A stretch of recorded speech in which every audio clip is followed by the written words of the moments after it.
Party routine. Get everybody mixed up in that. How do you mean? What's that all about? Charlie. He stays at this place out on Sepulveda. It's a motel. That's where we always contacted him. Yeah. After a couple of weeks, when we got to know him, he asked me and Bud out to this place. Said he was going to throw a party. Told us to bring our girlfriends along. Turned out we were the only ones at the party.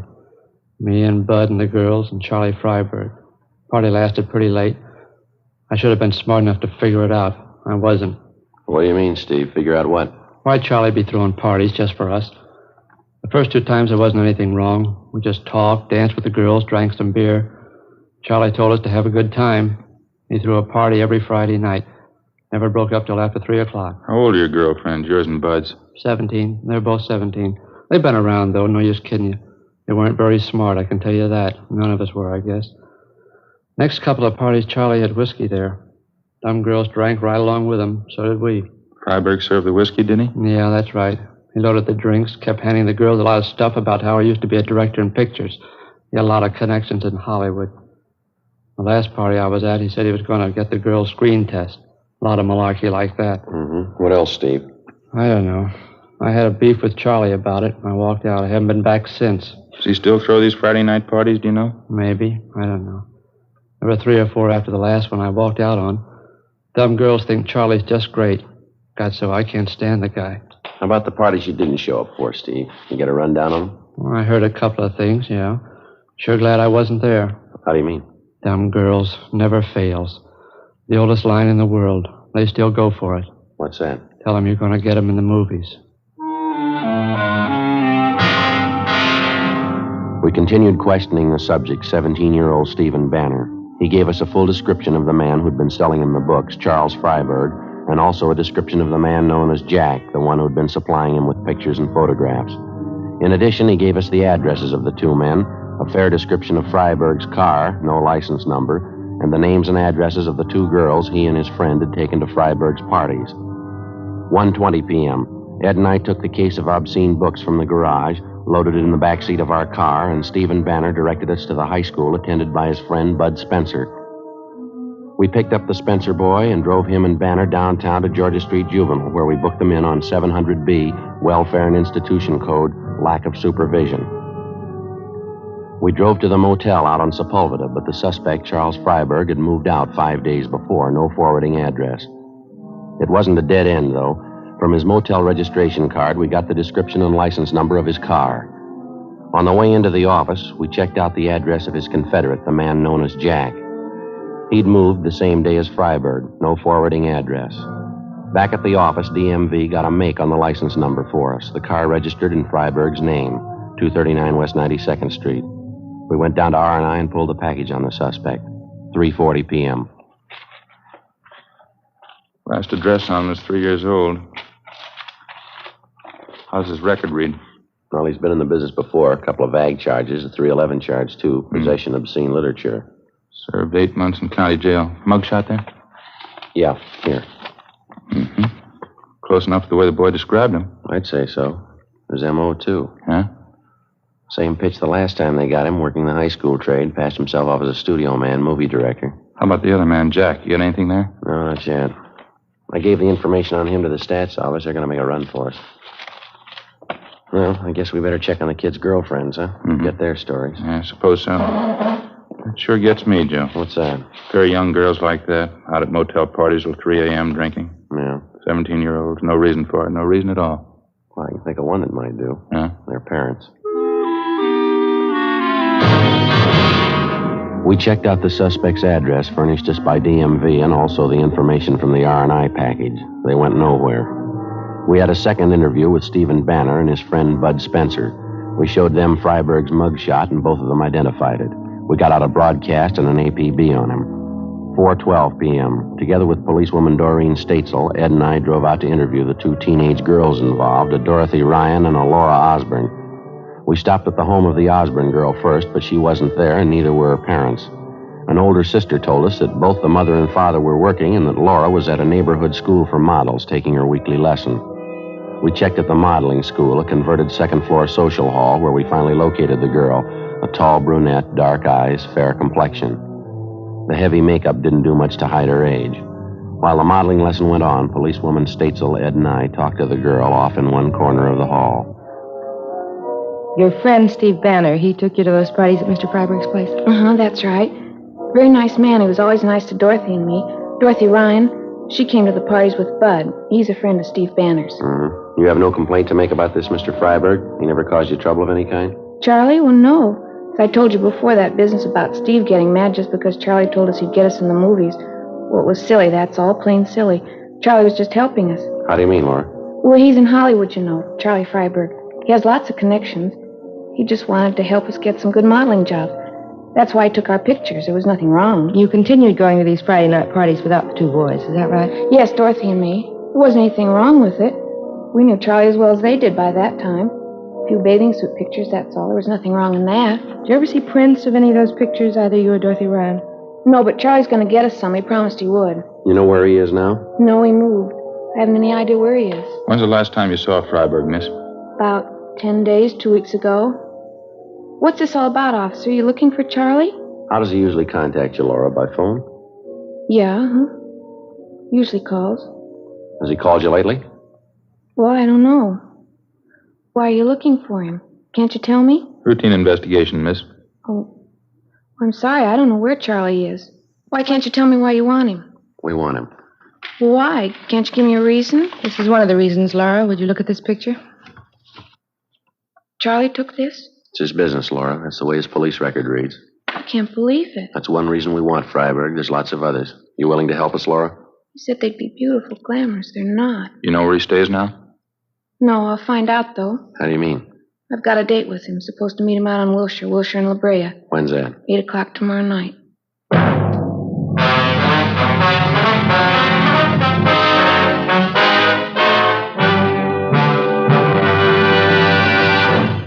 You are listening to Dragnet, authentic stories of your police force in action.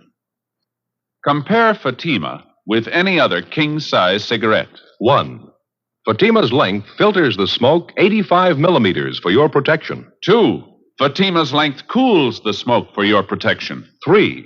Fatima's length gives you those extra puffs, 21% longer than standard cigarette size. And in Fatima, you get an extra mild and soothing smoke, plus the added protection of Fatima quality. To show our confidence in Fatima, we make this money-back guarantee to every king-size cigarette smoker. Buy a pack of Fatimas. Enjoy Fatima quality, extra mildness, and superbly blended tobaccos. If you're not convinced Fatima is better than the king-size cigarette you're now smoking, just return the pack and the unsmoked Fatimas before August 1st, 1952, and we'll give you your money back plus postage.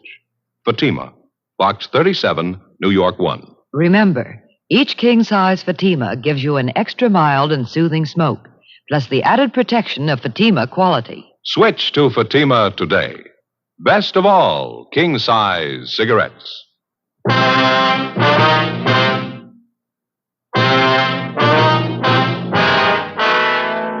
November 8th, Wednesday, 5:30 p.m.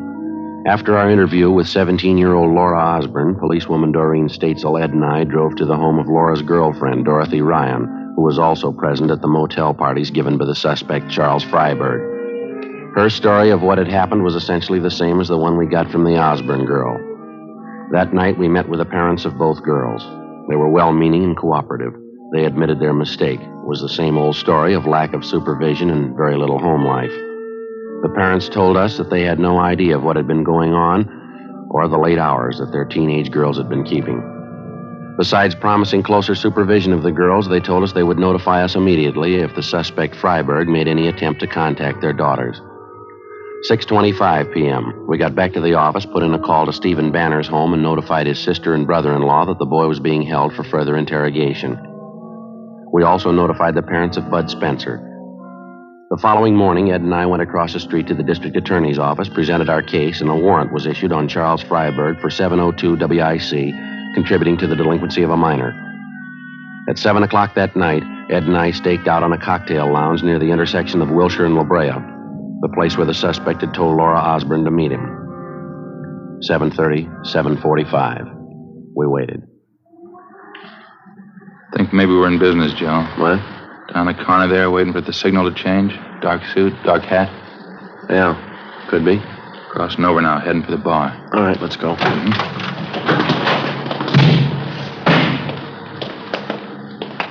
No mistake. Hey, fella, hold it up a minute, will you? How's that?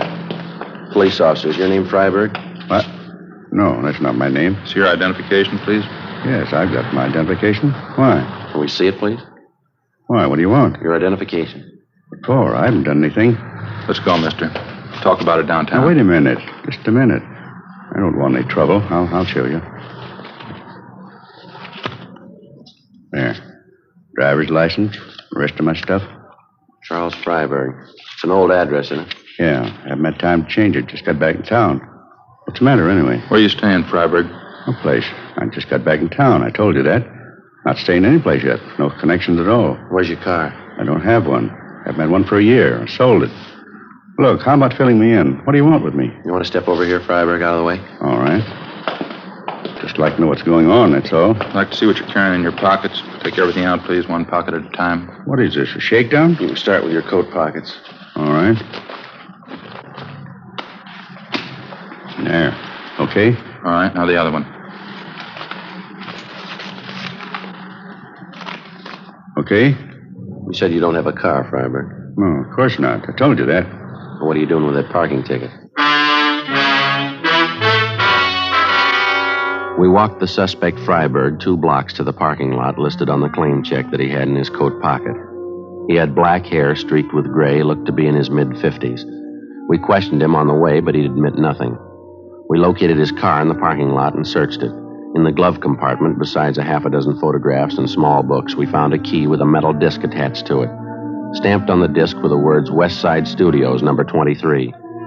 Freiberg refused to identify the key. He refused to admit a thing. We walked him back to our car, and together the 3 of us headed out for the old West Side Studios just off Jefferson Boulevard. On the way, we tried again to question the suspect, but we got nowhere. He refused to answer even the simplest questions.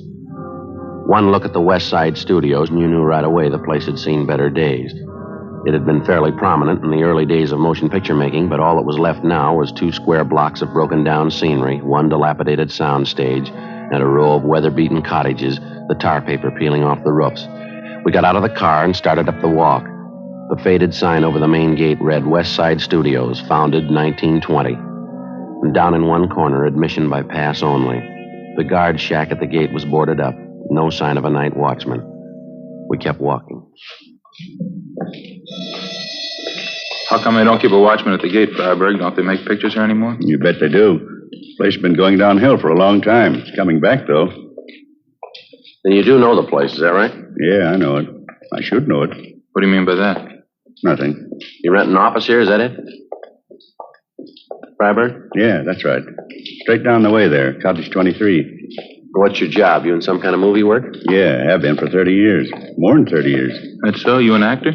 Freiberg. Haven't you ever heard the name? I'm a producer. Oh, I see. Why don't you tell us that to start with? I don't know. Different reasons. I don't like to throw my weight around. I have a lot of connections in Hollywood, you know. That's so. In the trade 30 years. I was one of the first. You can make a lot of friends in 30 years. Yeah, I guess so. How about those books we found in your car, those pictures? How do you explain them? This studio will be back on its feet in a year. I'll bet $1,000 on it. This whole block here, sound stages. I got the plans for them in my desk. That's so. You have an interest in this lot? Not exactly. Not right now, anyway. I did have an interest, though.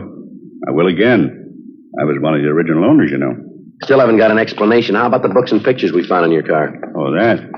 Nothing to explain, is there? Just a few gimmicks I picked up. You know a boy by the name of Stephen Banner? Banner? No, I don't think so. Why? How about Bud Spencer? You know him? No. I knew a George Spencer once. Actor. That was back in the old days, though. How about Laura Osborne, Dorothy Ryan? You know them? No, it's pretty hard to say. You know, Sergeant, over the years in this business, especially, you meet an awful lot of people. Well, these are fairly recent. You ought to remember them. They're just kids, 17-year-olds. No, afraid I don't recall the names. Soundstage bell. We got a company over there doing some shooting tonight. Television films. They make them too fast. Trade's not like it used to be. Quality, that's what we went after. Gone now. It's all gone. West Side will do it again, though. You can bet on that. We're coming back. Look, how about leveling, Freiberg? You know why we picked you up. You know why we're out here. Just it. I don't know why. Oh, say, look across the road. That's set over there. The old greenhouse there, colonial mansion. Weather's faded the colors a little. Typical old southern estate now, you know. We shot some beautiful footage there. Picture's a classic in its own right. Maybe you remember it. Moonlight and Magnolias. They changed the title later. Love in the Moonlight. Beautiful thing. You ever see it? No, I don't think so. I couldn't tell you how many beauties we turned out that year.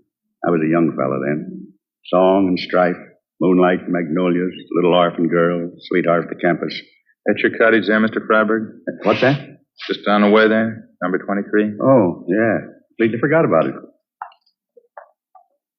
I hope you'll excuse the way it looks. I haven't been able to find good accommodations in town. I've been staying at the office. We have a little couch there. I sleep on that. We have a hot plate, too.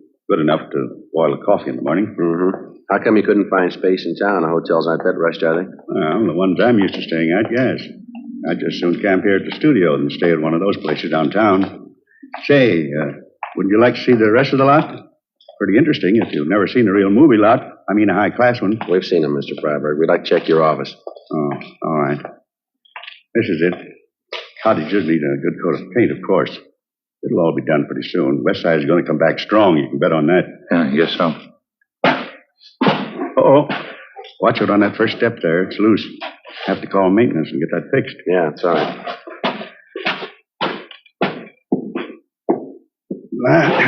Here we are.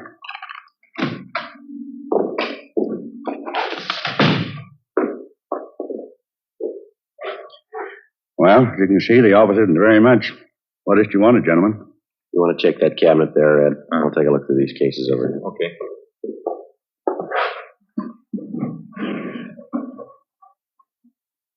This picture here on the wall. That's the cast and the production staff of my first film.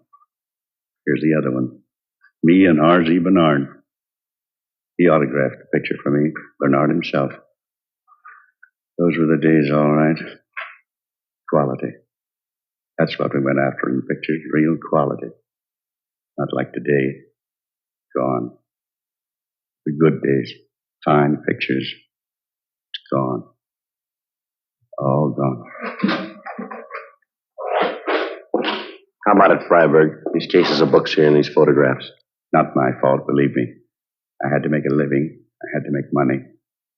How do you think it feels to get cheap like that? I used to be young. I was big. I was talent. I made big pictures. How do you think it feels to get cheap all of a sudden? Cheap enough to do this kind of thing? Nobody forced you. It was your choice, mister. It wasn't my choice. You're wrong. All I want to do is make pictures.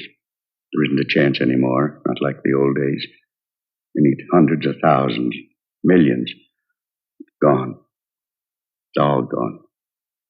Had to eat. Had to put clothes on my back. You admit you're responsible for this? Books, pictures, working in the high school trade, kids like Steve Banner, Bud Spencer? After 1935, I couldn't get a job. I didn't want this. I had to do it. I'm ashamed. Who wouldn't be? I had to eat. It was the only way. I had to live. There's honest jobs to be had. How about this man named Jack? He was in with me. He was my cameraman back in the old days. You can't blame him either. He had to live, too. You willing to come downtown with us? Give us a statement? Yes, all right. All right, anything. How about the party with the two girls, Laura Osborne, Dorothy Ryan? I took some pictures, that's all. I didn't harm them. Not in any way. You had it wrong, Freiberg. You know that. Yeah, I know. Just to have the kids there made you remember the days in your life. Best days in anybody's life. What's so? When you used to have money. When you used to be young.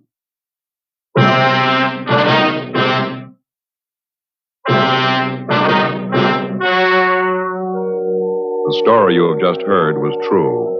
The names were changed to protect the innocent. On January 29th, trial was held in Superior Court, Department 87, City and County of Los Angeles, State of California. In a moment, the results of that trial. And now, here is our star, Jack Webb. Thank you, George Fenneman. Friends, won't you do this for me? Compare Fatima with any other king-size cigarette. You'll find Fatima's length filters the smoke 85 millimeters for your protection. Cools the smoke for your protection. Fatima's length gives you those extra puffs, 21% longer than standard cigarette size. And you get an extra mild and soothing smoke, plus the added protection of Fatima quality. That's why I'd like you to buy Fatima.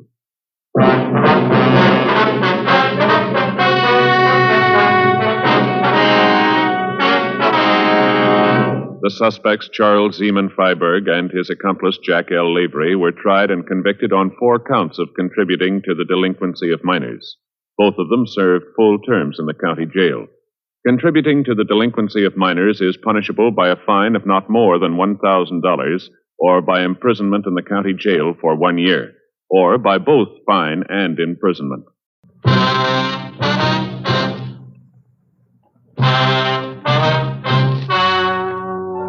The story you are about to hear is true. The names have been changed to protect the innocent. Fatima Cigarettes, best of all king-size cigarettes, brings you Dragnet on both radio and television.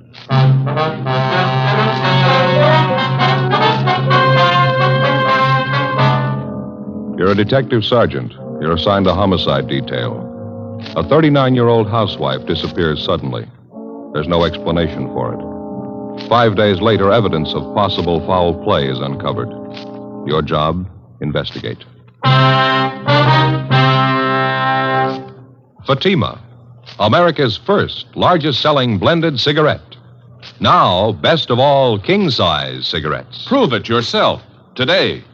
Compare Fatima with any other king-size cigarette. 1. Fatima's length filters the smoke 85 millimeters for your protection. 2. Fatima's length cools the smoke for your protection. 3. Fatima's length gives you those extra puffs, 21% longer than standard cigarette size. And in Fatima, you get an extra mild and soothing smoke, plus the added protection of Fatima quality. Definitely the best quality in its class, but the same price as the cigarette you are now smoking. Buy Fatima in the bright, sunny yellow pack. Best of all king-size cigarettes.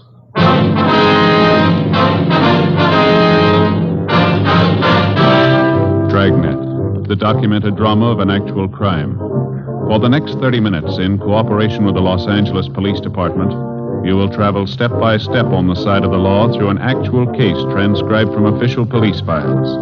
From beginning to end, from crime to punishment, Dragnet is the story of your police force in action. It was Wednesday, September 15th. It was hot in Los Angeles. We were working the day watch out of homicide. My partner's Ed Jacobs. The boss is Thad Brown, chief of detectives. My name's Friday. I was on the way back from lunch, and it was 12:56 p.m. when I got to room 42. Homicide. Hi, Joe. Waiting for you. Hi, Ed. Al, here you got something for us, huh? Mm-hmm. Here's the report right here. Gardner by the name of Abbott called in day before yesterday. Chester Abbott said his wife disappeared from their home out in the valley Thursday night. He says he thinks she left him. Well, happens every day. Not this way, it doesn't. Walsh and I went out to talk to the man yesterday. His story doesn't make too much sense. How you mean now? None of his wife's clothes are missing, none of her luggage. She even left her pocketbook behind, full of money. We found out from the neighbors the missing woman has a 17-year-old boy by a former marriage. Does that mean anything? Well, he's an only child. Mother dotes on the kid. She didn't even say goodbye to him. Well, how'd this Chester Abbott impress you? Pretty grouchy with Walsh and me. No cooperation. Wants to find his wife, doesn't he? I don't know. I'm not sure. He's no help, I can tell you that much. Could I see that report, Al? Yeah, here you. Thank you. Florence Trumbull Abbott, age 39. Abbott's her second husband. First one died a little after the boy was born. Mm-hmm. Disappeared Thursday night from the home, 546 Belasco Road, between 7 and 8 o'clock. Well, when did Abbott call in to notify you? Monday afternoon. Told us he thought his wife might have been spending the weekend with her sister. When he found out she wasn't, he called us. Mm-hmm. You meet the boy when you were out there? Yeah, that's another thing. How do you mean? The kid came riding up on a bike when we were talking to one of the neighbors. We tried to talk to him, but the old man came out and hustled the boy into the house. Then he started showing us out. Well, what's his trouble? Told us it was our job to find his wife, not to go prying into his stepson's affairs. That's a new slant. Well, how about the woman's friends and relatives? They've been checked out yet, Al? Walsh is on it now. Don't think he's had much luck contacting him so far. I'll tell you the truth, I don't like the looks of it. Yeah. Mrs. Abbott have any other relatives here? I mean, besides a sister and 2 aunts? Yeah, I got the list right over here. Sure wish we had a chance to talk to that boy. You notice anything else out of the way about Mr. Abbott, Al? Well, I don't know. Here's that list, Joe. Oh, thank you. Abbott was upset, all right. I don't know, though. He didn't exactly strike me as reacting the way a normal man reacts when his wife's disappeared. Well, how about a copy of this report? You got one to spare? Yeah, sure. Just a minute. Yeah. Missing persons, Barghetti. That's right. This is Barghetti speaking. Who's that? Oh, yeah. Yeah, sure. About what? All right, good. 4 o'clock? Fine. All right, son, goodbye. Well, that was the boy I was telling you about, Mr. Abbott's stepson. What do you want? He wants to talk to us. Sounded worried. About his mother? He thinks something's happened to her. In police work, missing persons detail is not a department separate in itself. It's organized as a part of homicide division. When the possibility of homicide arises in the course of handling a case, missing persons immediately turns the matter over to homicide officers for investigation. When we got the call from the Abbott boy, we automatically took over. According to Al Barghetti, the boy said he suspected his stepfather and he didn't want him to know of any meeting between him and police officers. At 3:15, Ed and I left the office and drove to the meeting place designated by the boy, the Dairyland Fountain and Coffee Shop near the corner of Fairfax and Hollywood Boulevard. We got there at 3:50 p.m. At 8 minutes past 5, the Abbott boy still had not arrived. We waited another 15 minutes, and then we left and drove out to the valley and pulled up in front of the main gate to the Abbott nursery on Belasco Road. The house itself was set well back on the property, which covered about 5 acres of ground.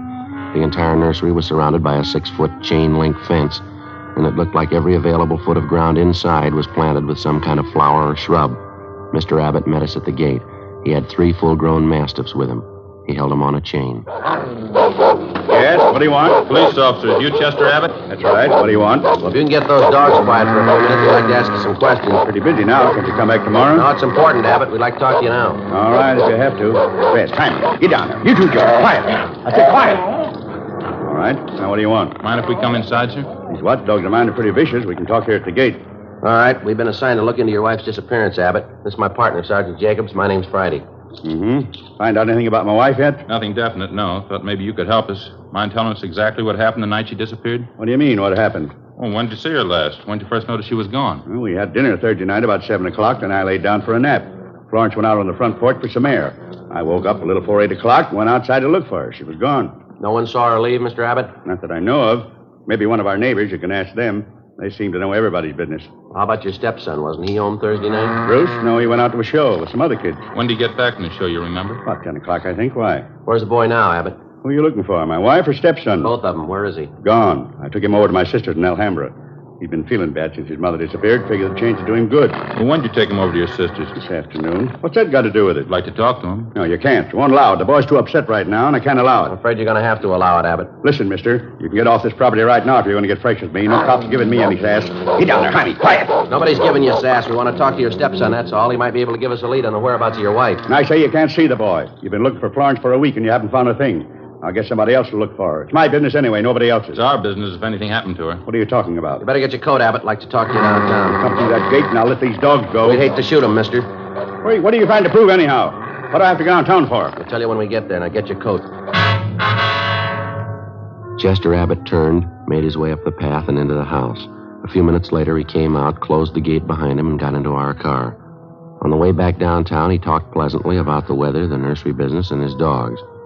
When we got to the office, we found out the reason for his sudden change in temperament. His lawyer was waiting for us at the door. We tried to interrogate Abbott, but the lawyer objected to just about every question we asked. It was hopeless, and we knew it, and so did the lawyer. We released Abbott, but not before we got the name and address of his sister in Alhambra, where the stepson, Bruce, was supposedly staying. After Abbott and his lawyer left, Ed and I signed out of the office and drove to Alhambra to check on the boy. Barghetti sure had this one pegged. Real sleeper. Yeah. Like to know how the stepson missed that date with us this afternoon. The boy called us from the house. Stepfather could have overheard him. Yeah, it's possible. Sister's house ought to be along this block, shouldn't it? Let's see. 1408. 06, yeah, there it is. Gray Cottage, 1402. Okay, let's pull up here, huh? Right.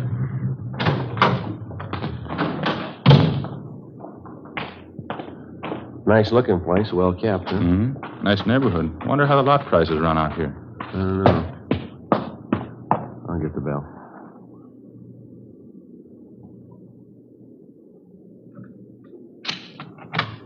Yes, what is it? Police officers, ma'am. You Miss Abbott? Yes, Helen Abbott. Why? Well, we talked to your brother earlier today, Miss Abbott. He said he brought his stepson, Bruce, over here to stay a while. We'd like to see him if we could. Bruce? Well, yes, he was here until about an hour and a half ago. I went to the store, and when I came back, he was gone. You any idea where we can find him, Miss Abbott? Well, I telephoned my brother Chester just before you came to the door. Bruce isn't there. Yes, ma'am. Do you mind if we came in and looked around, Miss Abbott? Won't take long.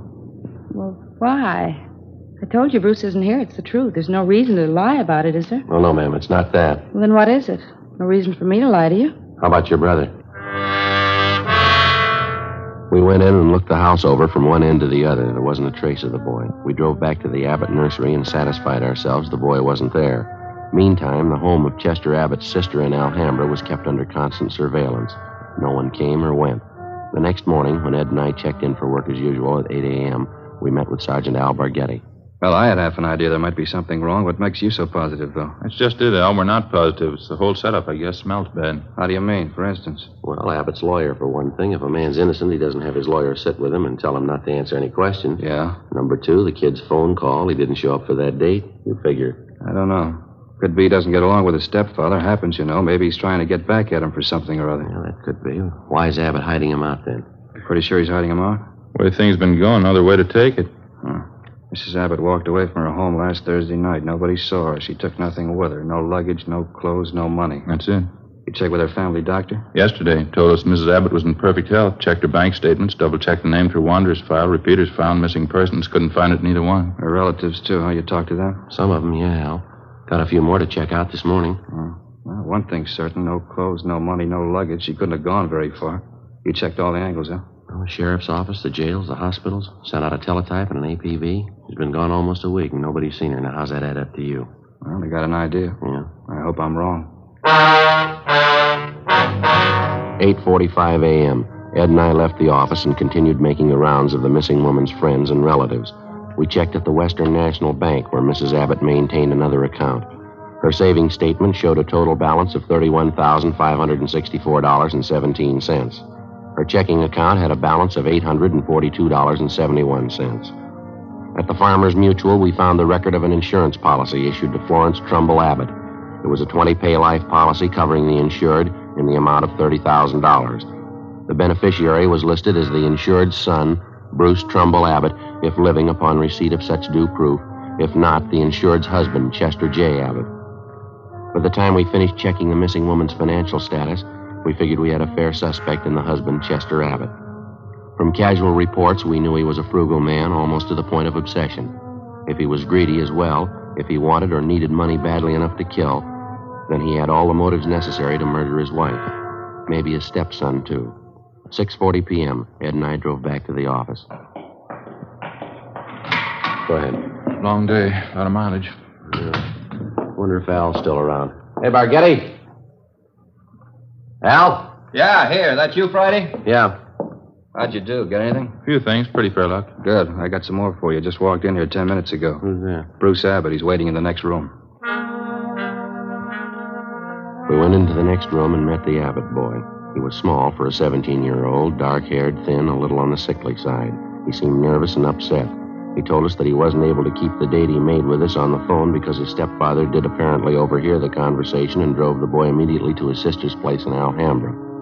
We asked the boy what made him so sure that his stepfather was responsible for his mother's disappearance. Well, for one thing, all three of us usually go to the early show on Thursday night, Chester, Mom, and me. But last Thursday we didn't go. Why was that, son? Well, Chester said he wasn't feeling too good and he wanted Mom to stay home and take care of him. Then he told me to go on ahead to the show, so I did. What time did you get home, Bruce? About 10:15, 10 o'clock. Did you notice anything unusual when you got home, son? Not so much, no. Mom wasn't there. I didn't think much about it then. I thought maybe she was over to one of the neighbors. You asked your stepfather where she was? Uh-huh. He said he didn't know. He said he thought she was over at one of the neighbors, too. What was your stepfather doing when you got home? Just sitting in the living room reading the paper. I usually don't talk to him too much. I just asked him where Mom was, and he told me, and then I went back to my room and went to bed. Did you notice anything unusual about the way he acted? Anything different about him at all? Well, I'm not too sure. He did seem a little nervous, though. Jumpy. More than usual, I think. Mm-hmm. Anything else? Well, when I came through the front yard, I noticed the dogs had mud all over their paws. Red, Jaime, and George, all three of them. They must have been out in the nursery plots. Anything unusual about that? In a way, yeah. You see, the dogs don't go out in the plots unless Chester's with them. He doesn't want them to trample the seedlings. I noticed Chester had mud on his shoes that night, too. And you figure your stepfather was out digging somewhere in the nursery plots that night, huh? Yeah, that's right. Digging somewhere. He must have been. Can't figure out why, though. How do you mean, son? My stepfather never works at night.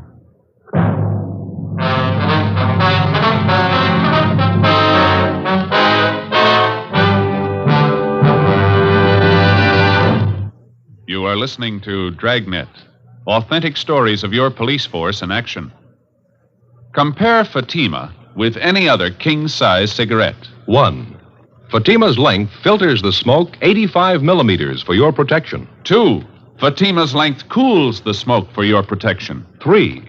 Fatima's length gives you those extra puffs, 21% longer than standard cigarette size. And in Fatima, you get an extra mild and soothing smoke, plus the added protection of Fatima quality. To show our confidence in Fatima, we make this money-back guarantee to every king-size cigarette smoker. Buy a pack of Fatimas. Enjoy Fatima quality, extra mildness, and superbly blended tobaccos. If you're not convinced Fatima is better than the king-size cigarette you're now smoking, just return the pack and the unsmoked Fatimas before August 1st, 1952, and we'll give you your money back plus postage. Fatima, Box 37, New York 1. Remember, each king-size Fatima gives you an extra mild and soothing smoke, plus the added protection of Fatima quality. Switch to Fatima today.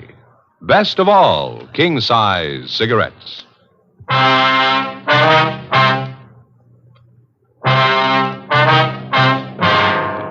Thursday, September 16th, 7:05 p.m. We continued talking to the missing woman's 17-year-old son, Bruce Abbott. As the interview went on, it became more and more obvious that the boy and his stepfather, Chester Abbott, didn't get along at all.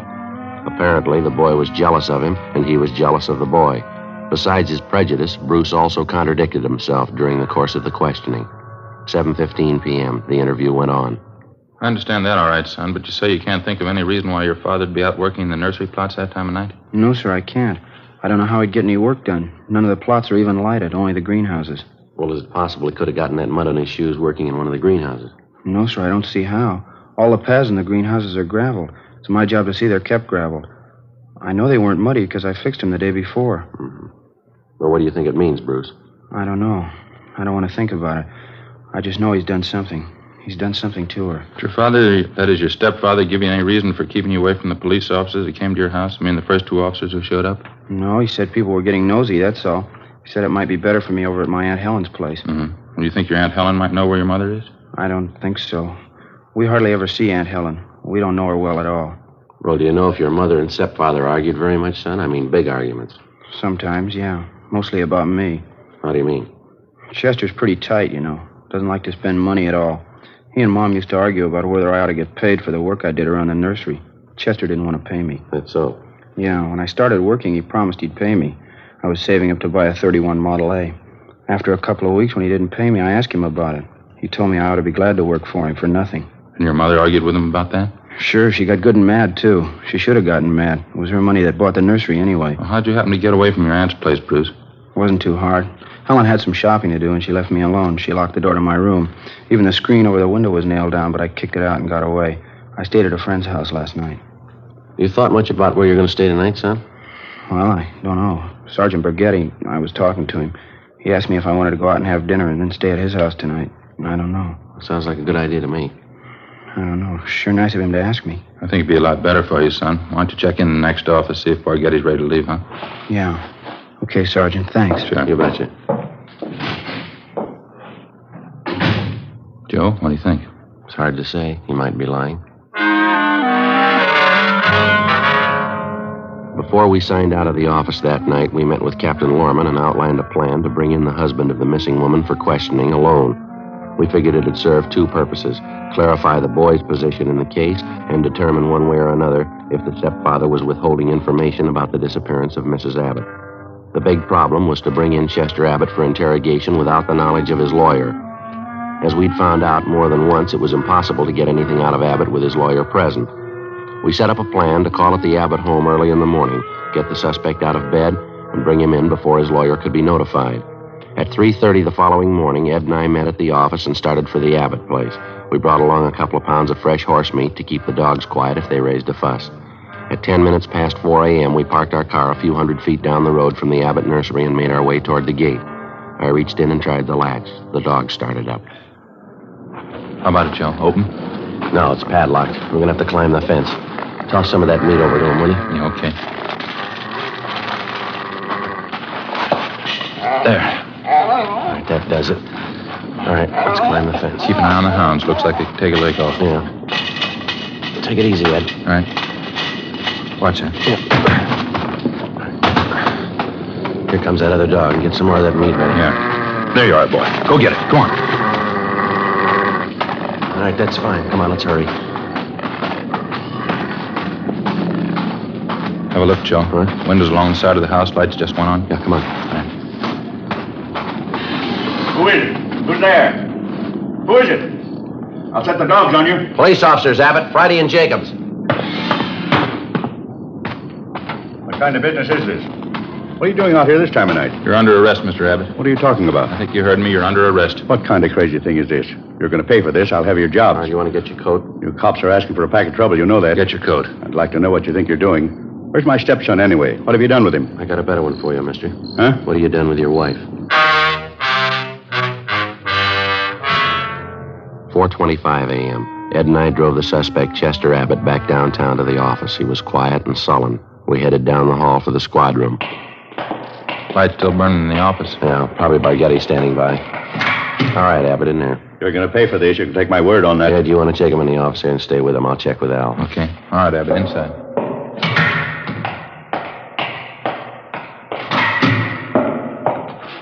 Joe, you bring him in? Yeah, he's next door. Ed's with him. Tough. Somebody must have seen you. No, I don't think so. They must have. Why? What do you mean? Abbott's lawyer. He's sitting in the next room. How the lawyer had been notified, we couldn't be sure. Again, we tried to question Abbott, and again, on the advice of his attorney, he refused to answer practically every question we put to him. We released him. That day, Captain Lorman assigned 2 men to stake out on the nursery and report on all of Chester Abbott's movements. A little after 7 p.m., just after nightfall, we tried again to bring the suspect in for questioning without his lawyer's knowledge. It didn't work.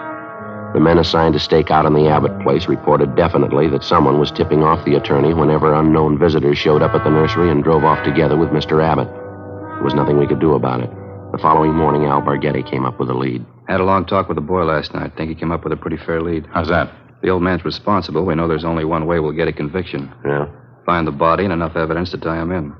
Yeah, well, where do we start looking? In a new rose bed. It's next to one of the greenhouses in Abbott's nursery. Boy tell you this? Yeah, seems to make sense. We know old man Abbott's crazy about saving $1. We found that out from the neighbors and the relatives. Mm-hmm. On the nursery trade, especially in the limited area Abbott has to work in, you cultivate every foot of ground you have. You plant every foot of soil with something. Well, yeah, Al, what's the point? Well, Abbott's not the type to waste anything. He wouldn't let ground lie fallow when he could plant something that might bring in a few dollars next spring. Mm-hmm. Bruce tells me his stepfather has every inch of the property planted with something. Everything except a 6x8 plot of ground in that rose garden. Well, what did the boy say? The plot been vacant for a long? Well, he says his stepfather got it ready for planting a week and a half ago. It's still vacant. Be worth checking out. How do we do it? We can order up a crew from the crime lab. They can take probings through the plot, all around it. They ought to be able to tell us how deep the ground's been worked over lately. Okay, what do you figure, tonight? I think so, yeah. Maybe 11, 12 o'clock. What about old man Abbott? You think he's going to sit still for it? If the hunch pays off, he's going to sit still a long time. It was 10 minutes past 11 that night when we got to the Abbott nursery. Lee Jones and the crime lab crew, Al Barghetti, Ed, and 2 other men from homicide. The men on stakeout told us Chester Abbott, along with his attorney, had left the house a half hour before in his car, a dark blue coupe. They hadn't returned. Ed brought along another supply of fresh horse meat for the dogs, so we didn't have any trouble there. We located the vacant plot of ground in the rose bed next to one of the greenhouses, as Bruce Abbott had described it to Barghetti. The crime lab crew started probing. The ground obviously had been worked over recently, and to some depth. They started digging. Anderson, get that light over here, will you? Thanks. Joe, see anything? No. Let's keep digging. Try it over here, huh? Yeah. You know, this is it. He wasn't taking any chances. Down a good 4 or 5 feet now, wouldn't you say? Yeah, at least that. Anderson, more light, huh? All right, let's go at it. All right, wait a minute. Yeah. A woman's shoe here. Come on.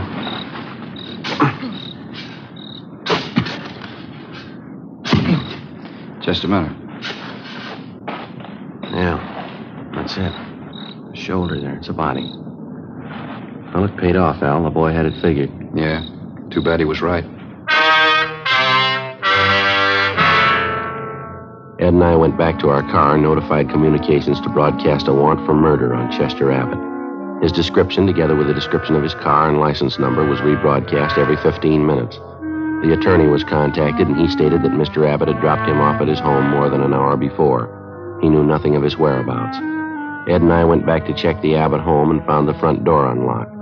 We went inside and looked around. In one bedroom, we found clothes scattered over the bed and on the floor. There was only one old suit left in one closet. On the table next to the bed, we found an airline's timetable. We got to the phone and notified communications to alert all special details at railroad stations, bus terminals, and airports, and then to get out an APB. After that, we checked with the airlines. One of them told us a man answering Abbott's description had booked passage to Mexico City that night under the name of Charles Frazier. The plane was scheduled to leave at 1:52 a.m. at the Burbank Airport. We called the detail at the airport and alerted them. Then we drove over to the field to follow through on it. It was 1:32 a.m. when Ed and I took up our positions just inside Gate 3, where passengers were boarding Flight 72 for Mexico City. There was no sign of the suspect either on the plane or in the waiting room. Think he'll show? I don't know. Want your bag over here?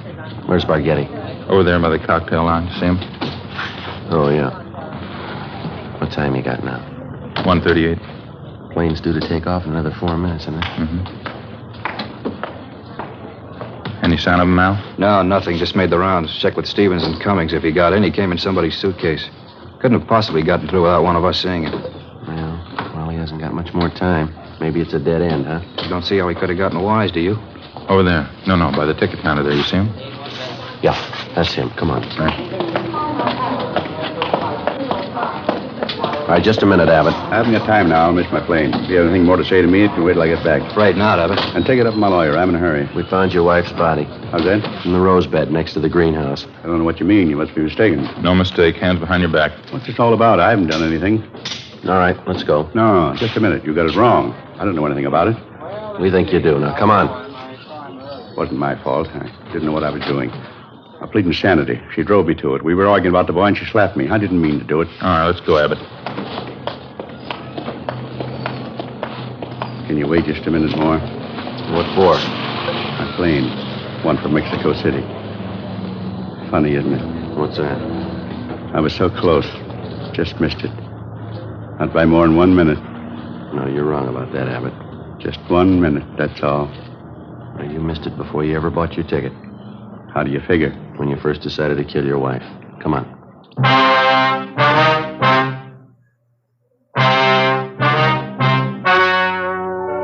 The story you have just heard was true.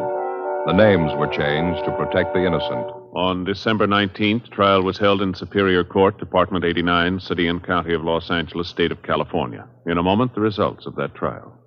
Now, here is our star, Jack Webb. Thank you, George Fenneman. Friends, I'm holding 2 sets of fingerprint cards. Now, on one, prints found at the scene of a crime. On the second, a suspect's taken from the files. Now, the only way in the world you can tell they're made by the same suspect is by comparison. If you'll compare Fatima with any other king-size cigarette, you'll find Fatima's length filters the smoke, 85 millimeters, for your protection. Fatima's length cools the smoke for your protection. Fatima's length gives you those extra puffs, 21% longer than standard cigarette size. And you get an extra mild and soothing smoke, plus the added protection of Fatima quality. Prove it today. Buy Fatima.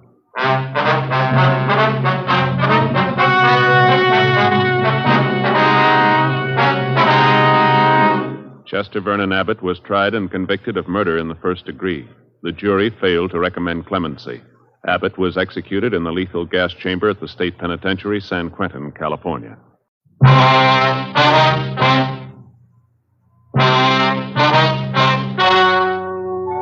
The story you are about to hear is true. The names have been changed to protect the innocent. Fatima Cigarettes, best of all king-size cigarettes, brings you Dragnet on both radio and television.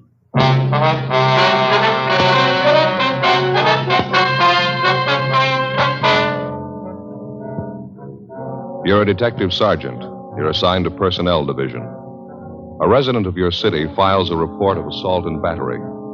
His shoulder is dislocated. He's been badly beaten. He claims his assailant was a young police officer. Your job? Investigate.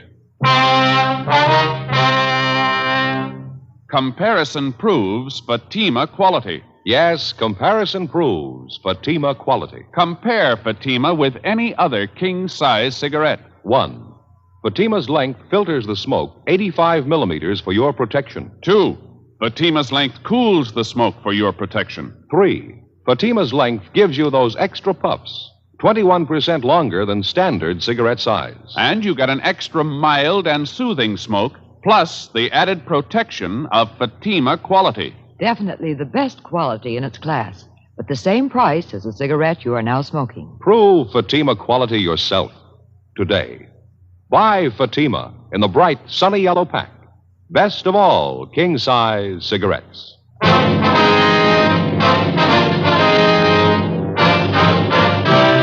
Dragnet, the documented drama of an actual crime. For the next 30 minutes, in cooperation with the Los Angeles Police Department, you will travel step by step on the side of the law through an actual case transcribed from official police files. From beginning to end, from crime to punishment, Dragnet is the story of your police force in action.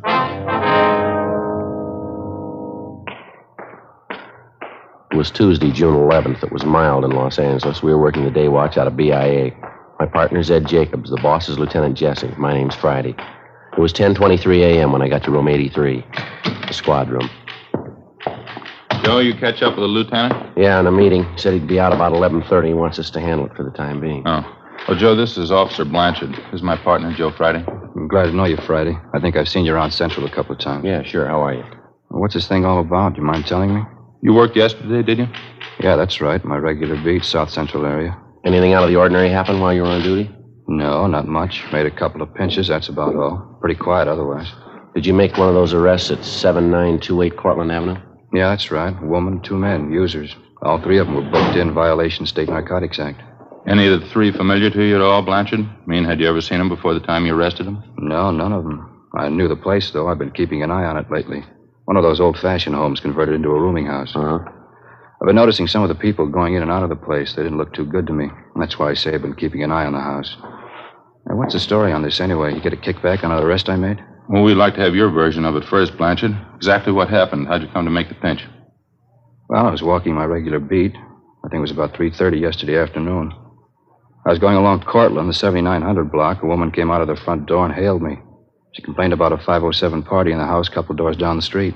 And that was at number 7928, the boarding house? Yeah. I checked it out. The party was going on up on the 3rd floor. I went up, found the girl and the 2 men in the room facing on the street. The girl was fixing a pop for herself when I came in. 2 caps of heroin on the table in front of her. Mm-hmm. What'd you do then? I made a grab for the 2 caps. One of the guys beat me to it. He got him, ran to the next room, and tried to flush him down the drain. He didn't quite make it, though. I got one of the caps before he could get rid of it. What'd you do then, Blanchard? Well, I sat the 3 of them down, called into the office. I checked the room over while we were waiting, found 2 more caps of heroin, usual equipment to go with it.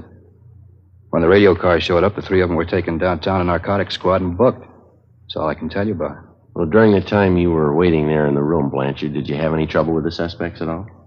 Well, I got a lot of talk from one of the men, a fellow by the name of Evans. He's supposed to run the boarding house. Claims he didn't have anything to do with it. He didn't know the girl was a hype. You know, the usual stuff. And that was the extent of it? Just talk? Sure, that's all. Why? Well, that's not the story, according to Evans. He had his lawyer bail him out last night. He was in to file charges against you. Huh? What do you mean? Assault and battery. He claims that you worked him over for no reason at all. He says you beat him up and dislocated his shoulder. Oh, he's crazy. He's lying. I didn't work him over. Well, he says he's got witnesses to prove it, Blanchard. The 2 people who were with him, the woman, the other man. He says they'll swear that's what you did. Yeah, but it's not true. They're trying to cook up a frame. I didn't touch any of them. Well, this Evans looked like he's been mussed up. Cuts and bruises all over his face. His shoulders fairly recent, too. Yeah, I know that, but I didn't do it. He was in the same shape when I found him up in that room yesterday. Matter of fact, I asked him about it. He wouldn't tell me. It's the truth, Sergeant, so help me. All 3 of them are lying. I didn't beat him up. Well, it's your word against theirs, Blanchard. The facts seem to favor Evans. I don't get this at all. 2 of those people are known hypes. They'd swear anything for a free cap. You know that. What good is their word? Maybe no good at all. It's not up to us to decide. Evans filed a complaint. It's our job to follow through. Now, you're sure about the shape Evans was in when you found him up in that room yesterday, Blanchard? He was already marked up, is that right? I'm sure he was. I told you. I asked him about it. He wouldn't answer me. But you had no way of proving that you couldn't possibly have been responsible for it. Well, it's up to him, isn't it, Evans? If he says I worked him over, let him prove it. I'm afraid he's got the jump there. 2 witnesses. Yeah, but they're lying. You must know that. They're lying. Well, now, look, you can see the position it puts us in. If you're innocent, we're going to do all we can. If you're guilty, we'll see that you get everything that's coming to you.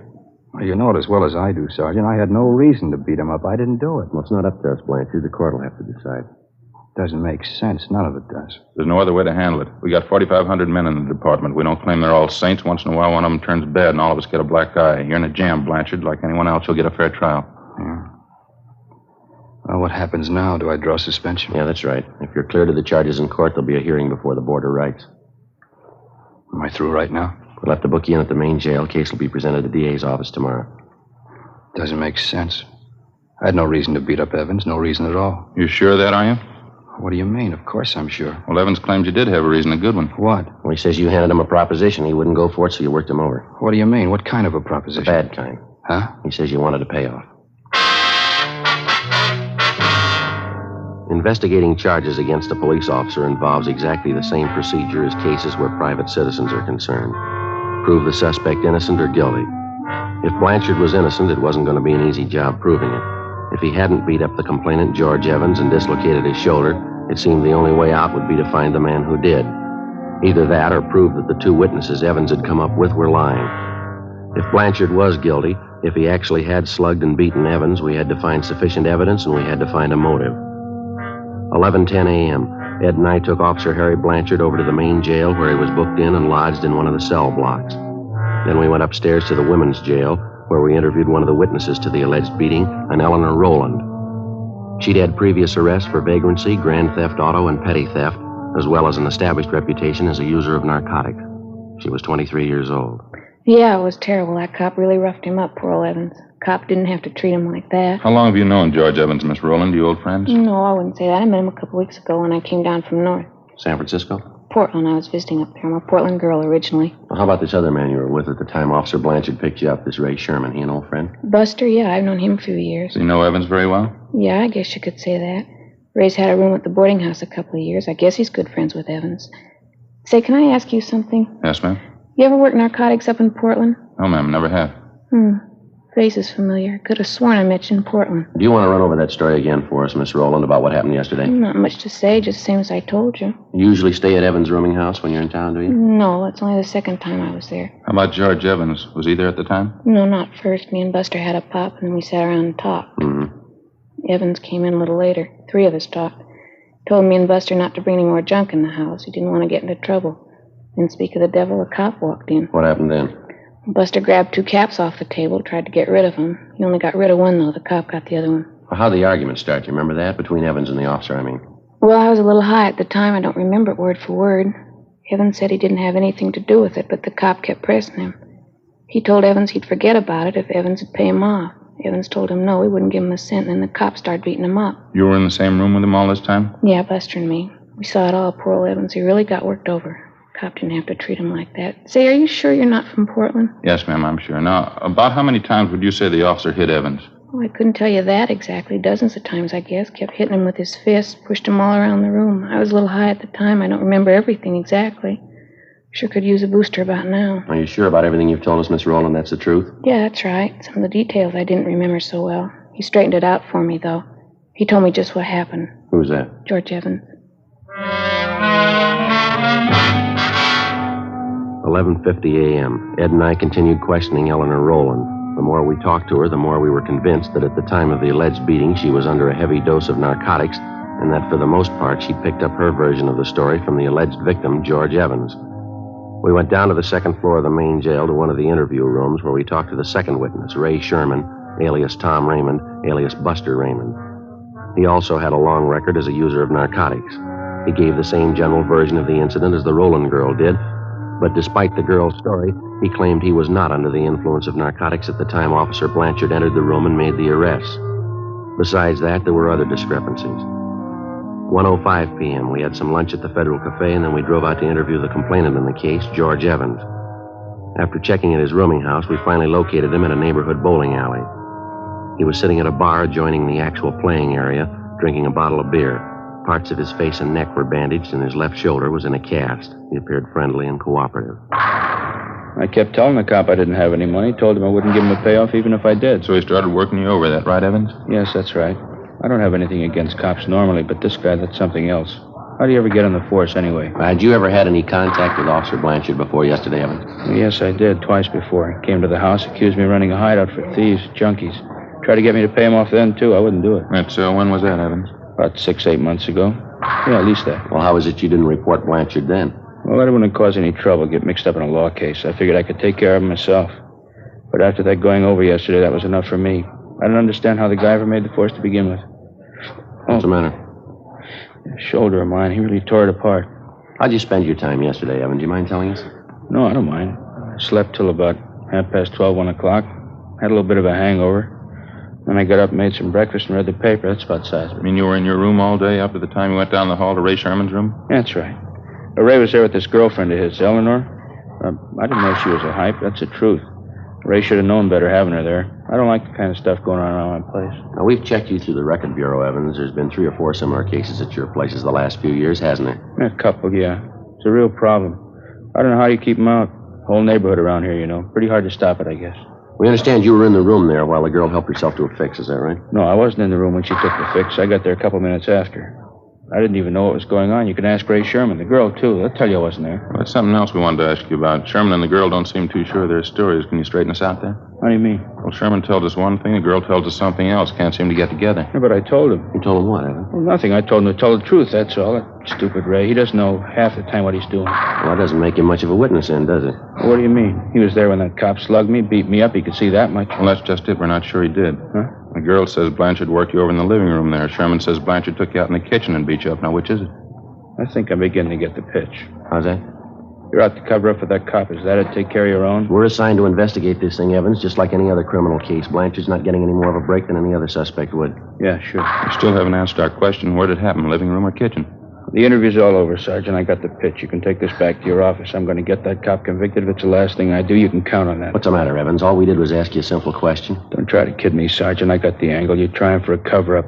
Okay, go ahead and try. Now, look, why don't you snap out of it, mister? Nobody's trying to cover up unless it's you. Sherman and the girl are your witnesses. Some of the points of their stories don't check out. We want to clear them up. Does that sound unreasonable? I told you, Sergeant, it's no use. I got your angle. Answer me one more thing, Evans. You're on your own. I'm telling you nothing. Who was the doctor that treated you after you were beaten up?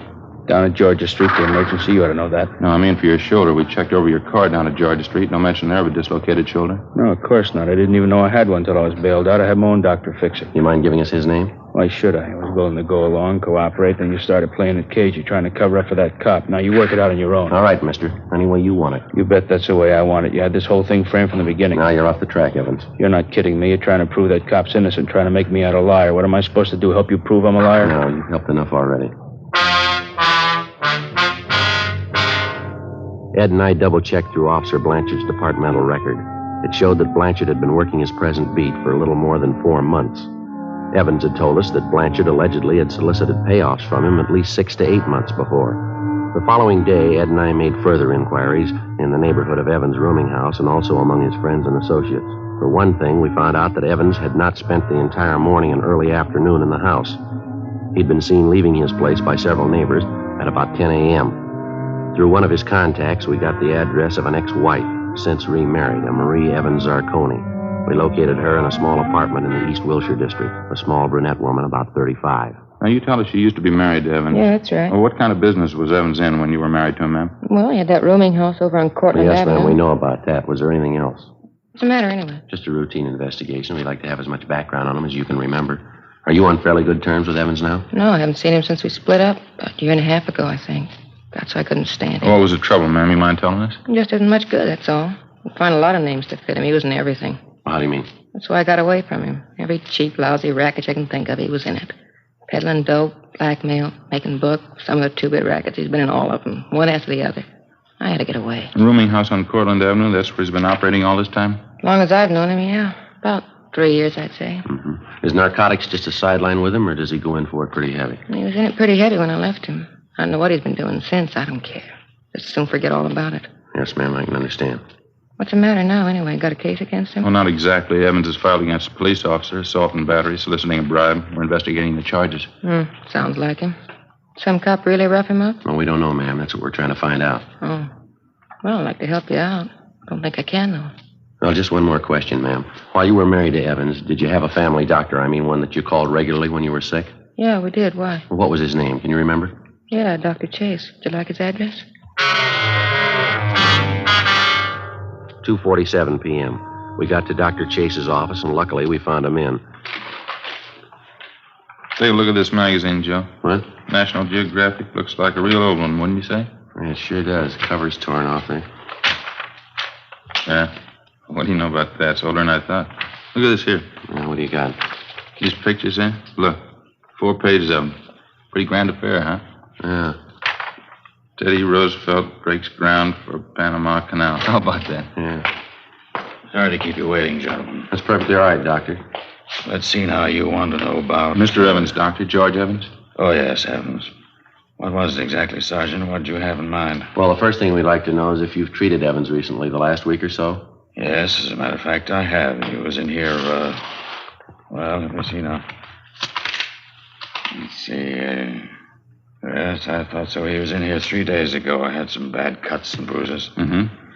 They'd already been treated, though. There wasn't much I could do. Was there anything else wrong with him, Doctor? No, not actually. I examined his shoulder. He insisted it hurt him. He wanted me to put it in a cast. Mm-hmm. You put the cast on, did you?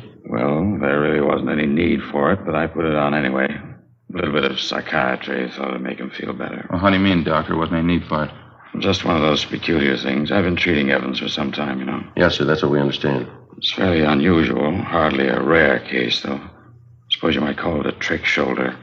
Looks as though it might be dislocated, but it actually isn't. I think it's voluntary. You mean he could do this thing himself? Oh, yes. He can make it appear dislocated anytime he wants.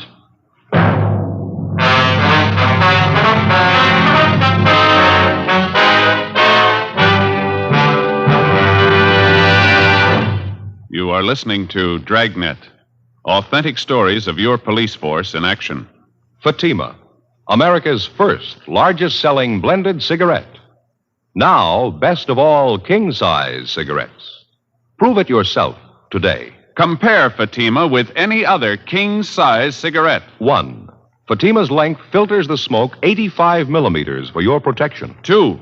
Fatima's length cools the smoke for your protection. 3. Fatima's length gives you those extra puffs, 21% longer than standard cigarette size. And you get an extra mild and soothing smoke, plus the added protection of Fatima quality. Friends, in Fatima, the difference is quality. Fatima contains the finest domestic and Turkish tobaccos superbly blended. And Fatima is extra mild, with a much different, much better flavor and aroma. Because of its quality, its extra mildness, its better flavor and aroma, more smokers now insist on Fatima than ever before. Switch to Fatima today. Remember, each king-size Fatima filters and cools the smoke, gives you those extra puffs, and you get an extra mild and soothing smoke, plus the added protection of Fatima quality. Buy Fatima. Best of all, king-size cigarettes.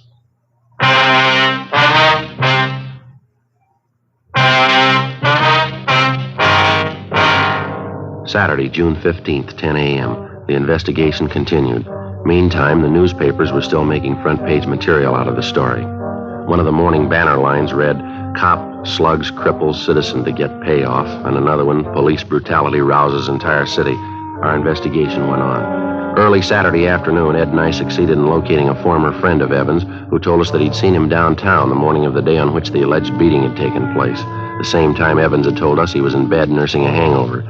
The former friend, a Fred Werner, said Evans was in the company of 2 known gamblers, Carl Sweetser and Stanley Parrish. He told us that he'd spotted the 3 of them together at about 11:45 a.m. We questioned Sweetser and Parrish, but they refused to tell us anything. They admitted that they were acquainted with Evans, but they knew nothing about the beating he'd received. We continued making the rounds. 5:30 p.m. We dropped to the main jail and questioned Evans' 2 witnesses again, Ray Sherman and Eleanor Rowland. We got the same stories as before. 6:18 p.m. We got back to the city hall. Long stretch, huh? Sure be glad to get home. Yeah, not a bad day, though. We had fair luck, didn't I we? suppose so. Could always be better. Sure like to get the straight story one way or the other. You want to check the book, Ed, see if we got anything? Yeah, okay. No, not much, Joe. Call from a Tom Donnelly, you know him? Donnelly? No, that doesn't sound too familiar to me. I got it. Personnel Jacobs. How's that? I'm afraid he's gone for the night. Yeah, huh? No, I'm sorry. I wouldn't know. All right, thank you. There's another message here for us, Joe, in the book. Yeah? From Blanchard's wife again. I'm getting to feel pretty silly about it, telling her the same thing night after night. Why don't you call her tonight? Well, you've been doing all right. Why give up now? Personnel, Friday. Yeah. What was that? Mm-hmm. Your name? Yeah, okay. 10 o'clock tonight? All right, that's fine. That's so. Sure. Yeah, we'll meet you. Okay.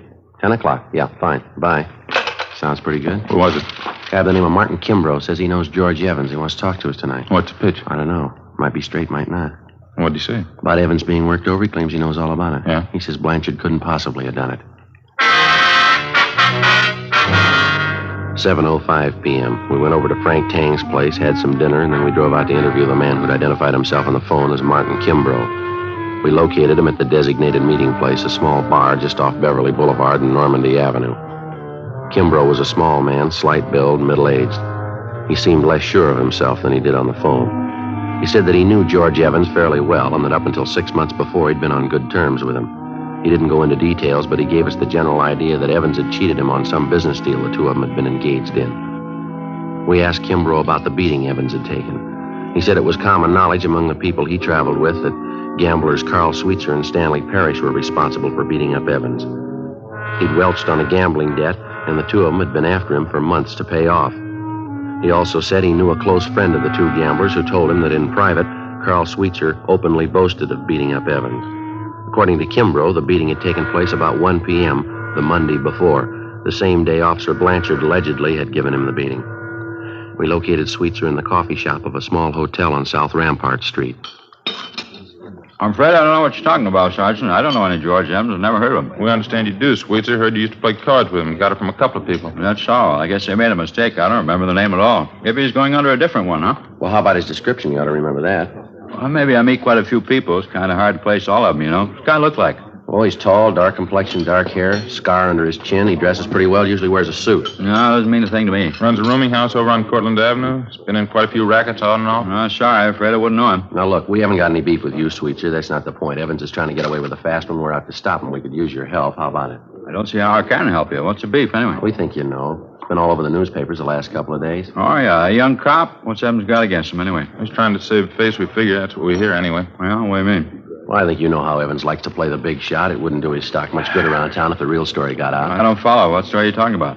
About his welching on a gambling tab, getting roughed up. If he says a cop did it, makes him look a lot better, doesn't it? He comes out of it pretty clean that way, doesn't he? Here, pass us all, huh? Yeah, sure. Why don't you guys have some coffee? I hate to eat alone. Okay, as soon as the waitress comes around. Yeah.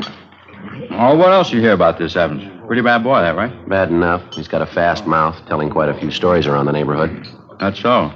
Yeah, I might remember him. Tall, dark guy who runs a rooming house. Yeah, that's right. You should remember him. He's mentioned you in a couple of the stories he's passing around. Yeah, where'd you get that? Talking to a fellow last night. He says Evans claims that card game he was in with you was rigged. That's why he didn't pay you off. He claims you and Stan Parrish framed the whole thing. Is that right? That's a laugh. Huh? Phony bums are all alike. Lose a couple of dollars and squeal like a pig. What's this Evans doing now? He's up for narcotics rap. He's out on bail. Cheap punk. What's your stake in this thing? We're trying to clear the thing up. Apparently, Evans figures he's going to frame the young cop, save face, talk himself out of a bad situation. Oh, what do you want from me? The truth? I'm not going to talk myself into jail, young cop or not. We're not asking you to. You want to clear the case, huh? All you need is proof the cop didn't give Evans a working over. That's right. Okay, you got a deal. Without actually incriminating himself in any way, Carl Sweetser gave us information and leads which, after they were checked out, showed definitely that George Evans was slugged and beaten in a neighborhood at least a mile from his rooming house. We talked to half a dozen people who saw Evans in that neighborhood shortly after 1 p.m., the day of the incident. We talked to the clerk at the drugstore where Evans went to buy iodine and bandages. They all told us that he bore the markings of a severe beating as early as 1 o'clock that afternoon. Evans had told us repeatedly that he'd received the beating at the hands of Officer Blanchard no earlier than 3 or 3:15 that afternoon. Ed and I drove over to the main jail where we interviewed Evans' two witnesses again. The girl, Eleanor Rowland, was the first to break. She admitted that Evans had promised both her and her friend, Ray Sherman, $50 apiece if they would go along with him in his plan to frame Officer Blanchard for assault and battery and soliciting a bribe. After an hour of questioning, Sherman admitted the same thing. We had a stenographer take their statements. 4:50 p.m., Ed and I got in the car and drove out to the rooming house on Cortlandt Avenue. Yeah? Oh, how are you, Sergeant? You want to get your coat, Evans? Like to see you downtown. What for? What's it about? Filing a false report. You know the story. What are you talking about? What do you mean a false report? You've been checked out all over town, Evans. Your doctor, your ex-wife, your gambling friends. We talked to them all. So what? What's that prove anyway? Proves you were lying, mister. That young officer, Blanchard, he didn't beat you up. There's nothing wrong with your shoulder either. Dr. Chase will vouch for that. Look, I don't care what he says. I don't care what any of them say. I got my case against that cop. I'm sticking with it. You're not going to talk me Why out don't you give it up, Evans? We had a talk with Carl Sweetser. What did he tell you? Enough to convince us you're trying to frame Blanchard. We've got statements from people who saw you before you got back home Monday afternoon. They say you were mussed up then. That was at 1 o'clock in the afternoon. You've been telling us Blanchard wasn't at your place till 3 o'clock. Now, how do you explain that? Well, I don't know. Maybe I didn't have the time right. My watch could have been off. Doesn't make any difference anyway. It's going to make a lot of difference. How about getting your coat? I'm going to call my lawyer first. That isn't going to do much good. We've got statements from your two witnesses, Ray Sherman and the girl. They've admitted the whole thing. Now, you haven't got much of a case left. I don't care what they say. They're lying. Both of them. They're lying. You ought to know, mister. What? You taught them how.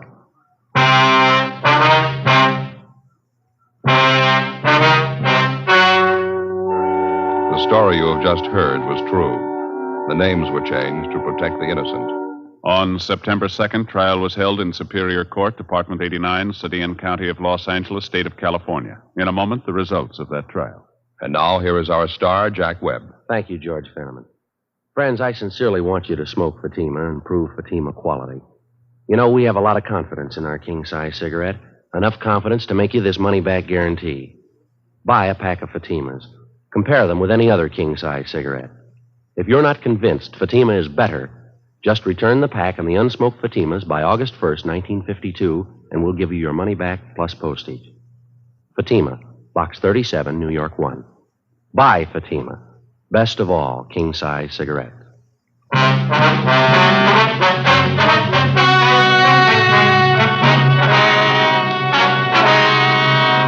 A complaint was received on George Evans from the city attorney's office for violation of Section 5243 Municipal Code, filing a false report to the police department, a misdemeanor. He received a sentence of 30 days in the county jail. Ray Sherman was tried and found guilty of Section 11500 Health and Safety Code, possession of narcotics. He was sentenced to 1 year in the county jail and 3 years probation. Eleanor Rowland was filed on as a bag addict, Section 11721 Health and Safety Code. She was sentenced to 60 days in the county jail. Officer Harry Blanchard was cleared of the charges pending against him and was reinstated with back pay.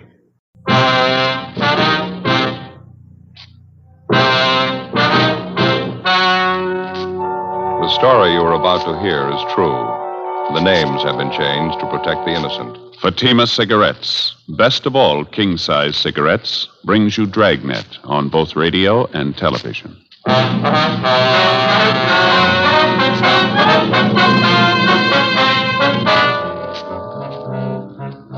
You're a detective sergeant. You're assigned to homicide detail. You receive a complaint about the owner of an apartment building. He signs leases for the apartments, then he threatens to kill the tenants if they move in. Your job? Investigate. Comparison proves Fatima quality. Yes, comparison proves Fatima quality. Compare Fatima with any other king-size cigarette. 1. Fatima's length filters the smoke 85 millimeters for your protection. 2. Fatima's length cools the smoke for your protection. 3. Fatima's length gives you those extra puffs. 21% longer than standard cigarette size. And you get an extra mild and soothing smoke, plus the added protection of Fatima quality. Definitely the best quality in its class, but the same price as the cigarette you're now smoking. In Fatima, the difference is quality. Buy Fatima in the bright, sunny yellow pack. Best of all, king-size cigarettes.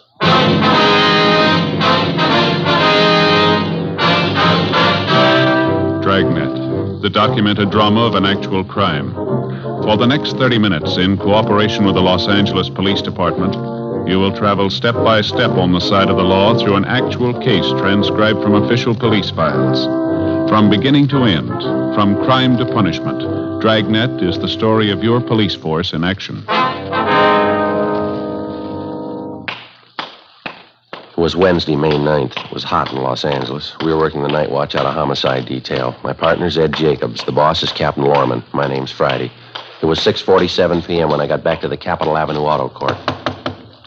Cotty's number 11. No reason in the world for it. I tried to reason with him. He wouldn't even listen. It's the craziest thing I ever saw. Yes, ma'am. Now, George, you find the phone all right? Yeah, I checked the office. Lopey says they picked up Daniels a few minutes ago. They're bringing him downtown now. Oh, they got him, did they? They're going to put him in jail? Well, it depends, ma'am. It's going to take a little more investigating first. I don't see what else you need. He threatened us with a gun, me and Doris Ashby. If that isn't a crime, I don't know what is. A few more questions we'd like to ask you, ma'am, if you don't mind. A couple of things we'd like to clear up. I told you just how it happened. Doris will tell you the same thing. He's just a crazy old man, if you ask me. Ought to be put away. Did you ever have any trouble with Mr. Daniels before this afternoon, Miss Cameron? Excuse me, the baby. Yes, ma'am. What is it now, honey? Can't you sleep? You try now, won't you? Daddy will be home pretty soon. That's a good boy. You try and sleep now. Miss Cameron? Yes. Oh, you be quiet now. I don't want any trouble from you. You heard me. Be quiet now. You got your hands full, ma'am. Don't I know it? A canary, a 4-month-old baby trying to keep house in an auto court. If I knew it was going to be like this, I never would have left Paso Robles. You've only been in town a week or so, is that right? It's closer to 2 weeks. Seems more like 2 months trying to get along in a place like this. A room and a bath, no place to cook, rinse out diapers. It's terrible. I told my husband he should come down here alone, find us a place to live first. Then we could move. No, he had to have it his way. Mm-hmm. You say your husband made the first contact with Daniels. He gave him a deposit on this apartment, is that right? Yeah, that's right. The same day he started work at the aircraft plant in the valley. We've been living in Paso Robles since we got married. A month ago, Pete, that's my husband, he got a lead on this aircraft job down here. Him and Ralph came down and signed up for it. Ralph, who's that, ma'am? Ralph Ashby. He's Doris's husband. Doris Ashby. She's my best girlfriend. We were neighbors up in Paso Robles. Oh, I see. They're not doing much better than we are right now. They're staying in another court up the street. Same thing, room and a bath. Doris is expecting, too, poor kid. Did you hear me? You be quiet now. You want to wake up the baby? About the arrangements your husband made with Daniels to lease this apartment, Miss Cameron. When was all this? A week ago Monday, the day after I moved down here. My husband and Ralph Ashby saw the rental ad in the paper, and they went over and talked to Daniels. He said, all right. He had an apartment for the Ashbys and one for us. Nice places, too. I see. Ralph and my husband signed the leases, gave him the first and last month's rent in advance. It was all decided. Well, how is it you couldn't move in right away, Miss Cameron? He said he was having the apartment house redecorated. Daniels did, I mean. He told Ralph and my husband the apartments would probably be ready for us on the 8th. That was yesterday. He said the 9th for sure, and that's today. And you tried to move in this afternoon, and Daniels refused to let you in. Is that it? I had the movers get all our things out of storage and move them out to the apartment. So did my girlfriend, Doris. The movers were just starting to get our furniture out of the van and move it into the apartment when Mr. Daniels showed up. He acted like a crazy man. Well, did he give you any reasons why you couldn't move in? He tried to give us a lot of reasons. None of them made any sense. You can ask Doris. She'll tell you. She was there with me. Well, what did Daniels say, now, just for instance? He said a lot of things. First, he told us there was no water in the apartments. It hadn't been turned on yet. He said the gas wasn't turned on either. Well, I knew that was a lie. I was in the apartment late in the morning. Everything was fine. The gas was working, so was the water. I see. When I caught him in that lie, he got madder than ever, made some more excuses. Then he started yelling and swearing at me right there on the sidewalk. Said the apartment just wasn't ready yet.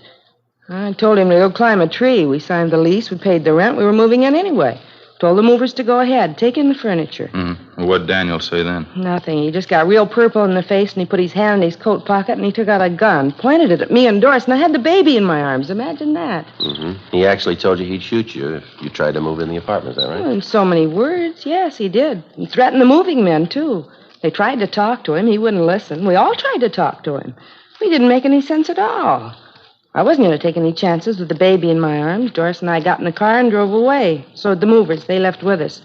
Can't say I blame them either. Yes, ma'am. That Daniels must be out of his mind. It's the only thing I can figure. A real nut. Well, did either you or your husband have any arguments with him at all before this afternoon? No, everything was fine. This afternoon was the second time I ever spoke to the man. And he had no objections to your having children or pets in the apartment? None at all. That's one of the first things my husband told Daniels when he went to look at the apartment. We had a baby and a canary. Daniels said it was all right with him. He didn't object at all. I understand there's 6 apartments in the building, Miss Cameron, that right? Yes, that's right. They're all vacant as far as I know. Daniels just bought the building a month ago. That's what he told my husband, anyway. He had the place redecorated, and the work was all done. The apartments are just sitting there. That's why I can't understand it. Why won't he let us move in? Yes, ma'am. We paid our money, signed the lease. If he gave us any kind of a good reason why we shouldn't move in, I could understand it. But to keep us out for no reason at all, to stand out there on the sidewalk and threaten to shoot us if we move in, me with a baby in my arms, I don't know. He must be crazy. You say you were in the apartment this morning, Miss Cameron. Did you notice anything unusual about the place, anything out of the ordinary? No, nothing. And you say Daniels couldn't give any reason at all why you shouldn't move in? Just one. It convinced me. Yeah. That gun.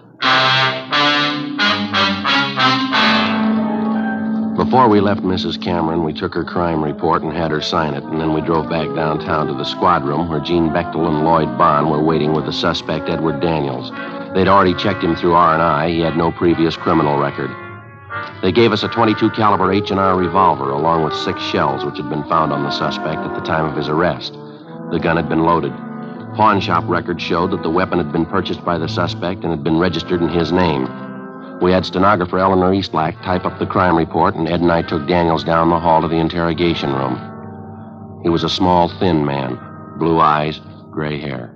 Don't know what all the fuss is about. I own the building. I can keep people out if I want to. When we saw the lease you signed with the Camerons, the other couple, too, they paid their rent. Why the sudden change of heart? I don't think that's any of your business. Matter between me and the tenant. It's our business when you threaten him with a gun, Daniels. Assault with a deadly weapon, that's a felony.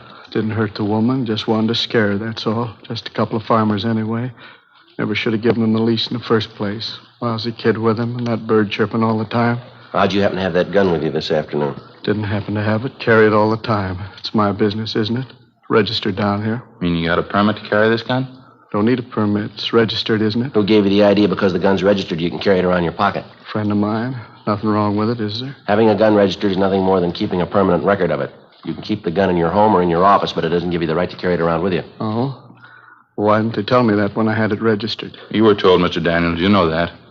Well, I don't remember it. Doesn't make much difference if you remember or not. Nobody has a permit to threaten people with a gun. Told you I wasn't going to hurt her. She just kept arguing with me. I'm a sick man, you know. Thought she was going to hit me. You mean while she was holding that baby in her arms? Now, come off it, Daniels. What's this thing all about? Told you before. I think that's my business. You signed a year's lease with the Camerons. You accepted the first and last month's rent. You took their money. You advised them they could move in this afternoon.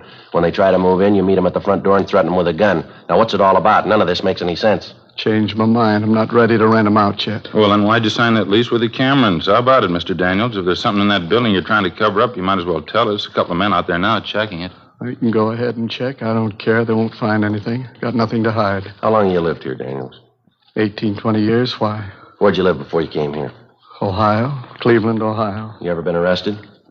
Yeah, a couple of traffic tickets. Cop said I went through a stop signal. I wasn't guilty, though.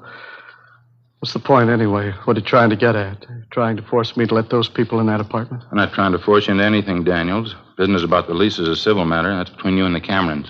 And what are you holding me here for? We told you. You threatened that woman with a gun. She signed an ADW report.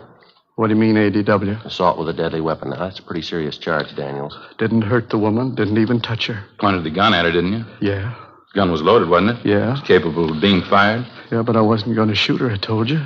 Just wanted to scare her off, get her out of there. It's the truth. I wasn't going to shoot her. What do I have to do to convince you? You don't have to convince us. What do you mean? Who do I have to convince? You got your choice, a judge or a jury. Ed and I took the suspect, Edward Daniels, down to the main jail where we booked him in on suspicion of 467 PC ADW. Before he was locked up, Daniels asked us if we would take the keys to his car and the keys to his apartment house to an Oliver Randall, an employee of his who acted as a janitor and general handyman at 2 other apartment houses Daniels owned. We told him we would. After we left the main jail, we checked with the office, and then we drove out to the location of the apartment house to interview the neighbors and deliver the keys to Daniels' handyman, Oliver Randall. Other than telling us that they considered Mr. Daniels a little eccentric, the neighbors were unable to give us any additional information that might help us in the prosecution. After we finished talking to the neighbors, we went across the street to the apartment house. There were lights burning in the upper rear apartment. We tried the bell, but there was no answer. From the set of keys Daniels had given us, we found the one that fit the door and let ourselves in. We heard somebody moving around on the floor above us. We went up and found a man there who identified himself as Oliver Randall. He appeared nervous and upset. There were papers and rags scattered over the floor of the room. Oh, yeah, I was just cleaning up here. Mr. Daniels told me to be sure and clean this up, papers and junk. I see. Well, here's some keys for you, Randall. Daniels asked to get them to you. Oh, yeah, apartment house keys. Mr. Daniels was supposed to meet me here. He said 8 o'clock. I think that's what he said. I wonder where he is. You know where he is? Yeah, he's in jail. Oh, what's he doing in jail? Did he do something wrong? He's had a complaint filed against him, assault with a deadly weapon. What happened? He got mad at somebody? Mr. Daniels got an awful bad temper. When he gets mad at somebody, he doesn't forget it. I know. I worked for him. How long have you worked for him, Randall? I don't know. A long time. Maybe 5 years. I forget. You say Daniels has a bad temper. Have you ever known him to be violent, Randall? How's that? Well, have you ever known him to be violent? I mean, have you ever known him to hurt anyone? Well, I don't know. I don't remember. A lot of times he says he's going to do things. I work for him, you know. A lot of times he gets mad at me. He says I don't work fast enough. Ray don't do the right things. He always carries his gun, you know. Once he said he was going to shoot me, I was pretty scared. You live with Mr. Daniels, do you? No, I have a room downstairs in another apartment house he owns, a place over on South Hoover. It's a nice room. It's got a window in it. You're on a regular salary, that the way you work? Yeah, $15 a week. I get the room free, too. It's not bad. You ever been arrested, Randall? Me? No, I've never been arrested. You ever been in the state hospital, any kind of an institution? No, I was up at Camarillo for a couple of years. I didn't like it too much. I came down here to live with my sister. She's dead now. She died about 4 years ago. She's the one that got me this job, you know. That's so? Oh, yeah. This isn't a bad job at all. Jobs are pretty hard to get now. That's what Mr. Daniels says. Real tough to get a good job now. That's why I do what I'm told. I better get on fixing up this place. Well, how'd all these rags and papers get here, Randall? The painters leave them behind? I don't know. I guess so. I guess somebody left them here. We understood the apartments were already cleaned up. They were ready to move into. What's that? I say we understood the apartments were all fixed up, that they were ready for the tenants to move right into. Oh, I don't know. I wouldn't know about that. Mr. Daniels takes care of renting the places. I just help him. I do what he tells me. Joe? Yeah? You notice that smell? Seems to be stronger out in the hall. Yeah, I think I do. How long's it been since the painters were working here, Randall? Do you know that? Painters? I don't know. A couple days, I guess. What's the matter? That's a pretty strong smell. Might be paint there or something like that. Don't you notice it? Oh, yeah, I've been wondering about that. I noticed it when I came in. It might be from upstairs, the attic. Painters were working up there, too, I think. Don't you think you ought to check it, see what it is? Mr. Daniels didn't tell me to. I guess I better, though. Smells pretty strong. I guess I better see what it is. Well, how do you get to the attic from here? Down the end of the hall. There's a stairway there. It goes right up into the attic. I'll show you. All right, fine. Yeah, Smells like gasoline or something. All the apartments are vacant, is that right? No one living in the building at all? Yeah, that's right. We go up the stairs here. Mr. Daniels had the whole place worked over. Nobody here at all right now. I guess he'll be moving in pretty soon. Going to be a lot of work. Got the other 2 apartment houses to take care of, and there's going to be this place. It's going to be a lot of work. Daniels hire anyone else besides yourself to help out with the work, I mean? No, I don't think so. Just me. I keep pretty busy. Here's the attic. Yeah, this must be where it's coming from. Yeah, it's strong enough to knock you over in it. The light switch is over here. Just a minute. Yeah, it's sure a mess. Papers, boxes, pile of old rags. That 5-gallon can there on the floor. Kerosene, huh? Yeah, it's just about empty, too. It's all spilled all over the floor. Mr. Daniels ain't going to like that. He's going to get mad. You usually keep this stuff up here, do you, Randall? I don't know. I guess it was with the painter's stuff. Those cans and things on the table there, I guess it got knocked off and spilled. Spilled all over the place, didn't it? Well, how come the painting crew didn't take their stuff with them when they left? All this equipment here. They're all finished with the job, aren't they? I guess so. You'd have to ask Mr. Daniels about that. They're all finished on the inside. I know that. They have the outside to do, though. Maybe that's why they left their stuff. Well, it's not a very safe way to leave it. Rags, papers, look here, kerosene spilled all over. You better get this place cleaned up first, don't you think, Randall? Well, I don't know. I sure wish Mr. Daniels was here. You won't let him know, will you? What do you mean, let him know what? Don't tell him I'll let you see the attic, huh? 9:35 p.m. Ed and I left the handyman, Oliver Randall, at his apartment house, went outside and got in the car. Neither one of us could find any explanation for it, but we both had a hunch there was something wrong with the setup. We drove to a neighborhood service station, called the office, and told them that we were going to stake the apartment house. We drove back and found a place to park where we could keep the building under surveillance without being seen. We waited. 10 p.m., 10:30, 11 o'clock. At a few minutes past 11, we saw Randall come out of the front door of the apartment, get in a blue sedan, and drive off. We followed him to an apartment building on West Pico and saw him enter a rear door. We waited. At 12:15 a.m., Ed got to a phone, called Captain Bernard at the business office, and notified him of our location. At 12:45 a.m., 2 men arrived to relieve us, and we briefed them on the facts. We drove back to the office, made out a 15.7 to Captain Lorman, and signed out. At 4 o'clock the next afternoon, we reported back in for work. We checked the book and found a message that the suspect, Edward Daniels, had been released from jail that morning on a writ, bail $2,500. The writ was returnable Thursday, May 10th. There was also a message in the book for us to contact Daniels' attorney, Richard Tiernan. Ed put in the call. Yes, sir. I see. What's that? Yeah, I know. All right, Mr. Tiernan. Yeah, thank you. Goodbye. You were right, Joe. What do you mean? Daniels' lawyer wanted to know how serious the charges are. He says Daniels is pretty upset. Seems he had some trouble lately. His insurance company. What's the matter? You have an accident? The insurance company doesn't seem to think it was an accident. Happened 2 months ago at an apartment house over on South Union. Yeah. Burned down.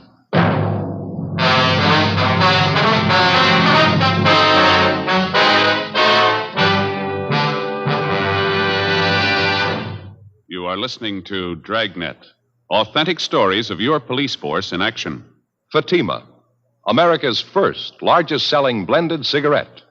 Now, best of all, king-size cigarettes. Prove it yourself today. Compare Fatima with any other king-size cigarette. 1. Fatima's length filters the smoke 85 millimeters for your protection. 2. Fatima's length cools the smoke for your protection. 3. Fatima's length gives you those extra puffs, 21% longer than standard cigarette size. And in Fatima, you get an extra mild and soothing smoke, plus the added protection of Fatima quality. To show our confidence in Fatima, we make this money-back guarantee to every king-size cigarette smoker. Buy a pack of Fatimas. Enjoy Fatima quality, extra mildness, and superbly blended tobaccos. If you're not convinced Fatima is better than the king-size cigarette you're now smoking, just return the pack and the unsmoked Fatimas before August 1st, 1952, and we'll give you your money back plus postage. Fatima, Box 37, New York 1. Remember, because of its quality, its extra mildness, its better flavor and aroma, more smokers now insist on Fatima than ever before. Insist on the best. Fatima, extra mild and soothing, plus the added protection of Fatima quality. Smoke Fatima. Best of all, king-size cigarettes.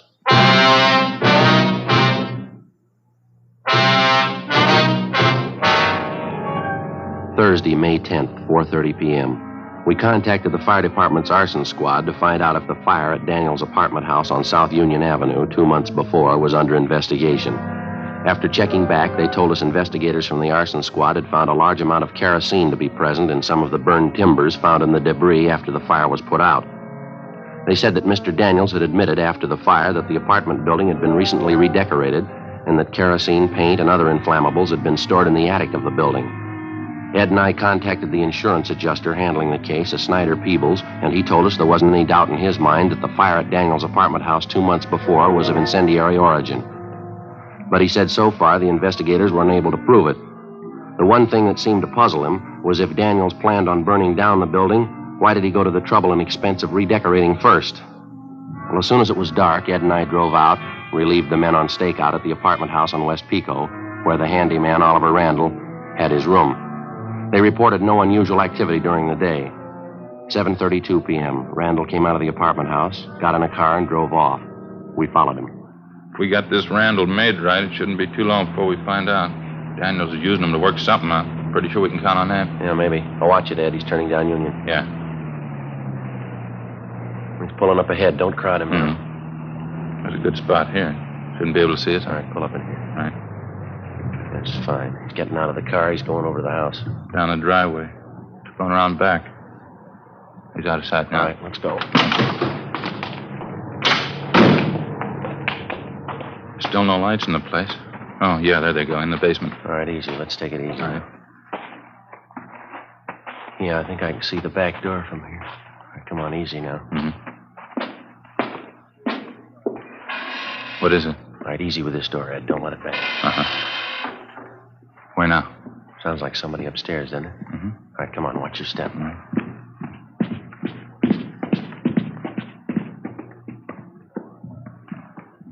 Come on, next floor up. Yeah.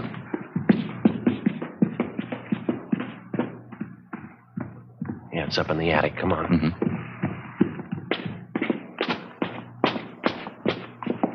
All right, come on.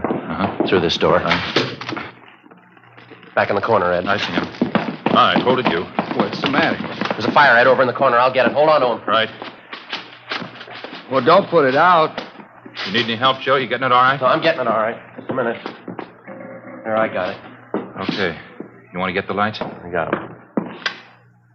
All right, Randall, what's the story? He told me to do it. He told me to come back tonight and burn the whole place down. Who told you? He said, Ollie, you go back to the place, to the attic, light a match, that's all, and then get out. Mr. Daniels, that's just what he said. Daniels told you to do this? He told me just light a fire and nobody'd know. He said there wasn't going to be any trouble. No trouble at all. Well, it gives you the edge, doesn't it? No trouble, he said. Yeah, well, next time you see him, you can call him a liar. 8:50 p.m. After making sure that the place was secure and that there was no danger of fire from the recent arson attempt, Ed and I took the suspect, Oliver Randall, outside and put him in the car where we questioned him. He made no attempt to disguise the fact that he had been directed by his regular employer, Edward Daniels, to commit arson by setting fire to the attic of the apartment house. In addition, he told us that Daniels had threatened him with bodily harm if he refused to obey the order and set fire to the building. He had this gun, you know, Mr. Daniels did. He always had it with him. I was scared of it, I don't mind telling you. Uh-huh. Well, he threatened to kill you if you didn't do what he wanted, that it? Yeah, I guess so. He used to get mad a lot of the time, and he had this gun. He always had the gun. He'd get mad at me and tell me he was going to shoot me. I'm afraid of guns. How about the fire at the other apartment house, Ollie, the one over on South Union Avenue? Yeah, that was a big fire. Did you start that one? Daniels told me there was nobody living there. He said nobody'd get hurt. Nobody did get hurt, did they? Did you start the fire? Yeah, I guess so. Yes, I did. Mr. Daniels tell you to do it? He said it was his building. He owned it. He could do anything with it he wanted to. I didn't want to do it. He told me I'd have to. He said he'd hurt me with that gun, and he said he'd fire me, too. I didn't want to lose my job. You knew you were doing wrong, didn't you, Ollie? Well, I guess I did, yeah. What could I do, though? I didn't want to lose my job. Good jobs aren't too easy to get nowadays. You know that. Where's Mr. Daniels now, do you know? You're not going to tell him what I told you, are you? He said not to say anything about it. He said nobody believed me anyway. Nobody. He said he'd tell everybody I was a liar. Said they'd believe him before they'd believe me. Well, where's Daniels now? If I tell you, you won't let him hurt me, will you? No, we won't let him hurt you. You're going to have to help us out, though. What do you want me to do? I'd like to find out where Daniels is first. He's in a movie over on Pico by his house. He's waiting for me. You mean he's waiting for you in the show? See, in the center section, 10 rows from the back. He's waiting for me now. Well, how's it you're supposed to meet him there? I don't know. He said if anybody wanted to know where we were tonight, this would prove we didn't start the fire. We were at the show. I was supposed to start the fire and then go to the show and meet him. 10 rows from the back, the center section. You want to show us where this movie is, Ollie? Yeah, okay. Mr. Daniels won't tell you anything. No, he's going to be mad. He won't tell you anything. Well, that's where we need your help, Ollie. What do you mean? We'll let him tell you. 9:44 p.m. Ed and I, along with the suspect, Oliver Randall, drove to the movie house on West Pico. On the way, we explained to Randall what he was supposed to do. 9:55 p.m. We parked our car half a block from the movie house, bought 3 tickets, and went inside. The feature picture was still on. There wasn't much of a crowd.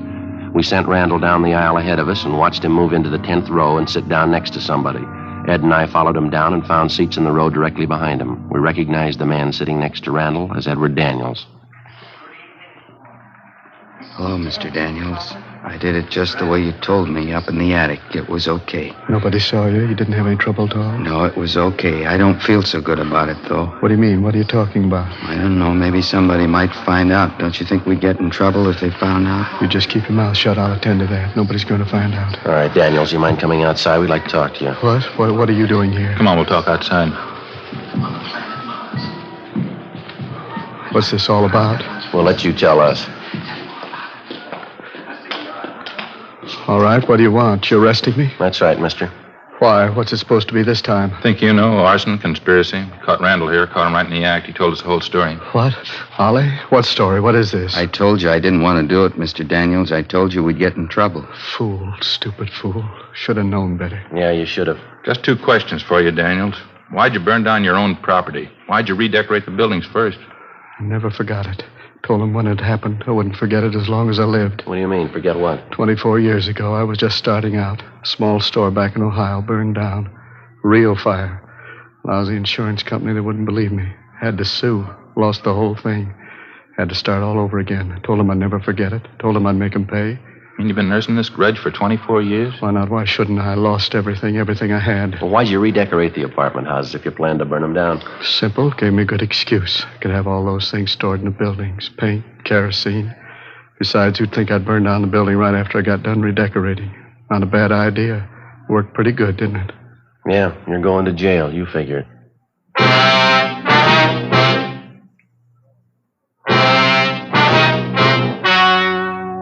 The story you have just heard was true. The names were changed to protect the innocent. On August 18th, trial was held in Superior Court, Department 86, City and County of Los Angeles, State of California. In a moment, the results of that trial. And now, here is our star, Jack Webb. Thank you, George Fenneman. Friends, comparisons are often very helpful in modern police work. Now, for instance, a suspect may be identified by comparing his M.O., or method of operation, with the known facts of a case. Comparisons are important to you in choosing your king-size cigarette. Compare Fatima for quality. You'll find Fatima's length filters the smoke 85 millimeters for your protection, cools the smoke for your protection. Fatima's length gives you those extra puffs, 21% longer than standard cigarette size. And you get an extra mild and soothing smoke, plus the added protection of Fatima quality. Buy Fatima. I'm convinced that you'll agree Fatima is the best of all king-size cigarettes.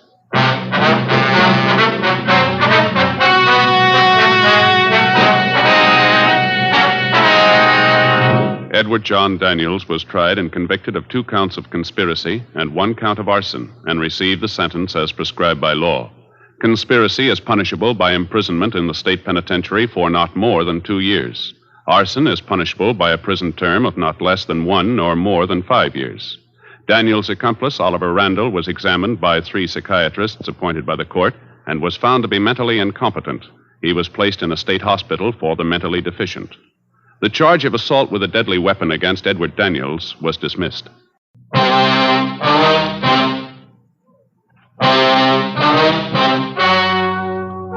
The story you are about to hear is true. The names have been changed to protect the innocent.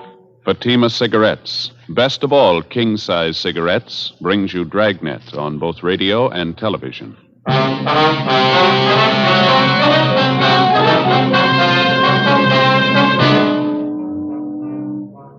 You're a detective sergeant. You're assigned to robbery detail. 2 convicts escaped from the state penitentiary. They're heading for your city. They're armed. They've boasted they won't be taken alive. Your job? Get them. In Fatima, the difference is quality. Yes, in Fatima, the difference is quality. Prove it yourself today. Compare Fatima with any other king-size cigarette. 1. Fatima's length filters the smoke 85 millimeters for your protection. 2. Fatima's length cools the smoke for your protection. 3. Fatima's length gives you those extra puffs, 21% longer than standard cigarette size. And in Fatima, you get an extra mild and soothing smoke, plus the added protection of Fatima quality. Definitely the best quality in its class, but the same price as the cigarette you're now smoking. Buy Fatima in the bright, sunny yellow pack. Best of all king-size cigarettes.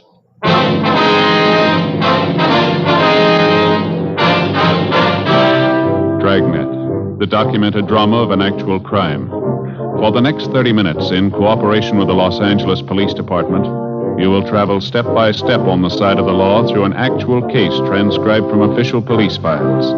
From beginning to end, from crime to punishment, Dragnet is the story of your police force in action. It was Wednesday, October 6th. It was cloudy in Los Angeles. We were working the day watch out of robbery detail. My partner's Ed Jacobs. The boss is Captain Didion. My name's Friday. We were on the way out from the office, and it was 2:40 p.m. when we got to Kesterson Boulevard, number 1256. Sounds like she's having a party, huh? Yeah, try it again, huh? Maybe they can't hear it inside. Mm-hmm. Yes? Police officers, ma'am. You Ruth Thompson? Yes, that's right. What is it? Well, my name's Friday. This is my partner, Sergeant Jacobs, Central Robbery. We'd like to talk to you a few minutes if we could. Well, I have a party going on right now. A few of my friends are over. What'd you want, Sergeant? About an Andy Powell, Miss Thompson. I understand you know him? I did know him, yes. I haven't seen him for a long time, 3 or 4 years anyway. Mind if we ask a few questions about him? Won't take long. All right. Come in, please. Thank you. We're sorry to disturb you, ma'am. It's pretty important or we wouldn't hold you up Oh, here. it's all right. Down the hall here. All right. We can talk in the kitchen if you don't mind. It's my girlfriend's birthday today. Thought it'd be nice to have a little party for her. Oh, I see. Chair there, if you like. Oh, here, let me wipe it off. Somebody spilled a drink on it. Probably Danny, always spilling drinks. Suppose you know about Andy Powell, Miss Thompson, what happened this morning? What's that? About Andy Powell. You heard what happened this morning? Just what I read in the morning paper. They said he broke out of San Quentin, another man with him. True then? He did break out? Yes, ma'am. That's the information we have. There's an all-points bulletin out on him. Well, I don't want to get involved in it. It's none of my business. Andy doesn't mean anything to me. Well, at the time he was sent up, you were engaged to Powell. Is that right? Yes, but that was before he got into trouble, before he went to San Quentin. I saw him after the trial. I told him how I felt about it. I told him it wasn't any use. You mean you called it off, that it? Wasn't much else to do. It was robbery, 5 years to life. It wasn't the first time either. Andy knew it'd be a long time, so die. Really, I had to tell him. I had to call it off. We understand you were on Powell's correspondence list while he was up at Quentin. You wrote to him, did you? Yes, the first couple of months. We haven't written lately, though. There wasn't any point to it, no point at all. Well, when was the last time you heard from Powell, Miss Thompson? The last time you wrote to him? Oh, 8 or 10 months. At least that. As I say, there wasn't much sense in going on. Andy knew he was in there for a long time. He couldn't expect me to wait all that time. Matter of fact, he said he didn't expect it. He told me that. You been up to visit Powell recently, Miss Thompson? No, I haven't. Well, then you haven't seen him since he went up to Quentin. You'll swear to that? Why do I have to swear to it? I already told you Andy doesn't mean anything to me. It didn't make sense. It's all over. I'm not even a relative. Why do I have to swear to anything? You haven't seen Powell since he went up to Quentin, that right? Miss Thompson, is that right? What if I saw him or if I didn't see him? What difference does it make? It's none of my business. Oh, did you see him, Miss Thompson? What difference does it make? I don't have anything to do with him. He doesn't mean anything to me. I told you. Did you see him? This morning. When? Late this morning, about 10:30. Was he alone? No, another man was with him. Who was the other man? You recognize him? Bert Selby. It's the way he introduced him. He didn't try to hide it. Some fellow he broke out of jail with. What'd they want? Why were they here? Clothes, money. Looked like the devil, both of them. Terrible. What'd you give them? They asked for him. Not that silly. Didn't trust me any more than they trust you. And he had a knife. I tried to tell him I didn't have any money. He didn't believe me. Came at me with that knife. I gave him the money. How much? About $17, $18. Some loose change. They emptied my purse. They took it all. Anything else? Clothes, a couple of suits of my father's. He died last year. They took his gun, too. I never thought Andy'd be that way. It was terrible. What kind of a gun was it, Miss Thompson? Colt revolver, 38, I think. They took that and the clothes and the money. It was about 10:30 this morning. How come you didn't report that? You say you knew about the escape. You knew they were wanted, didn't you? Why should I? They warned me about it. They threatened me. They said they'd come back and get me if I told the police. Look, I don't want to get mixed up in this. I'm engaged to a nice fella now. We want to get married. I don't want to get mixed up in this. Andy Powell's nothing to me. Did you watch the two men when they left the house here? You notice if they drove off in a car? No, I didn't. I just shut the door and prayed I was rid of them. Took my money, food, my dad's clothes. Don't make it any tougher, huh? Please. Well, it's not a question of that, ma'am. We have to find them. We're going to need all the cooperation we can get. I told you everything I could, honestly. They said they'd come back and kill me if I even talked to you. I can't do any more. I sure hope you don't find him. How's that? When Andy went out the door, it's the last thing he said. He said if the cops ever found him, there was going to be a fight. Terrible look on his face. Yeah. He said you'd never take him alive.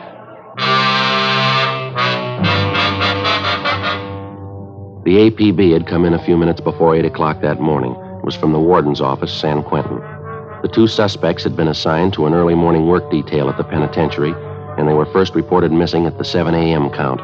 Number one suspect was Andrew A. Powell, WMA, 29 years, 5'9", 175 pounds.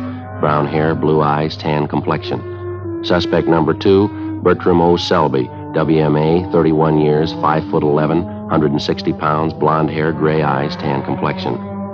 Both of them had long criminal records. Both of them had been serving time for armed robbery. They'd used guns before. We figured if they had to, they'd use them again. Before we left Powell's ex-girlfriend, Ruth Thompson, we called the office and arranged for a 24-hour stakeout on her home in case the escaped prisoners returned. We also made arrangements for a stakeout at the downtown restaurant where she was employed as cashier. We passed along the information which the Thompson girl had given us, and a broadcast and an APB was gotten out on the suspects. 4:05 p.m., Ed and I continued making the rounds of all the known friends and associates of the escaped prisoners. We failed to come up with any more leads. 5:50 p.m., we went back to the city hall. Clouding up again, huh? Over there in the east? Yeah, the paper says rain tonight and tomorrow. We can sure use it. Oh, I can't. What's the matter? I haven't had a chance to get the shoemakers yet. Here, look at that. Hole in my shoe. Been meaning to get them half-soled. I keep forgetting. Yeah. Don't tell me that's the only pair of shoes you got. No, I got another pair at home. They're not comfortable, though, not broken in. What's the trouble with this job? What do you mean? Shoes. You get a new pair, start wearing them around, it happens every time. Huh? No sooner you get the tops broken in, the soles wear out. It's a vicious circle. Yeah. Hi. What's the word? Oh, hi, Jess. Anything in the book for us, you don't? I don't know. I don't think so. I'll check it. How'd you two make out? Any luck? Oh, not too bad, Jess. We know Powell and Selby were in town this morning. Good chance they're still here. Mm-hmm. Any kickback on that last all points we got out? Well, nothing so far. Gaffney and Ricketts are running down a couple of possibles right now. One of them might pan out. Nothing in the book, Joe. We're clear. Just saying, Ed, on this Powell and Selby thing, got a couple of possibles we're checking on. Both calls came in the last hour. One was a holdup, Olympic near Vermont. Pawn shop there. 2 men pulled it off, slugged the owner, took clothes, money, 12-gauge shotgun. Well, how about descriptions on the men? Well, they seem to be fairly close. What I got over the phone, Gaffney and Ricketts are out talking to the victim. They took mugs of Powell and Selby along, waiting for their call back now. You said you had 2 calls. What was the other one? 211 and slugging out on Hollywood Boulevard, just above Western. A couple of thieves knocked over a dry goods store. Some take, clothes and money. Descriptions are pretty close there, too. Hollywood division's covering. Waiting for their call back. Does anyone want to smoke? Yeah. Thanks. Here. Yeah, thanks. Thompson girl's the only one who had anything, huh? None of the others could help you out? Yeah, that's about the size of it. Apparently, Powell doesn't have too many connections in town. Selby has even less. No more than a dozen names on that list, were there, Joe? Friends, relatives? An even dozen. A couple of bars Powell was known to hang out when he was in town. Checked them out, too. Nothing. Yeah. Well, they sure made a beeline here after they broke Quentin. It's a good 500-mile stretch. If they don't have the connections here to help them, then what's the big attraction? Yeah. They could have some help lined up we don't know about. Somebody to hide them out, keep them in groceries for a while. It's possible they're making a run for one of the border towns, Tijuana, Mexicali. Maybe Powell figured on more help from the Thompson girl. Clothes and money. Enough to get him and Selby over into Mexico, huh? She said all they got was $17. Had to cut corners to make it on that. Robbery, Gonzalez. Oh, yeah, Jack. You sure? Yeah, okay, fine, thanks. Bye. You got it. Jack Ricketts. He and Gaffney just finished talking to the owner of the pawn shop that was held up, the one on Olympic. Yeah. They gave him a handful of mug shots to check. He tabbed 2 of them, Powell and Selby. 6:30 p.m. A supplementary broadcast and an APB was gotten out on the 2 suspects, and the Record Bureau's photocopy room turned out 2,000 copies of Powell's and Selby's mugshot for distribution. At 9 p.m., a theater on Western Avenue was robbed of $192. Powell and Selby were again identified as the holdup men. The robbery victim, the manager of the theater, said that both men were armed, one with a .38 revolver, the other with a sawed-off shotgun. Neither the manager nor the 2 witnesses were able to tell us how the thieves got away from the scene of the crime, if they were on foot or if they had a car. 11:20 p.m. A hotshot call came through on a holdup at a liquor store and delicatessen down on South Central Avenue. For the 3rd time that night, Powell and Selby were identified from their mugshots as the holdup men. They'd used the same weapons, the revolver that they'd taken from the Thompson girl's home, and the shotgun that they picked up in the robbery of the Olympic Boulevard pawn shop. Again, the victims were unable to tell us how the suspects got away, whether on foot or by car. Midnight, 1 a.m. There were still no replies to supplementary broadcasts and bulletins which had been gotten out. 1:25 a.m. Another hotshot call came through, this time on a holdup and a slugging at the 2050 Room, a small nightclub on West 9th Street. Ed and I handled the call. For the 4th time, the bandits were identified as Powell and Selby, and for the 4th time, they'd made good their escape. We interviewed the manager of the 2050 Room, a Herman Saunders. Quite a few people in here at the time of the holdup, Mr. Saunders? Yeah, good for Thursday night, 30 or 40 anyway. We sure left in a hurry. This is the 2nd time this year we've been knocked over. Insurance company isn't going to like it too much. Well, how much money did they take altogether, do you know? A little less than $600 from the cash register, mostly currency, some rolls of dimes and quarters. Got another $150 from my wallet. That's about it. They didn't take anything from the customers. Are you sure about that identification, are you? There's no chance of a mistake there? I'm positive. I'd know Andy Powell anywhere. I should know him. Like I told you, he worked for me a year and a half. I was here at 2050? Yeah, he worked behind the bar. Good man, too. I don't get it at all. You mean why it went bad? Well, yeah, that, too. What I mean is if you're going to hold up a place, you don't pick a joint where everybody knows you. I spotted Andy as soon as I saw him at the bar. So did a couple of the waiters. He wasn't wearing any kind of a mask? He didn't make any attempt to disguise himself? No, stood there big as life, him and this other fella. Didn't waste any time either. They pulled the guns, lined up everybody in the place, and stood them against that wall over there. Real Wild West style. Took over the whole place. Acted real wild, Andy and this other fella. Must be crazy. Nobody was hurt? Didn't slug anyone? I slapped a few of the customers around. I thought for a while they were really going to get rough. They had us lined up against the wall. Andy was acting tough. Had this knife with him, good 4-inch blade. Went right down the line, jabbing people with it, threatening them. Must be out of his mind. Well, you say he didn't take any money from the customers? Yeah, that's right. They worked it pretty fast. Emptied the cash register, then my wallet, then they beat it. Never so glad to see anybody go in my life. Well, how'd they get away? Do you have any idea on that? Old guy who sells papers down the corner, he says he thinks he saw a car pull away right after the stick-up. Said it was a blue sedan. Don't know how much stock you can put in it. The old man's eyes aren't what they used to be. Do you know Powell pretty well when he was working here, Mr. Saunders? I mean, do you know any of his friends, people he used to run with? No, I didn't know him that well. He worked for me, that's all. I still have his old address, the place he was living when he worked for me. I can get it if you want. Yeah, if you would, please. Sure, no trouble. I just don't get it. Don't get it at all. Of all the joints in town he could have held up, he had to pick mine, the one place he'd be recognized. You think he'd have better sense, wouldn't you? You'd think so, yeah. How'd I ever hire a guy as dumb as that Powell, holding up the place he worked for? Biggest mistake he ever made. No, he made a bigger one yesterday. Yeah, what was that? When he broke prison.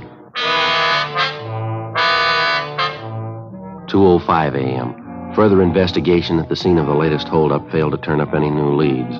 While Ed and I checked on Powell's former address, which we'd gotten from the owner of the 2050 room, Gonzalez, Ricketts, and Gaffney continued checking the immediate neighborhood. In addition, a special detail from Metro Division was sent in to cover the entire area. The suspect's former address turned out to be a rooming house up on West Temple Street. The landlady remembered Andy Powell, but she had no forwarding address on him, and she could tell us nothing about his former friends and associates. We checked back with Gonzalez, Ricketts, and Gaffney, and they told us that besides the old newspaper vendor, the counterman at the coffee shop near the 2050 room had also spotted a blue sedan leaving the vicinity of the nightclub shortly after the holdup. He was able to give him the make, the model, and a partial license number. A supplementary all points had been gotten out on it immediately, and the information relayed to DMV and auto theft detail. 3:10 a.m., Ed and I completed our assignment in the investigation and went back to the office to check for instructions from Captain Didion. Can't see how we'd be much use out on the street the way things stand now, can you? No, I don't. Everything's covered I can think of. Supplementary all points is out. Detail from Metro's working in the neighborhood. Yeah. It's funny, isn't it? What's that? Well, this Andy Powell going back to that place he used to work and holding it up. That doesn't make any sense at all, does it? That's for sure. Must have known somebody was going to recognize him. Couldn't have been a coincidence. Well, there's only one way I can figure it. They don't care, either one of them. They got their money now, a car. They both got guns. They're out to go as far as they can. Oh, hi, Jess. Hi. You just get back in? Yeah. Hi, Joe. Right. You as tired as you sound? Worse. Fair piece of news, though. Yeah, what's that? Powell and Selby, they just found their hideout. After 3 hours of canvassing the general downtown area, particularly in the vicinity of the last holdup, a team of men working with a special detail from Metropolitan Division interviewed a desk clerk in a small hotel on South Broadway who recognized the suspect's mugshots. The two of them had registered early the morning before under the names J.E. Dennis and Harold Thompson, both from Fresno, California. The hotel room was searched, and 2 San Quentin inmate uniforms were found stuffed under the mattress of the bed. After the room was processed for fingerprints, there was no doubt that the recent occupants were Powell and Selby. The clerk had no idea when they were supposed to return. The hotel was staked out immediately, and the citywide search for the escaped prisoners went on. The following day, Thursday, October 7th, 11:30 a.m., still no sign of the suspects, no further reports or leads as to their whereabouts. The search went on. Ed and I signed back in at the office. 10 minutes later, a long-distance phone call came in for us. When was that, Mort? What's that? Yeah, close enough, right? We'll let you know, yeah. Bye. Mort Gear down to San Diego. Yeah, what do you want? One of their traffic officers was checking a car about 8 o'clock this morning, 586 parking. Blue sedan, fits close to the description of the escape car. Well, it's a pretty common model, isn't it? Did he say anything else? Traffic man checked the inside of the car, glove compartment, found half a dozen rolls of dimes and quarters, same name stamped on all of them. Yeah. 2050 room.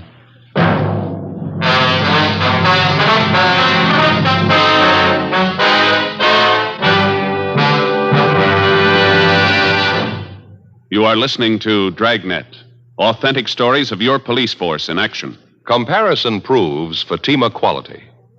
Prove Fatima quality yourself today. Compare Fatima with any other king-size cigarette. 1. Fatima's length filters the smoke 85 millimeters for your protection. 2. Fatima's length cools the smoke for your protection. 3.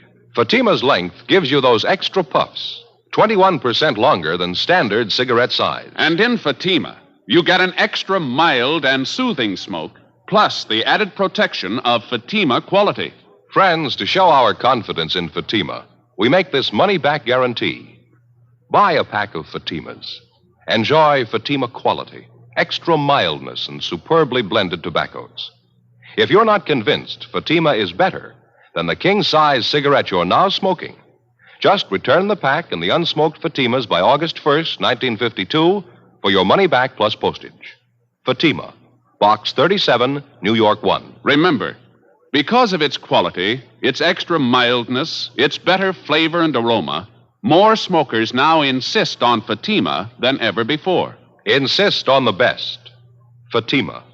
Extra mild and soothing. Plus the added protection of Fatima quality.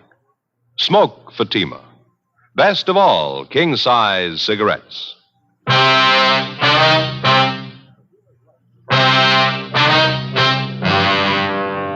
October 7th, Thursday, 1 p.m. After we got the report from Lieutenant Mort Gear that the escape car, along with a few dollars of the stolen money, had been located in San Diego that morning, Ed and I had a meeting with Captain Didion. It was beginning to look like our first hunch was right. Powell and Selby's 24-hour campaign of holdups in the Los Angeles area had netted them a fresh change of clothes and more than enough money to live on for a while. With the locating of the escape car in San Diego, it looked like the suspects were apparently taking the next logical step, a fast move over the international border into Mexico, a distance of less than 20 miles from San Diego. Probably they figured once over the line they had a good chance of losing themselves. 1:40 p.m. On Captain Didion's orders, Jess Gonzalez, Ed, and I got in the car and headed south for San Diego with a supply of mugshots of the escaped prisoners. We got there a few minutes after 4 p.m. We went directly to the San Diego PD, where we contacted Sergeant Tony McGuire, robbery detail. Tough week, huh? Hear they've been driving you crazy up there. Just about, Tony. 4 robberies in 24 hours, giving us a run. How about Mort Gear? He around? Yeah, he just went down the hall, Jess. Ought to be back in a minute. Why don't you fellas sit down? Yeah, thanks very much. Well, what's the latest, Tony? Anything since you picked up that blue sedan? No, not much. Got the car in the impound, had it dusted for prints. We made them all right, both sets, Powell and Selby. No sign of them around town? No, got it pretty well covered, too. Not a trace. We're in a good spot to make it over into Mexico. Hate to disappoint you. What do you mean? We think they already made it. At 6 o'clock that night, Gonzalez, Ed, and I, together with Lieutenant Gear, Tony McGuire, and Sergeants Gayton and Schultz, drove south from San Diego to the international line. We left mugshots of Powell and Selby with the immigration officers at the entry gate. Then we drove into the town of Tijuana, contacted the local commandant of police, and he promised us full cooperation. He assigned a special detail of his men to work with us in covering the town. At 8 p.m., the block-by-block canvass of the city began. Every back alley, every bar, every restaurant, every hotel, they were all checked. The tourist attractions, the souvenir stands, the nightclubs, the highlight pavilion. We went straight through on it, 8 o'clock that night until 5 o'clock the next morning. All it got us was sore feet and a mediocre lead from a native taxi driver. After being shown the mugshots, he told one of the Mexican officers in the detail that about noon that day, he'd picked up 2 Americans resembling Powell and Selby and driven them to the town of Tecate, another Mexican tourist spot about 25 miles to the east. 10:30 a.m. We drove over and checked with the police at Tecate, and they told us that 2 Americans had arrived in the town that morning. He invited Jess Gonzalez to go along with the 3 of his men to the hotel where the men were supposed to be staying. Ed and I waited in the office. Hi. Hi, Jess. What do you got? Oh, not much. Went over to the hotel. The 2 men weren't there. Desk clerk says they told him they were driving out to a little village about a mile from here. Mm-hmm. Police commandant asked me to come back here and wait. Said he and his men would drive out to the village and check the men out. That seems a little funny, doesn't it? Well, he didn't invite me to come along. It's not a good idea to push him. I mean, after all, it's his jurisdiction. Yeah. We're supposed to wait here till they get back? Yeah. It might be him now. See, Policia? Yeah. See. About half an hour, yes, sir. All right, gracias. Goodbye, see. The commandant, he and his men found the 2 Americans. Yeah? No go. They're not Powell and Selby. Half an hour later, the police commandant of Tecate returned to the station along with his men and the 2 American tourists in question. One look at them, and we knew we'd made the trip from Tijuana for nothing. Except for their build and the color of their hair, the 2 Americans bore little or no resemblance to Powell and Selby. 2:30 p.m. We headed back for Tijuana, and we checked in with Mort Gear and the rest of the men. While we'd been gone, they'd chased down half a dozen leads, but none of them had panned out. The rest of the afternoon, we covered the racetrack at Agua Caliente and distributed mugshots of the suspects to all track police officers. The mutual windows were covered, and also the foreign book. No luck. The 6 of us took time out for a bite of supper, and we talked it over. Logically, the next place in line to cover was either the fishing town of Ensenada on the coast or the city of Mexicali, further inland. We decided to try Ensenada first. 7:30 that night, we checked in at the Ensenada police station where we met with the local sub-commandant, Pedro Martinez. Like the other commandants in Tijuana and Tecate, he offered full cooperation and gave us a special detail of men to aid in the search. We gave him a supply of mugshots of the 2 convicts to distribute among his men. Here you are, sir. These are pictures of one of them, Andrew Powell. This one here is the other man, Bert Selby. All right, thank you. Juan? Juan! See? ¿Qué es? These pictures, Juan. Criminals. They're for distribution to the men, one each. Sí. ¿Estos son los hombres? Sí, ¿por qué? Un momento. Sí. Excuse me, officers. Yeah, sorry. Go ahead. ¿Qué pasa? Joe, what is it? What's got me? I don't know. See the look on his face when the chief showed him the mugshots? Yeah, he's got something on his mind. Let's wait a minute. Officers, I hope you will excuse me. Yes, sir. Anything wrong? My assistant, Teniente San Filippo. He says he knows the pictures of these men. Oh, how's that? He says he saw these men this morning here in Ensenada. Yeah, he's sure about that, is he? Yes, sir. He says he's sure. He says the two men were here last night, right here in the station. You mean your men booked them in? They committed some kind of crime? Oh, no, sir. They came in to report a crime. 8:20 p.m. On further questioning, the assistant to the Ensenada Commandant of Police told us that the night before, two men answering Powell and Selby's description had come in to file a complaint at the Central Police Station. They charged that they'd had their pockets picked at a local bar while they were under the influence of alcohol. The two complainants, who matched Powell's and Selby's descriptions perfectly, signed themselves J.E. Dennis and Harold Thompson, both from Fresno, California, the same names and addresses that had been used by the occupants of the Southside Los Angeles hotel room where the discarded prison uniforms had been found a day and a half before. After a brief talk with the police commandant, he dispatched a special detail to go out and pick up the two men registered as Dennis and Thompson at a motel near the south end of the city. At the commandant's request, we remained at the office. 9 p.m., 9:30. The detail assigned to the job returned, but with only one of the suspects with him, Andrew Powell. While resisting arrest, the other suspect, identified as Selby, received a cut forehead and was being taken to a local clinic for treatment. The commandant briefed us on what had happened. Their rooms were searched, Officer Friday. Some money was found, also two guns, a revolver, a shotgun. Here they are. All right, thanks very much, sir. Well, Powell, how about it? You ready to cop out? What are you talking about, cop out? What'd you guys come all the way down here for anyway? You can't touch us. What makes you think we can't? You can't, that's all. You know better. You can't arrest us down here. No jurisdiction. We didn't arrest you, Powell. The Mexican officers did. Okay, fine. Now, how do you expect to get us out of Mexico? Guess again, copper. You know you can't do it. You haven't got the right to. Maybe. You want to tell us where you have the loot? The money you took in those holdups? Why should I? Look, why don't you admit it? We got you beat. We got over the line. You can't touch us down here. I don't bet on that, mister. Commandant? Yes, sir? You want to tell him how it stands? I will see that the general in charge of the Northern District is notified in the morning of your case. He will see that you and your partner are deported. What are you trying to pull? You can't do that. You know it. It's illegal. So is robbery, Powell. Come off it. Doesn't make any difference. You can't touch us in Mexico. It's against the law. You can't touch us. A popular misconception, Mr. Powell. I'm afraid you have made a mistake. If you like, you can pass the word. How long would it be for us to receive the prisoners at the line, sir? I don't know. A long time, I think. Maybe as long as 1 o'clock tomorrow. You know you can't do this. You'll never get away with it. I know a lawyer in Tijuana. I'll get him to straighten it out. You understand, Sergeant, we can't hand this man over to you now. But if you will be at the international border at 1 o'clock tomorrow, I'm sure they'll be crossing over. You can't do this. It's illegal. You know you can't. We're going to try. Wasting your time? Why don't you admit it? You can't arrest us. We got over the line. We got you beat. You can't arrest us, and you know it. You know that, don't you? There's only one thing I know for sure, Powell. Yeah? San Quentin. You got out and you're going back.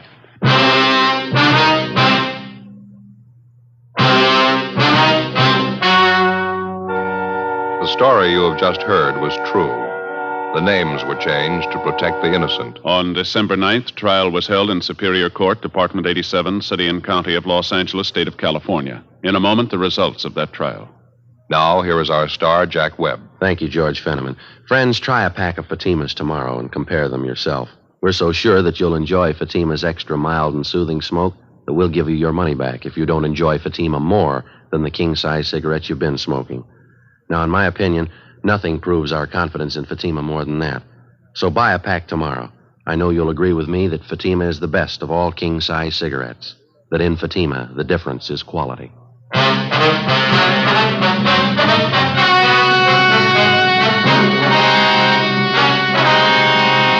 Andrew Powell and Bertram Selby were deported from Mexico as undesirable aliens and turned over to U.S. authorities at the international border.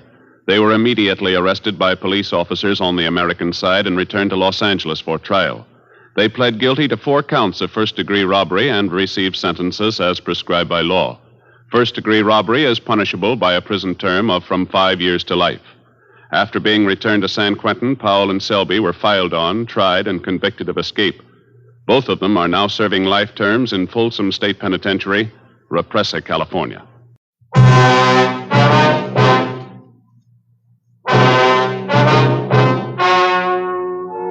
The story you are about to hear is true. The names have been changed to protect the innocent. Fatima Cigarettes, best of all king-size cigarettes, brings you Dragnet on both radio and television.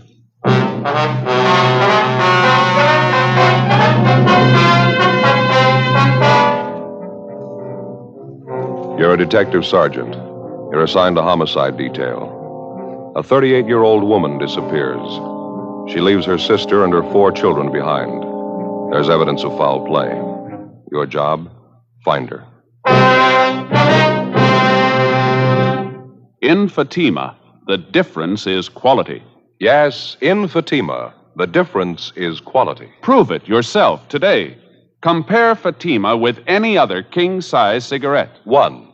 Fatima's length filters the smoke 85 millimeters for your protection. 2. Fatima's length cools the smoke for your protection. 3. Fatima's length gives you those extra puffs, 21% longer than standard cigarette size. And in Fatima, you get an extra mild and soothing smoke, plus the added protection of Fatima quality. Definitely the best quality in its class, but the same price as the cigarette you're now smoking. Buy Fatima in the bright, sunny yellow pack. Best of all, king-size cigarettes.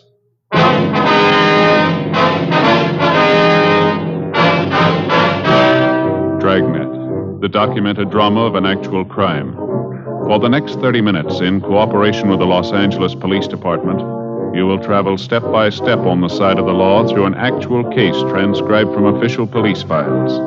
From beginning to end, from crime to punishment, Dragnet is the story of your police force in action. It was Monday, June 3rd. It was overcast in Los Angeles. We were working the day watch out of homicide detail. My partner's Ed Jacobs. The boss is Thad Brown, chief of detectives. My name's Friday. I was on the way back from communications, and it was 8:15 a.m. when I got to room 42. Homicide. Joe, what's doing? Hi, Brian. You seen Ed? Went down the hall a minute, said he'd be right back. Oh, thank you. I don't see anything in the book. Nothing new, huh? Not much. Pretty slow.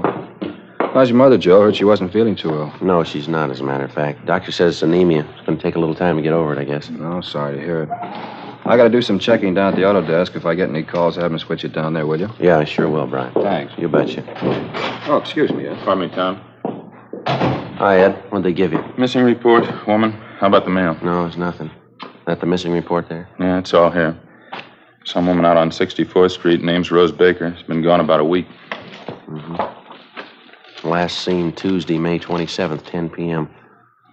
Who's this that made the report? Carl Shelton? Who's he? It's her boyfriend. Miss Baker's husband died about 5 years ago. She's been running around quite a bit since then. Had a lot of man trouble. Well, she disappeared before then, huh? Yeah, half dozen times. Never been gone this long, though. Holmes took this report from Shelton. He gathered Miss Baker's not too stable. She's known to drink quite a bit. Doesn't seem to care anything for her home or kids. Yeah, I see it here. She has 4 children. They're living with her aunt, Mrs. Baker's sister. It's kind of a funny arrangement, isn't it? Yeah. Baker woman packed her bags and walked out of the house about a year ago. Her sister's been taking care of the kids ever since. Mother comes back for a visit once in a while. Mm-hmm. This address we've got on Mrs. Baker, it's the same address as her boyfriend, Carl Shelton. Yeah, that's right. They both have apartments in the same building. Is this a recent picture, Miss Baker? Supposed to be, yeah. It's a nice-looking woman, huh? Yeah. Sister's listed here as the last person who saw her. Well, how's that? Baker woman still wasn't living at home, was she? According to the sister, Mrs. Baker came over to the house to see her the night she disappeared, sometime around 8 o'clock. 2 of them had some business to talk over. Mm-hmm. Seems the sister had a check for $400 she got from selling some furniture. Claimed the kids had been sick. She had doctor bills to pay. You mean Mrs. Baker's sister took care of things to that extent? Apparently. Anyway, after the sister got the check for selling the furniture, Miss Baker wanted half the money. Sister said that's why she came to see her that night. 2 of them got in the car and went out to find somebody to cash the check. Mm-hmm. You want a drink of water? No, thanks, Andy. Where do you get a $400 check cashed at 8 o'clock at night? Would you know? Sister said Miss Baker knew somebody who'd cash it for him. Turned out the person couldn't cash it. Sister stopped at a bar for a glass of beer. Mrs. Baker took the car and went to look up somebody else she thought could cash it. That was it. Mrs. Baker hadn't been seen since. Who was this somebody else? No idea. Sister claims she doesn't know. Mrs. Baker didn't tell her. Sounds like Mrs. Baker wanted the whole check, wouldn't you say? That's what the sister figured when Miss Baker didn't come back. She finished the glass of beer, left the barn, started walking home. 2 blocks from the house, she found her car parked. No sign of Miss Baker. Car keys were in the glove compartment, so it's a sister's share of the money, $200 in cash. Well, how about the firm that issued the check? They get it back canceled? Yeah, a couple of days ago. Miss Baker's endorsement on the back. Yeah, sounds pretty wild, doesn't it? Whole thing does. Talked to half a dozen people who saw Miss Baker that night, and none of their stories jibe. How do you mean? Her boyfriend, Carl Shelton, he claims Miss Baker told him she was going out of town for a few days with a girlfriend. They check it out? Yeah. Girlfriend didn't know anything about it. Then they talked to a woman who works with Miss Baker. She says, yeah, the Baker woman was planning a trip. Miss Baker mention anything about it to her sister? No, sister says Miss Baker told her just the opposite. Said she was getting out of her apartment into a new place. She was going to spend the next couple of days moving. They checked the boyfriend, Shelton. Said if Miss Baker was moving, it was news to him. Well, either she's a liar or one of her friends are, huh? It's all bollock stuff. No 2 stories anywhere near alike. What do they figure for a motive? They got a line on anybody who might have wandered out of the way? Big field to pick from. She fought with Carl Shelton. She fought with his sister, some of the people she worked with. She had 3 or 4 other men around town on the string, too. Any one of them could have wanted her out of the way. All her relatives been checked out, and all her friends, places she'd be most likely to go? All checked. Not a trace of her, nothing. Yeah, I guess we better start moving on it. A lot of ground to cover. See if we can't straighten out some of those stories. One thing's sure. Somebody's lying. 8:35 a.m. Before we left the city hall, we checked with Sergeant Holmes in Missing Persons, who'd taken the report on Rose Baker's disappearance. He had nothing to add to what was in the report and what he'd already told Ed. First on the interview list was the sister of the missing woman, Bernice Marin. She was employed as a saleswoman for a grocery supply firm. We called at the home where Miss Marin lived with her 4 nieces and nephews, but there was no answer. The next-door neighbor told us that Miss Marin was working, that she usually didn't get home until 4:15 or 4:30 in the afternoon. In the meantime, we figured we might as well check the next name on the list, Mrs. Baker's boyfriend, Carl Shelton. We'd already checked him through R&I, and he had no record. We drove out to his address, a 3-story apartment house on 64th Street. Shelton's apartment was on the main floor rear. He answered the door in his bathrobe and slippers. He told us that he was employed at one of the local oil refineries, and that this particular week he was working the graveyard shift, 11 at night until 7 in the morning. He showed us back to a small kitchen at the rear of the apartment. While we questioned him, he fixed a percolator of coffee and put it on the stove. You're sure about Miss Baker's plans, are you? She never mentioned anything to you about moving out of the apartment house here? No, never. Somebody's handing you a line there. If Rosie was going to move, she'd tell me about it. Just a minute, I got to get that coffee. It looks about done. You fellas want some Java? Got a whole pot full here. No, thank you. How long did you say you've known Miss Baker? Oh, about a year and a half. We got along pretty good. Did right from the start. Sure don't understand her taking off like this. Miss Baker ever talk to you much about the family? Her sister, 4 children? I mean, did you see them regularly? Seem to get along with them all right to you? I don't think I'd know that. Rosie never had much to say about them. The only thing I could gather was that she just got sick of the routine, you know. Keeping up a house, doing the wash, mopping, dusting, taking care of 4 kids. She just checked out, that's all. Let her sister Bernice take over. Mm-hmm. If you ask me, she never should have had a family to begin with. Rosie isn't the kind. She's a party girl, likes a good time, you know what I mean? One thing I don't understand, Shelton. You said a minute ago you couldn't figure out Miss Baker's going off like this. When you filed a missing report on her, you said she was planning a trip out of town. Yeah, that's right. Well, isn't it possible she might have taken off without telling you? No, I don't think so. She'd have told me. She was planning a trip, all right, but she wasn't going to leave till the next night, Wednesday night. She's going to pick up this girlfriend of hers, Iris, and the 2 of them were going to take the bus down to Laguna for a couple of days. Well, it's our understanding this girlfriend, Iris, didn't know anything about the trip. Can you explain that? I don't know. I guess Rosie forgot to tell her. Can't figure these women sometimes. Maybe she was going to phone her Wednesday morning. She knew Iris could get away almost any time. And you think it's possible she might have gone down to Laguna by herself? No, that's not like Rosie. Besides, before I went in to report her missing, I called a couple of places down Laguna where Rosie usually stops at. They hadn't seen her. Possible she might have gone some other place? No, without telling me, no. Besides, she wouldn't go alone. I know that. Sheldon, we understand Mrs. Baker was friendly with 2 or 3 other men around town. You think it's possible she might have gone someplace with one of them? Sheldon? No, I can't buy that. If it was 8 months ago, I'd say maybe, but not now. Why not? Well, we had it out, that's all. It was all settled. She wouldn't do anything like that again. Pretty sure about that, are you? Yeah, positive. I don't get it at all. She wouldn't do that to me, taking off, just packing up and leaving. Rosie wouldn't do that to me. Well, she's got 4 children. Yeah. She did it to them. We questioned Carl Shelton for another half hour, but he failed to come up with anything in the way of a definite lead. 10:40 a.m. We drove to the home of the missing woman's girlfriend, an Iris Kirby. Two things she was pretty definite about. She knew nothing about an out-of-town trip Mrs. Baker was supposed to have planned for the two of them. And secondly, she had no use for Carl Shelton. She told us that Shelton was her ex-boyfriend and that she had introduced him to Rose Baker and that shortly after that he dropped her. A few weeks later, Shelton began to keep steady company with Mrs. Baker. Outside of her personal grievance against Shelton, Iris Kirby had nothing to offer in the way of a lead to the whereabouts of her friend. 11:30 a.m., we got in the car and headed for the factory in the south end of town where Rose Baker was employed. We stopped off on the way for lunch, a bowl of soup and a sandwich. Ed had a cheeseburger and a piece of pie. Before we left, we checked the office to see if there were any calls. Nothing. The place where Mrs. Baker worked was on Santa Fe Avenue, a one-story building covering almost half a block. They manufactured men's work clothes, shirts and overalls. We checked with the personnel office. We asked if Rose Baker had any friends that she worked with. We were told that there was a Mildred Dunn who was a fairly close friend of the Baker woman.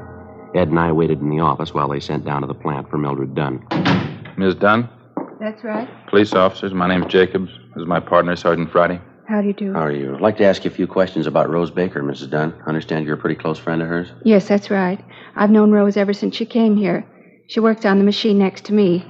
She come home yet? No, not yet. You remember Miss Baker saying anything to you about taking a trip, Miss Dunn? I mean, just before she disappeared? Yes, she did. She'd been looking forward to it. That's probably where she is, don't you think, off on her trip? Well, we don't know, ma'am. Did she mention anything definite about the trip to you, where she was going, when she was leaving? Well, I think she was going to Laguna Beach. It's hard to tell. She's always kidding around, Rose is. Once she said she was going to fly to Switzerland for a vacation. San Moritz. She's always kidding around like that. Oh, that's so? Like once when she had a date with Fred, she said she was going to the pump room in Chicago. You know, just being funny. I see. Who is this Fred, Mrs. Dunn? Fella in the shipping department, Fred Lyons. Nice fella. He and Mrs. Baker see much of each other? They used to, yes, quite a bit. I don't know if they were serious about each other. I thought they were till the last month or so. Maybe they had a tiff or something. Maybe Rose got tired of him. I don't know. But you do think the two of them were serious at one time? Oh, yes. It wasn't more than a month ago. Then all of a sudden they weren't sweet on each other. At least Rose wasn't about him. She told me that. Mm-hmm. Well, I guess we better check on him, Ed. Mm-hmm. Is this Fred Lyons working today? Do you know, ma'am? Oh, no. He quit last Tuesday. 1:15 p.m. We finished questioning Mildred Dunn, and we went back to the personnel office to get Fred Lyons' description and last known address. We checked out the address, but Lyons had moved out the previous Tuesday and left no forwarding address. We questioned the landlady, looked over his rooms, checked through the neighborhood, and talked to everybody he knew. We found nothing to indicate that Lyons had anything directly to do with Rose Baker's disappearance. But we did find out that he knew Mrs. Baker and that he thought quite a bit of her. We went back to the office, got out a broadcast and an APB on Lyons. Want to check the book, Joe, see if we got any late calls there? Yeah, sure. I'll get it. Right. Homicide, Jacobs. That's right. Mm-hmm. Are they sure? What was that? All right, thank you. Got something. Yeah? Hollywood Division. Woman's purse found in a vacant lot out there. High school kid found it. A lot of identification inside. Yeah. Rose Baker. 3:15 p.m. The purse was brought downtown to the crime lab for detailed examination. Bryan and Barrett from Homicide went out to interview the boy who found the purse and to check the neighborhood where it was discovered. Meantime, Ed and I drove out to talk to the missing woman's sister, 36 years old, Bernice Marin. She and her sister's 4 children lived in a 5-room stucco house just off Exposition Boulevard. We got there shortly after Miss Marin returned home from her job. Her 2 older nephews were out in front cutting the lawn.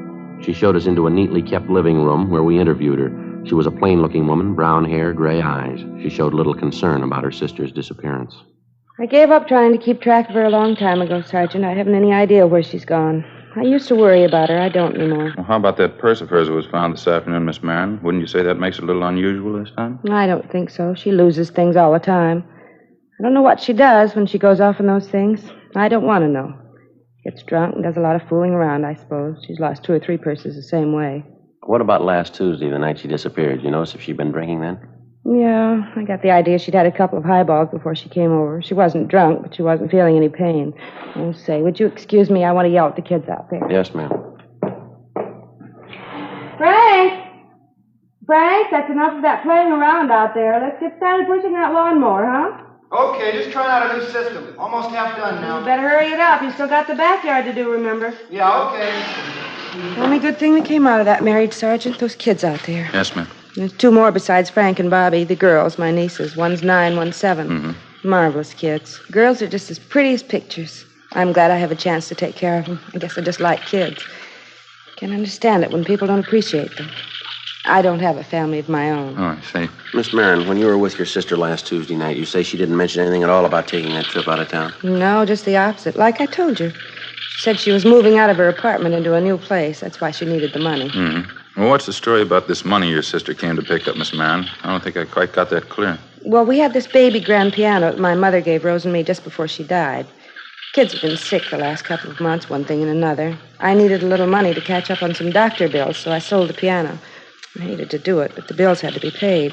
Mm-hmm. Well, Rose found out about it somehow, and she wanted half of the money I got for the piano. She wanted the money for herself. Can you imagine that? She wasn't even willing to pay for her own kids' doctor bills.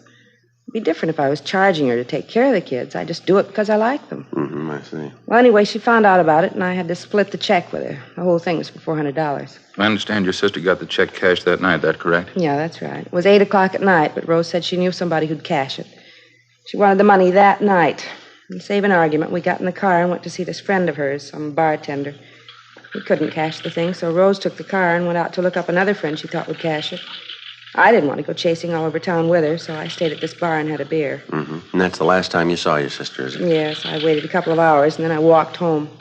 And 2 blocks from the house, I saw my car pulled up at the curb, right on Exposition Boulevard. Car keys were in the glove compartment. $200 in cash right under them. No sign of Rose, though. Well, what time was it when you got back to the house, you remember? It was after 11. Close to 11:30, I think. I went right to bed. And since that time, you've had no indication where your sister might have gone? No phone calls, no letters, no word from one of her friends who might have seen her? No, not a thing. If she's in trouble, you can understand why. It's been coming for a long time. Last 5 years, going downhill all the time. She's no good, Sergeant. I don't know how it happened. Just no good at all. Thank you very much, Miss Marin. Thank you, ma'am. Oh, not at all. No trouble. Guess I better get dinner started for the kids. Well, if you hear anything about your sister, we'd appreciate it if you'd give us a call. Yes, all right. It's going to be the same old story. Same thing all over again. You can bet on it. Ma'am?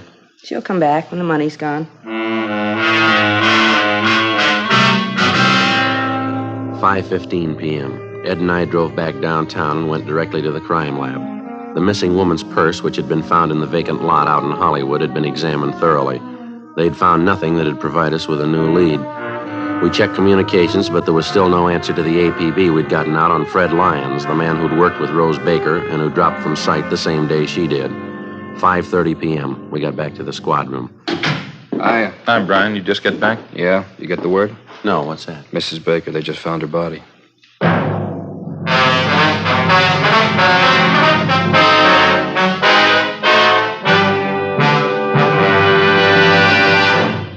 You are listening to Dragnet, authentic stories of your police force in action. Comparison proves Fatima quality. Prove Fatima quality yourself today. Compare Fatima with any other king-size cigarette. 1. Fatima's length filters the smoke 85 millimeters for your protection. 2. Fatima's length cools the smoke for your protection. 3. Fatima's length gives you those extra puffs, 21% longer than standard cigarette size. And in Fatima, you get an extra mild and soothing smoke, plus the added protection of Fatima quality. Friends, to show our confidence in Fatima, we make this money-back guarantee. Buy a pack of Fatimas. Enjoy Fatima quality, extra mildness, and superbly blended tobaccos. If you're not convinced Fatima is better than the king-size cigarette you're now smoking, just return the pack and the unsmoked Fatimas by August 1st, 1952, for your money back plus postage. Fatima, Box 37, New York 1. Remember, because of its quality, its extra mildness, its better flavor and aroma, more smokers now insist on Fatima than ever before. Insist on the best. Fatima, extra mild and soothing, plus the added protection of Fatima quality. Smoke Fatima. Best of all, king-size cigarettes.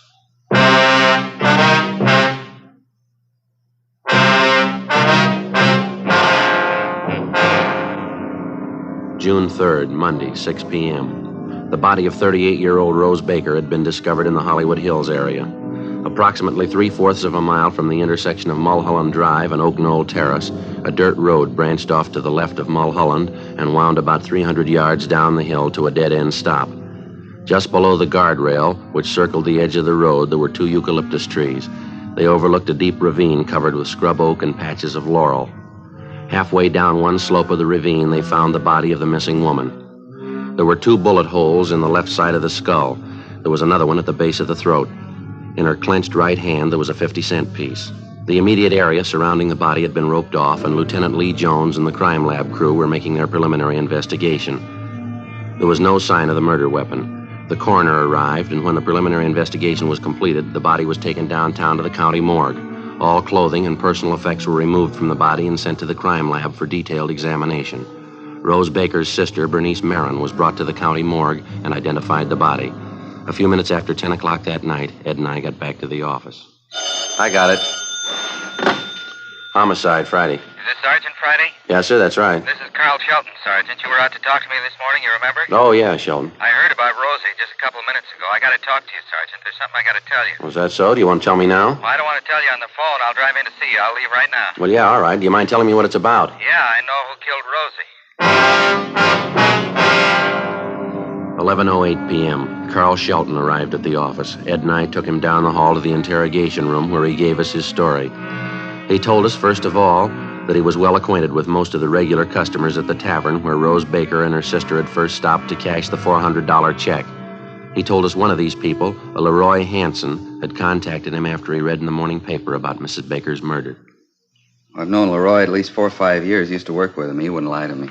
And what did this fellow tell you, Shelton? This Leroy Hansen. He said he got to the bar a little after midnight. It had to be at least that, because Leroy doesn't get off work till 11:30. He said he saw Rosie sitting in a car parked a couple doors down from the bar. There was a woman in the car with her. He described her just like Rosie's sister. They were having a beef. This friend of yours hear what Mrs. Baker and this woman were talking about? No, but he's smart enough to know a big argument when he sees one. He says they were really going to it. Is he sure about the time? He's got to be. Leroy works at a sheet metal plant south of town. He gets off at 11:30. Takes him more than a half hour to get in. Why should he lie about it? He wasn't even going to mention it till he found out she was dead. This woman he says Miss Baker was with, she fits her sister's description that close? Exactly. And there was a guy with Leroy. He'll back it up. If the sister says she wasn't sitting in that car with Rosie outside that bar after midnight, she's a liar. Well, she is if you can prove your story.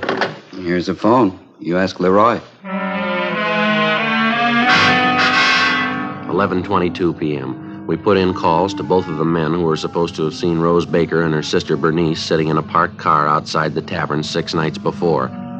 Both of them corroborated Carl Shelton's story down to the last detail. They were especially certain about the time. Bernice Marin told us that on the night her sister Rose disappeared, she hadn't seen her after 9:15 p.m., and that she had walked home and was in bed by 11:30. Both Leroy Hansen and his friend told us that they had seen Rose Baker and a woman answering her sister's description sitting together in a car parked outside the tavern. They were both certain at the time that it was well past midnight. We made a check on Leroy Hansen and his friend. As far as we were able to find out, there was no logical reason why they should lie about what they'd told us. Ed and I got in the car and drove out to the home of Bernice Marin, just off Exposition Boulevard. It was 20 minutes past midnight. We rang the front doorbell and got her out of bed. Oh, hello, officers. Didn't know who it was. Come in. Thank you, ma'am. Oh, you have to wait long before I answered. I sleep pretty sound. Afraid we'll have to ask you to get dressed, Miss Marin. I'd like to talk to you downtown. Why? What's the matter? Well, some more questions we have to ask you, ma'am. A few more things we have to clear up about your sister. It's pretty important. Well, I've told you everything I know. I don't like to go out and leave the kids alone at night. What is it you want to ask me about? Well, you told us the last time you saw your sister was about 9:15 last Tuesday night, Miss Marin. Yes, that's right. We've got a couple of people who claim they saw you with your sister after midnight Tuesday. You were sitting with her in your car parked outside a tavern. You're having an argument with her. At least 2 people saw you, and they'll swear to that. No, that couldn't be right. They claim it is? They say it was after midnight and they saw me with Rose? Yes, ma'am, that's what they say. And you believe it? You believe it was me? Yes, ma'am, we do. You think I killed Rose, is that it? Yes, ma'am, we think so. How about it, Miss Marin? It'll take me a minute to get my clothes on. I want to talk to the oldest boy, my nephew Frank. Would it be all right? I'll have to go along with you. All right. This way, down the hall. All right. In here. I don't want to wake the other kids if I can help it. All right. Frank. Wake up, Frank. Frankie. What do you want, Aunt Bernice? I hate to wake you up, Frankie. I'm going to have to go downtown tonight. I'm leaving now. In case I'm not here when you and the kids get up, I want you to take care of everything, all right, honey? Yeah, okay. What do you have to go downtown for? Well, it's something about your mother, Frank. Might take a little time. You see the girls get off to school on time in the morning, won't you? Bobby, too. The sandwiches are all made. They're in the icebox. All you have to do is put them in a paper sack, all right? Yeah, okay. Why do you have to go now? Can't you wait until tomorrow? No, I'm afraid not, honey. You take care of everything, huh? Make sure all the doors are locked. And don't forget to feed the dog. No, I won't forget. What's the matter? Is there anything wrong? No, of course not. Now, if something happens so I can't get back tomorrow, I'll call you on the phone, all right? Yeah, okay. You be sure and call, huh? I'll call you, honey. You go to sleep now, huh? It'll be all right. You get some sleep. Good night, Frankie. Yeah, okay. Good night. I'm sorry to keep you waiting. I had to tell Frank what to do. The kids wouldn't understand. I mean, if they woke up and didn't find me here. Yes, ma'am. What'd you do with the murder gun, Miss Marin? Out in the garage, I'll show you. I had her 4 kids to raise. It's not easy.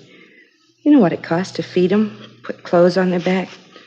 It's not the kids I minded. They're wonderful. I love every one of them. I'm glad to get the chance to raise them. I never married myself, never had any of my own. Mm-hmm. Hasn't been easy at all, working all day, coming home and cooking for them, doing the wash, trying to keep the house clean. Rose never gave me a dime to pay a bill, for her own kids, too. She gave us nothing, and she tried to take everything, tried to bleed me for my last dollar. She cashed the check that night and said she was going to keep all the money. I couldn't stand anymore. We argued, and I killed her. Yeah, well, I'm sorry, ma'am. We'll have to go. Yes, all right.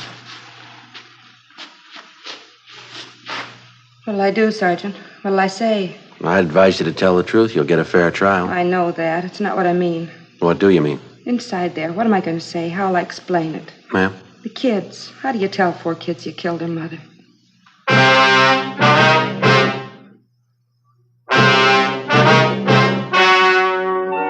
The story you have just heard was true. The names were changed to protect the innocent. On October 3rd, trial was held in Superior Court, Department 92, City and County of Los Angeles, State of California. In a moment, the results of that trial. Now, here is our star, Jack Webb. Thank you, George Fenneman. Friends, I make it a habit to carry 2 packs of Fatimas around with me. One's for my smoking, and the second one's for smokers I see with other king-size cigarettes. All I have to say is, here, compare Fatima. I know they're going to be sold on Fatimas the next time we meet. How about comparing Fatima yourself? You'll find Fatima's length filters the smoke 85 millimeters, cools the smoke, all for your protection. You get those extra puffs because Fatima is 21% longer than standard cigarette size. And Fatima gives you an extra mild and soothing smoke, plus the added protection of Fatima quality. Prove it today. Buy Fatima.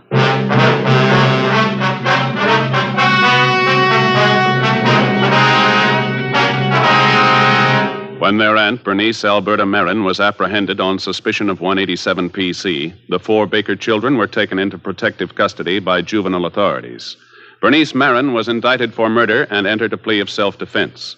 She claimed that at the time of the murder, her sister attacked her with a knife while they argued over the division of the $400 check. Bernice Marin was tried in Superior Court by a jury composed of 9 men and 3 women. She was found not guilty. You're a detective sergeant. You're assigned a homicide detail. A man is shot down in the street of a residential neighborhood. He's critically wounded. You don't know who the assailant is. You don't know where he is. Your job, get him. Compare Fatima with any other king-size cigarette.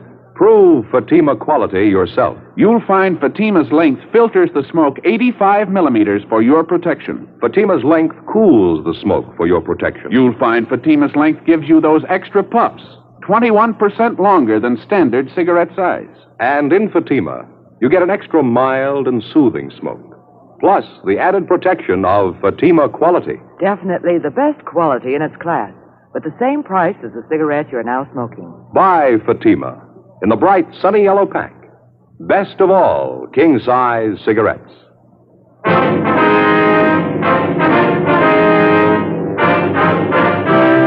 Dragnet, the documented drama of an actual crime. For the next 30 minutes, in cooperation with the Los Angeles Police Department, you will travel step by step on the side of the law through an actual case transcribed from official police files. From beginning to end, from crime to punishment, Dragnet is the story of your police force in action.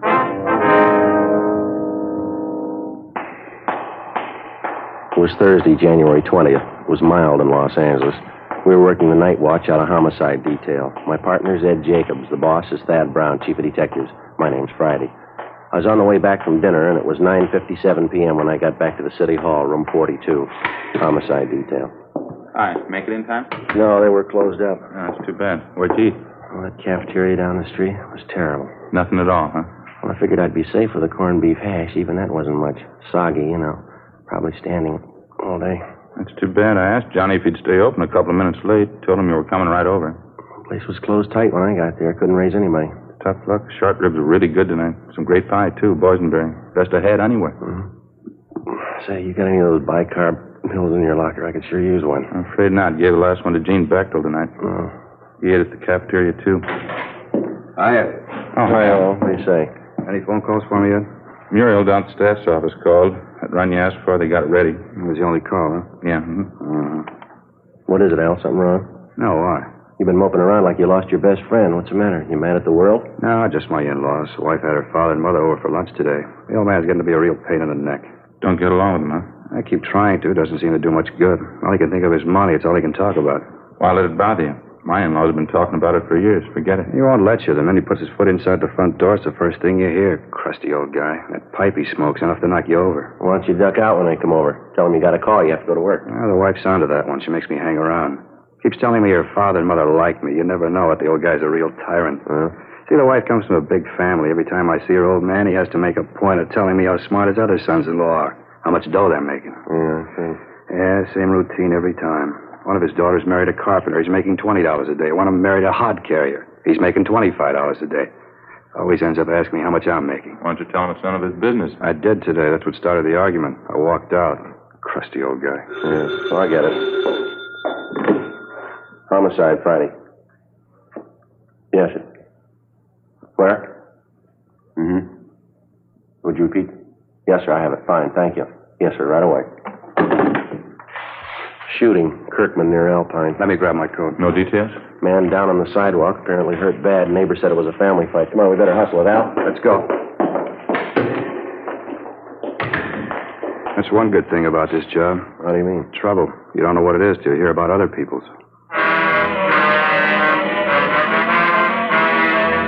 Sergeant Al Shambra, Ed and I drove out to the scene of the shooting. Code 3, red light and siren. We located the victim lying on the sidewalk approximately 50 feet from the intersection of Kirkman Avenue and Alpine Street. He was a dark-haired man, looked to be in his early 40s, tan complexion, well-built. He'd been shot several times in the chest, once in the shoulder. He appeared to be unconscious. A handful of curious neighbors were standing by. One of them, a short, balding man, identified himself as Ernest Whitley. He said he was the victim's next-door neighbor. What's the man's name, Mr. Whitley? Wally Radford lives right next door to me. Been my neighbor for years. Where do you live? This apartment court right here. I live in the cottage next to the end one there, number 8. Wally lives in number 9. One right on the end there, facing us. See? Yeah, what do you know about the shooting, Mr. Whitley? Well, I didn't have anything to do with it. I was watching television with the wife. I heard the shots outside. You can ask the wife. She'll tell you. You heard the shots outside of Radford's cottage, is that right? Yeah, that's right. Where's the ambulance? Why don't they come? They've been notified. They're on the way. Well, who did the shooting, Whitley? Would you know that? Well, not for sure. We were watching television, like I said, when I heard the shots, wife and I. First, I heard the shots, and then I heard somebody yell. I thought it was some high school kids in a hot rod or something. You know, horsing around outside. Wife told me to get up and take a look anyway, so I did. On the way to the door, I heard another shot. Then somebody yelled out again like they were hurt. Must have been 6 or 7 shots anyway. Just as I opened the door, I saw Wally go running past. I didn't know what was coming off. He ran right out toward the street here. Weaving back and forth, looked like he'd had a couple of drinks. I didn't know what it was. You didn't see the actual shooting? You didn't see anyone with a gun? Well, no. The only one I saw was Wally. He ran right by me, holding his hands up to his chest. I yelled to him, but he didn't stop. I didn't know if he was drunk or what. When he got out here to the sidewalk, I saw him fall down. I went after him. It was terrible.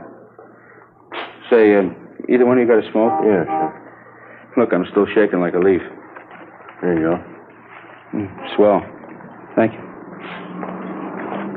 Want a light? Yeah, please. Thanks. You're welcome. Was Radford still conscious when you reached him, do you know? Just about, yeah. I don't know how many times he was shot. He was rolling around on the ground. Pain was terrible. The whole front of his shirt was all stained. I yelled to Mike Desmond, one of the other neighbors. He called you fellas. Did Radford say anything to you? How it happened? I kept moaning about the pain. Kind of made me sick. It was a relief when he passed out. Did he tell you how it happened? Yeah, his wife. I figured that was it when I saw what was wrong with him. He told you his wife shot him? Well, they had a big fight today, Wally and his wife. Started this afternoon, been going on all day, all night, yelling at each other, throwing things around. I never expected this, though. Something must have snapped. She must be out of her mind. Where's his wife now? I don't know. Still back in their cottage, I guess. I've been here since the shooting. I didn't see her leave. Joe? Yeah. We got our hands full. Now, what do you got? Just talking to one of the neighbor women back in the court here. She said a Mrs. Radford phoned her about 5 minutes ago. Identified herself as the victim's wife, cottage number 9. What did Miss Radford want with the neighbor? She said she was giving fair warning. She wanted her to pass the word along. What do you mean? Claims she's going to kill anybody that comes after her.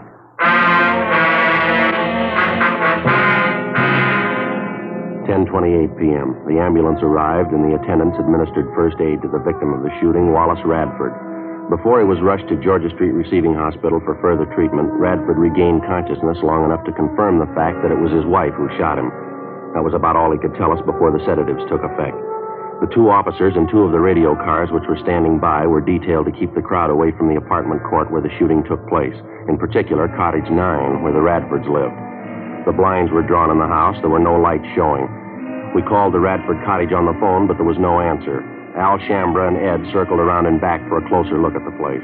I continued interviewing the Radford's next-door neighbor, Ernest Whitley. I guess I should have known it'd come to this someday, the way they've been fighting lately, Wally and his wife. They've been doing nothing but wrangling, day in, day out. Well, you any idea where Mrs. Radford got the gun? She must have used Wally's, I guess. Don't know where else she'd get her hands on one. He keeps a gun in the house, does he? Yeah, as long as I've known him, he has. 38 automatic. I don't know the make, though. Do you happen to know if Mrs. Radford was used to handling a gun? No, typical woman. I remember Wally and Stella were over for cards one night. Stella, that's Mrs. Radford. Yeah, I know. I don't know how it came up, but Wally and Stella started arguing about him keeping a gun in the house. Stella didn't like it a bit, said she was afraid of guns. Didn't even like to have him around. I'm surprised she even knew how to pull a trigger. You said the Radfords had a big fight today. What was it about? Do you happen to know? Same old thing, I guess. Stella was always accusing Wally of running around with other women, running around town drinking. As far as I know, it wasn't true. Matter of fact, it was just the opposite. If anybody was on the town, it was Stella. I happen to know at least one guy she was making eyes at. Oh, here's your friend. Hi, what's it look like? Not good. House is pitch dark. Can't hear anyone moving around inside. Won't be easy to get her out of there, Joe, the way the cottage is situated. Why, what's the problem? The rear of the house backs up against that hill there. Yeah. Just a small space between the end of the house and the hill. No back door, just windows. One of them's open a few inches. You mean the front door's the only way in the place, huh? No, there's a side door on the left of the house there, left-hand side. That's a kitchen door, Sergeant. Leads right into the kitchen. Just like our place. All the cottages are laid out the same. The living room's just inside the front door, then, huh? Yeah, that's right. Bedrooms in the right rear, kitchen in the left rear. A small bathroom leading off the bedroom leads to the left. She won't come out peaceably. How about a tear gas shell? That ought to bring her out. No, I don't know if we'll need it, Al. Might be a waste of time. Whitley here was just telling me Mrs. Radford isn't familiar with guns. You think she know how to reload the automatic, Whitley? No, sir. I'm pretty sure she wouldn't. I don't even know if Wally had another clip of shells around the house. Even if he did, Stella wouldn't know what to do with it. Well, how about the clip that's already in the gun? Good chance she's got a couple of shells left. She fired more than half a dozen of them, I know that. She must have gone crazy. There were at least 7 or 8 shots. Well, they're just about empty, the gun. How about it? You want to try rushing the place? Let's go. Okay with me. All right, you better stay out here for the time being, Mr. Whitley. Might be some shooting. No use you taking any chances. Yes, sir. Sure. Okay, Sergeant. I'll be right back here if you want me. Thank you very much. All right, let's try it. How you want to handle it? Why don't you and Al take the side door? I'll go in the front. You want to see if we can get a rise out of her first? Yeah. Might be she'll give it up without a fight. I'll call out to her a couple of times first. If there's no answer, we'll rush the place. Okay. Now, let's make it all together, huh? Just wait for a signal. I'll call it out. All right. Okay. That's it. Side door just behind the shrub over there. Give us a little time to get around her, huh? Yeah, now, when I call out the rush, make it fast. It's the only thing we got in our favor. We'll try and surprise you. Right. See you later. Yeah, be careful. Mrs. Radford? Miss Radford, can you hear me? Police officers, we've got your place surrounded. We want you to come out. Can you hear me, Miss Radford? We want you to come out. Miss Radford? All right, let's go. Hit the door.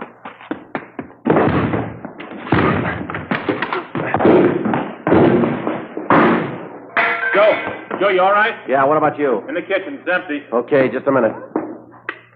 Living room's empty, not in here. Ed, in the bedroom. Nothing here. Yeah, how about that? Hey, Joe, back here. Where are you? Bedroom, straight back. All right. Have a look. Did you check the bathroom and all the closets? Everything. She's gone.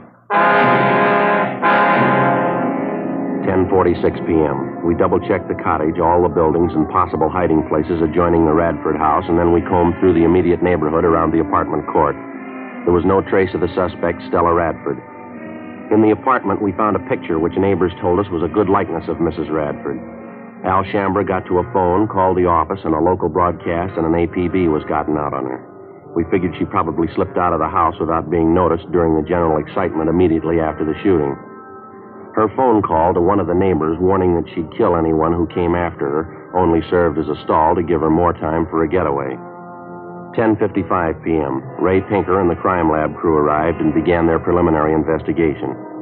Judging from the bloodstains found on the furniture and the rug in the living room and on the front steps of the cottage, Radford had first been shot while he was in the living room, and then apparently he ran out the front door to escape the gunfire. A trail of 7 empty shells ejected from a .38 caliber automatic seemed to indicate that his wife followed him out the front door, still firing at him as he tried to get away. We checked the apartment court garage, but the Radford's car was still there. We remained at the apartment court interviewing the neighbors and trying to get a line on some of Mrs. Radford's known friends and associates. Joe, how'd you make out? Not much, Al. The neighbor I talked to hardly even knew the Radfords. How about you? Not much better. Girl in the apartment up the way name's Joanne Taylor. She told me she knew Radford's wife fairly well. Says she has a sister in town. Doesn't have any idea where she lives, though. How about the boyfriends Mrs. Radford's supposed to be running around with? She know anything about that? She thinks she was doing a little running around. She doesn't know who the men are, though. Hear anything about Radford's condition? Yeah, I checked with Georgia Street a couple of minutes ago. It's pretty critical. I don't know if he's going to make it or not. Joe, Al, back here, hustling. Come on. What do you got? Radford's neighbors next door, Whitley's. Just got a call from Ms. Radford. She's talking to Mr. Whitley on the phone right now. Let's go. I don't know what this is all about.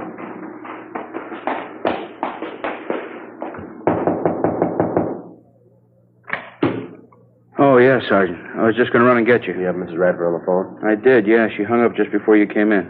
Wouldn't talk, though. Did she tell you where she is? No, she sure sounded funny. I think something snapped. She's a little crazy. What'd she say? Why'd she call you? Said she wanted to find out if her no-good husband was dead yet. That's all I could make out. The rest was just a lot of gibberish. She wouldn't give you any idea where she was? Where she was phoning from? No, I asked her, but she just laughed at me.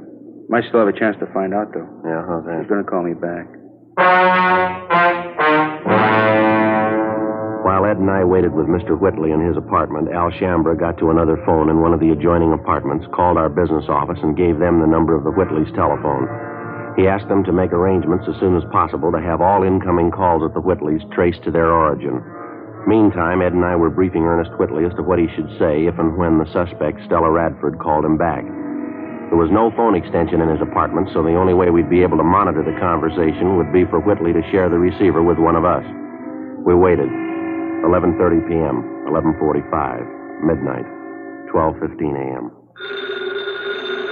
Sergeant? All right, try and keep the receiver tilted so we can listen. Yeah, sure. Hope I got it straight. Okay. Hello? Ernie, this is Stella. Did you find out what I told you to? Yeah, I called the hospital. Wally's a lot better. It's not as bad as they thought it was. What do you mean it's not bad? You trying to kid me? No, it's the truth, Stella. It's not half bad at all. Wally's going to be all right. Couldn't be. I shot him 4 or 5 times. How could he be all right? Look, I didn't say he was all right. I say he was going to be all right. Look, it's nothing serious. Not half as bad as they thought. You're lying. You know you're lying, Ernie. Now, come on, snap out of it, will you, Stella? It's going to be all right. Wally forgives you. Believe me, he does.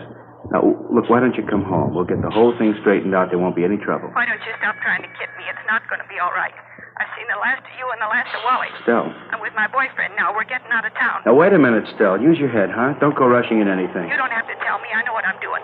I don't care if that dumb husband of mine lives or dies.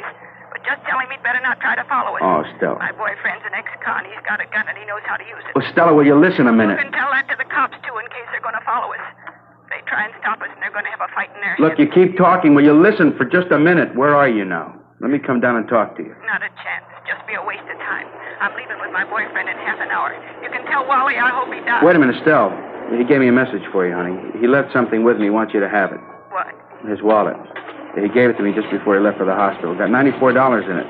Says he doesn't care what you think of him. He wants you to have the money. $94? Yeah. He didn't have that much money with him. Where'd he get it? Well, I don't know anything about that, but it's right here in his wallet, just the way he gave it to me. He wants you to have it. That's all I know. I don't get it. He didn't have that much money. Well, what do you want me to do? Take it back to him? Tell him you didn't want it? Look, give the guy a break, huh, Stella? It's the only way he's got to show you how he feels about you. Stella? Isn't that right? Well, how about it, Stell? You got the money with you? I told you, yeah. Pick it up anytime you want. No. You bring it down here. I'll pay your cab fare, buy you a drink. You can meet my boyfriend. Yeah. Just a minute. Stell? Hello, Stell? Yeah? It's about 12:30 now. I'll be down here in half an hour, huh? Uh-huh. I'm in a bar right on the corner. You can't miss it. Where? What corner? 9th and Avalon. As soon as the suspect, Stella Radford, hung up, we went to the apartment cottage next door where Al Shambra was on the phone in constant communication with our business office. He told us that somehow there'd been a slip-up. They were unable to trace the call to its point of origin. 12:36 a.m. According to plan, Ernest Whitley left his apartment, called a taxi, and headed downtown to keep his appointment with the suspect, Stella Radford. Ed Jacobs and Lieutenant Tony Ruiz from Homicide followed him. Al Shambra and I stood by at the apartment. More waiting. 1 a.m., 1:30, 2 a.m. Think they'd call us anyway. Wonder what the hitch is. Well, it's kind of hard to figure, Al. It's either a bum steer or they ran into some kind of trouble, maybe. And Mrs. Radford, she really warmed up to the idea when the money was mentioned. Well, apparently, yeah. I was listening in when Whitley gave her the story. She seemed to go for it. It's kind of hard to tell. The way this whole thing shapes up, she can... Might be them now. Give a look. Joe? Oh, yeah, Ed. What happened? How'd it go? We covered the portal closing, cruised the neighborhood, gave her plenty of time. Yeah. No luck. She didn't show.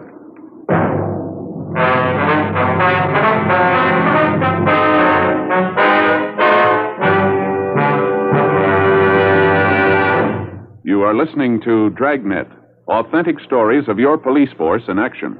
Fatima, America's first largest-selling blended cigarette.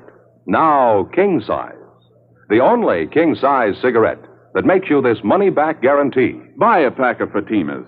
Enjoy Fatima quality, extra mildness, and superbly blended tobaccos. If you're not convinced Fatima is better than the king-size cigarette you're now smoking, just return the pack and the unsmoked Fatimas by August 1st, 1952, for your money back plus postage.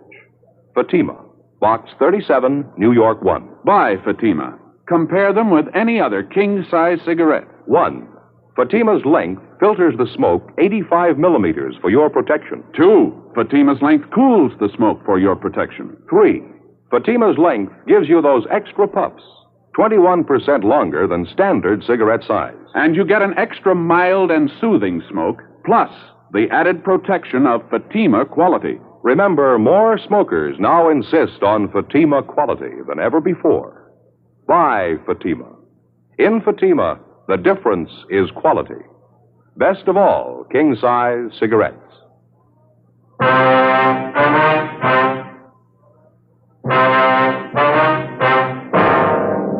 Friday, January 21st, 2:28 a.m. With the failure of the suspect, Stella Radford, to keep the date with her next-door neighbor, Ernest Whitley, at the Avalon Boulevard bar, we reached a temporary stalemate.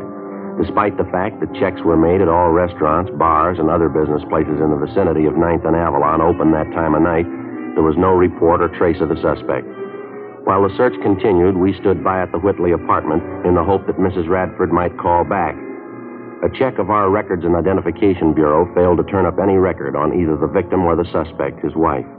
Ed called Georgia Street Receiving Hospital again, but there was no change. Wallace Radford's condition was still critical. At 2:35 a.m., Stella Radford telephoned again.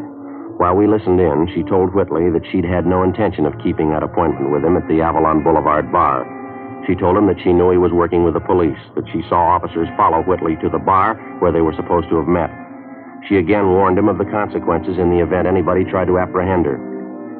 After she hung up, we checked with the business office, and they told us that the calls had been coming from a telephone prefix which was impossible to trace. 10 minutes later, Whitley got another call from the Radford woman. The conversation went on for the better part of 20 minutes. She didn't seem to make much rhyme or reason. Her only concern was the condition of her husband, whether or not he was dead. She hung up abruptly, but 15 minutes later, she called Whitley again. Look, Stella, I told you there isn't going to be any trouble. Now, why don't you go and see Wally? He's lying down there in the hospital. He wants to see you. How about it, huh, Stella? Is he dead or not? That's all I want to know.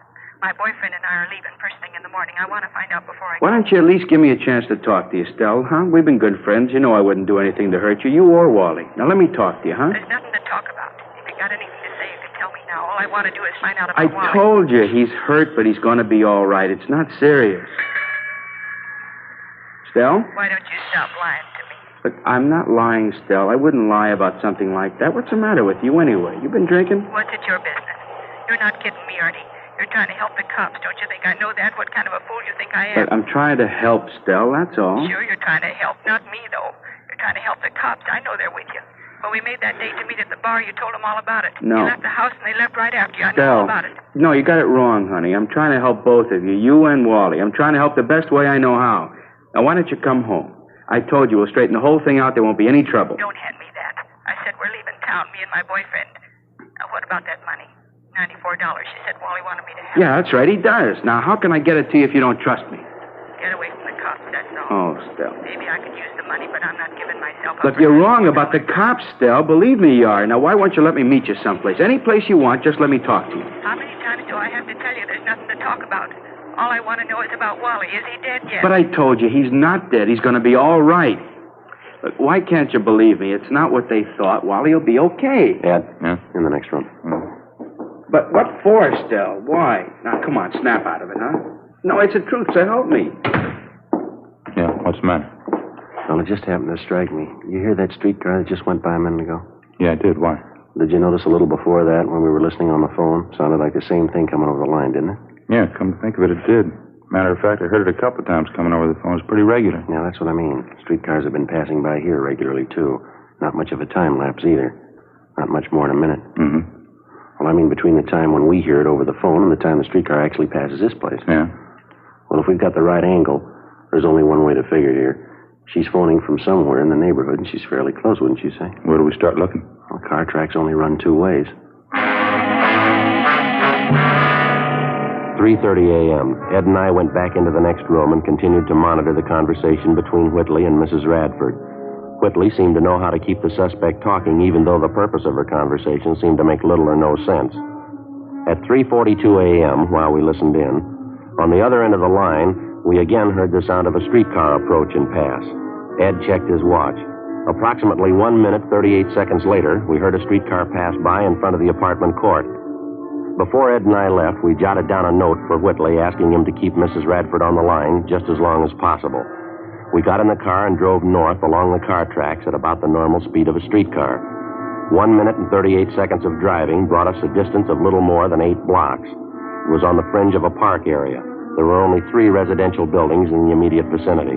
There were no lights showing in any of them. We checked the location for public telephones, but we found none. 4:15 a.m., we turned around, drove back to the apartment court, and using the same timing procedure, 1 minute, 38 seconds at 25 miles an hour, we drove along the car line in a southerly direction. Sure not much of a choice. Bars are closed, most of the restaurants. No lights burning on this block. A few up ahead there in the next block, Ed. Yeah. Got to come pretty soon, doesn't it? Yeah, it's a minute right now. I can't see how we'd be wrong on it, can you? Too much right off is just a coincidence. A minute, 15 seconds. A minute, 20. Better slow down, huh? Yeah. What do you think? Well, it's a service station across the street. It's closed up. Well, a lot of them have outside payphones, don't they? You see any? No. None on this side. Let's see, I'll pull up in there, huh? Yeah. There's a phone booth in the back there. There's no lights, though. Looks like somebody in it. Yeah. Looks like a woman. Yeah, it is. Come on. All right, hold it up, lady. She's running for it, Joe. All right, come on. Come on, hold it up, lady. Police officers. Let go. Let go of me. What do you think you're doing? Police officers, lady. Here's our identification. I'd like to talk to you. You leave me alone. Just leave me alone. That's all. I don't have to talk to you. Your name's Stella Radford, isn't it? No. No, it isn't. Is that your identification? Who sent you here? Who was it? Are you Stella Radford? You couldn't have found out. How'd you know I was here? It was Ernie, wasn't it? Him and his friends. He told you. No, ma'am. I don't see how you found me. Somebody had to tell you. You never could have found me. I don't see how I made any mistake. Yeah, that's right. Let's go, lady.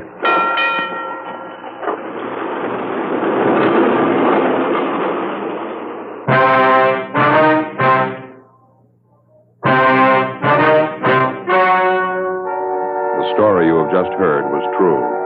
The names were changed to protect the innocent. On April 16th, trial was held in Superior Court, Department 88, City and County of Los Angeles, State of California. In a moment, the results of that trial. And now, here is our star, Jack Webb. Thank you, George Fenneman. Friends, as you know, Fatima Cigarettes makes it possible for us to bring you this Dragnet series. And each week, of course, we set aside a couple of minutes to tell you about Fatima's. We've already told you why we believe Fatima is the best of all king-size cigarettes. The rest is up to you. I suggest you buy a pack of Fatimas and compare them yourself. Fatimas give you an extra mild and soothing smoke, plus the added protection of Fatima quality, something no other cigarette has. Look for that bright, sunny yellow pack tomorrow and try Fatima.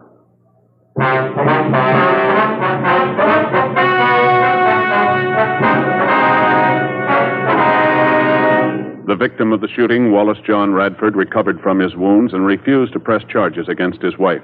However, she was tried in Superior Court and found guilty of Section 245 PC, assault with a deadly weapon. She was sentenced to the term prescribed by law. Assault with a deadly weapon is punishable by imprisonment in the state penitentiary for a term not less than 1 nor more than 10 years.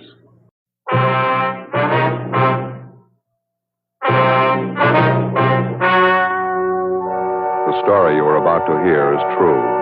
The names have been changed to protect the innocent. Fatima Cigarettes, best of all king-size cigarettes, brings you Dragnet on both radio and television.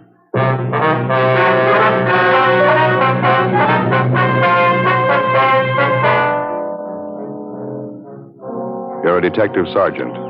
You're assigned to juvenile division. You get a call from one of the bus line terminals in your city. A 7-week-old baby has been abandoned in the depot waiting room. There's no sign of the mother, no lead to her whereabouts. Your job? Find her. Compare Fatima with any other king-size cigarette. Prove Fatima quality yourself. You'll find Fatima's length filters the smoke 85 millimeters for your protection. Fatima's length cools the smoke for your protection. You'll find Fatima's length gives you those extra puffs, 21% longer than standard cigarette size. And in Fatima, you get an extra mild and soothing smoke, plus the added protection of Fatima quality. Definitely the best quality in its class, but the same price as the cigarette you're now smoking. Buy Fatima in the bright, sunny yellow pack. Best of all king-size cigarettes.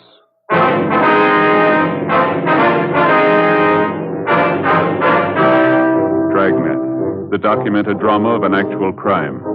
For the next 30 minutes, in cooperation with the Los Angeles Police Department, you will travel step by step on the side of the law through an actual case transcribed from official police files. From beginning to end, from crime to punishment, Dragnet is the story of your police force in action.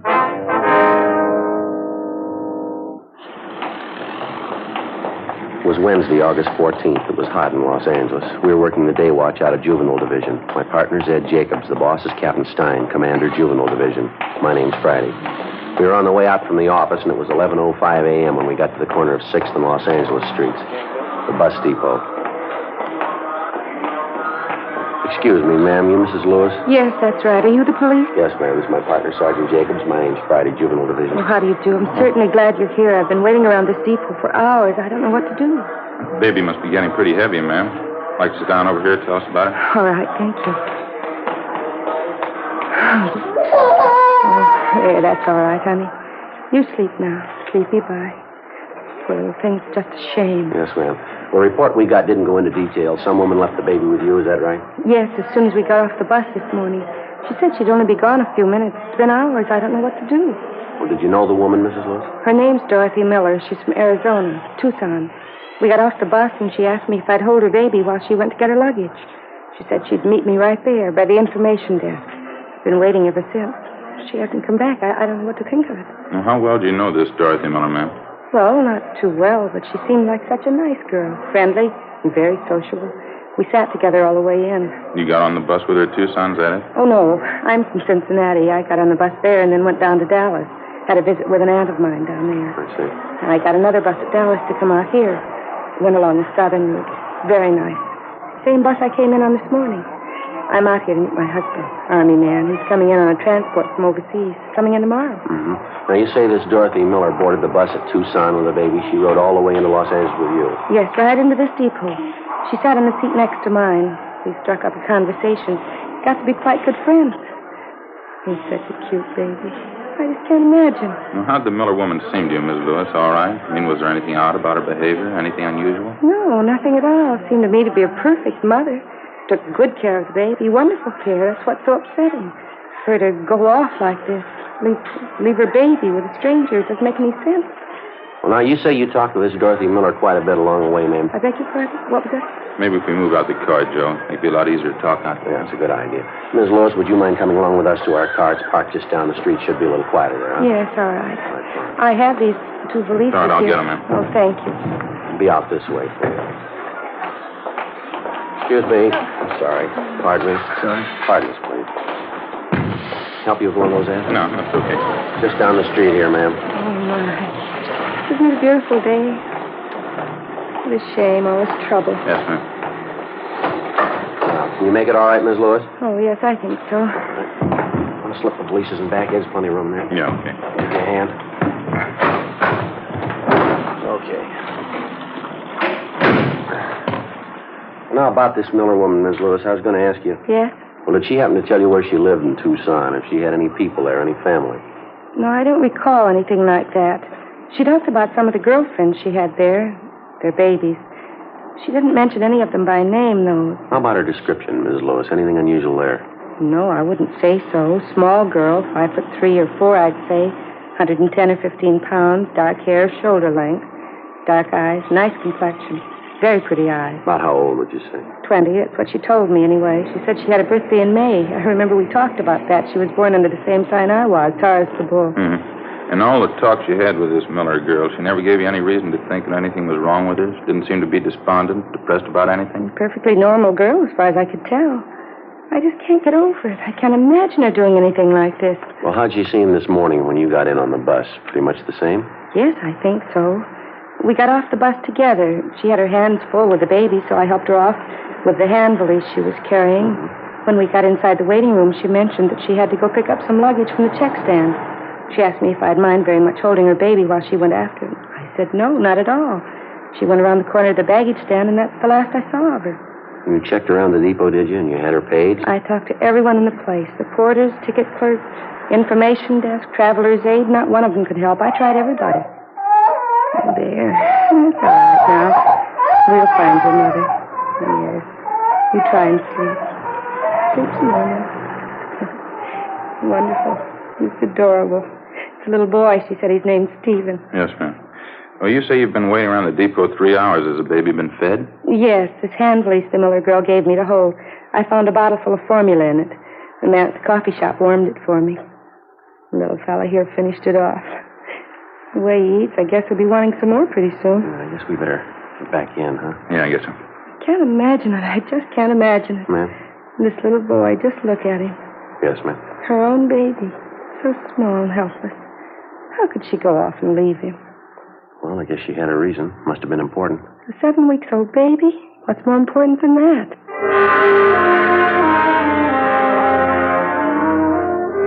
Before we left the bus depot, Ed contacted the clerk at the depot information desk and left our card with him.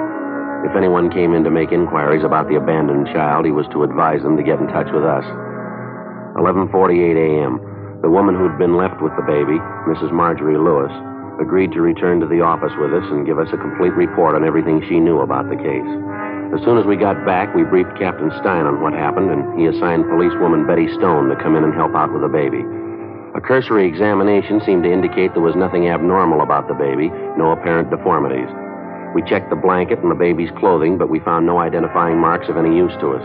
Policewoman Stone made the baby comfortable for the time being, and then she began to check through the contents of the small valise which the baby's mother had left with Mrs. Lewis. It contained the usual assortment: baby oil, powder, dextrose, a few cans of milk, a couple of blankets, and a supply of diapers. Ed and I continued to interview Mrs. Lewis. This the Miller woman's first baby, do you know, or did she happen to mention it? Yes, it's her first. That's what she told me, anyway. Did you talk about the baby's health at all? Was there any trouble there, would you know? Well, she did say she had some trouble with the formula at first. It didn't seem to suit the baby. Wasn't anything serious, though. As a matter of fact, that does worry me a little bit, Sergeant. What's that? The baby's formula. Mrs. Miller did say it had to be fixed a special way. Some special medicine she put in it, too. Are you sure the baby's going to get good care? Yes, ma'am. There's no need to worry. He'll be moved to General Hospital. I'll look after him. But the special formula, the medicine she was giving him, will they know about that? Will they know how to feed him? Well, they've handled cases like this before, Ms. Lewis. They're pretty competent people. They'll know what to do. I surely hope so. I don't know why I'm so concerned. I guess it's just the little fellow's so small, all alone, so helpless. Terrible shame. Yes, ma'am. About this special formula the baby has to have. What's the reason for that? Would you know? The baby been sick recently? No, I don't think so. Mrs. Miller did say he was a little sickly when he was born. Spent a little time in an incubator. I don't believe it was critical, though. At least I didn't gather that. Well, thank you very much, Ms. Lewis. Appreciate your cooperation, everything you've done on this. Not at all, Sergeant. I only wish I could be more help. You mind telling us where you'll be stopping in town, ma'am? Possibly we might have to contact you again. Well, I don't have any reservations. I was thinking of staying at a hotel close to downtown. There's a big convention in town. Most of the places are pretty crowded. We'd be glad to help you find a hotel space if you like. Oh, well, that's certainly very nice of you. Not at all. Sergeant Friday, could I see you a minute, please? Yes, all right. Would you excuse me, please? Surely. Yeah, Betty. For a policewoman, I'm not bad at checking diapers. How do you mean? Over here. The valise the mother left with Mrs. Lewis. Mm-hmm. Did you come up with anything? Didn't think so at first. Went over the valise, everything inside, nothing. And I started putting the things back in the bag. Found this and that stack of diapers there. Mm-hmm. Paid receipt for a hospital bill. Maternity ward. Santa Maria Hospital, Tucson. There's the patient's name right there at the top. Mm-hmm.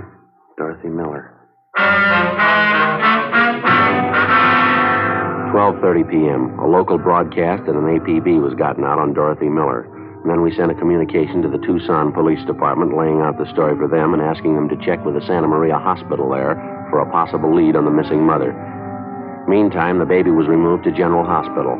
We found accommodations for Mrs. Lewis at a downtown hotel. We dropped her off there, and then we drove back to the bus depot on 6th Street. We tried to locate the driver of the bus on which the Miller woman and her baby had arrived that morning. We were told he was off duty and that he wouldn't report back until 8 o'clock the following morning. We left our card along with a message for the driver, asking him to contact us as soon as he returned. For the rest of the afternoon, Ed and I, along with the 2 other men from Juvenile Division, checked with all the bus depot personnel, but we were unable to turn up any kind of a lead. After that, we started making the rounds of the hotels, bars, restaurants, and taxicab stands in the neighborhood. The same results, nothing. 7:55 a.m. the following morning, I reported back in for work. Morning, Joe. Hi, Betty. Ed check in yet? Uh-huh. Went out for a minute, so he'll be right back. What do you know? Anything new? Communication for you from the Tucson PD. Kick back on that query you got off to him yesterday. Think Ed left it in your box. Oh, thanks, Betty. I'll get it. Mm-hmm. Did you see this? Ed showed it to me, yeah. Confirms the fact the woman had her baby in that hospital. Still not much help, though. Yeah, I see. They checked out her last known address in Tucson. She moved. No forwarding address. No line on her relatives or friends. The day the baby was born seems to check out. June 24th. Makes the baby just about 7 weeks old, doesn't it? This part here doesn't make much sense, though, does it? The Miller girl's description? Yeah. Ms. Lewis said Dorothy Miller was small and dark, long dark hair, dark eyes. People at the hospital describe her as being blonde, fairly tall, blue eyes, long blonde hair, about 29, 30 years old. Mrs. Lewis said the Miller girl just turned 20, didn't she? Yeah, that's what she said. Sure doesn't figure. A little too much to write off as coincidence. 2 Dorothy Millers having babies. Same day, same hospital. No, I just happen to think this description of the Miller girl. Uh-huh. Fairly tall, long blonde hair. Ms. Lewis has long blonde hair, hasn't she? Benny? Oh, hi, Joe. Hi, what's doing? The bus driver we wanted to talk to, the one who drove the bus Dorothy Miller and the baby came in on yesterday. Yeah. That description Ms. Lewis gave us of Dorothy Miller, driver doesn't remember anyone like that on his bus. He remembered Ms. Lewis, though. She didn't get on the bus at Dallas. She didn't sit next to a young girl with a baby either. Driver says he's sure of it. Oh, and what's the pitch? Ms. Lewis got on the bus at Tucson. She had a baby in her arms.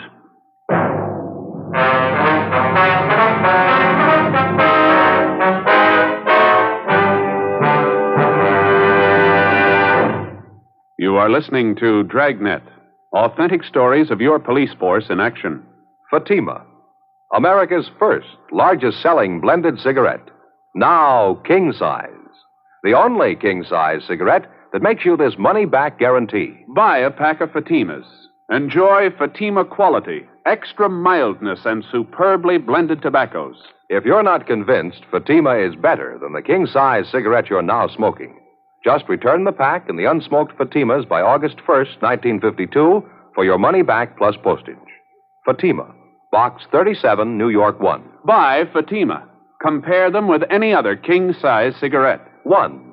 Fatima's length filters the smoke 85 millimeters for your protection. 2. Fatima's length cools the smoke for your protection. 3. Fatima's length gives you those extra puffs, 21% longer than standard cigarette size. And you get an extra mild and soothing smoke, plus the added protection of Fatima quality. Remember, more smokers now insist on Fatima quality than ever before.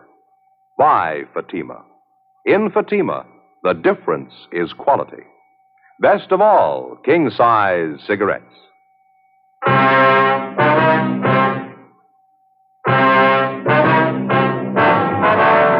8:35 a.m. Ed Jacobs and I went into the adjoining room where we continued to interview the bus driver, the same man who'd been driving the bus on which Mrs. Lewis and the abandoned baby and his mother supposedly had arrived in Los Angeles the day before. The more we talked to the driver, the more he convinced us that the story we'd gotten from Mrs. Marjorie Lewis was a long way from the truth. He repeated that he was absolutely sure that Mrs. Lewis did not get on the bus at Dallas, that she boarded the bus at Tucson, and that at the time she got on, she was holding a baby in her arms. He was just as positive that Mrs. Lewis held the baby in her arms all the way to Los Angeles, and that she did not sit next to a young, dark-haired girl, but an elderly woman. He also told us that none of his passengers on that particular trip fitted the description of Dorothy Miller as given us by Mrs. Lewis. 8:50 a.m. Before the bus driver left, we got his address and a phone number where we could get in touch with him if necessary. 9:05 a.m. Ed and I got in the car, drove to the downtown hotel where Mrs. Lewis was staying, and called her room from the phone in the lobby. She told us that her husband, Army Captain Walter Lewis, had arrived in from overseas earlier that morning and checked in at the hotel. I asked her if her husband was with her, but she said no. He was downstairs at the hotel barber shop. Ed and I got in the elevator and went up to see her. Outside and down on the street, you could hear the sounds of a parade passing by. It was American Legion Convention Week, the traditional parade. Some parade, isn't it? Yeah, it's beautiful. Oh, good morning, officers. Come in, please. Thank you very much, ma'am. What happened? Did you find out anything? Well, a few things, ma'am. We've been checking around. 2 or 3 more questions we'd like to ask you, if you don't mind. Well, no, not at all. How's the baby? Are they taking care of him? Is he all right? Yes, ma'am. He's fine. We checked at the hospital. He's doing real well. Oh, I'm glad. And the Miller girl, Dorothy Miller, did you find out anything? We haven't been able to locate her. No trace of her at all. That's why we're here, Miss Lewis. A few things we'd like to have you straighten out for us. Well, I'll do anything I can to help. I think I already told you everything I could remember about the girl. Well, now, we're going to be honest with you, Miss Lewis. We don't think you're telling the truth. What? Well, I don't understand. We talked to the man who was driving the bus you came in on yesterday. The same bus you say Dorothy Miller and her baby were on? Yes, that's right. Well, the bus driver couldn't remember the Miller girl. Told us none of his passengers even came close to her description. Well, there was quite a few people on the bus. I guess you can't blame him for not remembering her. He remembered you, Miss Lewis. You were sitting near the front of the bus. He doesn't remember anyone with a baby sitting next to you, though. I guess he made a mistake. He can't remember everything. Well, he said you were holding the baby. I don't understand this. What is it you're trying to find out? Well, when we talked to you yesterday, you told us that you got on the bus at Dallas. Isn't that right? Yes. What would that have to do with it? Well, the bus driver says you got on at Tucson. You seem to remember it pretty well. He says when you got on the bus, you were holding a baby in your arms. Well, that's silly. He's wrong. He must have me confused with somebody else. I don't see how, ma'am. He says you were the only woman on the bus with a baby. What's the point of this, Sergeant? I don't understand any of this. Well, frankly, neither do we. I don't know why you're lying to us about this, but apparently you are. You're wrong. I'm not lying. It happened just the way I told you. The girl gave me the baby to hold, and then she disappeared. There's no reason for me to lie about that. We found a receipt for a hospital bill in that valise with the baby's things in it.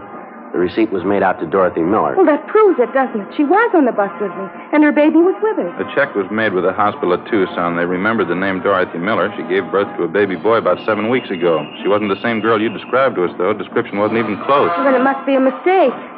I guess somebody made a mistake. I can't understand any of this. Well, they sent us back a description of the Dorothy Miller who stayed at the hospital. It was a fairly tall woman, long blonde hair, about 29 or 30. Yes? Description fits you, Miss Lewis. Fits almost perfectly. Well, it's wrong. It has to be wrong. The whole thing's a mistake. I beg your pardon?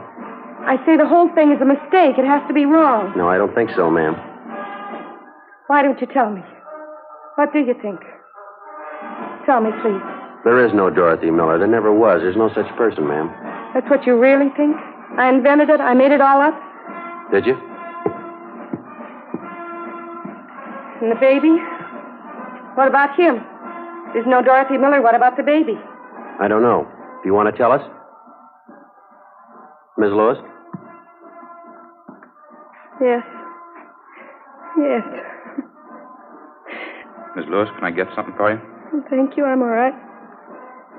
I suppose I knew it would happen sometime. I tried not to think about it. Yeah? When you called from downstairs, I knew you'd found out. That's why you asked. My husband was with me, isn't it? He didn't want to embarrass me. We wanted to give you a chance to tell your side of the story. Thought maybe you wanted to keep it from your husband. No, it doesn't matter. I'll tell him. He'll be back in a few minutes. He can do anything he wants. I won't blame him. He'll pack his bags and walk out and leave, and I won't blame him. All right, you want to tell us about it? Well, I think you know. My baby. My own baby, and I couldn't keep him. There wasn't anything else to do. Nothing. My own baby. You made up the whole story about the girl, Dorothy Miller, her leaving the baby with you? Miss Lewis? Such a beautiful day, isn't it? Big crowd for the parade. They lined all the way up the street. You must have had a reason for it, Ms. Lewis, giving your baby away. Now, do you want to tell us about it? Yes, all right. Won't make any difference. It's done. It's all done. My husband I'm thinking about, Walter. I'm going to have to hurt him, and I don't want to hurt him. I don't know how I'm going to tell him. Tell him what, ma'am? I tried to make him understand.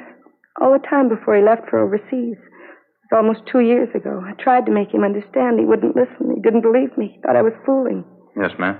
I love him, Sergeant. I tried to explain. I didn't want to be alone, having him away all the time. I knew there was going to be trouble. I knew it. I didn't want to be alone. He didn't understand. He only said I was fooling. Yes, ma'am. He left for overseas in October, Walter. Almost 2 years ago. I went down to Wilmington. I saw him leave on the boat. I stood there and watched him go. I wasn't going to see him. 24 months. I wouldn't see him. No children, no family. Just a 2-room apartment.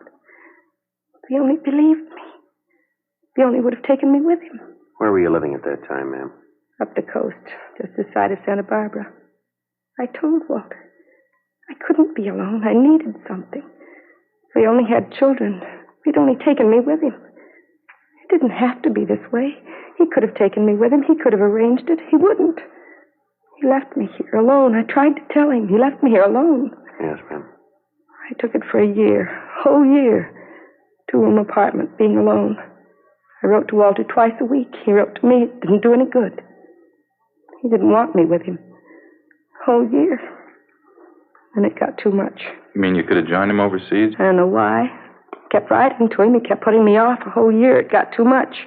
2-room apartment, alone. You can't spend your life that way. I started going out, having dates. I had to get out.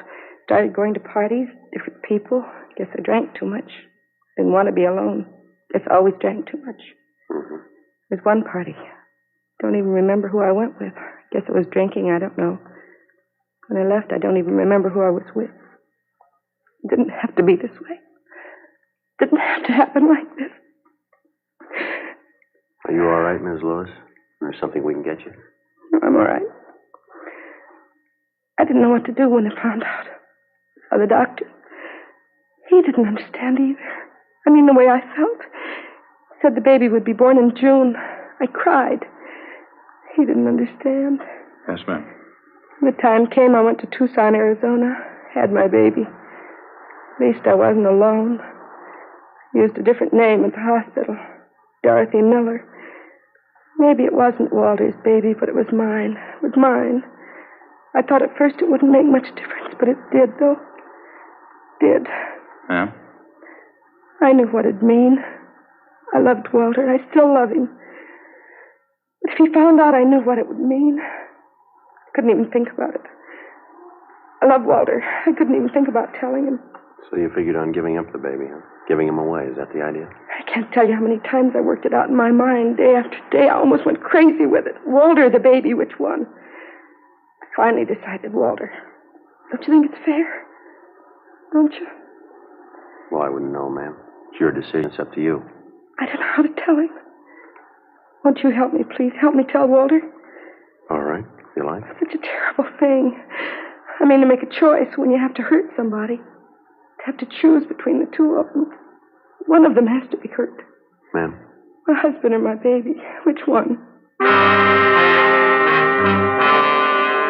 10:38 a.m. At Mrs. Lewis' request, Ed and I stayed on at the hotel room until her husband, Army Captain Walter Lewis, returned.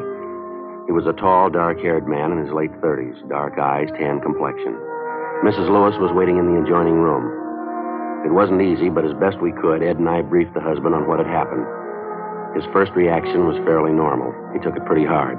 We kept on talking to him. After a while, he calmed down. We laid out the whole story for him again. She turned the baby over to the police, is that it? She gave the baby up? Yes, sir. She figured it was the only thing she could do. Kind of hard to believe, isn't it? What's the answer? What am I supposed to do? Well, sir, I know it's none of our business, Captain. I think you might try looking at it from your wife's point of view, maybe. What do you mean? Well, it's pretty obvious. She's still in love with you. I think she's shown you that. Yeah? Well, she was in a jam. It was a big choice for her to make. She knew she was wrong. She made a mistake. She was ready to pay for it. It was either you or the baby. She knew that. She decided to give up the baby. Baby's all right now? Somebody's taking care of her? Yes, sir. Baby boy. Where's Marge now, my wife? In the next room. I want to see her. Well, maybe you should wait just a little while. No, it's all right. Just want to tell her something. Aren't you?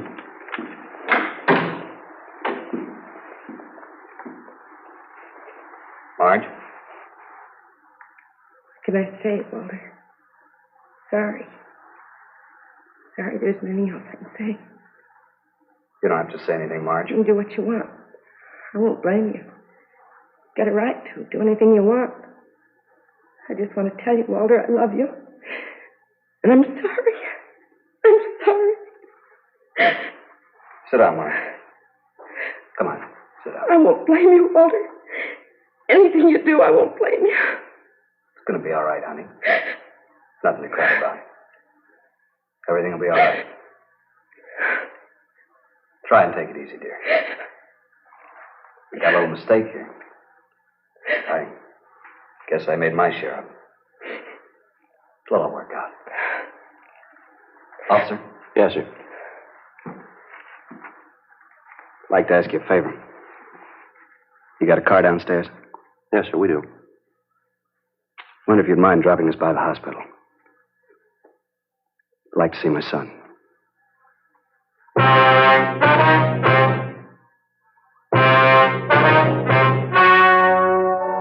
The story you have just heard was true. The names were changed to protect the innocent. On Thursday, August 15th, a meeting was held in the District Attorney's Office, City and County of Los Angeles, State of California. In a moment, the results of that meeting. And now, here is our star, Jack Webb. Thank you, George Fenneman. Friends, you've just heard the 130th consecutive Dragnet broadcast for Fatima. Now, the only reason we're able to bring you these programs is because so many of you have switched to Fatima. If you haven't tried Fatimas yet, I wish you'd do this. Buy a pack and compare them with the king-size cigarette you've been smoking. You'll find Fatima gives you an extra mild and soothing smoke. You'll like Fatima's better flavor and aroma. What's more, I kind of think you'll agree with me. Fatima's the best of all king-size cigarettes.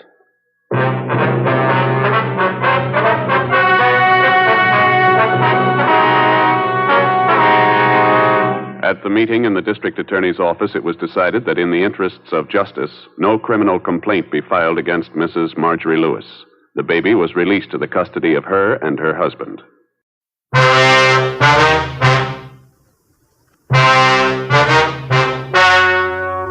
The story you are about to hear is true. The names have been changed to protect the innocent. Fatima Cigarettes, best of all king-size cigarettes, brings you Dragnet on both radio and television.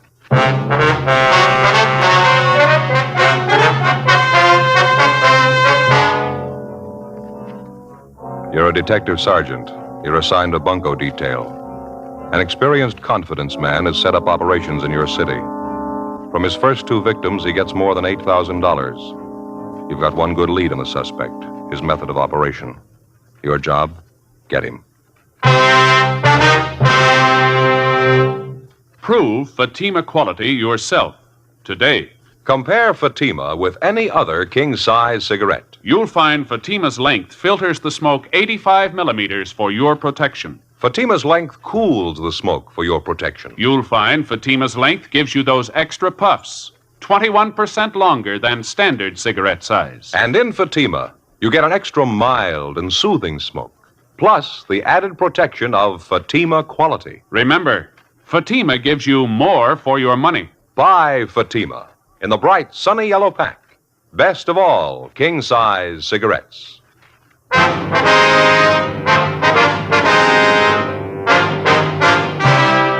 Dragnet, the documented drama of an actual crime. For the next 30 minutes, in cooperation with the Los Angeles Police Department, you will travel step by step on the side of the law through an actual case transcribed from official police files. From beginning to end, from crime to punishment, Dragnet is the story of your police force in action. It was Tuesday, December 9th. It was windy in Los Angeles. We were working the day watch out of Bunco detail. My partner's Ed Jacobs. The boss is Captain Steve. My name's Friday. I was on the way into the office, and it was 7:50 a.m. when I got to room 38. Bunco detail. Oh, morning, Joe. Hi, Charlie. How'd you make out yesterday? Nothing. No luck at all, huh? Nothing's going to help us much.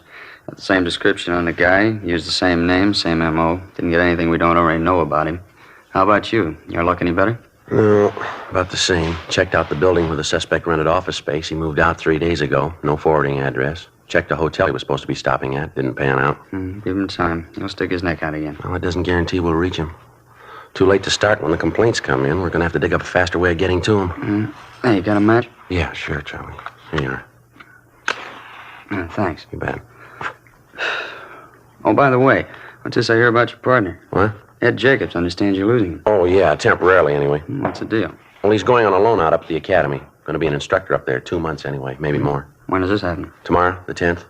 What are you going to do for a partner? You and Ken going to work together? No, the captain's bringing in a new man, young fella. He's been working in the business office. You mean the big Irish kid works the early morning? No, this boy's been working days. Name's Bill Lockwood. I asked for him as soon as I found out I was going to lose Ed. You know him? Well, a little bit, yeah. You remember Ben Romero? Yeah, sure. Well, Lockwood's a nephew of Ben's, sister's boy. Tall, red hair. Oh, yeah, I've seen him around. Seems to be a nice enough kid. A good record, has he? Well, the captain thinks so. Figures he ought to work in pretty well. Oh, by the way, have you seen Ben's wife lately? Yeah, I did, a couple of weeks ago. Seems to be doing all right. Still Mrs. Ben, of course. Yeah, I imagine. Her little boy's sure getting big. Looks a lot like his dad, too. Miss him quite a bit yourself, huh? Yeah, Charlie, I guess I do. Well, I better get on my horse. I got some checking to do. I hope the Lockwood boy works out for you. Well, I think he'll do all right. Can't say I'd be crazy about the idea myself. How do you mean? Breaking in a new man. No detective experience. When I go out to pick up a thief, I like to figure I've got some good backing. I mean, a partner I'm used to. Tough enough watching out for yourself, let alone a green youngster. Well, somebody had to do it for us. That's the way it goes. Yeah, I suppose. I remember when I first started. It didn't come much greener than me.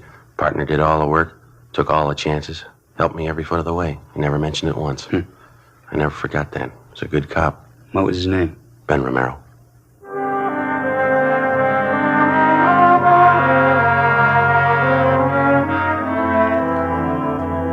In our particular setup, before a man's eligible to apply for duty in the Detective Bureau, he has to have a minimum of 5 years' experience as a police officer, either assigned to radio patrol, traffic duty, or some other general assignment. After the initial 5 years of service, the men go through a screening process to determine which department and which job they'll fit into best, some position that they seem to show a natural aptitude for. If a man applies for duty in a division of the Detective Bureau, and if he's accepted, he's assigned a partner to work with the day he goes on the job, generally a working detective with some experience. In the case of Ben's nephew, Bill Lockwood, he put in his first 5 years working Wilshire traffic and also doing radio patrol in Hollenbeck and 77th Street divisions. After spending another 11 months in our business office, Captain Steed put in a request for him, and he was transferred. When I heard Ed Jacobs was going to be loaned to the police academy as an instructor, I talked to Captain Steed about Lockwood, and he assigned him as my new partner. The changeover happened in the middle of one of the toughest investigations we'd had in months. A bunco artist who was working hard at the business opportunities racket. The following morning, December 10th, Bill Lockwood reported in for work, and we drove out to check a potential lead on the suspect. On the way, I laid out the case for him. Nothing on the man in R&I, huh? No record at all? No, not as far as we know, Bill. Checked Brereton up at Sacramento, CII. Nothing doing there. He couldn't help us. What have you been going on? His description? Yeah, that and his M.O. and his name. He uses a different alias on each job. Russell Preston, that was the last name he used. I see. He usually starts by putting a want ad in the paper, is that it? Well, he rents himself an office first, usually a pretty expensive one, well furnished. Then he hires a good-looking secretary, has her put a want ad in the daily papers for him, and he's in business.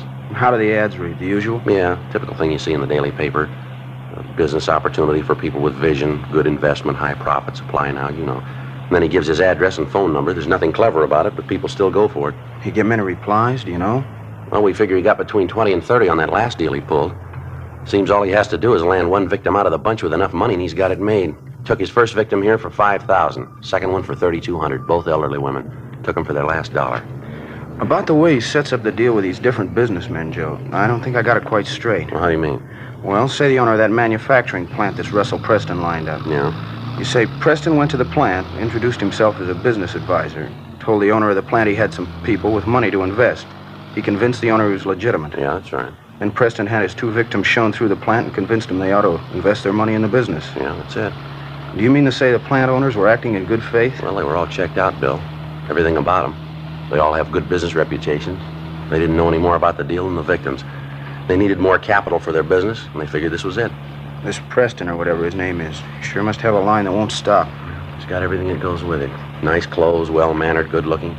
He doesn't try to high-pressure anybody. Tells them if they have confidence in him, he'd be glad to invest their money. If they hedge it all, he shows them right through the office. Pretty good pitch. Once they're sold on him, he's got him over a barrel. It's about the size of it, yeah. Funny there's no record on him. Sure sounds like he's had a lot of experience. What are the other names he's used, you remember? Well, just two of them we know of. Russell R. Preston and George A. Fairchild. I guess the newspapers have been checked out, huh? The ones he ran the what ads in? Yeah, they've all been talked to. All their personnel have been notified to watch for ads of that type. Be one way to get a lead on him if he tries again. Well, what about the buildings where he rented office space? Couldn't the people there help any? Well, they confirmed his description. We picked up samples of his handwriting. That's about it. He only rented the offices long enough to cover his deal, about 2 weeks. Let's see, what 100 block is this, Bill? Can you see over there? Let's see. Yeah, 1700. Well, we want the next one, 1811. Who's this woman we're going to talk to? Vivian Castle, that right? Yeah. I'm not sure if she's the right girl or not. Got the lead from an employment agency. Chance she might be the girl Preston hired to be a secretary. I don't know. Oh, good parking place up there ahead, huh? Yeah, that's good. You can pull up anywhere along here. It's fine.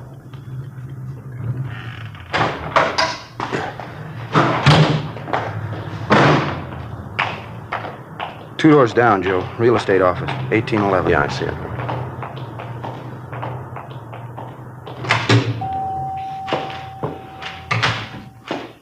Good morning. Good morning. Can I help you? Police officers, ma'am. We'd like to talk to a Miss Castle, Vivian Castle. Oh, I'm Vivian Castle. Well, here's our identification. This is my partner, Officer Lockwood. My name's Friday. How do you do? How do you do? What is it you want, officers? We'd like to find out if you know a George Fairchild, ma'am. Fairchild? No, I don't know anyone by that name. How about a Russell Preston, miss? That mean anything to you? Well, I used to work for Mr. Preston, Russell Preston. About how long ago was that? A month and a half ago. Mm-hmm. Where does he have his offices? Well, he did have them on South Grand near 8th, the old Belmont Harris building. Why? Would you mind describing Mr. Preston for us, ma'am? Just a general description of him. He was about 45 years old. Brown hair, a little gray. Nice build. Seemed to be a very nice man at first. Always dressed so nice. Always wore a dark blue suit. Seemed to be very nice. Checks out so far, Joe. Yeah. Would you mind telling me what it's about? We'd like to locate Mr. Preston, ma'am. You any idea where he is now? I wish I did. I'd call the State Labor Commission. He seemed like such a nice man. I've never been so disappointed in my life. How do you mean, Miss Castle? He owes me 2 weeks' pay, $65 a week. Hired me as a private secretary. Good jobs aren't hard to get now either. He can't say he was giving me a break when he hired me. Are you from the Labor Commission? No, ma'am, we're not. Could you tell us how long you worked for this Mr. Preston? Just the 3 weeks. He said I was going to get paid every Friday. Gave me the money for the first week, and that's all. Kept waiting for my pay, but he kept putting me off. Last week and a half, he didn't even show up at the office. I was there all alone, 8 hours a day. Finally, the building manager showed up and told me it was all over. Mr. Preston closed the office. Didn't even have the decency to come in and say thank you, goodbye. I just left. And you have no idea at all where Mr. Preston is now? No, sir, I wish I did. Were there any office files, mail files, any way to get a possible line on him? Not as far as I know. I didn't keep any files for him. Matter of fact, I didn't do any work at all. Just a showpiece. I guess that's all he kept me there for. There's no reason why he shouldn't pay me, though. Are you sure you're not from the Labor Commission? Did Mr. Preston ever have you place any want ads in the daily papers, Miss Castle? Yeah, he did a couple of times. Ads for business opportunities, you know. He was in the investment business, helped people invest their money. Would you happen to know anyone who invested money with him? I mean, would you know them by name? No, not by name. Quite a few people came through the office. I know a few of them made deals with Mr. Preston. I wouldn't remember their names, though. And you don't know any friends he might have had in town? Any of his business associates? No, sir, not a one. I didn't know he had any associates. How about where he was staying, Miss Castle? You must have known that. Now, the first week I was there, I did. It's the only week I got paid for. He was staying at a small hotel on South Flower. He moved the next week, though I don't know where he went after that. Neither does the hotel, I asked them. Well, during the time you worked for him, ma'am, did you ever have anything to do with Mr. Preston socially? I mean, was it part of your job to go out to dinner with him, things like that? I did once or twice when he asked me. I didn't think it was part of my job, though. Mr. Preston didn't mention it either. Once we went out to dinner, just the two of us. Another time we went out with my girlfriend, Norma. I had a terrible time. Mr. Preston was awful. How do you mean, miss? Well, he drank too much and was throwing his weight around. You know, the boss. And he kept making a play for my girlfriend, Norma. I think he liked her quite a bit. Sure was embarrassing, though. Look, would you mind telling me what's the matter? Is Mr. Preston in trouble with the police? Yes, ma'am, I'm afraid so. He's cheated some people out of quite a bit of money. It's not the first time either. Well, what was it? What did he do? Confidence scheme. Selling interest in a company he had no connection with. If that isn't the limit.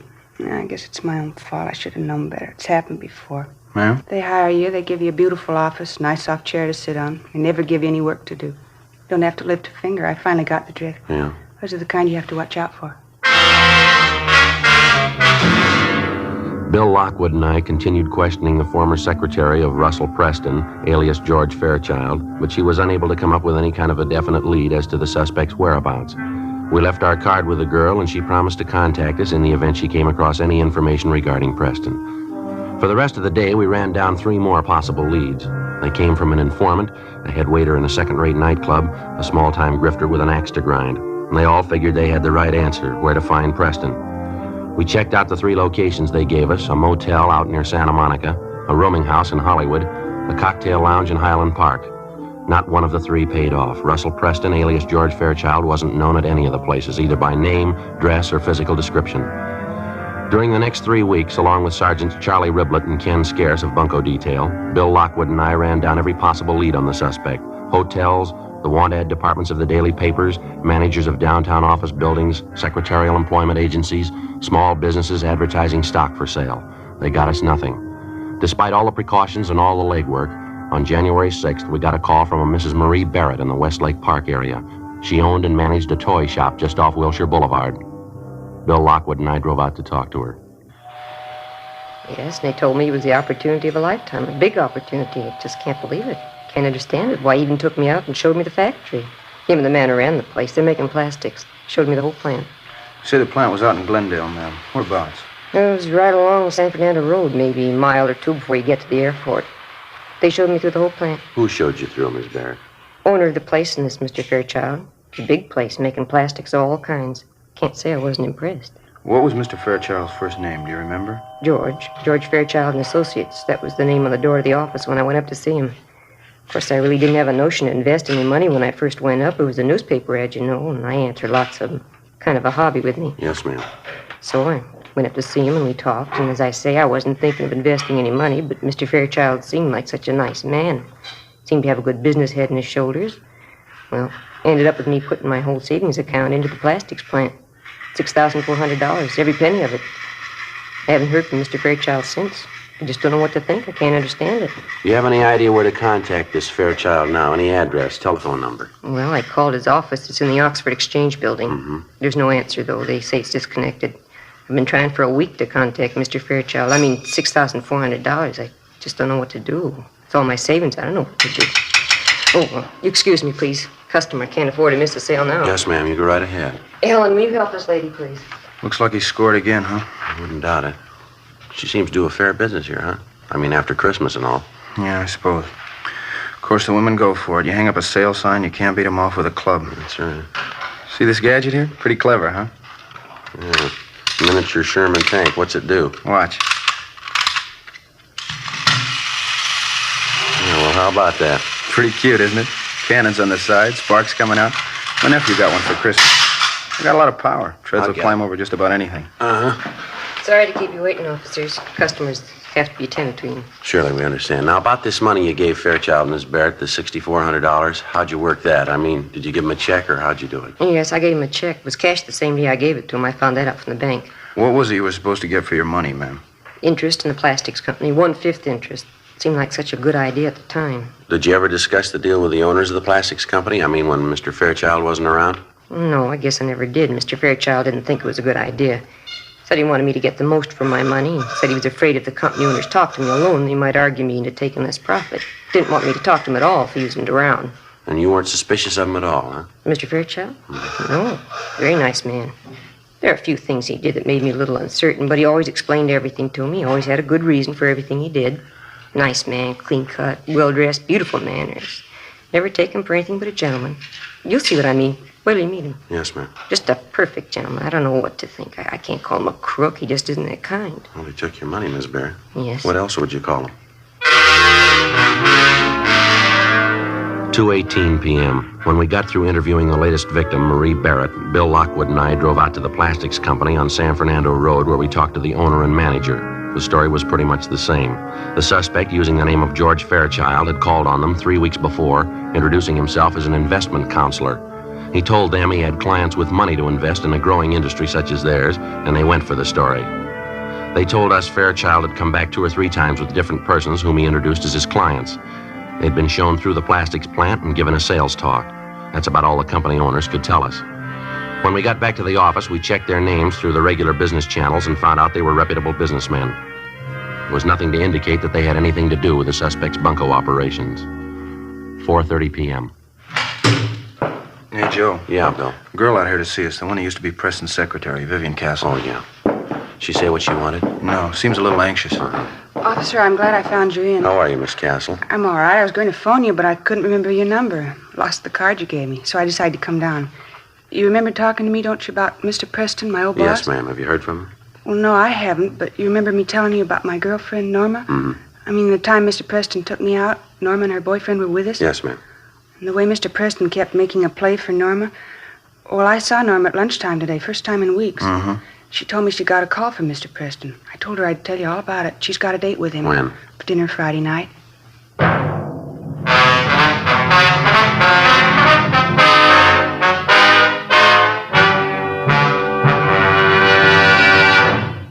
You are listening to Dragnet, authentic stories of your police force in action. To show our confidence in Fatima, we make you this money-back guarantee. Buy a pack of Fatimas. Enjoy Fatima quality, extra mildness, and superbly blended tobaccos. If you're not convinced Fatima is better than the king-size cigarette you're now smoking, just return the pack and the unsmoked Fatimas by August 1st, 1952, for your money back plus postage. Fatima, Box 37, New York 1. Prove Fatima quality yourself. Compare Fatima with any other king-size cigarette. 1. Fatima's length filters the smoke 85 millimeters for your protection. 2. Fatima's length cools the smoke for your protection. 3. Fatima's length gives you those extra puffs, 21% longer than standard cigarette size. And in Fatima, you get an extra mild and soothing smoke, plus the added protection of Fatima quality. Fatima gives you more for your money. Ask your dealer for Fatima in the bright, sunny yellow pack. Buy Fatima. Best of all, king-size cigarettes.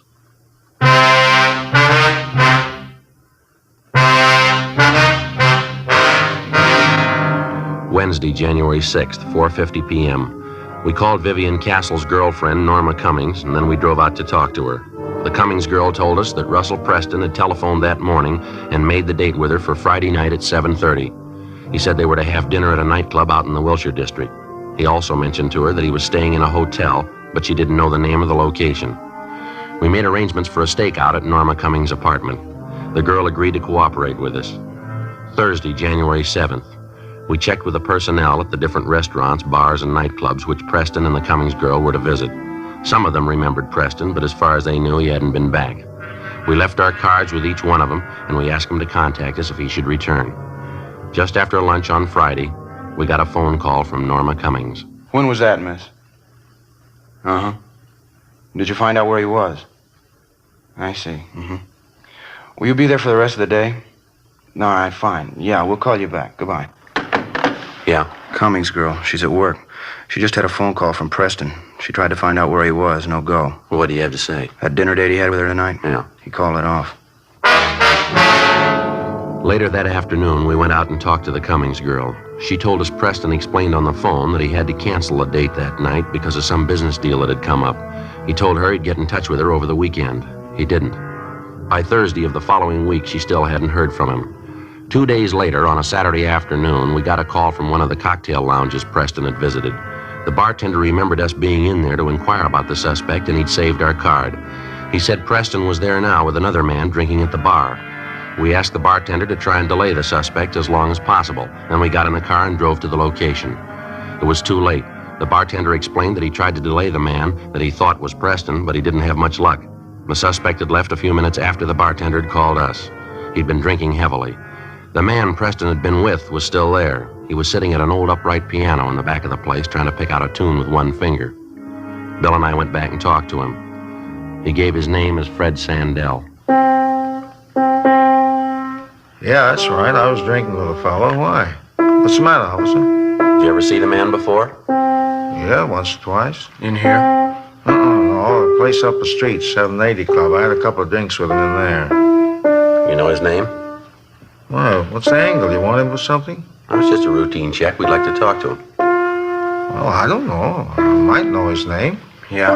Well, what's the angle on the thing? You want him for something big? We want to talk to him, that's all. Did he pull a heist? Something like that? Hey, he didn't look like that kind of guy. Lousy thing. I never could get that right. How about it? You say you might know the man's name. What was it? Well, I don't know. I'm not sure if I'm the one that ought to tell you. How do you mean? Well, I don't want to get anybody in trouble. I want to give out names. What's the angle on him? You want him for something big or what? It's big enough, yeah. Oh. Well, his name's Preston, I think. That's the name it gave me, anyway. I see him around bars in the neighborhood every once in a while. How much do you know about him? Well, not much. I had a few drinks with him now and then, talked a little bit. That's about all. What did you say your name was, sir? Sandell, Fred Sandell. Well, what's the angle on this, Preston? We want to get in touch with him. You know where he lives? I don't know. I might. You want him for something big, isn't that right? Well, what's the difference? We want him. Well, it could be a lot of difference. I mean, what's the angle? If it's important to you and I helped you, well, you'd probably want to do the right thing, huh? I don't know if I got you right. Well, I mean, if you really want the guy, you know. If it's important to you and I helped you reach him, you'd want to make it square with me, wouldn't you? Huh? And not that I'm asking for payoff. You understand that? Yeah, we understand. Where's Preston live? Well, I didn't say I knew where the guy lives. I didn't say that. Do you know where he lives? Well, I'm not sure. I might. I don't know if I'll tell you, though. I don't know. All right, you want to stand by here, Bill? I better check in. Yeah, fine. Okay.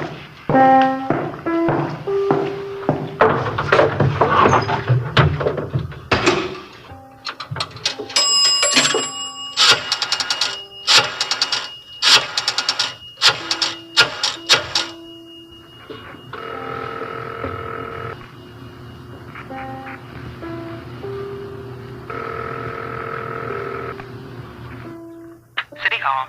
2625, please. 2625. Record Bureau, huh? Yeah, John, this is Joe Friday, Bunco. Yeah, Friday. I'd like to check on a suspect, John.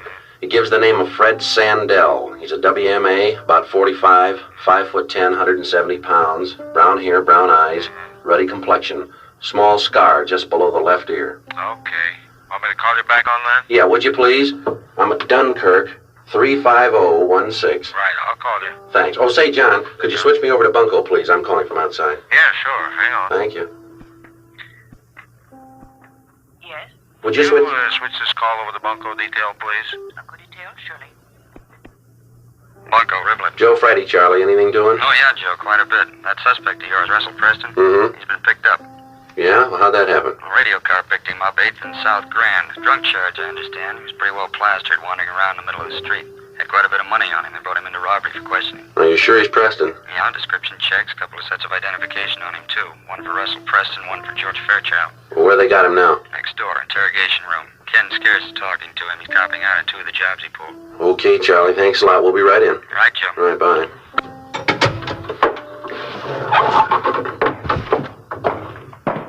Bill, see you a minute. Yeah. You might as well check in. Preston's been picked up. Huh? When? Probably just after he left this bar. A radio car spotted him, pulled him in. How about that? Yeah. You work 2 months on a case, and just when we start to get close, somebody else picks the guy up. Yeah, that's right. It's not very exciting, is it? You know, I was just thinking, officers, I don't want to be a hardhead about this thing, you know. I mean, if you want this guy Preston, I'd be glad I'd help you find him. I don't want to be a hardhead. Excuse me a minute.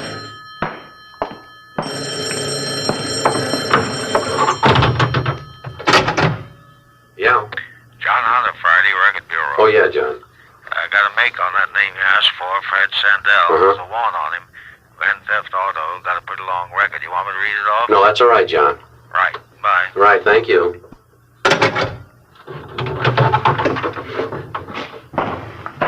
Well, what do you say, Sergeant? Suppose we sit down and have a drink and talk things over.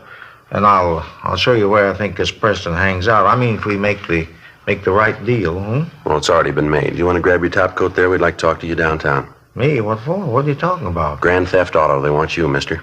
Oh, wait a minute. You made a mistake. You didn't come in here looking for me. You're not even the side of my case. Well, this ain't fair. Get your coat. Let's go. Yeah, but this ain't fair. You come in here looking for Preston. You didn't want me. We do now. Well, what kind of a deal do you call that? You're looking for Preston. You picked me up. Well, what's the angle? There's no angle. Some days you gotta settle for less, that's all. Come on, let's go.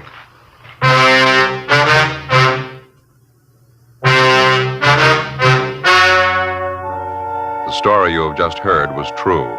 The names were changed to protect the innocent. On April 5th, trial was held in Superior Court, Department 89, City and County of Los Angeles, State of California. In a moment, the results of that trial. Now, here is our star, Jack Webb. Thank you, George Fenneman. Friends, I sincerely hope you'll remember tomorrow what we've told you about Fatima tonight. You remember we said that Fatima is the best of all king-size cigarettes. Well, we'd like you to try a pack and prove that to your own satisfaction. You'll find Fatima gives you an extra mild and soothing smoke, plus the added protection of Fatima quality. And remember this, Fatima gives you more for your money. When you buy cigarettes, look for the bright, sunny yellow pack and buy Fatima. I know you'll like them.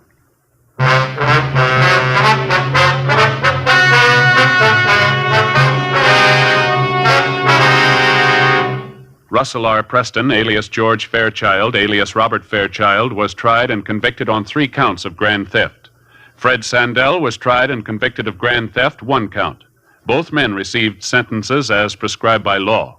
They are now serving their terms in the state penitentiary, San Quentin, California. Grand theft is punishable by imprisonment for not less than 1 nor more than 10 years.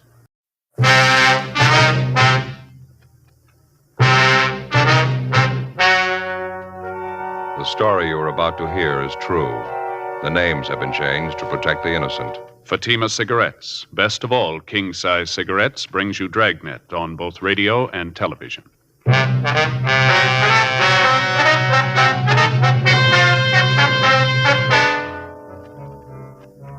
You're a detective sergeant. You're assigned a homicide detail. You get a call from the receiving hospital in your city. A dead body has been left in the hospital elevator. There's no lead to the identity of the corpse. There's no apparent cause of death. Your job, investigate. Compare Fatima with any other king-size cigarette. Yes, compare Fatima with any other king-size cigarette. 1. Fatima's length filters the smoke 85 millimeters for your protection. 2. Fatima's length cools the smoke for your protection. 3. Fatima's length gives you those extra puffs, 21% longer than standard cigarette size. Fatima gives you more for your money. And in king-size Fatima, you get an extra mild and soothing smoke, plus the added protection of Fatima quality. Buy Fatima in the bright, sunny yellow pack. Best of all king-size cigarettes.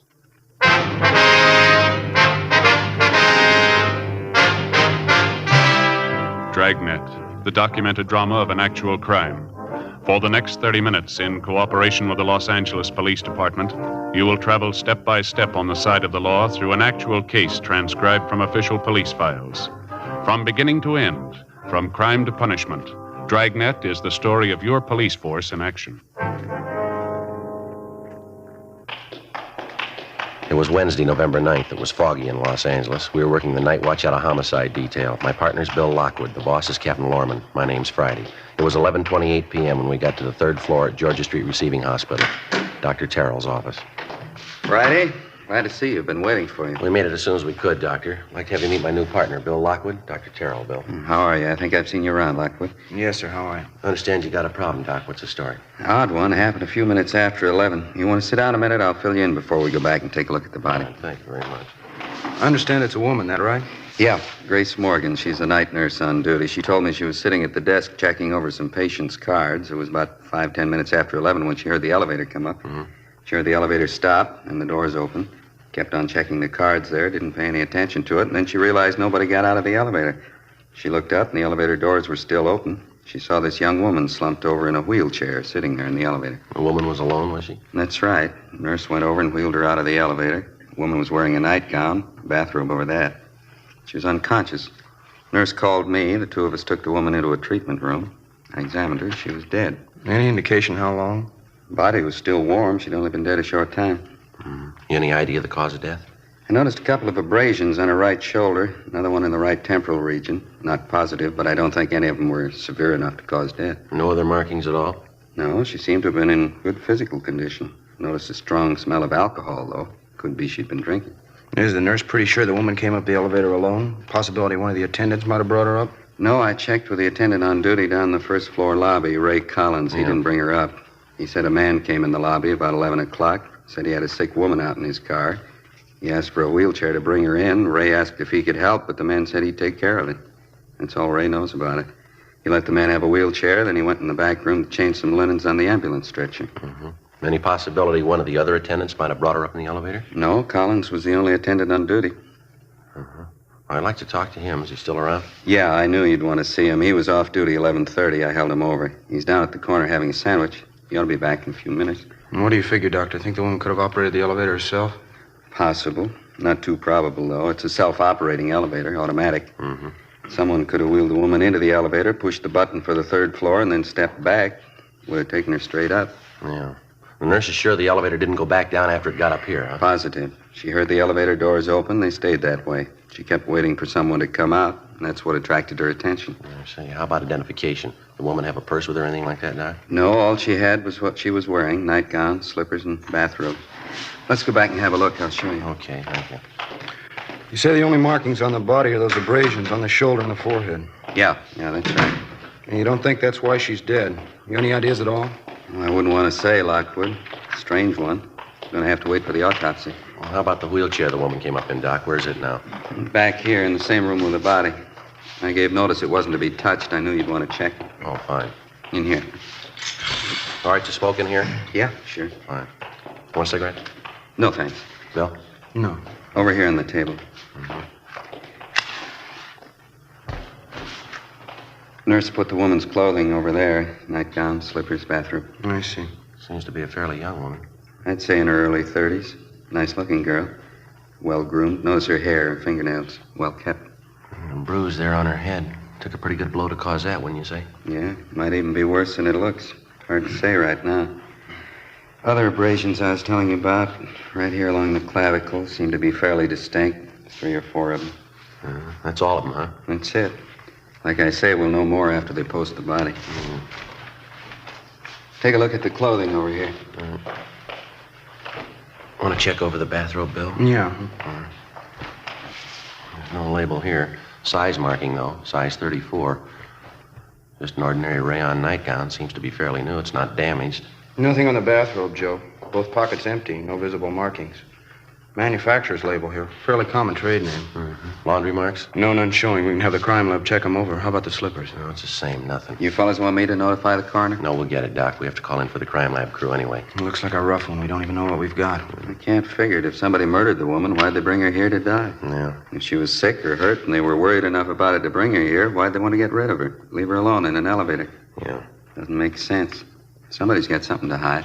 Sure could use a lead. Man puts her on the elevator and sends her up 3 floors. Don't know who she is, how she died. Don't even know where she came from. Well, there's no choice. We'll just start at the beginning. Yeah? Ground floor. 11:52 p.m. The receiving hospital attendant, Ray Collins, returned, and we interviewed him in Dr. Terrell's office. He told us substantially the same thing the doctor had told us. At a few minutes past 11 o'clock that night, a man entered the lobby of the hospital and asked for a wheelchair to move a patient up to the 3rd floor. Collins stated he gave the man the wheelchair. The man refused his offer of assistance, and Collins went on about his work. He didn't see the patient, and he didn't see any car parked outside, and he was able to give us only a partial description of the man himself. A male Caucasian, about 35 years old, short, heavy build, dark hair. The crew from the crime lab arrived and began their investigation. The body was photographed and fingerprinted, and the wheelchair was also dusted for prints. The clothing was packed up to be taken downtown for further examination. After the men from the crime lab left, Bill Lockwood began a canvass of the immediate neighborhood for possible witnesses. Meantime, I checked with the rest of the hospital personnel and the patients. They could tell me nothing. 12:30 a.m. I met Bill back at Dr. Terrell's office.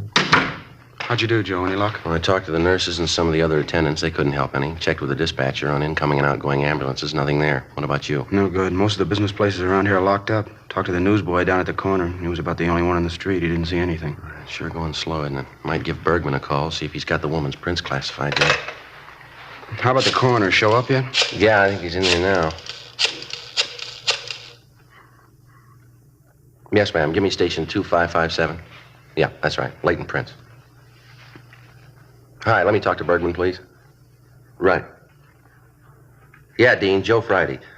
No, we're still over at the hospital. You do any good on those prints? Uh-huh. Yeah, that's what we figured. How about her prints? Mm-hmm. Okay, Dean, thanks. Yeah, right. Well, we're still batting 1,000. What do you say? They make her prints? Nothing in records on her. Dean's going to send along a set to Washington, see if they got anything. How about the wheelchair? Any prints there? Well, the nurses and Doc Terrell's, that's all. We figured on that, didn't we? Lousy luck. Sure is. I checked with missing persons while you were out. There's nothing there either. Well, that about finishes up here, huh? Yeah, we better get back to the office. Joe? Yeah, Don. I think I got something for you here. Yeah? Nurse at the switchboard got a call a minute ago. Man's voice wanted to know the condition of Carla Cheswick. Mm-hmm. Nurse checked the list of patients, didn't find anyone by that name. The man insisted she's here. The nurse asked him what time the woman was admitted to the hospital. He told her 11 o'clock tonight. Yeah? The man said, I know she's there. I brought her myself.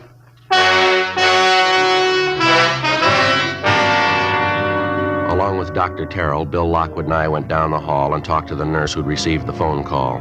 She told us that she tried to question the caller as to his name and his relationship to the alleged patient, Carla Cheswick, but the man refused and hung up. We put in a call to R&I and asked him to run the name for us. There was no one by that name in the files. We went back to the doctor's office and started checking through the telephone directories. In the northwestern section, we found a listing for a Mrs. Carla Z. Cheswick on North Capitol Avenue. We called the number, but there was no answer. Then we checked with the office, told them what we had, and that we were going to follow through on it. 1:18 a.m. It was only a possibility, but it had to be checked out. Bill Lockwood and I left Georgia Street Receiving Hospital, got in the car, and drove out to the address on North Capitol Avenue. It was a large apartment house, fairly new. The name on the mailbox for apartment 18 was Mrs. Carla Cheswick. We rang, but there was no answer. We finally had to get the manager out of bed, a Mrs. Herbert. We identified ourselves and explained the reason for our visit. She got a pass key, showed us upstairs to the second floor, and let us in apartment 18. There was no one there, but there was evidence of a recent party within a matter of hours. Half-filled cocktail glasses, an empty whiskey bottle, a glass bowl containing partially melted ice cubes. An end table in the corner had been overturned. In the bedroom, women's clothing was scattered on the floor and on the dressing table. On the mantel in the living room, there was a picture of a woman. Did you notice anything unusual about her at that time, Miss Herbert? I mean, anything out of the ordinary? No, don't think so. She'd been drinking some. I'm pretty sure of that, but that's not unusual for Mrs. Cheswick. She drinks quite a bit. Parties and things. Runs around a lot. Yes, ma'am. You didn't notice anything about her face? No cuts, bruises, anything like that? No, nothing like that. Why? And you told us she had quite a few men friends. Do you know any of their names, where they live? No, can't say to do. She was just one of the tenants. I didn't try to get acquainted. Didn't have much in common with her. The other tenants didn't either, matter of fact. She kept pretty much to herself, her and her friends. Mm-hmm. I see. Now, about this party she had last night, Miss Herbert, you say you don't know who was there with her? No, I'm afraid I don't.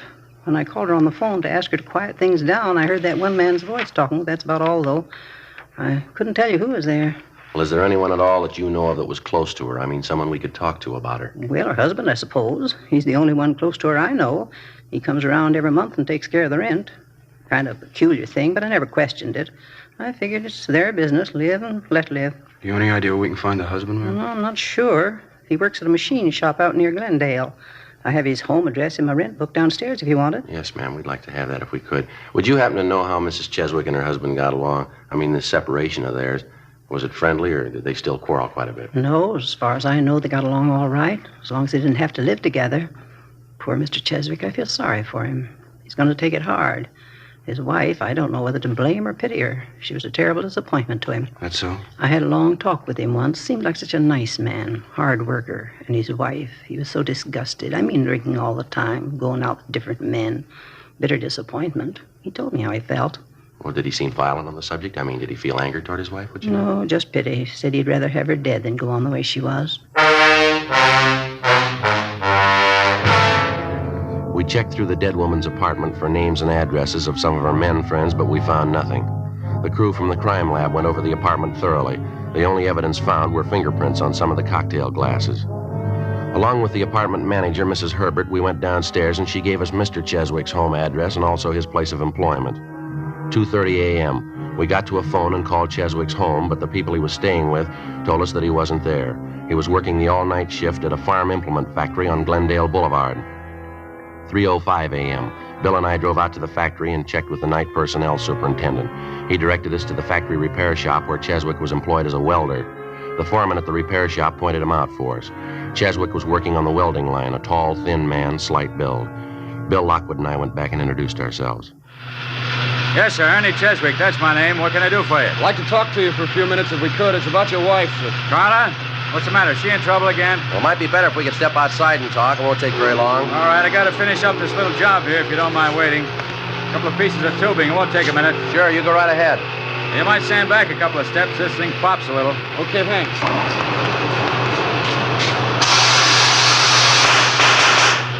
Ah, too much oxygen. Have to light it again. Yeah, that does it. Don't look at the flames, Joe. Bad for your eyes. Yeah, I know. They're sure in their money, don't they? Yeah, they seem to. A lot of work. Finish in a second here. Okay, that's got it. Now, what's this about my wife, Sergeant? What's the matter? We understand you're separated from her, Mr. Cheswick. Yeah, that's right. About a year ago now. I finally gave it up as a bad job. Wasn't anything I could do for her. Nothing anybody could do for her. Hopeless. Well, when's the last time you saw her? First of the month. Went by to pay her rent. Dropped in to say hello, that's all. I stay away as much as I can. No good bum, that's about all you can say about her. Ashamed to admit I was even married to her. Why do you ask, anyway? Your wife's dead, Mr. Cheswick. Huh? Yes, sir. She died late last night. Found her at Georgia Street Receiving Hospital. Oh. Guess I've been expecting something like that. I can't feel sorry. Probably the best thing for her. How'd it happen? Well, we're not sure. I wonder if we could step outside. Sure be a lot easier to talk, wouldn't it? Yeah, all right. Fine. Over here, we can duck out the back way. Okay.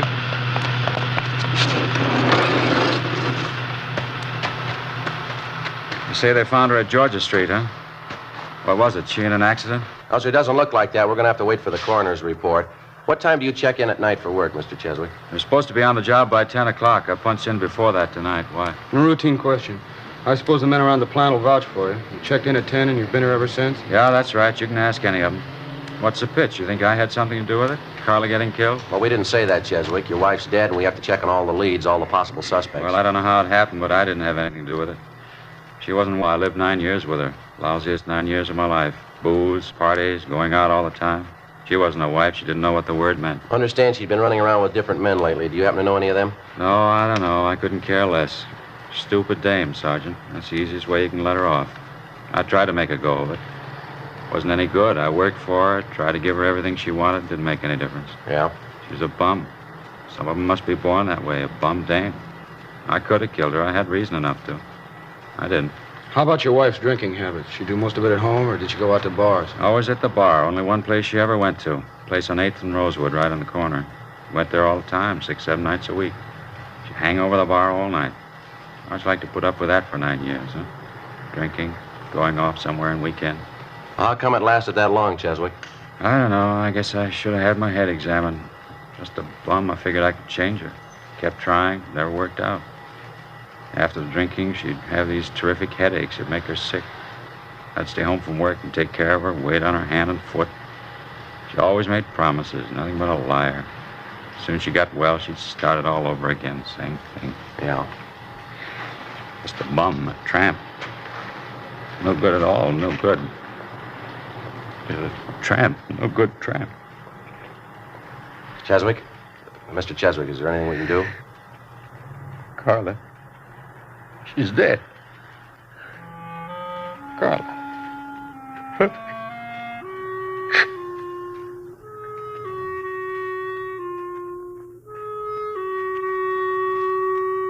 When the dead woman's husband, Ernest Cheswick, recovered, we continued questioning him, but we got nowhere.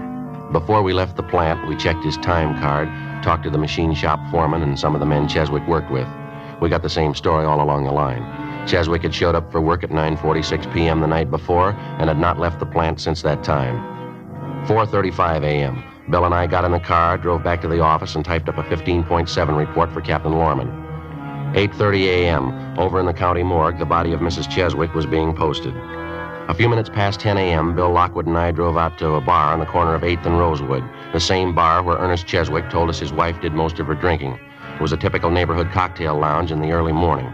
2 customers sipping beer at the far end of the bar. The manager busy washing glasses and bringing in supplies. We called him over and identified ourselves. Popular girl. Married old Ernie Cheswick. They're separated now. Yeah, well, do you know if she was in here last night? That's right, she was. Hardly misses night. Why? Would you happen to know about what time she left last night? 8:30, about that. You might ask that fellow there down at the end of the bar. He'd know better than me. Well, how's that? He left with her.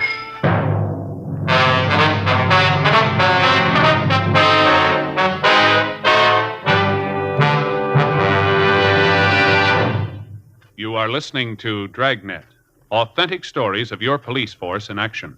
To show our confidence in Fatima, we make this money-back guarantee. Buy a pack of Fatimas. Enjoy Fatima quality, extra mildness, and superbly blended tobaccos. If you're not convinced Fatima is better than the king-size cigarette you're now smoking, just return the pack and the unsmoked Fatimas by August 1st, 1952, for your money back plus postage. Fatima, Box 37, New York 1. Prove Fatima quality yourself. Compare Fatima with any other king-size cigarette. 1. Fatima's length filters the smoke 85 millimeters for your protection. 2. Fatima's length cools the smoke for your protection. 3. Fatima's length gives you those extra puffs, 21% longer than standard cigarette size. Fatima gives you more for your money. And in Fatima, you get an extra mild and soothing smoke, plus the added protection of Fatima quality. Ask your dealer for Fatima in the bright sunny yellow pack. Best of all, king-size cigarettes.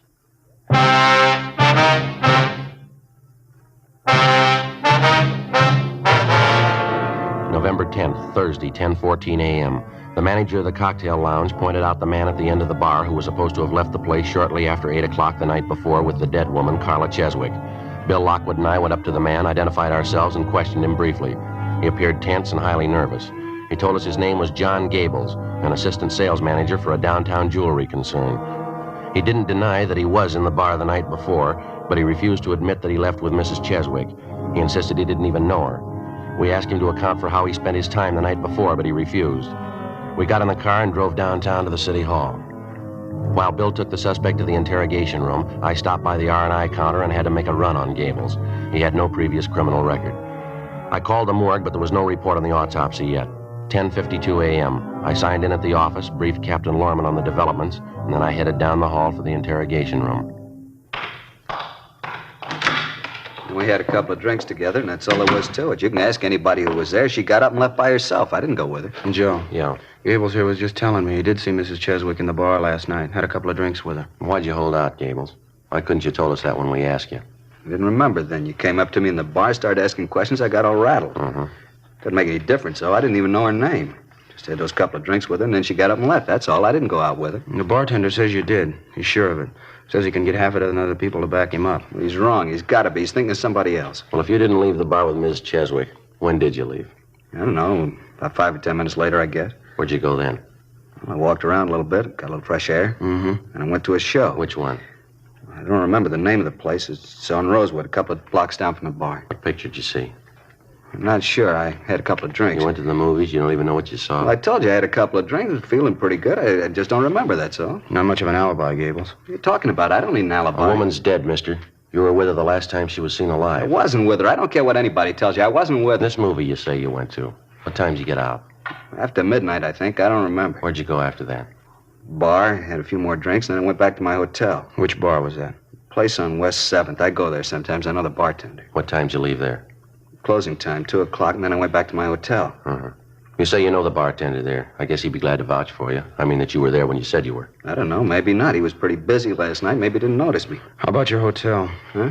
The desk clerk. Somebody like that. They should be able to tell what time you got in, don't you think? Well, they wouldn't know. I always carry my key with me. I go in the side door. They wouldn't know what time I got in. What are you trying to sell, mister? What are you talking about? You knocked around town from 8 o'clock last night till past 2 o'clock this morning. You can't think of anyone that could vouch for you, where you were, what time you got there, what time you left? I can't think of anybody right now. I don't take down names and addresses every time somebody looks at me. What's the difference anyway? I didn't have anything to do with the girl. This difference, Gables. The attendant at the hospital, he got a good look at the man who came in and asked for that wheelchair. He gave us the man's description. It fits you pretty close. So what? It doesn't mean anything. He could make a mistake, too, just like that bartender. They're all wrong but you. Is that what you're trying to say? Look, as far as I'm concerned, I only got one thing to say. I had a couple of drinks with Carla last night, and that's all. She left by herself. I didn't even go near the apartment. How'd you know she had an apartment? Well, you told me. You said so. No, we didn't say anything like that. And I guess I heard it around the bar. Maybe she mentioned to me. Yeah, that's probably it. Why don't you come off it, Gables? Come off what? I don't even know what you're getting at. We want a straight story, and we're not getting it. You told us you didn't even know the Cheswick woman before last night. You didn't even know her name. That's right. Then why'd you say Carla just a minute ago? You said I had a couple of drinks with Carla. I say that? That's what you said. Maybe I just hadn't remembered. I was drinking quite a bit, talking to her. Maybe I just remembered it. Won't do, Gables. Story doesn't hold water. How about it? I don't know. I was drinking quite a bit. A lot of things I don't remember. How about giving it to us straight? What do you remember? I thought about it all night. The more I went over it, the worse it got. I just couldn't remember. I knew what it'd sound like in court. I couldn't tell it that way. You couldn't tell what? I didn't kill her. I didn't even touch her. You gotta believe that. Yeah. I left the bar with her about 8:15, 8:30. She invited me up to her apartment. She was pretty well gone. Had quite a few drinks. Mm-hmm. We got there and had some more to drink, and then Carla got up and started for the kitchen to get some more ice. She tripped, I think, stumbled a little bit, and then she fell down. I think that's the way it was. All right, go on. She tried to get up, and then she fell again. Wasn't a bad fall, though. I figured she just passed out. Got some cold towels, ice water. I tried to bring her around. It wasn't any good. She was white as a sheet. I got scared. I didn't know what happened. What'd you do then? I don't remember. I just kept trying to bring her around. I don't remember any of it very well. I don't even know why she fell down. You think you could have hit her, Gables? You think maybe that's why she fell down? No. I don't know. I don't think so. I don't think I was mad at her for anything. I think we were having a pretty good time. I just don't remember, that's all. I'm not sure about any of it. Lousy booze, no good at all. Did you kill her, Gables? No, Sergeant, I swear it. As far as I can remember, I didn't. We were having a good time. That's all I know. I know I wasn't mad. I'm not a nasty drunk, not as far as I can remember anyway. What'd you do when you couldn't revive Mrs. Cheswick? You brought her to the hospital? Yeah, the shape I was in, I couldn't figure anything else to do. I got her in the car, drove her down to Georgia Street. I put her in the elevator, pressed the button, and sent her up. I'm a married man, you know. I didn't want any scandal and didn't want to get involved. You didn't kill her. Is that what you want us to believe? I don't know what to tell you. I don't remember. If I killed her, I think I'd know it. I'm sure I would. I just don't remember. I'll get it. Okay. Interrogation room, Friday talking. Yeah, Arthur. That's so. Just a second. All right, I got a pencil now. Go ahead. Uh-huh. Are you sure? How was that? I see. No possibility, huh? Yeah, I see. Okay, Arthur, thanks a lot. Yeah, sure, we'll pick it up later. Right, bye. Yeah, Jim? Coroner's report. Just finished the autopsy. It's all right, Gables. Huh? It's all right. It's all cleared up. What do you mean? Well, you're free to go if you like. We're not going to hold you. What's the pitch, Joe? Coroner's report. Primary cause of death was a massive cerebral hemorrhage into the ventricle. Could have been a blow on the head, couldn't it? You figure that could have done it? No. Secondary cause was a brain tumor, a big one. Coroner says she's had it for years. Must have caused her a lot of pain. Probably would have accounted for the drinking. And the tumor brought on the hemorrhage. That's what's killed her. That's it. Coroner says erosion of the blood vessel by brain tumor. Probably grew, caused pressure on a blood vessel, finally gave way, caused a hemorrhage, and that killed her. And she just died. That didn't have anything to do with it. She died and I didn't kill her. Yes, sir, that's right. You're free to go if you want. Thank God. You know, officers, I'll tell you the truth. I didn't know the answer. I didn't know if I killed her or not. I really didn't. Drinking so much, I came to, and there she was dead. I didn't know what happened. I really didn't. I didn't know the answer. Well, you're one up on us, Gables. Huh? We thought we did.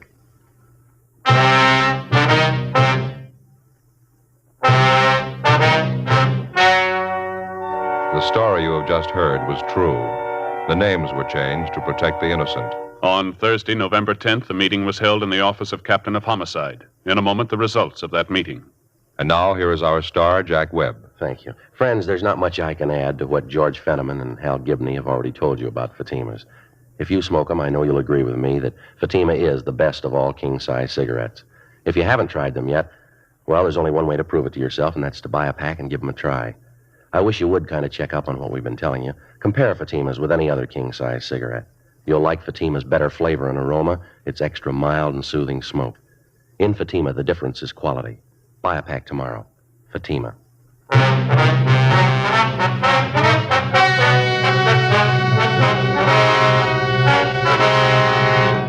With the filing of the official autopsy report by the county coroner, John Gables was cleared of all charges. He was released from custody immediately. The death of Mrs. Carla Cheswick was listed as due to natural causes by the coroner's jury.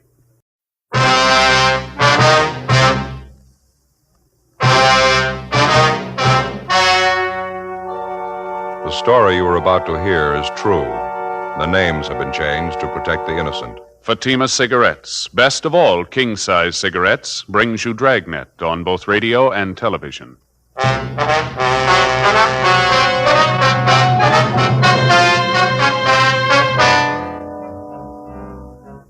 You're a detective sergeant.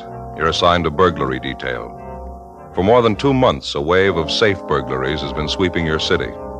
Apparently, it's the work of professionals. The jobs are well planned, well executed. There's no lead to the whereabouts of the suspects. Your job, get them. Compare Fatima with any other king-size cigarette. Yes, compare Fatima with any other king-size cigarette. 1. Fatima's length filters the smoke 85 millimeters for your protection. 2. Fatima's length cools the smoke for your protection. 3. Fatima's length gives you those extra puffs, 21% longer than standard cigarette size. Fatima gives you more for your money. And in king-size Fatima, you get an extra mild and soothing smoke, plus the added protection of Fatima quality. Buy Fatima in the bright, sunny yellow pack. Best of all, king-size cigarettes.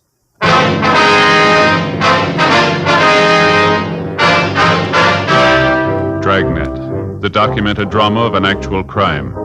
For the next 30 minutes, in cooperation with the Los Angeles Police Department, you will travel step by step on the side of the law through an actual case transcribed from official police files. From beginning to end, from crime to punishment, Dragnet is the story of your police force in action. It was Sunday, June 8th. It was warm in Los Angeles. We were working the day watch out of burglary division, safe detail.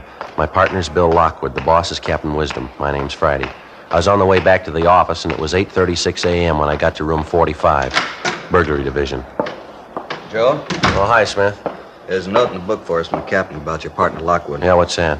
Forgot to make that sick report on him yesterday. Did you call him? How's his leg? Well, I talked to him on the phone last night. Pretty bad ankle sprain. Doctor figures he'll be out for a couple of weeks anyway.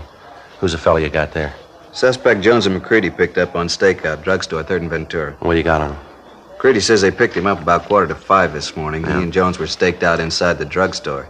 Saw this fella drive up in a car, get out, and try the front door of the place. And he went around and back of the place, tried the back door, then he came around in front again, tried to jimmy the door. Finally gave up, got in his car, and started to drive off. Jones and McCready followed him, picked him up, and brought him in. Where's Jones and McCready now, do you know? I told him to go ahead home. No reason for him to hang around. We'd carry the thing from here. What have you done so far? Did you check him through R&I yet? Call Frank Cunningham. He's doing it now. What's his name? According to his identification, it's Charles W. Boyd, an address at 239 West 92nd Street. That's what he tells us anyway. Is that your name, fella? Yeah, that's my name. Saw my identification. No reason for me to lie. You can check me out. All right. Hold your hand up there. We'll get these cuffs off you. Yeah, sure. All right, there you are. Yeah, thanks. Sure tired sitting here, handcuffed, sitting in one place. Frank, you want to tell Gaffney we'll be down in the interrogation room? When R&I calls back, tell him to transfer it in there, would you? Yeah, okay, I'll meet you there. All right, thanks.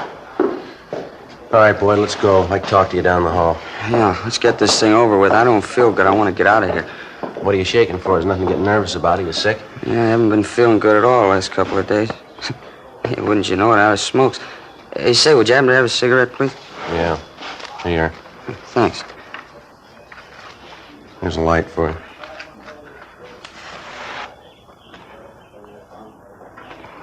Yeah, I got it, thanks.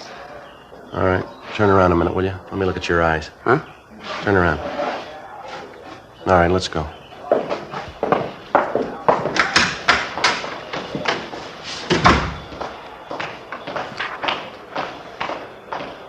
It's okay, Joe. I told Gaffney he'll put through the call from R&I. Oh, that's fine.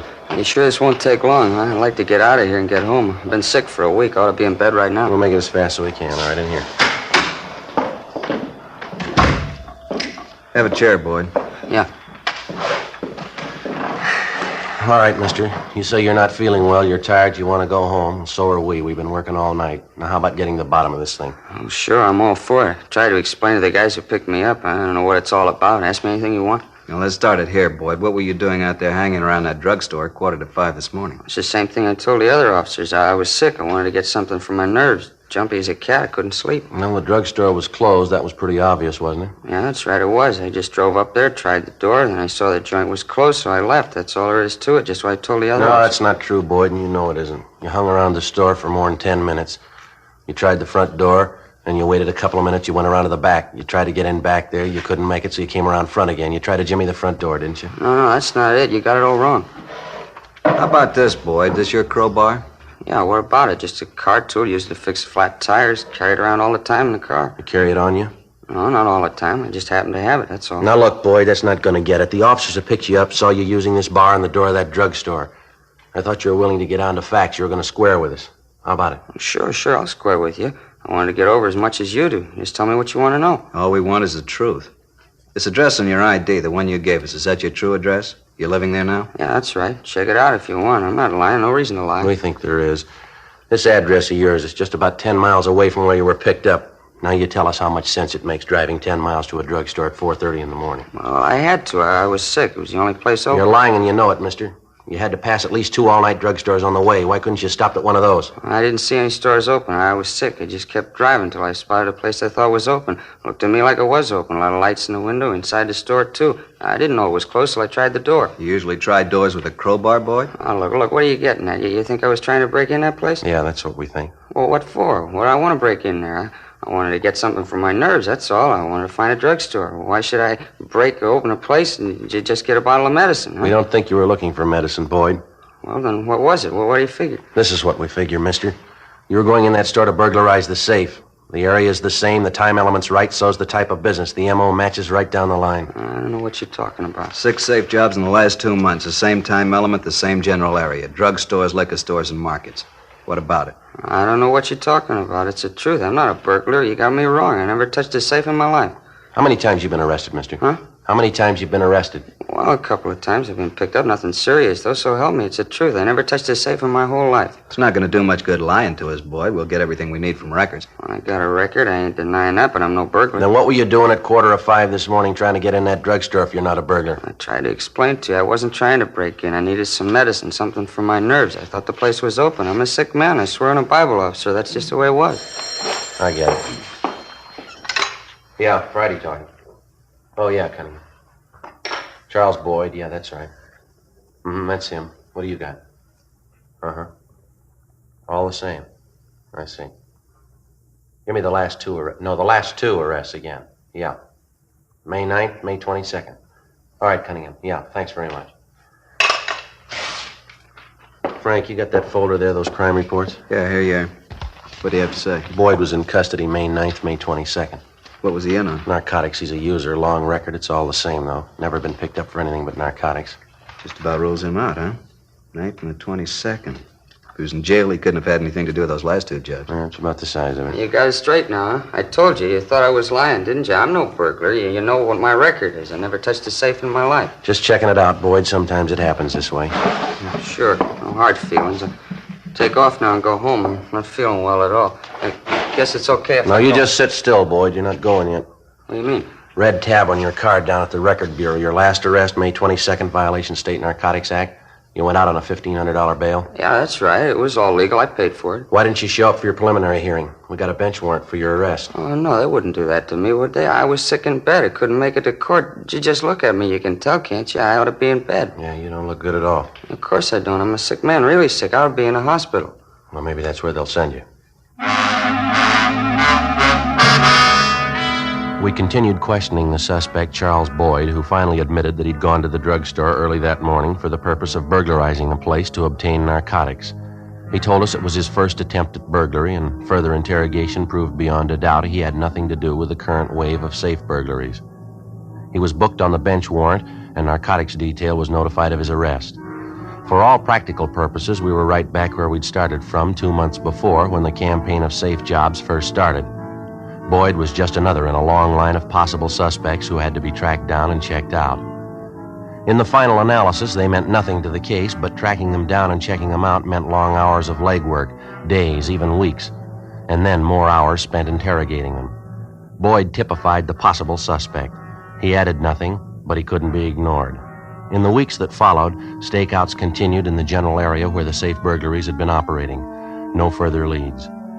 The investigation went on. On June 17th, Frank Smith and I drove out to the San Fernando Valley to check a lead on a possible suspect we'd gotten from one of our informants. His information was that the possible suspect, an ex-convict by the name of Mark Chandler, who'd served time for burglary, had apparently come into some money recently. Through the parole office, we located Chandler on a chicken ranch just outside of Van Nuys. Yeah, I've been out here almost 3 months now. Nice life. Pretty hard work, though. Got a few routine questions for you, Mark. Like we told you, we're from burglary detail. I guess you know why we're out here. Yeah, I think I get the idea. I admit there was a time when you wouldn't be very welcome, but right now it's different. Anything I can do to help, it's all right, fellas. We're going to lay it right on the table for you, Mark. You own this place, do you? Yeah, that's right. Me and my brother. Where'd the money come from? My brother. He set the whole thing up. You say you and your brother. Whose money bought the place, Mark? Well, my brother made the down payment. You can check on it. The whole deal went through escrow right down here at the local bank. What's the deal anyway? Didn't you check with my parole officer? Yeah, we checked with Galloway. He told us you were still on active parole. You were running a chicken ranch. Didn't say it was for your brother, though. Well, I thought I filled him in on it. I didn't have enough cash to swing the deal. My brother put up most of the dough. I only had $800. Uh-huh. That's your car back there in the driveway, Mark? No, it's my brother's. Nice one, huh? Yeah. I got permission from the parole officer to drive. Say, would you mind walking back with me to the Brooder Shack? I got a new batch of Rhode Islands in this morning. Day-old chicks. Got to be sure the heat's right. Yeah, all right. There's a lot of work around a place like this. I just built those pens there. Uh-huh. They're nice. Good-looking flock of chicks there, wouldn't you say? 4 weeks old. Those are barred rocks. Notice how they're starting to feather out already, getting nice and heavy? Make wonderful fryers, you know. Oh, that's so? Oh, yeah. Just a minute. Hey, will you look at that mash rack? They like fiends. I just filled that thing an hour ago. That's where the money goes. You know that mash goes for better than $5 a sack? Look, we don't want to take too much of your time, Chandler. We can see you're busy. We've got a couple of dates we'd like to check with you. Where you were, what you did. Oh, sure, fellas. Just let me check the temperature in the Brooder house here. It won't take a minute. Hey, come on in. All right. They're pretty cute when they're small, huh? Let me see here. Just look at that, huh, Joe? Piled all over each other. Must be more than 1,000 of them. Yeah, at least. Yeah, just right. 89. Gotta watch them pretty close the first week. Fell up the road, lost a big batch last week. Heating element in the brooder went out overnight. Oh, yeah, gotta shove that door hard. Sticks a little. Yeah, I'll get it. Okay, what else was it, officers? I'm glad to help you any way I can. Those dates we want to check, Mark. It was almost a month ago, the week ending May 7th. Yeah. Can you account for your time on that weekend, where you were, what you did? The 7th? Yeah, let's see. Yeah, I was here. Any way of proving that? Yeah, I think so. I started here the 23rd of April. Been here every night since. Anyone we can check with on that? Well, my brother and his wife. They were here, they can tell you. Neighbors, too. They come over for cards on the weekends. Come to think of it, I remember my parole officer was out to see me one of those weekends. I'm pretty sure of it. You can check with him. All right, Mark, thanks. Hey, what's the pitch anyway, Sergeant? Safe jobs around town, is that it? That's it. You heard anything, Mark? Any rumbles at all? No, sorry. This job keeps me pretty close to home. I don't get around at all. Maybe 2-3 nights a month. That's the only time I get out. That's all we're asking about. Before we left the suspect, Mark Chandler, we called his parole officer, and he substantiated the fact that he'd visited with Chandler on the night of May 7th, the date of one of the safe burglaries. We checked with his brother, his sister-in-law, and the neighbors, and all of them fully corroborated his story. Before we left, we were satisfied that Chandler had nothing to do with the safe burglaries. It was just another of the more than 100 possibles that we'd checked out in the course of the investigation. On June 22nd, we got a lead on still another one. It came from the proprietor of a fix-it shop on West Pico Boulevard near Normandy. We drove out to interview him. He gave his name as Harold Van Owen. Yeah, just a minute, officers. Be with you in a minute, all right? Yeah, okay. Have to get these keys made. The lady will be back soon. Says she needs them. What time you got, Frank? 10 to 12. Getting hungry? Well, I didn't have much breakfast. How about dropping by Felipe's, all right? Suits me. I could use a good French dip sandwich. Haven't been down there for a while. Yeah. All right, officer. Sorry to keep you waiting. I had to get the keys done. I promised the woman. That's all right, Mr. Van Owen. Well, what was it you wanted to see us about? Well, I don't know, to tell the truth. Maybe it's something, maybe it's nothing at all. I just don't know. Figured I ought to let somebody know about it, though. Yes, sir? A young fellow was in here the day before yesterday. Said his name was Ralph McKinley. Told me he lived around the neighborhood, but I don't think I ever saw him before. He didn't act right to me. Mm-hmm. Said he's an inventor. I doubt it, though. He just didn't look the part to me. A young fellow, you know, dresses pretty flashy. Never met an inventor that looked like that before. Well, what do you want with you, sir? He wanted me to make up a piece of machinery for him. He said it was a special part of a new gadget he was working on. He brought in his own drawing of the thing. I got it down here someplace. Let's see. Well, what did the young fellow look like? Would you remember that? Oh, typical pool room cowboy, I guess. About 29, 30 years old. Thin side, tall. Got a lot of gray hair for a young fella. Hair was almost gray. Here's the drawing. This is what he wants me to make up for him. What do you figure it's supposed to be? Miss McKinley said it was part of a new hydraulic press he's working on. I got a few doubts about that. How do you mean? Oh, I've been tinkering around in this business long enough to know what goes into a hydraulic press. Can't see where this thing fits in at all. Well, what's your idea on it? I think it's a pull. Only one job they're any good for. Yeah. Breaking into a safe. Before we left the fix-it shop, Van Owen gave us a complete description of Ralph McKinley, the man who'd ordered the gadget made for him. We showed him several mug shots of possible suspects, but he was unable to make any identification. Van Owen told us that McKinley said he'd call back in about 3 or 4 days to pick it up. Except for the man's chance remark that he lived in the neighborhood, Van Owen had no idea as to his whereabouts. 12:10 p.m. We drove back to the office and made arrangements for an immediate stakeout at the fix-it shop. Then we checked the name and description of Ralph McKinley through R&I and through the stats office. It got us nothing. As far as we could find out, he had no previous criminal record. The end of the week came and went. The man known as McKinley failed to show up at Van Owen's fix-it shop to pick up the article that he'd ordered. 8 o'clock Monday morning, June 28th. We got the report when we checked in for work. Despite all precautions, another safe job had occurred over the weekend, this time at a liquor store on South Alvarado. The time, the area, and the M.O. were generally the same. Frank and I drove out to the location. The store was located in the middle of the block, directly beneath an apartment hotel. 2 of the rooms on the second floor of the hotel were situated above the liquor store. In one of these rooms, a hole had been ripped in the floor, a hole large enough to allow a man to pass through it and gain access to the liquor store directly beneath. After we checked over the room, we put in a call for Ray Pinker and the crime lab crew. Then we went downstairs to interview the manager of the hotel, a Clyde Winters. Yeah, I rented that room Friday night. A couple of young fellows. They checked in a few minutes before 7. I figure I'm a pretty good judge of faces. They sure didn't look like thieves to me. How'd they register, Mr. Winters? One signed his name was Gordon. The other one was Richardson, I think. The register's right outside on the desk. You can check it if you like. Yes, sir, we'd like to do that. When these 2 men, Gordon and Richardson, checked in here, did they have any baggage with them? Would you know that? Oh, yes. They had baggage. They took most of it with them, though. They left a few old clothes behind. They must have left for the back way sometime late Sunday night, I figure. Imagine tearing up the floor of that room. The lousy bums. I'd sure like to get my hands on them. Did they have a car, do you know? Yeah, they had a car. I got the license number, too. You think you'd recognize the 2 men if you saw them again? Oh, I'd peg him in a minute. You sure of that, are you? Positive. I'd know him in a minute, especially the young fellow Richardson. He couldn't have been more than 27, 28 years old. Yeah. Hair was gray, almost completely gray.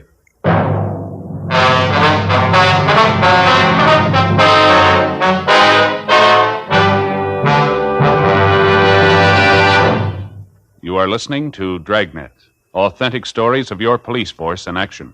To show our confidence in Fatima, we make this money-back guarantee. Buy a pack of Fatimas. Enjoy Fatima quality, extra mildness, and superbly blended tobaccos. If you're not convinced Fatima is better than the king-size cigarette you're now smoking, just return the pack and the unsmoked Fatimas by August 1st, 1952, for your money back plus postage. Fatima, Box 37, New York 1. Prove Fatima quality yourself. Compare Fatima with any other king-size cigarette. 1. Fatima's length filters the smoke 85 millimeters for your protection. 2.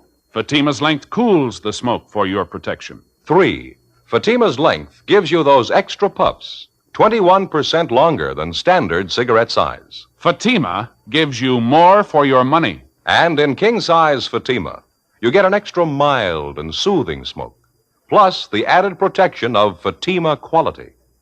Ask your dealer for Fatima in the bright sunny yellow pack. Best of all, king-size cigarettes.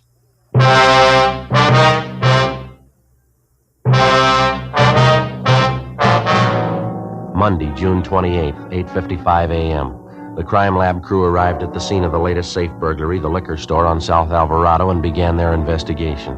The store was gone over thoroughly, as well as the hotel room directly above it, through which the burglars had gained access by ripping a hole in the floor. In the store itself, a few feet from the safe, the men from the crime lab found what appeared to be a broken button, probably off a coat. They also found a crumpled envelope on the floor with the name F. Gordon on it, written in pencil. Along with the half a dozen pieces of clothing found in the hotel room, the items were taken back to the crime lab for further examination. 9:10 a.m. After we finished interviewing the hotel manager, Clyde Winters, Frank Smith and I returned to the office with the license number and description of the suspect's car, as well as exemplars of their handwriting which we'd obtained from the hotel register. We gave our DMV all the information on the car, and they began an immediate check. The vehicle was registered in the name of Ralph McKinley at a Bronson Avenue address. The legal owner was a local bank. We checked the Bronson Avenue place, but they told us there that the man known as McKinley had moved out 7 months before. They had no information on his whereabouts. 10:20 a.m. We talked to the people at the bank which held the pink slip on the car. They told us that the last 2 monthly payments on the car had been mailed in from a Clifford Street address. Frank and I drove out to the location, a one-story duplex apartment building near the intersection of Clifford and Beverly Boulevard. Nice units, aren't they? Going up all over town. They seem to be, don't they? I'll get it. All right. Yeah? Your name Ralph McKinley? Yeah, that's right. What? Police officers, you want to get your coat, McKinley? Like to talk to you downtown. What for? What's it all about? Anybody else living here with you? No, just myself. Look, you mind telling me what this is all about? Got a few questions we'd like to ask you. Won't take long. I can't go with you now. I got a business appointment, half an hour. I've been out of town the last couple of months. I'm due back on the job today. That's so? Yeah, I just can't spare the time. Appointments all day long. I got a whole flock of business I have to clear up. Well, that makes us even. Come on, let's go. Well, there wasn't much doubt about McKinley. He fitted the suspect's description almost perfectly. Tall, slight build, approximately 29 years of age, prematurely gray hair. We went over the apartment, but there was no sign of anyone else on the premises. No sign of any of the loot taken in the burglaries. We checked the adjoining garage, but it was empty. The suspect refused to admit that he even owned a car. Frank got on the phone, called the office, and arranged for an immediate stakeout on the apartment. When the men arrived, we drove McKinley back to the city hall and took him to the interrogation room. He was arrogant and uncooperative. We talked to him for a full hour, but he'd admit nothing. Frank left and went down the street to the crime lab to check with Ray Pinker on his findings. I continued questioning McKinley. I don't care what the old man says. I don't know what you're talking about. He described you perfectly. He says you were in his fix-it shop a little over a week ago. You told him you were an inventor. You ordered this gadget from him here. I don't get it. What's that supposed to prove? Well, you admit you went to the old man. You had him make this thing up for you, didn't you? I don't admit anything. Why should I? All we're looking for is a straight story. We're going to get it sooner or later, McKinley. Might as well be now. You're getting nothing from me. I don't have to tell you a thing. How about the hotel over on South Alvarado? You stay there last weekend? No, of course not. Why should I go to a hotel? I stayed at my place. Thought you said you'd been away. You just got back in town. Sure, that's what I said. I just got back last week. Well, then you didn't stay at that hotel on South Alvarado. I told you I didn't. I don't even know the place. But you know Mr. Van Owen, the old fellow at the fix-it shop. I don't know him either. I don't even go near that end of town. What end of town? What are you talking about? Where you said the shop is? I didn't mention where it was. I asked you if you knew a Mr. Van Owen, if you ever went to his fix-it shop to order anything. Look, what are you lying for? What's the angle? No angle, McKinley. I told you I like to have a straight story, that's all. Well, you got it, mister. You heard everything I have to say. I don't know any old man. I don't know anything about that hotel. Friday talking. Yeah, Don. How'd it go? Uh-huh. I see. Yeah, we'll pick it up. No, we'll pick it up. Right. Thanks a lot. You don't lie very good, McKinley. Now what are you talking about? That was our handwriting man. He just finished checking those exemplars of your handwriting we got from you. He compared them to a signature in the register at the hotel on South Alvarado. I already told you. I don't know the place. Young fellow by the name of Richardson checked in there Friday night about 7 o'clock. He signed the register. The signature's in your handwriting, McKinley. Yeah, sure. That's right. I don't know the place. I never been there. Now, look, you're going to have to do better than that, fella. The hotel manager's on his way down here now to identify you. So's Mr. Van Owen from that fix-it shop. Maybe you better piece together a new story, huh? You got my story, cop. I was out of town. You can't prove I wasn't. All right, McKinley, any way you want it. Joe? Hi, how'd it go? Pretty good. Ray Pinker finished checking our stuff at the crime lab. Here's a report on it. Thank you. Just about sews it up, no doubt about it. Yeah, you're right. All right, what is it this time? More of your phony charges? I want out of here. Can't be done, McKinley. Report on the clothes found in that hotel room. They're not my clothes. I wasn't even in the place. I'd say you were. Cleaning tags on a pair of trousers, one of the coats. Traced them through the dry cleaners to you. It's a lie. I told you I wasn't in the place. All right, there's something else here, fella. They ran tests on all the clothes they found in your room. They found particles of fire clay from the safe that you broke into down below in the liquor store. Your coat, your trousers, they were covered with the stuff. Save your breath, will you? I'm not And when you ripped up the floor of that hotel room, you picked up something else on the clothes. Particles of floor varnish. Small bits of wood, they all tie in. You through? No, not quite. A piece of broken coat button we picked up a couple of feet from the safe. They matched it up with one of the buttons on your coat, a broken one. The pieces fit perfectly. Kinley, how about it? You got my story. No, you got a lot to explain. I'll take my chances. What's the pitch, McKinley? You know you got to come up with a story. It might as well be now. There's no story to it. I was out of town. I told you that. Why don't you get off it, mister? It's not going to take much to make a liar out of you. You know that, don't you? Oh, look, why don't you get off my back, the two of you? I told you everything I'm going to tell you. Sit down, McKinley. I'm getting out of here. Sit down. All right. Go ahead. I can wait it out as long as you can. I doubt that. I'll get it. All right. Smith speaking. How's it? Oh, yeah, Jim. What is it? That right. When? Mm-hmm. Fine. Yeah. Thanks. Piece of news for you, McKinley. Yeah? Your partner came back to your place a few minutes ago. Our men picked him up. They're bringing him in now. That is news to me. I don't have any partner. I'm in business for myself. That's what your partner figures. Tell me he claims you got all the money. He thinks you were trying to run out on him. Oh, what money? Look, I showed you my wallet. You know how much I got. Now, we're going to ask you just once more, fella. You got it. There's nothing else to say. All right, Frank. Yeah, let's book him in. According to Rogers, his partner's willing to talk. We'll get the story from him. All right, McKinley, let's go. What do you mean, go where? Main jail. We're booking you in. Come on, let's go. Go ahead, Frank. Yeah. Come on.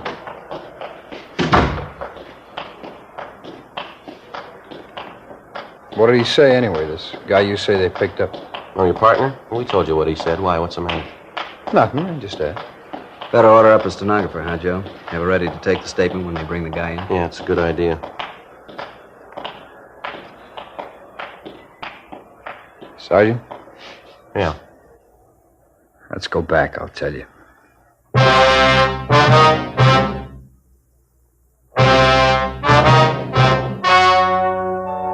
The story you have just heard was true. The names were changed to protect the innocent.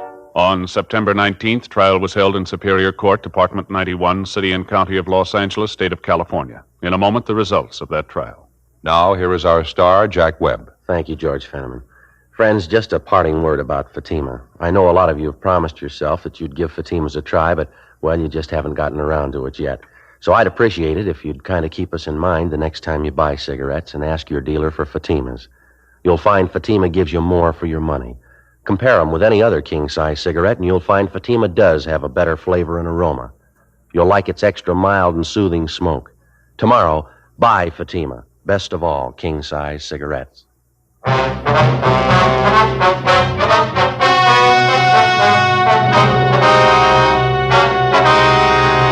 Ralph Arthur McKinley and his accomplice, John Warren Hatfield, were tried and convicted on 6 counts of second-degree burglary. They received sentences as prescribed by law. Second-degree burglary is punishable by imprisonment in the county jail for not more than 1 year, or by imprisonment in the state penitentiary for not less than 1 nor more than 15 years.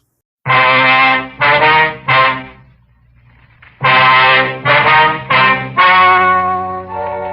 story you are about to hear is true. The names have been changed to protect the innocent. Fatima Cigarettes. Best of all king-size cigarettes brings you Dragnet on both radio and television.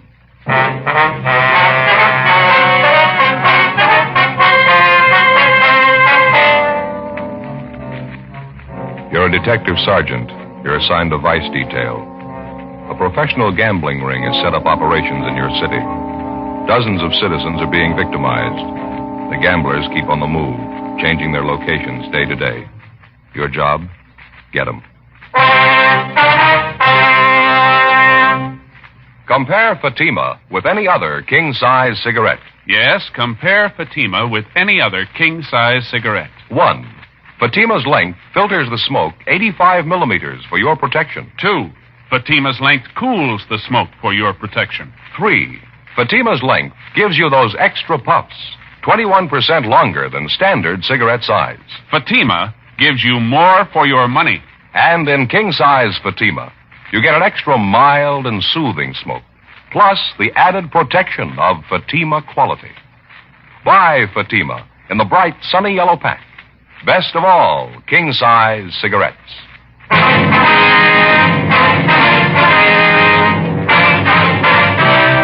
Dragnet, the documented drama of an actual crime. For the next 30 minutes, in cooperation with the Los Angeles Police Department, you will travel step by step on the side of the law through an actual case transcribed from official police files. From beginning to end, from crime to punishment, Dragnet is the story of your police force in action. It was Monday, February 9th. It was foggy in Los Angeles. We were working the day watch out of Vice Detail. My partner's Bill Lockwood. The boss is Lieutenant Bingham. My name's Friday. It was 4:20 p.m. when I got to the second floor of the old Central Jail building. Vice Detail. Hi, Joe. Hi, Bill. Did he show up yet? Yeah, waiting in the next room. Oh, fine. Did you talk to him yet? No, he just came in a couple of minutes ago. Figured I'd wait for you. How's he seem? Sober? Does he look like he's off the lush? Yeah, he looks pretty good. Shaved, cleaned up a little. Fine.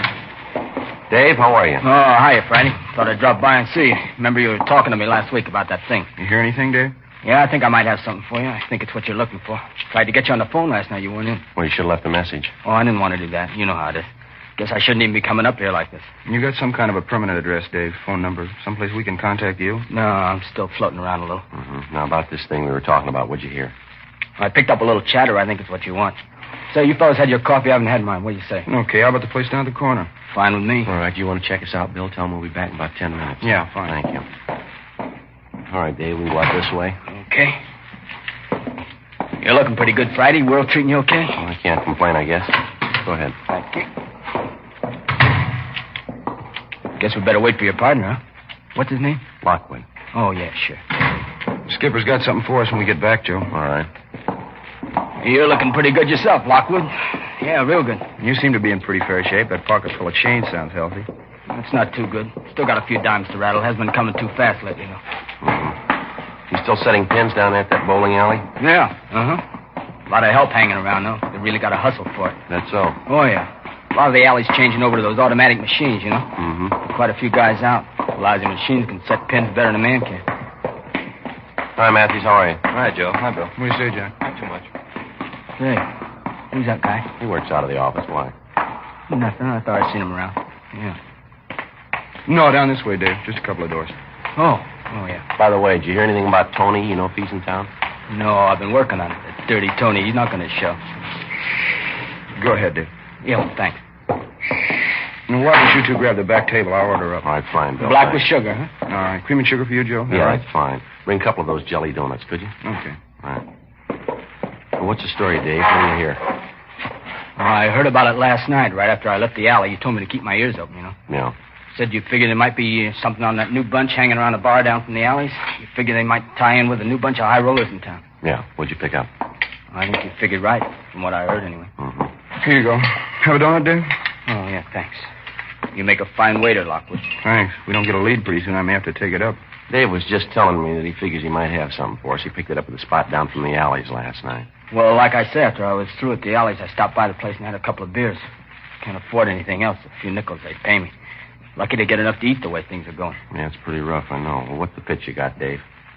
Well, I was sitting there having a beer, and a couple of those new faces were sitting next to me. So I put my ear out and tried to pick up some of the talk. Yeah. I couldn't get all of it, but I did get enough to make out there's going to be a big game tonight. From what I could get, there's going to be a lot of scratch floating around. You hear what it's going to be, Dave? I had to play it careful, you know. Couldn't be too nosy. Yeah, sure. I sat and had another beer, and one of these new monks heard the other guy call him Mike, I think. He asked the bartender for change to make a phone call. He got the change, went over the wall phone. I got up and drifted over that way. I made out like I was watching the shuffleboard. I caught some of his talk. Yeah, what was that? Well, he was talking about some big game tonight. I heard him say to the guy on the other end not to show up before 11:30. To get an address? Yeah, He said he'd be back of an empty store building down on Gibbons Avenue. You get the number? 9122. What was that again? 9122, is that right? Yeah. Gibbons, huh? Yeah, I'm pretty sure. As soon as I got out of the place, I wrote it down. Wait a minute. I got it. Let's see. Yeah, 9122 Gibbons. Yeah, that's it. Now, this fellow that made the phone call, you say his name was Mike, is that right? Yeah, that's what I heard his partner call him. He's kind of a short guy, like 35, 36, on the fat side, black hair. Mm-hmm. Mike Filmer. You know him? Yeah, we've had an eye on him. Thought he might figure in. Not about the size of it, Dave? That all you heard? Yeah, that's about it, Friday. As soon as he finished the phone call, him and his partner left. I finished my beer and left, too. I had to. Couldn't afford another one. Real tough these days. Yeah, well, thanks a lot, Dave. Really appreciate it. Well, don't mention it. You've always done all right by me. Donut sure tasted great. Still hungry. The way I feel, I could take on a 3-inch steak. I'm sorry things aren't better for you, Dave. How about a 10 spot? Will that help you any? It sure will, Friday. Thanks a lot, huh? Really can use it. Well, glad to help you. You're always helping us. You sure make it nice. I mean, you make it nice and easy on a guy. How do you mean? Well, it's always there first. I never have to come right out and ask. What's that? The dough. You always get the pitch, don't you?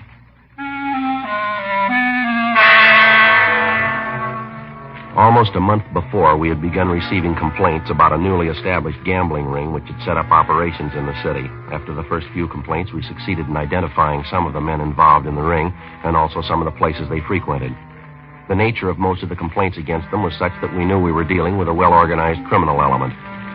Even if a player happened to win at one of the games, after he left the location, he was beaten and robbed.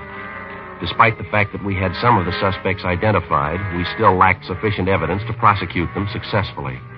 The various victims either would not or could not identify the suspects.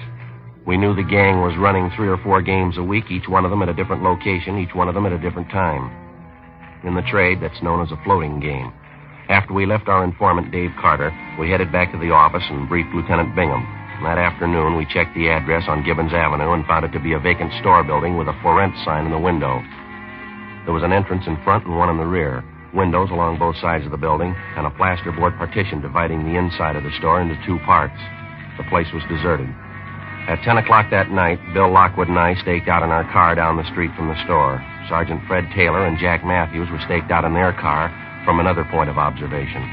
We were in constant touch with each other by 3-way radio. 10:30, 11 p.m., 11:30. 1K87 to 1K80, come in. 1K80 to 1K87, go ahead. Joe, did you notice the lights come on in the back of the store a minute ago? Yeah, 2 men. They went in the back way, parked their car just down the street from us here. Did you see anything else? Car just pulled up down the street from us. 2 men getting out, heading for the store. Joe, just a minute. Yeah, they're going that way. Yeah, I see him. They're going around the back, Joe. Uh-huh. Looks like it's going to pay off. Let's sit down it a while. KMA 367. We waited. 11:45. A blue pickup truck pulled up and stopped a short way from the front entrance to the store. We saw 2 men get out and go around to the back of the truck and unload half a dozen large boxes, which they carried around to the rear entrance of the place. One of the men came back, got in the cab of the truck, and sat there. Midnight, 12:15 a.m. Over a period of half an hour, we watched 18 persons arrive from different directions and enter the store from the rear. 12:30, 1 a.m. There were no new arrivals. We waited. 1K87 to 1K80, come in. 1K80 to 1K87, go ahead. Not much activity down here, Joe. Looks like it's pretty well set. What do you think? Yeah, I think we might as well hit it. Same way we laid it out, huh, Fred? We'll wait until Matthews picks up the lookout, the man sitting in the truck. Right, Joe. Jack, you want to go ahead and grab and go wait. He's on his way, Joe. Okay, as soon as he picks him up, we meet in front of the place. Bill and I'll take the front. You cover the back. You got that? Okay, Joe. Oh, hold on a minute, will you? Yeah, Jack got him. Bring him back to the car. Okay, let's go. KMA 367. You got the car keys, Bill? Yeah, let's go. All right. You figure that's the best way Joe Toole is going in the front? Well, it's probably where the rush is going to be. When Fred goes through the back, they're sure to start for the front. Okay, Joe? Yeah. Jack's got the lookout in our car. He'll wait for us. Right. Now, what do you think about this, Fred? You go around and hit the back door. As soon as they hear you inside, they'll probably start for the front. We'll take care of them there. It's a good idea. Give me half a minute to get back there, huh? Right. Watch yourself. All right, Joe. Let's go.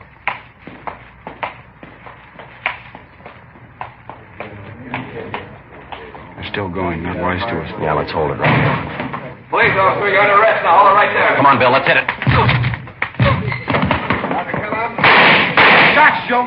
Yeah, come on. All right, get back there, Lois. Get back. Police officers. Come on, back against the wall. Going out the window, Joe. Fred! I said get back against the wall, all of you. All right, I'll cover him. You get back and see what happened to Fred. Right. All right, mister. With the rest of them there, back against the wall. All right, I'm going. What's the beef about anyway? Just All right, having a all little of you. game? Turn around, face the wall. Put your hands against the wall. What's the pitch anyway? Treating us like a bunch of thieves. You're just having a little fun, no harm done. Joe. Yeah, did you find Fred? What happened? He's been shot, hurt bad. Matthews is in with him now. I'll call the ambulance. Get some help. All right. All right, you two, in with the others. Back against the wall. What's the beef? Sure, big noise about nothing. We're here to play a little cards, friendly game, just $1 limit. Nobody ever gets hurt. We're all friends. Is that why you carry guns? 1:20 a.m. The ambulance arrived, and Sergeant Fred Taylor was taken immediately to Georgia Street Receiving Hospital in a critical condition.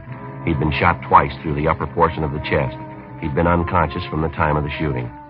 Who the assailant was, we had no idea. The crime lab arrived at the scene and began their preliminary investigation.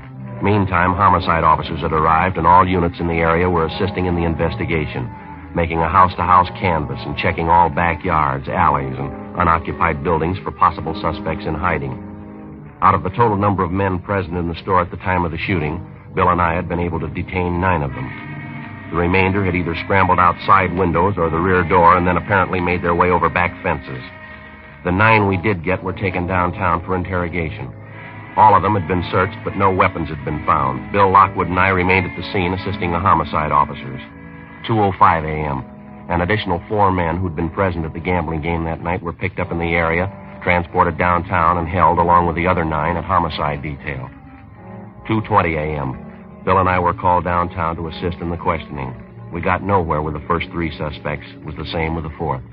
You expect us to believe that, Mike? Well, it's the truth. I don't know anything about it. Now, look, Mike, let's put it on the table, huh? We listened to your line of chatter down at the store when we made the pinch. We heard it all. Now, let's get on to facts. I told you everything I know, no different than the other guys you picked up. I heard there was going to be a game tonight, so I came down. Who'd you come down with? How'd you get there? I drove, came by myself. Where'd you park your car? About 2 blocks away, a little alley there. By a gas station. You're a liar, mister, and you know it. Well, it's the truth, so help me. If I knew there was going to be trouble, I wouldn't even have showed up. I'd play a few cards, sure. I don't go in for heavy stuff, though. I haven't got anything to do with the game. You're a liar. You can't say that. Now, you show me where I've lied to you. Tell me. We were staked out on that place tonight, Mike. It was a little past 11:45. You drove up in a blue pickup truck. Another man was with you. You were driving. Oh, no, you got it wrong. No, we haven't got it wrong. You parked that truck about 10 yards down the street from the front of the store. You got out first. The other man followed you. You unloaded 6 large cartons from the truck. Some of the equipment we found on the store. You took it around back and into the rear door, didn't you? You got it wrong. It wasn't me. It couldn't have been me. Come off it, Mike. The man you were with, we've got him down the hall. The other officers have talked to him. He gave him the straight story. Look, I didn't come with any other guy. Now, will you listen to me? I knew some of them there. I'll admit that. I came by myself. Now, you listen to me, mister. You get this through your head. Get it once and for all. This isn't a gambling beef anymore. Somebody's been shot. He's been hurt bad. Well, that's not my fault. I didn't shoot him. I don't know anything about it. You know more than you're telling. You lied about coming there in that truck. We saw you. Something else. The truck's been checked out. It's registered in your name. Now, you come up with an answer for that one fast. Oh, I don't get it. Maybe my truck is down there. If it is, I don't know how it got there. You're in a jam, Mike. This isn't any misdemeanor rap. I think the sooner you realize that, the better it's going to be Look, for you. You don't have to tell me it's serious. I know that. Now, what do you want from me anyway? You know what we want. You know the answers, and we want them. You're part of that gambling setup. We know that. We know who was there tonight. Everybody. We want the names of every one of them. Now, either you got the answer to that shooting or somebody in that crowd has. We're going to get the answer, Mike. Don't make any mistake about it. We're going to get it. Now, what do I have to say to convince you you're talking to the wrong guy? Not according to the man they got down the hall, the one in the pickup truck with you. He gave us the whole story. You hired him to help you tonight. You were going to pay him $20. He helped you haul the equipment to the store, and he was supposed to be the lookout at the front door. It ties in all the way. How about it? All right. Now, you've been calling people liars, huh? Well, he's the liar. The whole lousy story is nothing but a lie. All right, keep quiet. Friday talking. Oh, yes, sir. Oh, all right. Yeah. Okay, thank you. Now, you listen, Mike. Here's a piece of advice. You make up your mind. Now, how do you mean make up my mind? I'm trying to cooperate. You don't believe me. I'm trying to help you out every way I can. I'm only too glad to give you a hand. I know you got a tough job. You got my sympathy. Now, don't you worry about us, mister. From here in, start worrying about yourself. You're going to do a lot of it. I don't know what you're talking about. That policeman, he just died.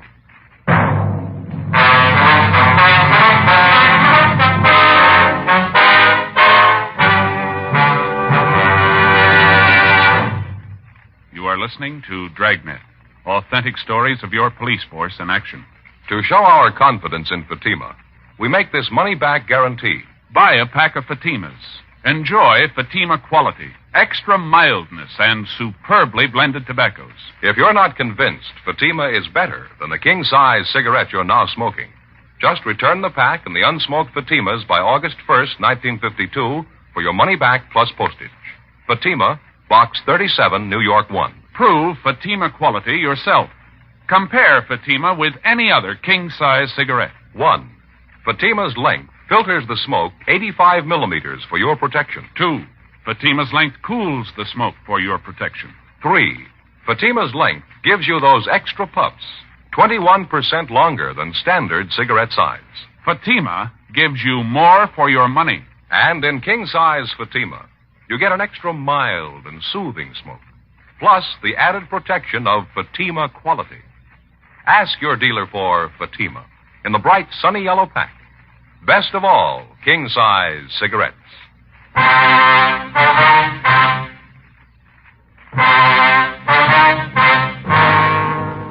Tuesday, February 10th, 5:30 a.m. Sergeant Fred Taylor had died at approximately 5:22 a.m.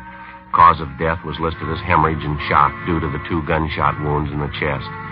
Officers from the medical detail had rushed Taylor's wife from his home to the receiving hospital. She was with him at the time of his death. Unfortunately, he never regained consciousness. 5:45 a.m. While the investigation went on at the scene of the murder, Bill Locke and I continued our interrogation of the suspect, Mike Filmer. Another hour of questioning, and he still refused to tell us anything. We finally confronted him with the man we'd seen him arrive with at the location of the gambling game earlier that morning. Another 10 minutes of questioning, and he finally broke down. Why didn't you tell us that to begin with? Believe me, I wanted to. I was scared. I was scared to death. I never had anything like this happen to me before. I didn't know what to do. I didn't know what to say. All right, this is a complete list of everybody you saw there last night. Everybody who was in that game. Well, yeah, I think it covers it. Well, let me see it. All right, here you are. Yeah, just about everybody. These are the only addresses you got, just these 3 here. Yeah, that's it. No, I'm not lying now, believe me. Those are the only ones I know of. All right, so you had a hand in the game. You brought in the equipment. You were working for the house. Yeah, that's right. Then who's the boss, Mike? Who's running the game? What about it? Who's running it? Look, I've told you everybody that was there, everybody. He wasn't there that night. He couldn't have had anything to do with it. Mike, we didn't ask you that. We asked you who the boss is. What's his name? Now, how about it? We want his name. But I told you he wasn't there last night. If he wasn't there, he couldn't have had anything to do with it. Look, he's a nice guy. He doesn't want trouble any more than I do. He couldn't tell you let us figure that out, will you? Now, who's the boss, Mike? Does it have to be? Is that important? We wouldn't be asking you. Who is he? George Delano. Now, that's all I know about him, his name. How does he spell his last name? What's he look like? Well, I guess it's Delano. I never saw him write it down, though. I've only known him about a month, maybe 5 weeks. What's his description? Well, he's taller than I am, about 5 feet 10, 11 maybe. Dark hair, a little bit on the heavy side. Like me, I guess. Man about 45, 50. Where does he live? Where do we find him? I don't know where he lives. Some hotel downtown, I think. The only times I ever met him was at a bar. Which bar? Where about? South end of town. Down in Vermont. I don't know the address, but I can point it out to you. It's a couple doors down from a big bowling alley. Right across from a theater, woman's dress shop next door. Yeah, that's right. That's a place. The only place I've ever seen him. He always calls me at home and tells me where to meet him. You mean to say you've been working for this Delano and you don't even know where he lives? Well, I don't know what else to tell you. I'm squaring with you. I really don't know. Friday, talk to you, man. Yeah, Sam. I'll be right back now. What do you got, Sam? Charlie Hart and I just got back from a place down on Gibbons Avenue, the store. Yeah. Thought you'd like to know. We found a gun in the back of the place hidden under a lumber pile. Right. Did you check it out? Yeah, I ran through gun records. It's registered. What's the name? George Delano. 7:38 a.m. With the new lead on the alleged boss of the gambling ring, George Delano, we interrupted our questioning of the suspect, Mike Filmer. We took him down the hall back to the homicide squad room to be held for further interrogation. We checked Delano through R&I, but we had no record on him. Then, along with Sergeant Sam Flowers and Charlie Hart of Homicide, we drove out to the address of George Delano as listed in the gun registration files. It was a small cottage in the Wilshire area. The woman who answered the door identified herself as Mrs. George Delano, the suspect's wife. She called her husband to the door. We identified ourselves, briefed him on the reason for our visit, and told him we wanted to talk to him downtown. He appeared cooperative, more than willing to come along. He got dressed. We drove him back to the city hall and took him to the interrogation room. He was well-dressed and, in his own way, well-mannered. After being told of the situation, he admitted freely that he'd been operating games at different locations throughout the city for the past month and a half. He told us that he'd employed Mike Filmer to assist him in his operations, and he also admitted ownership of the gun found near the murder scene. The gun had since been checked by Russ Camp and ballistics and found to be the murder weapon. Well, yes, it's my gun, but I'd like to explain a little bit about it. What's that, Delano? Well, number one, I admit I'm a gambler. That's my racket. I'm new to Los Angeles. I even admit I've been working a few games, but I'm no murderer. I wouldn't have any part of it. You said you were going to explain about the gun. Now, what about it? Now, look, I'd like to fill you in on everything, officers. I got nothing to hide from you. I'll tell you everything. Yeah. When I first came to this town, as I say, it's been about 5-6 weeks, I made a few connections, and I started running these games. For the first couple of weeks, everything went fine. No beefs, everything was fine. All I had to do was dodge you fellas, and then the trouble started in. How do you mean? You mind if I have a smoke? A little upset. All right, go ahead. You care for one? No, thanks. I want to fill you in from the start. I want to clear this whole thing up. Yeah, that's what you said. Yeah. Well, as I told you, the first few weeks, everything was fine. Then one night when the game was just about ready to break, a couple of punks came in, held us up. They cleaned everybody in the place, made a big haul. When was this? Where did it happen? Down on the east side. Punks took us for everything. You know how it is. I couldn't make a report to you. I just had to take it, cover the losses myself. Yeah, now how about that gun? I'm coming to it. This thing happens, and I figure that's the end of it. But no, a couple nights later, they hit again. I still can't squawk. I have to stand the losses. Another couple of nights, they knock us over again. Couldn't do a thing about it. Losing money. All right, every we've heard all that. That's your racket. You can expect it. All we want to know is about that gun. Now, what's your story? I told you I was coming to it. After the third time they reached us, I hired a guard. Somebody stand watch outside in case of another stick-up. It's the only thing I could do. Yeah? Well, so I hired some guy to stand guard on the games. Loaned him my gun in case there was any trouble. And you told him to use it in case there was trouble. Yeah, that's right. How about a raid from the police? You tell him to use it for that? No. Matter of fact, I made a point of telling him about that. All he was supposed to use the gun for was just to fire it up in the air, maybe scare those punks off and warn the guys inside at the same time. We'll talk about that later, Delano. We want to know who had the gun last night. Well, the guard did. I told you I loaned him the gun. Who's the guard? What's his name? Where do we find him? His name's Jake. A friend of mine got him for me. Let's see, Jake Gleason. That's it, Gleason. Where's he live? Couldn't tell you that. I don't know. I always contacted him at a bar in South Vermont, place I go quite a bit. Be a little too early to catch him there now. What do you know about this Gleason? What's he look like? I don't know. I haven't seen him much. I guess you'd say he's about 32, 33. Kind of light brown hair, tall. Ex-con, I think. Either he told me or somebody told me he did time. You knew he was an ex-con and you gave him your gun. Well, yeah, but I didn't tell him to shoot anybody. I made a point of telling him that. A dumb jerk, especially shooting a cop. All he was supposed to do was fire up in the air if those punks came around, scare him away. To help me, that's the only time he was supposed to use the gun. I told him that. Not much of a story, Delano. Can you prove it? Sure, I can prove it. You can ask Mike Filmer. He'll tell you the same thing. You can ask Gleason himself. That dumb jerk. Mike said he wasn't too sharp, a little punchy, wasn't quite right in the head. What's that? I said he was a little punchy, wasn't quite right in the head, Gleason. You mean you met him in a bar? You didn't know anything about his background. You knew he was an ex-con. You had an idea he wasn't too sharp. Maybe he wasn't all there. Is that right? Yeah, that's about it. And you put this man in a spot where you knew he'd be in trouble, and then you gave him a gun. Is that right? How about it, Delano? What are you looking at me for? I told the dumb jerk what to do. I didn't tell him to shoot anybody. Punch-drunk boozer. Yeah. Truth. I didn't have a thing to do with it. I hired the guy, that's all. It's not my fault. What are you looking at? I wasn't even there. I didn't even know about it. I didn't kill that cop. Didn't you?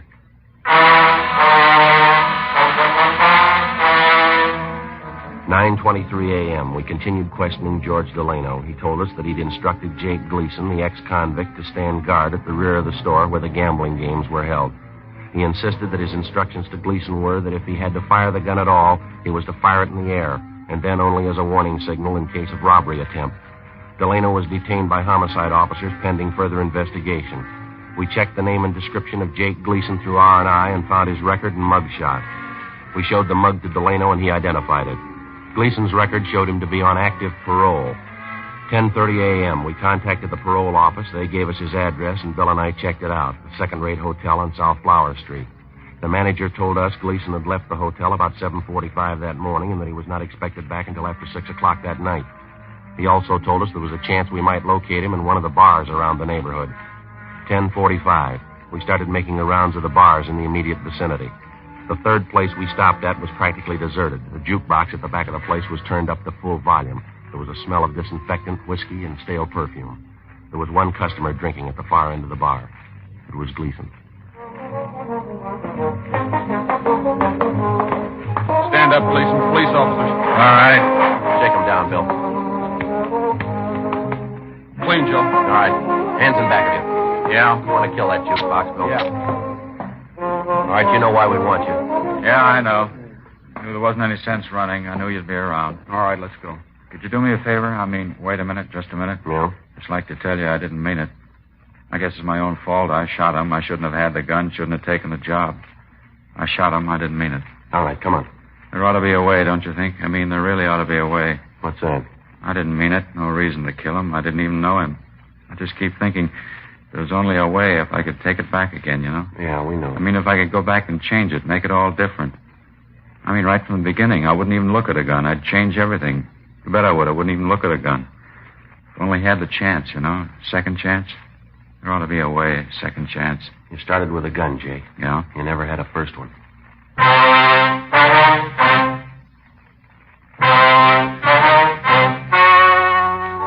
The story you have just heard was true. The names were changed to protect the innocent. On May 22nd, trial was held in Superior Court, Department 88, City and County of Los Angeles, State of California. In a moment, the results of that trial. And now, here is our star, Jack Webb. Thank you, George Fenneman. Friends, Fatima gives you more for your money because no other king-size cigarette can match Fatima quality. Because Fatima's length filters and cools the smoke for your protection. Gives you those extra puffs, 21% longer than standard cigarette size. I'm convinced that you'll agree with me once you try them. Get a pack of Fatimas next time you buy cigarettes. Fatima, an extra mild and soothing smoke. Best of all, king-size cigarette.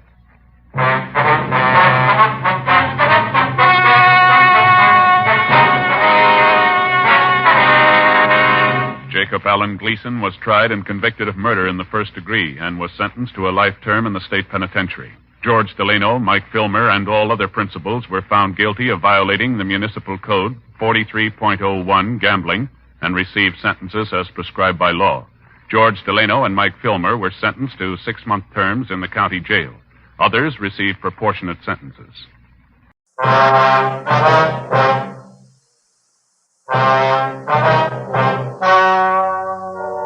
story you are about to hear is true. The names have been changed to protect the innocent. Fatima Cigarettes, best of all king-size cigarettes, brings you Dragnet on both radio and television.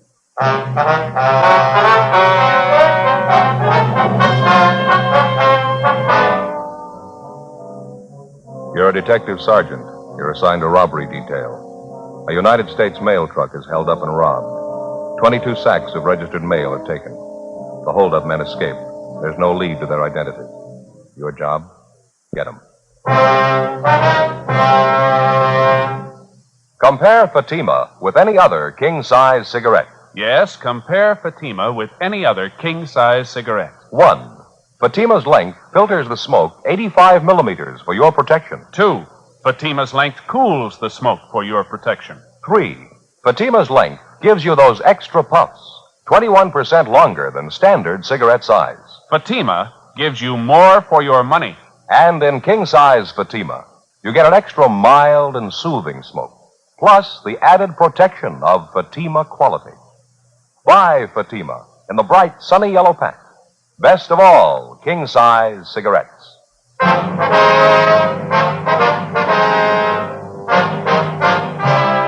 Dragnet, the documented drama of an actual crime.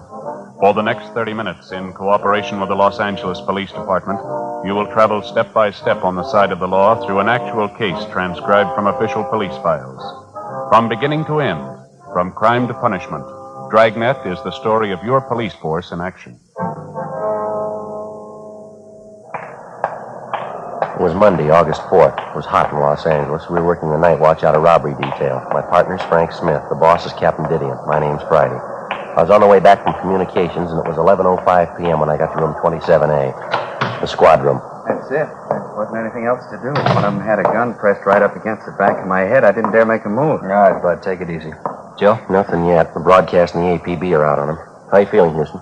Not bad. Still a little shaky. How about my partners, Frank and Adolph? Are they hurt bad? No, a couple of bad bumps in the head. They'll be all right by morning. Doctor's treating them now over at Georgia Street. Can we talk to them tonight? Doctor doesn't think it'd be a good idea. We can wait till morning. You look a little pale, Houston. You sure we can't get you something? No, I'll be all right. Still a little shaky, that's all. It's the worst scare I ever got in my life. Thought I was gone for sure. How about a glass of water? Yeah, okay, if you got it. You bet. You got a penny, Frank? Yeah. Okay.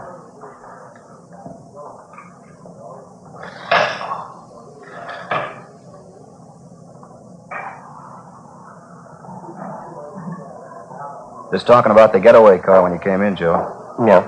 But Houston here is pretty sure he was right the first time. It was a dark blue sedan, late model. Mm-hmm. Any idea at all what make it was, bud? I wouldn't like to say definitely. I don't want to mix you up. I got half an idea it was a GM car, maybe a Buick or an Olds. I can't say for sure, though. Well, here's your water. Oh, You didn't get a look at the license, huh? You sure of that, are you? No, I didn't see it at all. The whole thing went too fast for me. I appreciate this. I got it. Robbery, Smith. Yes, sir. Oh, yeah, Inspector. Yeah, I see. Yeah, we'll be here for a while. Yeah, 27A. Right, thank you. Goodbye. You got it. Post Inspector Joe. He's on his way over now. That's fine. Hey, Bud, when you started your run with that mail truck tonight, you have any inkling at all that there was something wrong? I don't think I get you, Sergeant. What do you mean? Well, I mean, did you happen to notice anyone suspicious hanging around the post office out by the loading platform, maybe? No, buddy. How about on your way to the Union Station? You notice any cars following your mail truck there? No, if they were, I think I'd have noticed it. I usually keep an eye out when we're making a run. It's a habit I got into, I guess. How long you been driving a mail truck, Bud? About 5 years. I've only been handling the registered mail the last couple of months, so. Did your truck leave the post office on schedule tonight? Yeah, right on the dot. We followed the other trucks out.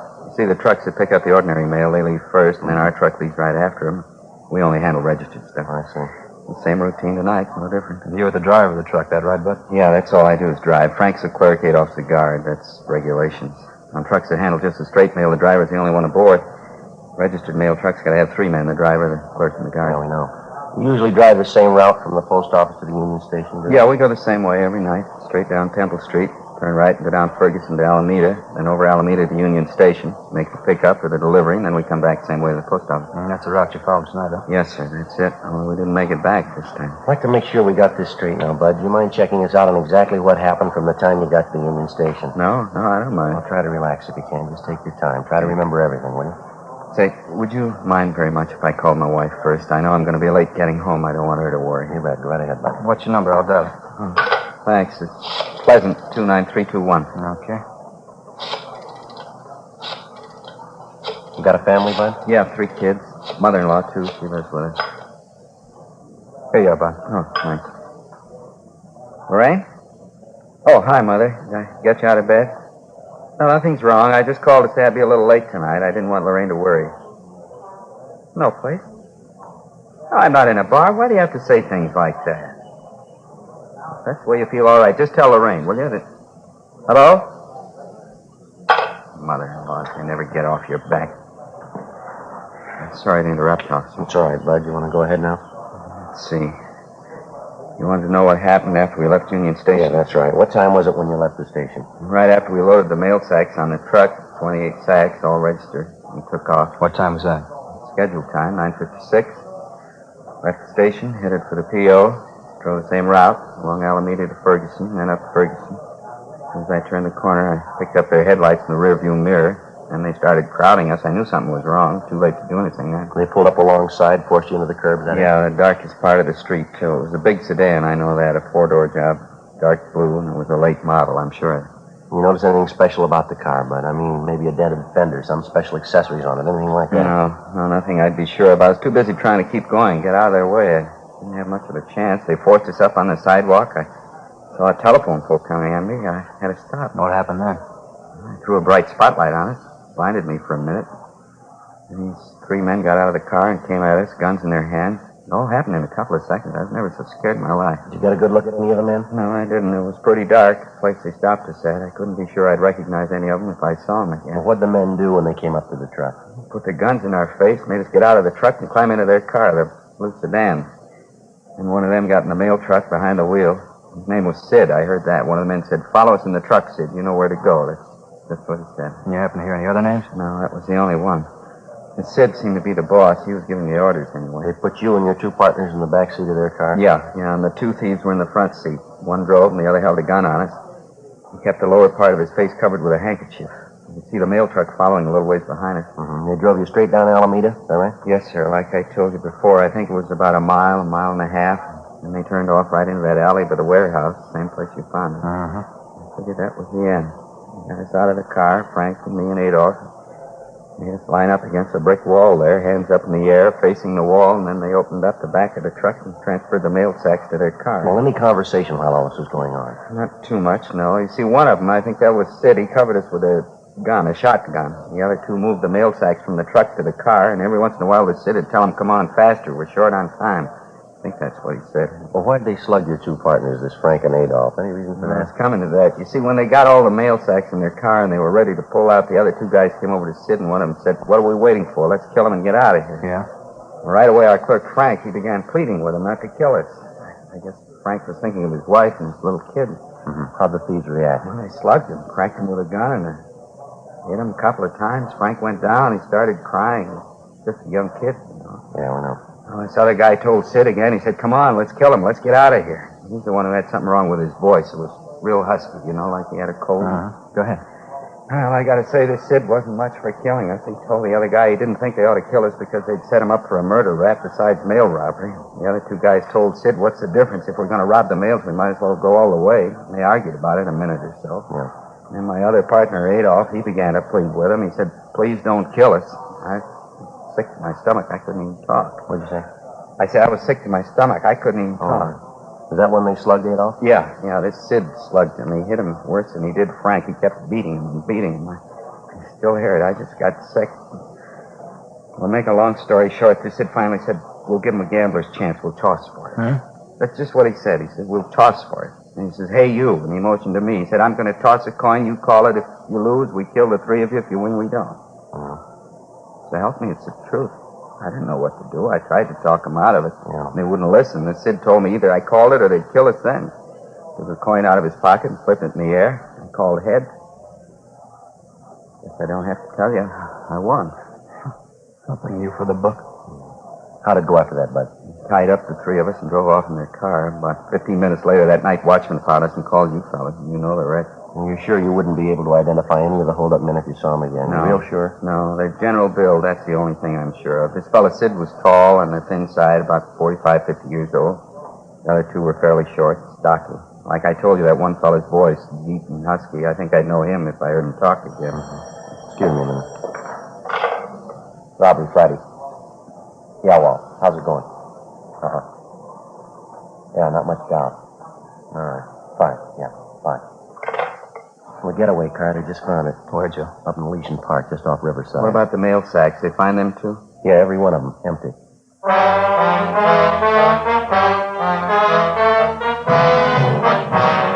According to the report we received, the getaway car was found parked in a clump of shrubbery on the edge of Elysian Park, about half a mile from Riverside Drive.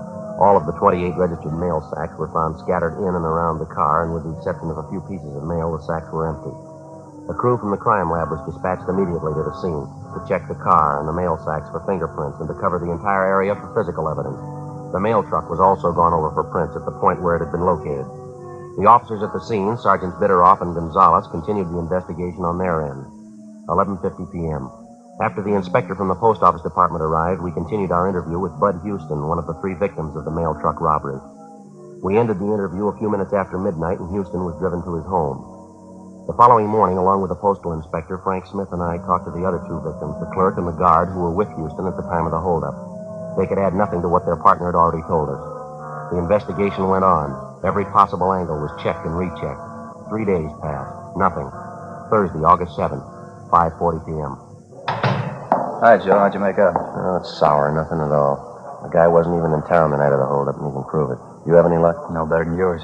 I might just as well have taken the day off for all the good we did. Nothing from the stats office, huh? No. Last one we asked for won't be ready till tomorrow. It's getting a little embarrassing, Joe. We got them checking practically every robbery card they've got. M.O. description, only a few of them come close. We've already rolled them out as possible. The one you just checked on, that was the last. About does it. Might as well close up shop for the day, huh? You ready? Yeah, let's go. All right. I'll sign us out. All right.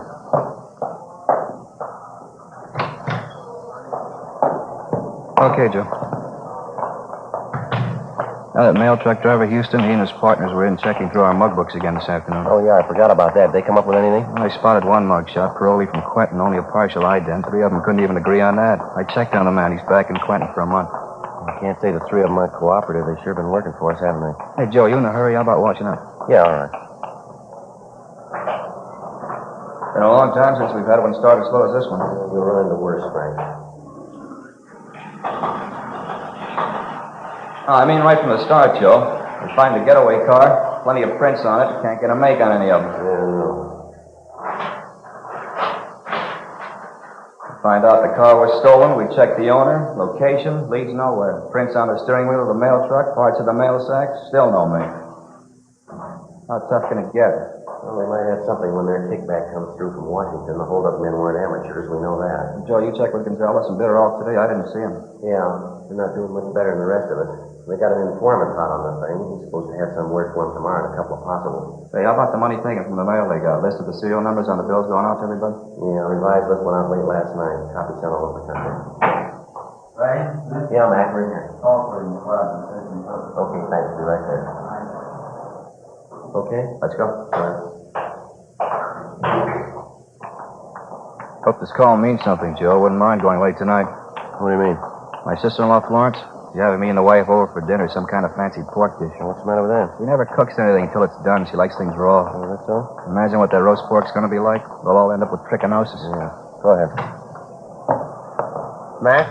Which one, Mac? 1, 2, Joe. Thank you. Friday talking. Yeah. Oh, yeah, John. Mm-hmm. You sure checked. Okay, fine. About 20 minutes. 20 minutes, yeah. Right, thank you. Anything, Joe? Wilshire detectives. They got a petty theft suspect out there now named Cecil Grant. Picked him up this morning. What about him? Well, he had a $20 bill on him stuffed down in the corner of his pocket. Yeah? They checked out the serial number. It's on the list. 6:05 p.m. Frank and I got in the car and drove out to Wilshire Station, where we double-checked the serial numbers on the $20 bill taken from the petty theft suspect, Cecil Grant. It checked out. The officers at Wilshire Division had already made a run on Grant through R&I, but outside of one other arrest for petty theft, he had no further criminal record. His fingerprints had been checked, but they failed to tie in. The suspect was taken from his cell to the interrogation room, where Bill and I questioned him. He talked a lot, but he didn't say much. Well, now, look, there ain't any reason to get mad. We can settle this thing without a big rhubarb. No reason to get mad. 28 sacks of U.S. mail, mister. A couple of men slugged till they couldn't stand up. We figure that's a good reason. All right. I know. Why bring your troubles on me? That wasn't enough. You got a piece of the loot, a $20 bill. You had it in your pocket. You admit it's yours. All right, so what? The holdup's still fresh. It ties you in close, Cecil. You're warm enough for us. What do you mean? What are you getting at? You don't need me to explain it. You got a piece of the loot. You say the bill must have been in your pocket for at least a day. That's right. Then it's a good chance you were in contact with the thieves. Either that or you're one of them. I'm not. You know that. Couldn't have been there. I got an alibi. Now, face it, Grant. You're not going to alibi that $20 bill. Now, how about it? I don't know. I told you I don't know. If it's not your job, you better check us out, Cecil. Robbing the U.S. mail. I think you know what that gets you. I don't know. Money was in my pocket. I just don't know. 25 years, 30, maybe 35. If you're not in, why fool with it? How about it, Cecil? I'm not in. You know that. Then what about the 20? What about it? Well, this is the way it happened. Guy owed me a 20. Owed it to me for 6 months, maybe more. Tuesday he came around, paid off. Gave me that bill you got. This last Tuesday? That's right. Thought it was funny, but he's a nice guy. I didn't want to make trouble. How do you mean? Well, when he paid me the 20 back, he said, well, look, the bill isn't phony, but don't let it out for a couple of days. Bill's okay, but just sit on it, maybe a week or two. That's just what he told me. Who was it? Where did we find him? Well, he's a nice guy, friend. I don't want to make trouble. It's already made. Now, what about it? Johnny Carter, 380 Nashville Avenue, apartment 2.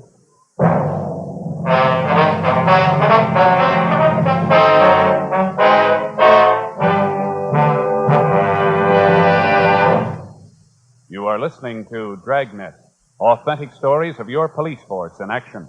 Because of its quality, Fatima is the one king-size cigarette that stands out. Here's the practical way to prove that yourself. Compare Fatima with any other king-size cigarette. 1. Fatima's length filters the smoke 85 millimeters for your protection. 2. Fatima's length cools the smoke for your protection. 3. Fatima's length gives you those extra puffs, 21% longer than standard cigarette size. Fatima gives you more for your money. And in king-size Fatima, you get an extra mild and soothing smoke, plus the added protection of Fatima quality. Because of its quality, its extra mildness, and superbly blended tobaccos, more and more smokers coast to coast are switching to Fatima every day. Buy Fatima. Your money back plus postage if you're not convinced Fatima is better than the king-size cigarette you're now smoking. Just return the pack and the unsmoked Fatimas by August 1st, 1952. Fatima, Box 37, New York 1. Add to your smoking enjoyment. Smoke king-size Fatima, extra mild and soothing, plus the added protection of Fatima quality. Get Fatima in the bright, sunny yellow pack. Best of all, king-size cigarettes.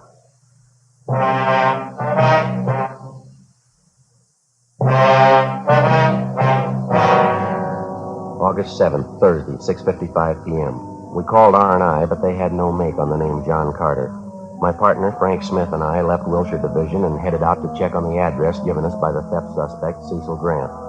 The 300 block on Nashville Avenue was in West Hollywood, just below Melrose.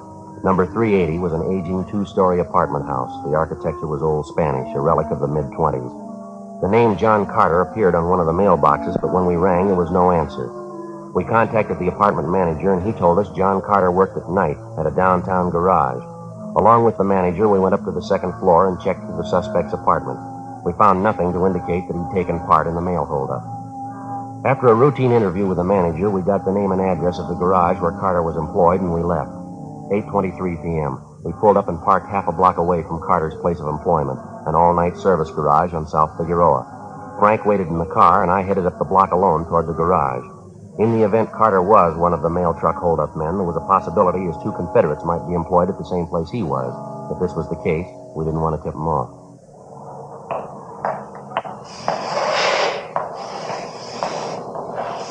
Hi. Yeah, you want something? Yeah, I do. I need a little help if you got the time. I don't know. I'm busy right now. What's the matter? I got my car stalled down the street there. I can't figure out what's wrong. The lousy thing just stopped on me. All right.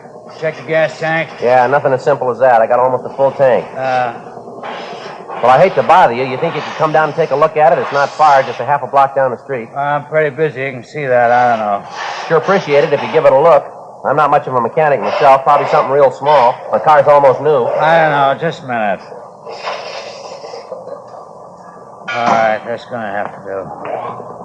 It's 2.5 service charge. I have to leave the garage. I guess you know that. Okay, that's all right with me. I got to get that car started. You pay in advance. We've had too many hassles on this before. Okay. There you go. Okay. Just down the street, you said? Yeah, down this way. Okay. I don't know what happened to the lousy thing. It just quit on me. Nice night. What'd you do, pound on the gas pedal, flood the carburetor? No, I don't think so. I kept trying the starter when the thing quit on me. There's an automatic choke on the car, though. Maybe that had flooded. I don't know. A half a block now. Which one's your car? Straight ahead there, the gray sedan. Oh, yeah. This one right here. Okay, get the hood open. Well, never mind that, mister. Just get in the car. All right, Frank. Oh, what's this? Police officers, his identification. Get in the car. What's the matter? What is it? Come on, in the car. Hey, what's the pitch? What's it all about? Your name, John Carter, address 380 Nashville Avenue? I don't know what you're talking about. Is that your name and address? All right, it is. What about it? Get him behind you. Help him, Frank. Yeah. All right, that's good. What are you trying to pull? What's this about? U.S. mail robbery, Carter. I want to talk to you downtown. I don't know anything about any mail robbery. What are you talking about? Nothing to worry over. If you're cleared, you'll be back on the job in an hour. Well, why pick me? I work at garage. It's my bread and butter. Why don't you go ahead and arrest the newsboy down corner? Same thing. No, there's a big difference. Yeah, you name it. A $20 bill. 9:05 p.m. After checking with the garage manager to make sure none of his employees were possible accomplices of Carter's, we drove the suspect back to the city hall, took him to the interrogation room, and started to question him. In the space of an hour and a half, he gave us 3 alibis, supposedly accounting for his whereabouts the night of the mail truck robbery. In the same period of time, we checked out each of the 3 alibis by phone calls. Every one of them was alive. The questioning went on. 11:30, midnight, 12:30 a.m. We sent out for coffee. 1 a.m., 1:30. We stayed on it. 2 o'clock, 2:30, 3 a.m. It was like any other interrogation. It's a lot tougher to keep asking the questions than to answer them. We were as tired as the suspect, but he had one big advantage. We had to keep pressing, and we couldn't afford to show our fatigue. All he had to do was to say no and refuse to answer the questions. At a few minutes before 5 a.m., we called a halt to the interrogation, but not before we gained a point. Apparently, by a slip of the tongue, Carter gave us the name of the girl he was keeping company with and also her place of employment. After we booked Carter on suspicion of 211 PC, and after we picked up 2 hours' sleep, we located the girlfriend, a Grace Nelson, at her place of employment, a telegraph office at Alpine and South Flower. All I know is I met John about 3 months ago. His family's from Cedar Rapids, same as mine. There's nothing wrong with John I know of. You know any of his friends, Miss Nelson, any of the people he has dealings with? Not personally, I don't. Heard him talk about some, though. Why, what's the matter? Do you remember any of the names, Miss Nelson? Let's see. He's always talking about Sid. I don't know his last name, though. Don't know where you'd find him. And then there's Sammy. Don't remember his last name either. Met Sammy once, but I don't know where he stays. You notice anything unusual about Mr. Carter the last week or so, ma'am? I mean, anything peculiar, anything out of the ordinary? Anything peculiar? No, I don't think so. John's been just as nice as ever to me. I like him very much. Matter of fact, he's been nicer than he's ever been. How do you mean, miss? Yeah, for my birthday, last Wednesday. Yeah. Well, he was so sweet about it. Really sweet. He gave me $400. Gave it to me in cash. Told me to go out and buy what I wanted. Wouldn't you say that's sweet? Have you any of that money left, Miss Nelson? Why, yes, of course I have. See, right here in my purse. See, right there. More than half of it. Carter tell you where he got this money, Miss Nelson? Gambling game. He said he won it at cards. What's wrong? Serial numbers, ma'am. His money was taken in a holdup, U.S. mail. We've got a pretty good reason to suspect Carter. You mean John's a thief? That's how he got the money? I can't believe it. Right, it's true, ma'am. So hard to believe. I hope you don't think I had anything to do with it. Robbing people, mails. Are you sure it's John Carter you want? Yes, ma'am, we're pretty sure. We understand you were pretty close to him. He said the two of you were going to get married. I don't know. We did have it said at one time, but now I don't know. I have people in this town, my whole family. I couldn't let this get out now. You're willing to admit the $400 you got came from John Carter, the same bills that he gave him to you? I don't know. I love John. I don't want to hurt him. I really love him. Tell me the truth. What's going to happen? Well, he's going to be charged with robbery, ma'am, holding up a U.S. mail truck, taking 28 sacks of registered mail. John Carter? That's right, him and two others. I'd like to ask you one more question, miss. Do you have any idea what Carter was up to? The robbery, I mean? Me? Of course not. No idea at all. I love John. I loved him for what I thought he was. I'd go through anything for him. I love him. Just wouldn't make any sense, though, would it? Ma'am? Going to jail for him. Just common sense. You can't love anybody that much.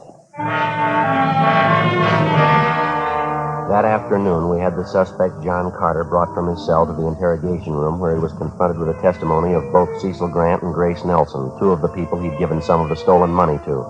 Another hour of interrogation and Carter broke.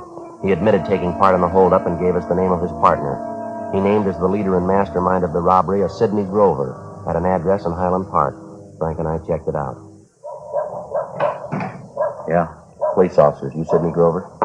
Yeah. I'm not feeling so well. Can't you come back later? Not feeling well at all. It's kind of important, Grover. Like to talk to you downtown? Come back later, huh? A little later on. I got so many troubles right now, please. I'd like to talk to you about a holdup, Grover, a mail truck. We got the two men who worked it for you. They gave us the whole story. Two men? What do you mean? Can't you see I got troubles? Please don't bother me. Come back later, huh? Bad trouble. You better get your coat, Grover. Got to talk to you downtown. Look, don't you understand? My son's left me. My only boy. He packed his bag. He walked out. He left me. Afraid that's your problem, mister. He said he didn't want any part of me. He had an argument. He didn't like what I was doing. Big argument. He slapped my face, my own boy, and he walked out. Slapped my face. All right, you want to get your coat? Yeah, okay. Mail job, is that it? Got the other two? Yeah, we got them. All right, no argument. I didn't try to run away. I guess you can see that. My boy said it was a crook. We argued. He slapped me, walked out. How come, Sergeant? I wouldn't know. Let's go, Grover. It's our story, huh? Old man trying a mail robbery. I'm 55. I don't look it, do I? Kid slapped my face. He said I was a crook. I couldn't hit him back, my only boy. Wish he hadn't called me a crook. But it's our story, isn't it? Yeah, it's sour. Let's go. The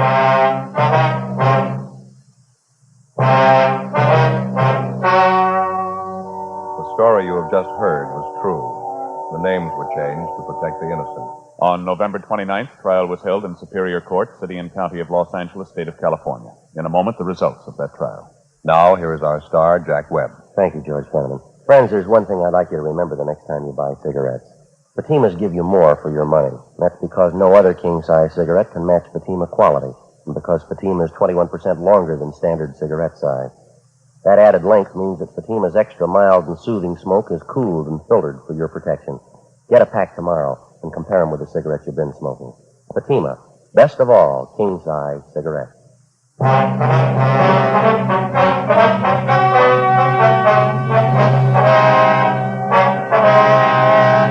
Sidney Allen Grover, along with his two accomplices, John Harold Carter and Samuel Maxwell Johnson, were tried and convicted of robbery in the first degree, 1 count, and assault with a deadly weapon, 1 count. All three are serving their terms in the state penitentiary. First-degree robbery is punishable by imprisonment from 5 years to life. Assault with a deadly weapon is punishable by imprisonment for not less than 1, nor more than 10 years.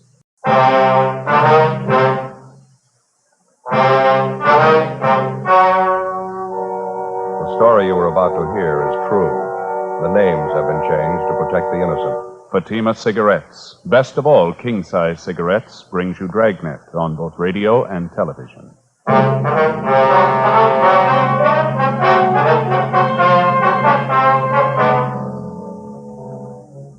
You're a detective sergeant. You're assigned to Wilshire Division, Vice Detail. An informant sends you word about an extortion racket going on in your area. The victim, a bookmaker. The suspect, a police officer. Your job, check it out. Compare Fatima with any other king-size cigarette. Yes, compare Fatima with any other king-size cigarette. 1. Fatima's length filters the smoke 85 millimeters for your protection. 2. Fatima's length cools the smoke for your protection. 3. Fatima's length gives you those extra puffs, 21% longer than standard cigarette size. Fatima gives you more for your money. And in king-size Fatima, you get an extra mild and soothing smoke, plus the added protection of Fatima quality. Buy Fatima in the bright, sunny yellow pack. Best of all, king-size cigarettes.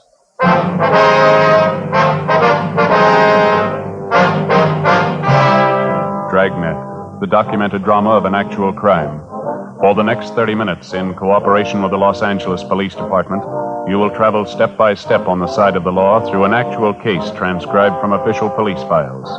From beginning to end, from crime to punishment, Dragnet is the story of your police force in action.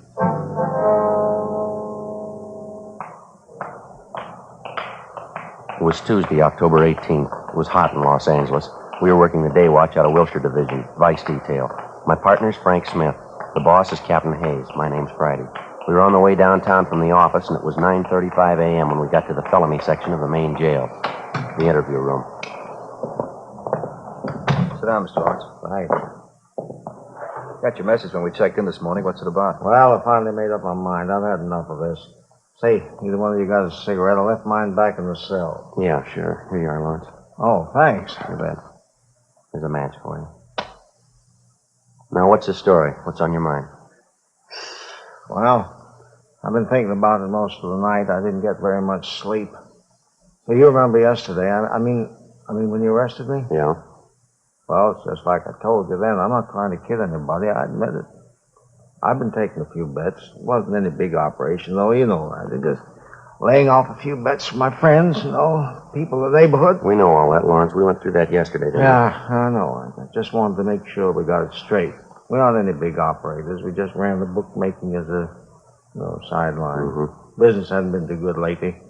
Had to make it up somehow. Oh, sorry, Lawrence. We can't feel bad about it. You were tagged for making book before. You should have learned your lesson. Oh, I know. And I'm not singing the blues. I'm not trying to alibi. I didn't call you down here for that. Well, now, what's this all about? Well, like I told you, I've been thinking about it a lot. I didn't sleep hardly at all last night. I finally made up my mind, though. I'm going to get it off my chest if it kills me. All right, what's that? I'm no stoolie. I don't want to get anybody in trouble, but there's one thing I believe in, and that's playing it square, no matter what you do. Just like now, Sergeant, I ain't beating about the arrest. You know that. Well, what are you getting at? What do you want to tell us? Oh, all right. Here it is.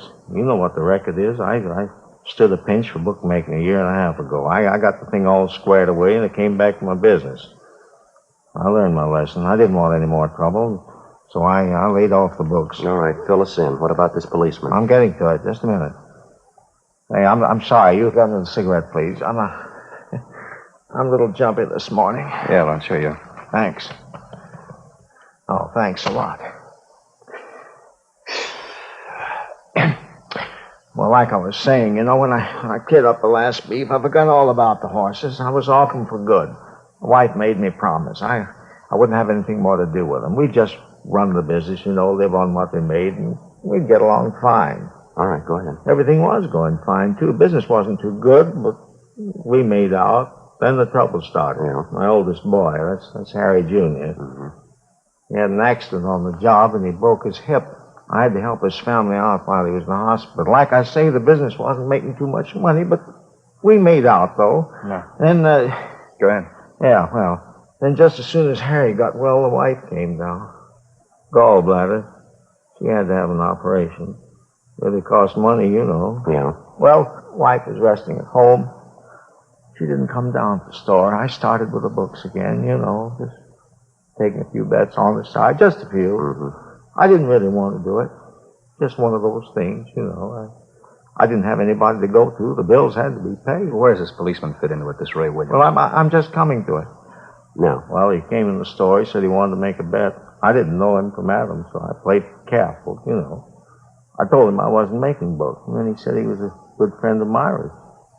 Myra, that's a gal who runs a beauty parlor on Crenshaw. She used to make books, but she isn't now. Yeah, we know the spot. Well, when he said that he knew Myra, I figured it was all right, so I took the bet. That's when it started. As soon as he makes the bet, he comes out and says he's a cop working for Vice.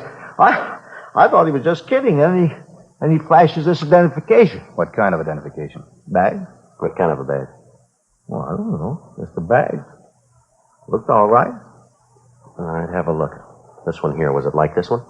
I don't know. I didn't get too good a look at it. It might have been something like that. I don't know. You ask for any other identification? You volunteer to show you any?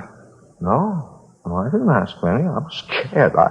I just figured I was arrested again, that's all. He seemed to know all about the first pinch. I stood for making book. He told me that I'd been operating for about a month and a half. He said he had his eye on me. Mm-hmm. What did he do after he told you he was a policeman? Well, I started explaining to him how the thing shaped up, why I was making books again, how I had to pay up those doctor's bills. I tried to beg off. I told him that I'd quit right now. Then he turns around and tells me I don't have to. What do you mean? Well, that's just what he said. He didn't make sense to me either. And he went on, he told me I was operating in his district. Said it'd be okay if I went right along the way I was. He'd see to it that I didn't stand any pinches. Yes, sir. What else did he say? Well, he said he wasn't the only one who'd have to be taken care of. He said that was his partner. And a couple of guys over him, they'd have to be taken care of, too. He said the juice would cost me $100 a week. I tried to explain to him that, well, I told him that I wasn't operating big. I was just on the side. I said I wasn't making that much a week. All I was doing is about 50. That's all, just 50. Then he said, well, he says, all right, if that's the way you feel about it, I'll just take you down, book you now. Mm-hmm. Well, I told him I didn't want to stand the pinch again, and I'd do the best that I could. So he finally said, I'll give you 2 weeks to go ahead and open this thing up. He said I'd have to do more business because the juice was just going to cost me $100 a week. He didn't care how I got it. This policeman told you to go ahead and open up, huh? For $100 a week, you could go ahead and make book and nobody bother you. Yeah. Did your wife ever see this policeman, this fellow Williams? Yeah, she saw him. She saw him a couple of times. She saw me give him the money. Mm-hmm. Well, when did all this start? About the 1st of July. Paid him $100 every week since then. Yeah, I'm almost glad you fellas picked me up, understand. He was running into the ground. He had me in a bind. You say the man's name was Ray Williams, is that right? Yeah, that's right. You said he had a partner. Did you ever see him?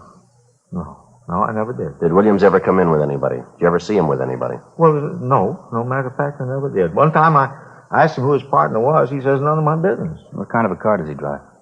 Well, I don't know. Never came to my place in a car. He always walked. He came on foot. Do you know anything else about him? Where does he live? I don't know. He never told me. He never told me anything, you see? Nothing. Once I asked him what station he was working out of, who his boss was. He got a little hard with me. He told me not to get nosy, not to ask so many questions. Is there anything else you can tell us about Williams? Maybe where he hangs out, people he knows? Anything you figure will help us? Well, he works out Wilshire. You ought to know him. Ray Williams. Yeah, Ray Williams. The policeman. Not in my book. Frank and I continued questioning the prisoner, Harold Lawrence, and he gave us a complete description of the extortionist, the man he knew as Officer Ray Williams. Frank got on the phone, notified the commander of Internal Affairs Division of the latest development, and he advised us to bring the prisoner to his office immediately. We signed Lawrence out of the main jail for investigation and took him to the City Hall, room 37. With the help of Sergeants Lloyd Reiner and Floyd Phillips, we started checking through the personnel files for the suspect. Neither Frank nor myself recognized the name or the description of Williams as given us by Lawrence. The first step was to show the prisoner photographs of every police officer in the department, regardless of rank or detail. He was unable to make an identification. We then showed him photographs of all police officers, retired or otherwise. He failed to identify any of them as Williams. We showed him photographs of all civilian employees of the department. Again, no identification. He was unable to find anyone who even closely resembled the extortionist. Not satisfied with this, the prisoner was shown photographs of all law enforcement agencies' personnel in the area. The same results. No identification. 4:18 p.m. While Reiner and Phillips continued checking on their end, we returned the prisoner to the main jail, and then Frank and I drove out to see his wife, Mrs. Mildred Lawrence. We located her at Lawrence's place of business, a small pet shop just off Wilshire Boulevard. What is it this time? Haven't we got enough trouble? What do you want now? We just got through talking to your husband, ma'am. A few things we'd like to clear up. Like to talk to you a few minutes if we could. You talked to Harry? How is he? He's all right, ma'am. We've been with him all day. We're still looking into the case. Why can't you let him alone? He admitted what he was doing. He wasn't lying. He told you everything. Yes, ma'am. We appreciate that. And why don't you let him alone? Let me alone. Trouble. That's all we've had. Sickness and trouble. No end of it. Well, we realize that, Ms. Lawrence. We don't like to bother you, but there's something we have to straighten out here. I haven't anything to tell you. I'm busy. Left alone here to run the store. No help. I'm sick. Shouldn't even be down here. Let us alone. Let me alone. Harry was wrong. He'll pay for it. We're not asking you for anything. We're asking you for something, ma'am. We'd like you to help us. Help you? Why? Policeman all our life. As far as I'm concerned, you're nothing but trouble. Reason for all our trouble. Well, that's what we'd like to talk to you about, ma'am. I haven't anything to say, I told you. I'm a sick woman. Got a lot of work to do. Do you mind stepping aside there? Got this whole bin of dog food to package up. Can't just stand around and talk. Poor little pups have to be fed. Haven't even cleaned their litter yet. We appreciate how you feel, Ms. Lawrence. We won't take up too much of your time. Can't you give us just a few minutes, Now, please? you listen to me. I've tried to be nice to you. I've got no reason to either. I could tell you a lot of things about policemen, things you wouldn't want to listen to. You think you're so smart. Maybe Harry was doing wrong, but he's not the only one. I could tell you plenty if I wanted. Well, that's what we're here for, ma'am. We told you we were with your husband all day. Then why don't you let me alone? Talked to one cop already today. I told him to stay away, and you do the same. I told him just what I thought of him. Low-down thief. Who was this policeman you talked to today? You know who he is. He was the same place with you. You big, honest policeman. You never do anything wrong. That Ray Williams ought to be in jail just like Harry is. Ray Williams. Is that the man who was here today? That's what I said, wasn't it? Now, will you get out of here? Now, look, Ms. Lawrence, just a minute, please. We talked to your husband, and he told us all about this man, Williams. Why don't you do something about it? Go get him and put him in jail, just like you did Harry. That's what we're trying to do, if you'll just help us. Williams isn't a policeman. What do you mean? Yes, ma'am. That's what we've been trying to tell you. We talked to your husband. He told us the whole story. How can you tell? How do you know he's not a policeman? He's not, ma'am. We're sure of that. Harry said he was. Showed Harry his badge. Well, that doesn't make him a policeman, ma'am. We had your husband look at pictures of every officer in this area. He convinced himself that Williams isn't a policeman. Well, if he isn't a policeman, who is he? That's what we want to find out. Will you help us? Mrs. Lawrence? You'll have to excuse me. I didn't mean to be nasty. Just that I've been sick. All this trouble, Harry in jail. Yes, ma'am, we understand that. Now, you say Williams was here today. About what time was that? It was before lunch, about 11:30, quarter to 12, I think. He came here to get money. That's what he always came for. Did he say he'd be back? No, I told him never to come back. Told him Harry was in jail. All the money we gave him, what good did it do? Said I'd go to the city hall if he ever came back. What'd he say to that? He said Harry had to expect an arrest now and then. I told him Harry wasn't going to get arrested anymore. He was through with all that junk. People like him, too. And then he swore at me. Called me some real nasty names. Told me I'd better keep my mouth shut or I'd get worse than Harry did. Then he went out and slammed the door. Was he driving a car? Did you notice? No, I never saw him in one. Is there anything you know about Williams at all? I mean, anything that would help us locate him, maybe? No, I don't think so. All I know is he said he was a policeman. His name was Ray Williams. Couldn't Harry tell you anything? Maybe he knows. No, ma'am, he couldn't tell us, ma'am. Oh, excuse me, please. Yes, ma'am. Lawrence's pet shop. Yes? What's that? Well, what? Hello? He hung up. Ma'am? It was Ray Williams. Said he just drove by here. He saw us. What do you want? Said he saw me talking to you. He knows you're a policeman. Told me to keep my mouth shut. Said if I don't, he's coming back. Yeah? He said he'd kill me. Before we left, we called in and arranged for a 24-hour stakeout on Lawrence's pet shop and also on the Lawrence home. Until the suspect was apprehended, she would be given a 24-hour protection. The next day, we picked up Mrs. Lawrence and brought her downtown to the City Hall, room 23. We went through the same procedure with her as we had with her husband. Like her husband, she was unable to identify any of the photographs of police officers in the area. In addition to the personnel photographs, Mrs. Lawrence also went through a group of pictures which Sergeants Reiner and Phillips came up with. They'd had a run made through the staff's office on all known extortionists using the same M.O. Williams used, posing as a police officer. From this group, both Mr. and Mrs. Lawrence gave us two partial identifications. Both men were picked up, questioned, and eliminated. Meantime, we'd gotten out a local broadcast, and a teletype was sent to George Brereton, CII Sacramento, asking for assistance in identifying the extortion suspect. The investigation went on. 2 days passed. No leads on the suspect. In checking on other possible victims of the extortionist, Ray Williams, we drove to interview Myra Thomas, operator of a beauty shop out on Crenshaw. She was a tall, good-looking brunette in her early 30s. This man we're looking for, Miss Thomas, Ray Williams, we understand he's a friend of yours. Please, Sergeant, you've described the man to me. You told me his name. It doesn't mean a thing to me. I don't know him. Well, then how'd he get your name, miss? I'm sure I don't know. I'm sorry, I can't help you. Well, now, apparently the man knows you, or he knows about you. I don't think I understand you. It makes you think this man Williams knows me. We've already told you, ma'am. Mr. Lawrence says that when Ray Williams first approached him, he used your name as a means of introduction. Now, it's not a coincidence. I think you'll admit that. Well, I just don't understand what it has to do with me. You know how you feel. I have an idea what you're thinking. I was in trouble once, that bookmaking thing. I learned my lesson, though. I'm through with that business. We're not here about that old arrest, ma'am. We don't want to bother you. Just thought you might be able to help us locate Williams. I'm sorry. I don't think I can. Possibly might have been using another name, ma'am. I still wouldn't know him. Description doesn't sound like anybody I ever knew. You know the Lawrences pretty well, do you? Yes, I wouldn't say pretty well, but I do know them. Have you seen them lately, either one of them? No, I haven't. You haven't talked with Mrs. Lawrence the last couple of days? No, why? We thought Mrs. Lawrence might have told you what kind of a man this Ray Williams is. What do you mean? What's so bad about posing as a policeman? Well, it's more than that, ma'am. He telephoned Mrs. Lawrence, threatened her if she talked to the police about him. What? Yes, ma'am. He said he'd kill her.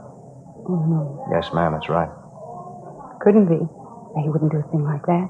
Do you know him that well?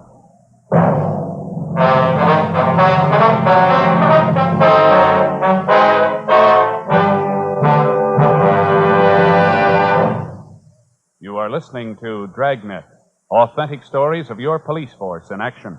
Because of its quality, Fatima is the one king-size cigarette that stands out. Here's the practical way to prove that yourself. Compare Fatima with any other king-size cigarette. 1. Fatima's length filters the smoke 85 millimeters for your protection. 2. Fatima's length cools the smoke for your protection. 3. Fatima's length gives you those extra puffs, 21% longer than standard cigarette size. Fatima gives you more for your money. And in king-size Fatima, you get an extra mild and soothing smoke, plus the added protection of Fatima quality. Because of its quality, its extra mildness, and superbly blended tobaccos, more and more smokers coast to coast are switching to Fatima every day. Buy Fatima. Your money back plus postage if you're not convinced Fatima is better than the king-size cigarette you're now smoking. Just return the pack and the unsmoked Fatimas by August 1st, 1952. Fatima, Box 37, New York 1. Add to your smoking enjoyment. Smoke king-size Fatima, extra mild and soothing, plus the added protection of Fatima quality. Get Fatima in the bright, sunny yellow pack. Best of all, king-size cigarettes.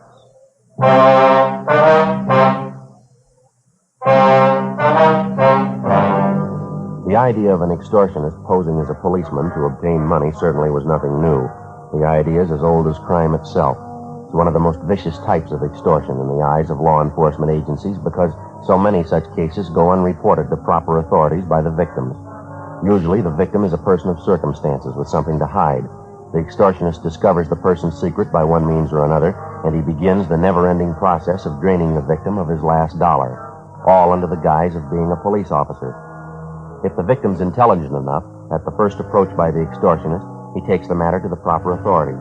If he isn't, and he's lucky enough eventually to escape the extortion trap, he goes on for the rest of his life believing that a man who was hired to protect him was the source of all his trouble. And for the rest of his life, he hangs on to his idea, and he passes it on to others, a complete disrespect for law and law enforcement officers. Saturday, October 22nd, 2:15 p.m. Frank Smith and I continued questioning the beauty shop operator, Myra Thomas. The more we talked with her, the more we were convinced that she was acquainted with the suspect, Ray Williams. In order to convince her of the suspect's viciousness, we drove her over to see Mrs. Lawrence at the pet shop. After their talk, we drove Myra Thomas back to the beauty shop, and she told us the story. Guess I have to admit it. He certainly had me fooled. I thought he was a policeman. You say he showed you his identification, ma'am. I mean, when he first approached you. Yes, he showed me a badge. It looked authentic to me. And the way he talked, the things he said, I thought he was a policeman. I really did. Now, you've heard our end of the story, Miss Thomas. You've talked to Mrs. Lawrence. Are you willing to help us now? It won't get around, will it? Won't be in the newspapers? They won't get it from us, no. You won't tell my husband, will you? He doesn't have to know all about this. No, ma'am. Not unless you want him to. Well, I don't. We're not getting along too well as it is. Williams is the trouble, too. Guess I should have told you when you first asked me. What's that, miss? Just like the Lawrences, I was paying him off, too. A lot longer than the Lawrences. Every week I paid him, and I couldn't tell anyone. Couldn't even tell my husband. What's that, ma'am? Guess I thought I was smart. The bookmaking thing, I mean. Started taking a few bets from the girls in the shop. Just small ones. I didn't mean anything by it. And Miss Williams came in one day. Said his girlfriend made a bet with me and wanted to place one, too. Mm-hmm. Did you take it? Yes, like I told you, I thought I was smart. As soon as I took the bet, he showed me the badge, told me he was a police officer. That's when it started. Same thing, just like the Lawrences. How about after you arrested Miss Thomas? What happened with Williams then? Oh, after I got it settled, Williams came back to the shop again. I told him then I was through with the horses. Wouldn't have anything to do with it again. After that, I didn't see him for a while. Sure was glad. You've seen him since? You know where we can locate him now? Oh, no, I don't. I have seen him since, though. You promised me my husband won't know about this. You give me your word. Miss Thomas, if you don't want your husband to know about this, it's your business. He'll never hear it from us. It's got to be that way, believe me. I love my husband. Ray Williams has caused us nothing but trouble. Can't tell you the worry he's caused me. I mean, besides all the money I paid him, too. You mean you're still paying him? Yes, that's right. Every week. You don't know how low that man is. I can't begin to tell you. I thought he was a policeman. Well, why are you still paying him off, ma'am? You mind telling us that? No, I guess I don't mind. I've gone this far. All right. It was while my husband and I were separated. We had a fight. We were separated. Started going out on dates. Nothing serious. One night I was out with a fella from out of town. Nice fella. Ray Williams saw me and a fella sitting in the car. Parking lot right in back of the bar. We were necking. Williams come by and he knew that I saw him. I see. Wasn't anything wrong, really. I love my husband. He wouldn't understand about the fella that night, though. I mean, if Williams ever told him. That's what he's been holding over your head, Henry? Yes, it's more than a year now. I've paid him every week. I'll tell you the truth, Sergeant. I can't go on much longer. I can't. Well, you don't have to worry about it anymore. Just help us locate the man. That's all you have to do now. Well, I don't know where he lives, but I know he's going to contact me. He always does. And that's what we'd like to know. How does he contact you? He phones usually once a week, maybe every other week. Calls me and tells me to meet him someplace and bring the money, $50 every week. And you have a regular time that he calls you? No, almost any time. It's never the same day, never the same place I meet him. I haven't heard from him in over a week now. He should be calling pretty soon, I guess. Mm-hmm. Usually call here, or does he phone you at home? Both places. He seems to know where to reach me. I don't know what I'm going to do this time. I just don't know. Ma'am? I haven't got the money for him. I'm broke. $4 or $5. That's all I have. Well, don't worry about it. But he's going to want his payoff. You know that. What am I going to do? This time it's on us. Before we left Myra Thomas at the beauty shop, we had a definite understanding that as soon as she heard from the extortionist, Ray Williams, she was to call us immediately, any time of the day or night.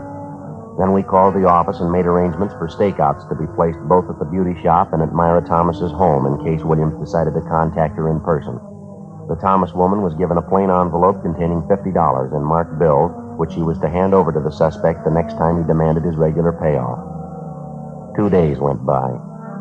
Tuesday, October 25th. No word on the suspect. Thursday, the 27th. Still no word. Saturday morning, October 29th. I got it. Right. Vice detail, Smith. How's that? Oh, yeah. I see. Hold on, huh? Pencil, Joe? Yeah, here you go. What was that place again? Okay. The time? Yeah, surely. In about half an hour. Yes, ma'am. We'll be there. Goodbye. What do you got, Frank? Anything? Yeah, Myra Thomas. Yeah? He wants to see us. I told her we'd be over in about half an hour. What's the deal? Williams called her. He wants his money. 11:15 a.m. Frank and I got in the car and drove out to see Myra Thomas at her apartment. She told us that the suspect, Ray Williams, had telephoned her shortly before 11 o'clock that morning and set up a date to meet her for his regular payoff at 10 o'clock that night. The designated meeting place was a small nightclub out on Santa Monica Boulevard. The Thomas woman was to meet Williams at the bar. We told her to get there a few minutes ahead of time, and if she happened to spot Frank and I in the nightclub, she was to give no sign of recognition. As far as the actual payoff was concerned, we instructed her to hand over the envelope containing the money to the suspect when he demanded it, without any argument. Shortly after 9 o'clock that night, Frank and I entered the nightclub and got a table directly adjoining the bar. It was a modernistic affair, lighted from below with a blue fluorescent lamp. A 4-piece orchestra was playing at the rear of the place. Nobody was dancing. Only a few of the tables were occupied, but the bar was doing a good business. We waited. 9:30, 9:45. We spotted Myra Thomas as she entered the club. She went to the far end of the bar, sat down on one of the stools, and ordered a highball. 9:50, 10 p.m. We kept waiting. 10:15, 10:30. Still no sign of the suspect. We watched Myra Thomas order another highball. Getting late, Joe. Yeah, what time you got? 25 to 11. Joe, just came in, coming this way, gray suit. Yeah, What do you think? Well, the description fits, doesn't it? Yeah, must be. Going up to Miss Thomas, talking to her. All right.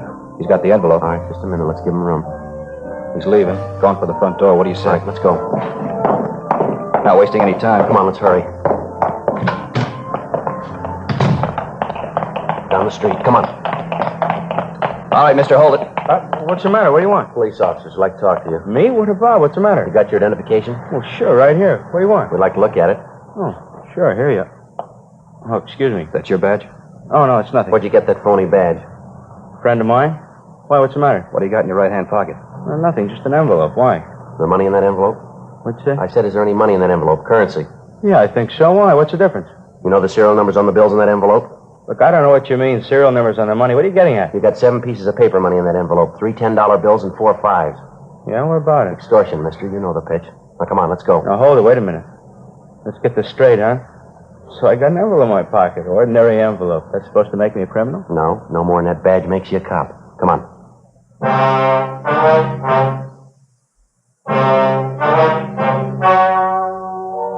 The story you have just heard was true. The names were changed to protect the innocent. On January 8th, trial was held in Superior Court, Department 86, City and County of Los Angeles, State of California. In a moment, the results of that trial. Now, here is our star, Jack Webb. Thank you, George Fenneman. Friends, our sales records show that more and more smokers every day are switching to king-size Fatima. Now, this makes us feel especially good because it backs up what we've been telling you, that Fatima gives you more for your money. No other king-size cigarette can match Fatima quality. When you buy your first pack and compare them with the cigarette you've been smoking, you'll notice Fatimas do have a better flavor and aroma, and you'll like their extra mild and soothing smoke. Next time, buy Fatima. Best of all, king-size cigarettes.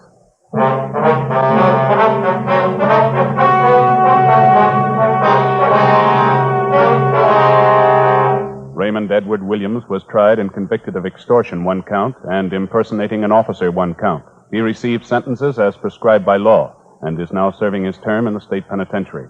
Extortion is punishable by imprisonment for not less than 1 nor more than 10 years. Impersonation of an officer is punishable by a fine of not more than $1,000 or by imprisonment for not more than 1 year or by both such fine and imprisonment.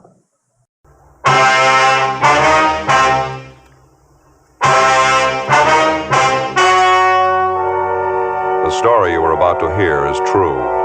The names have been changed to protect the innocent. Fatima Cigarettes, best of all king-size cigarettes, brings you Dragnet on both radio and television.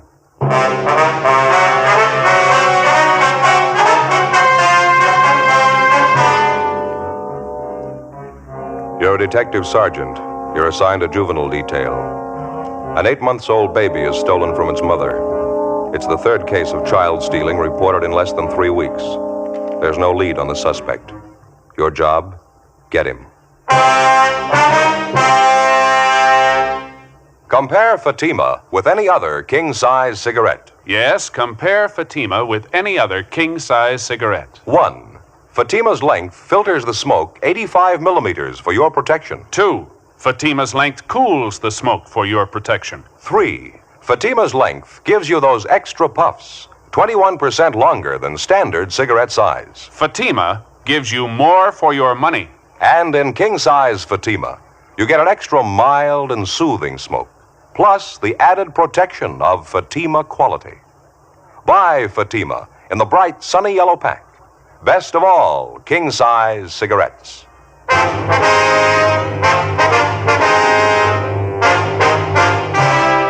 Dragnet, the documented drama of an actual crime. For the next 30 minutes, in cooperation with the Los Angeles Police Department, you will travel step by step on the side of the law through an actual case transcribed from official police files. From beginning to end, from crime to punishment, Dragnet is the story of your police force in action.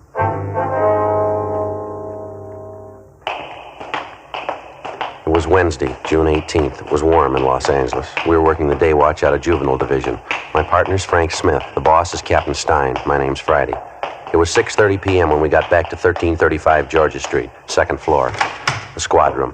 Hi, been waiting for you. Hi, Captain. How's it going? Any sign of the baby? No, not yet. We're doing everything we can. We haven't got a lead to her name. Lousy thing. How's it stack up? Anything like the last two cases? Yeah, quite a bit. Same neighborhood, same general M.O. We checked with just about everybody in the vicinity. No one saw the baby taken. Happened about 10 o'clock this morning? 10:15. This Mrs. Donaldson drove down to the neighborhood shopping center to do her marketing. She had the baby in a bassinet in the back seat of her car. Baby boy, 8 months old. She pulled into the parking lot right behind the market, left the baby asleep in the car. She went in to do her shopping. When she came out, the baby was gone. How long was she in the market? She told us about 20 minutes. We talked to a half a dozen people who drove their cars in and out of the parking lot about that time. They couldn't help me. They didn't see anyone loitering around. How about delivery trucks? They usually unload supplies at the back door, don't they? Already checked on that. We talked to the driver of a bread truck. He was making a delivery about that time. He couldn't help us either. The mother, Mrs. Donaldson, she's the only one who came up with anything at all. It's not much, but it's better than nothing. Yeah? Well, when she parked her car and got out to go in the market, she noticed a woman sitting in the car parked next to hers. When she came back and found her baby was gone, she noticed that this woman's car was gone, too. Mrs. Donaldson described the woman for you? Yeah, she was middle-aged. She had gray hair. That's all she remembered. How about the car the woman was in? It was a green sedan. That's the only thing Mrs. Donaldson could tell us. She's not even sure of that. And there's no one else around the market that remembered the car, huh? Well, if there is, we haven't found him. We covered the whole neighborhood, Skipper. Talked to everybody we could. Got us nowhere. Smoke, Captain? Oh, thanks. You, Joe? Yeah, thank you. I got a light. Okay. Captain? No kickback yet on the broadcast. The old points you got out on the baby? No, nothing. Up to now, it's a carbon copy of the last two jobs. No suspect, no motive. Mrs. Donaldson can't think of any reason at all for it. No, not a one. Her husband's a teamster. They don't have much money. She couldn't think of any friend or relative who might possibly want to take their baby. The baby normal, in good health? Yeah, perfect. It's got me. This makes it about one a week. Just about. Martin baby was taken on the 5th. The Andrews baby was taken on the 12th. Both of them recovered in 24 hours. Nothing wrong with either of them. Sure doesn't make sense. Must be a psycho case of some kind. I think we can go along on that. Well, this one happened near 8th and Dinehart, that right? Yeah, same neighborhood as the other two. About a 12-square-block area there. How about that lead you had on the old man out there? Did you exhaust that? Yeah, the old gardener?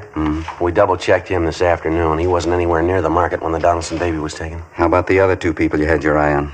Either of them anywhere near the scene at the time? Neither one of them, Skipper. Both clear. How's it stand now? Well, we're doing everything possible. Dean Bergman went over the Donaldson car for prints. The bassinet, too. There's no word from him yet. Special detail from Metro Division still going over the neighborhood. Nothing from them either. No sign of any physical evidence, huh? I mean, besides any possible prints. No, nothing, Captain. The usual number of tips from people in the neighborhood. Checked on all of them. They went nowhere. Well, we've just about run the gamut on this thing. You have anything in mind? Well, Joe and I were kicking around an idea on the way back in. Figure it might be worth a try. I mean, providing we get the Donaldson case cleared. Yeah? Joe? Well, for one thing, we figure the neighborhood out there works in our favor. All three of the babies were taken in the same 12-square-block area. It's the strongest part of the M.O. that we got to work on. Now, if we get good enough coverage in that area out there, it might lead somewhere. What kind of coverage? Well, maybe a system of decoys, something to draw the suspect out at the right time, the right place. Makes sense. What have you got in mind? Well, Frank and I were figuring if we could round up half a dozen policewomen or so, let them work different points around the neighborhood and make it obvious that they're housewives. Yeah. Have each one of them with a baby carriage. Spot them at the shopping centers out there in that area. They leave the carriages outside the stores, go through the motions of doing their shopping, and cover each one of them.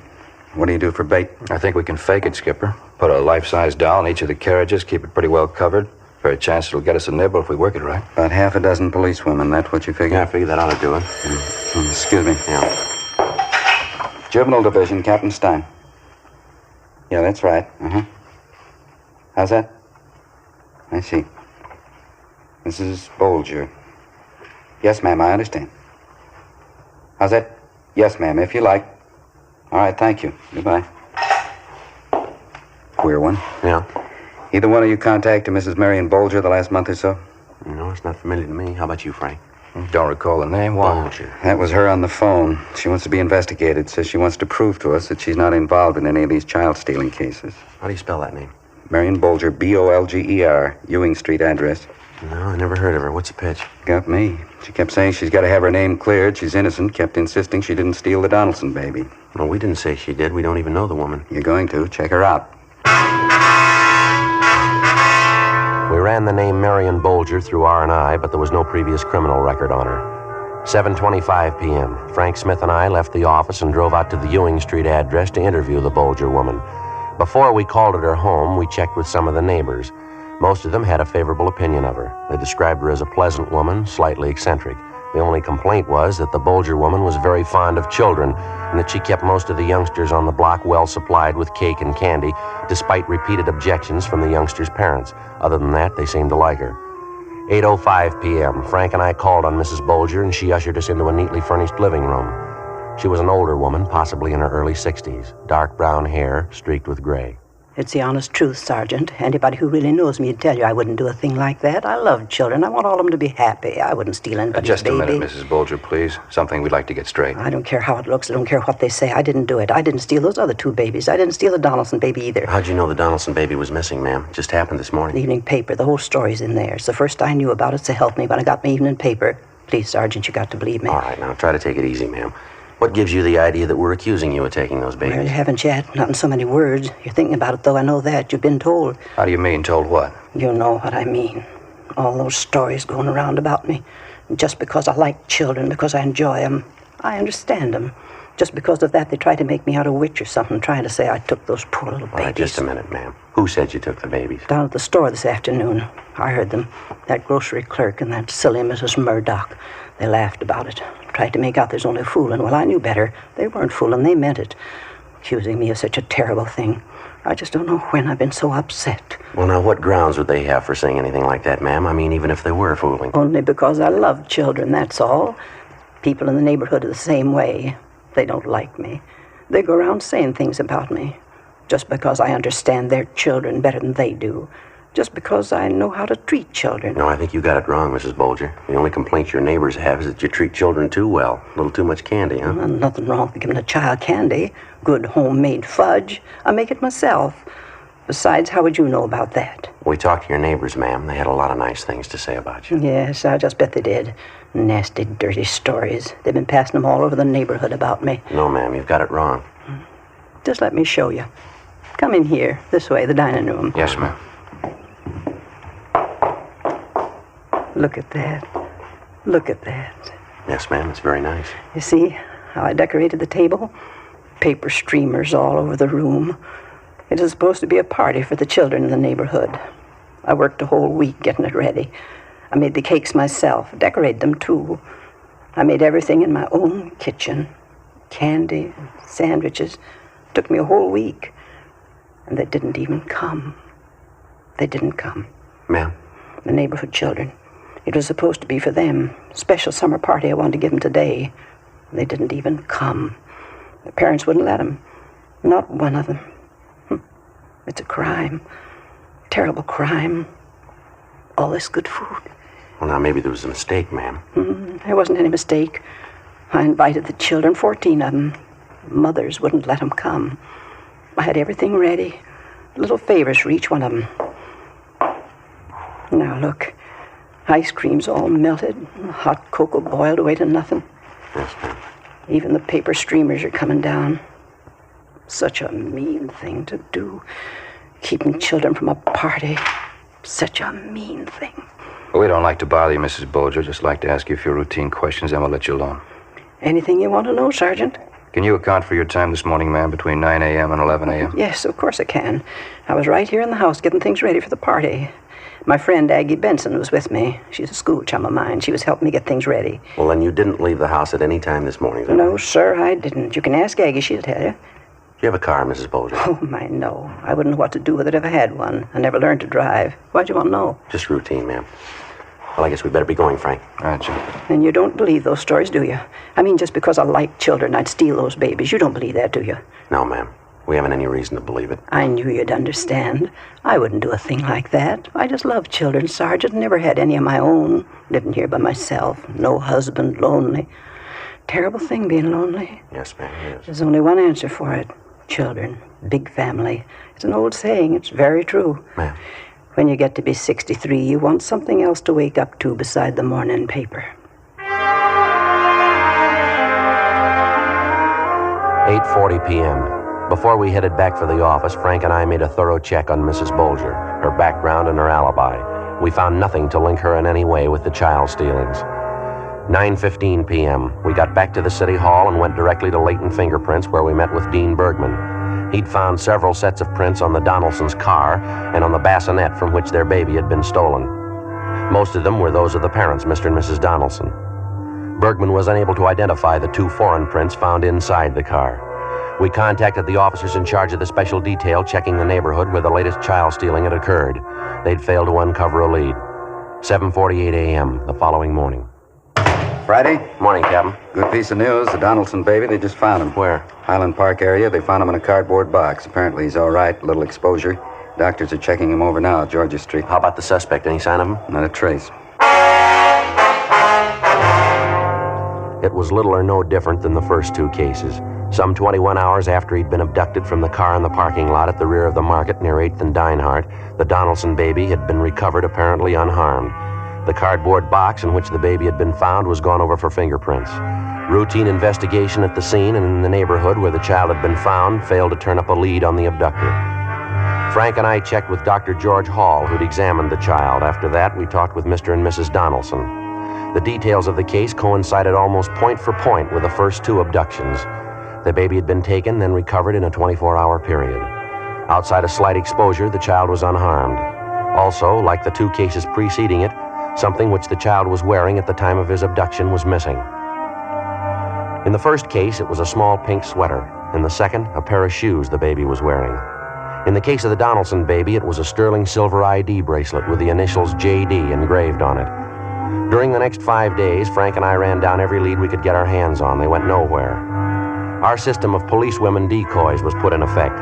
It failed to get a rise. On the 6th day, Thursday, June 26th, 5:30 p.m., we got word of another child stealing, this time in the Echo Park area. We drove out to talk to the mother, a Mrs. Chester Osborne. Yeah, that's right. I did the same thing I do every morning. Gave the baby her bath, dressed her, put her out in the backyard in her buggy. She usually plays a while, then she takes her nap. And about what time did you discover your baby was missing? I don't know exactly. About 2 o'clock, I guess. Maybe a couple of minutes after. Went out to see how she was, looked in the buggy, and she was gone. Well, it's almost 6 o'clock now, Miss Osborne. How is it that you waited so long before you notified us? Just kept hoping it was a mistake, that's all. I went from house to house all over the neighborhood. Went as far as 3 blocks away. I asked everybody. Nobody saw my baby. You don't know what it means to me. The telephone, Miss Osborne. Would you answer it, please? Whoever it is, take the number. I'll call him back. Yes, ma'am. Be glad to. Hello. Yeah. Yes, sir. Oh, yeah, Harry. We're here now. This is Friday. How's that? When? I see. Where? That's all. Uh-huh. Okay, Harry, thanks. Yeah, tell him we'll be right in. Right away. Okay, bye. Well, that was our office, Mrs. Osborne. You can stop worrying now. What? It was about your little girl. She's all right. What do you mean? I just found her 3 blocks from here. Again, with the lone exception of the time element, the Osborne baby's abduction resembled closely the 3 previous cases.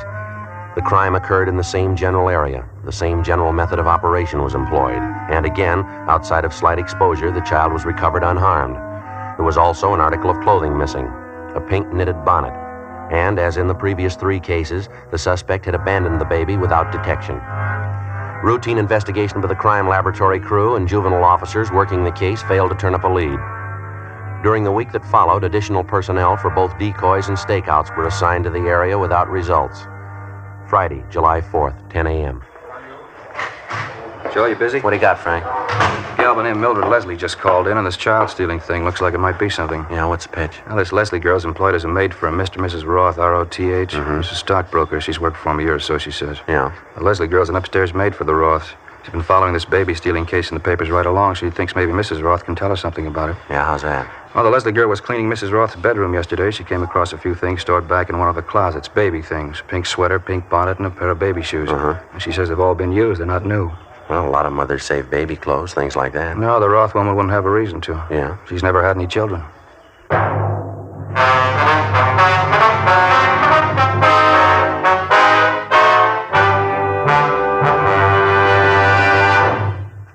You are listening to Dragnet, authentic stories of your police force in action.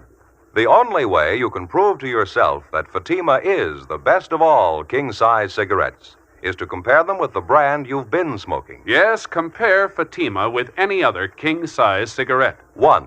Fatima's length filters the smoke 85 millimeters for your protection. 2. Fatima's length cools the smoke for your protection. 3. Fatima's length gives you those extra puffs, 21% longer than standard cigarette size. Your money back plus postage if you're not convinced Fatima is better than your present king-size cigarette. Just return the pack and the unsmoked Fatimas by August 1st, 1952. Fatima, Box 37, New York 1. More and more of your friends are switching to king-size Fatimas every day. Compare them yourself tomorrow. Buy Fatima in the bright, sunny yellow pack and enjoy the added protection of Fatima quality.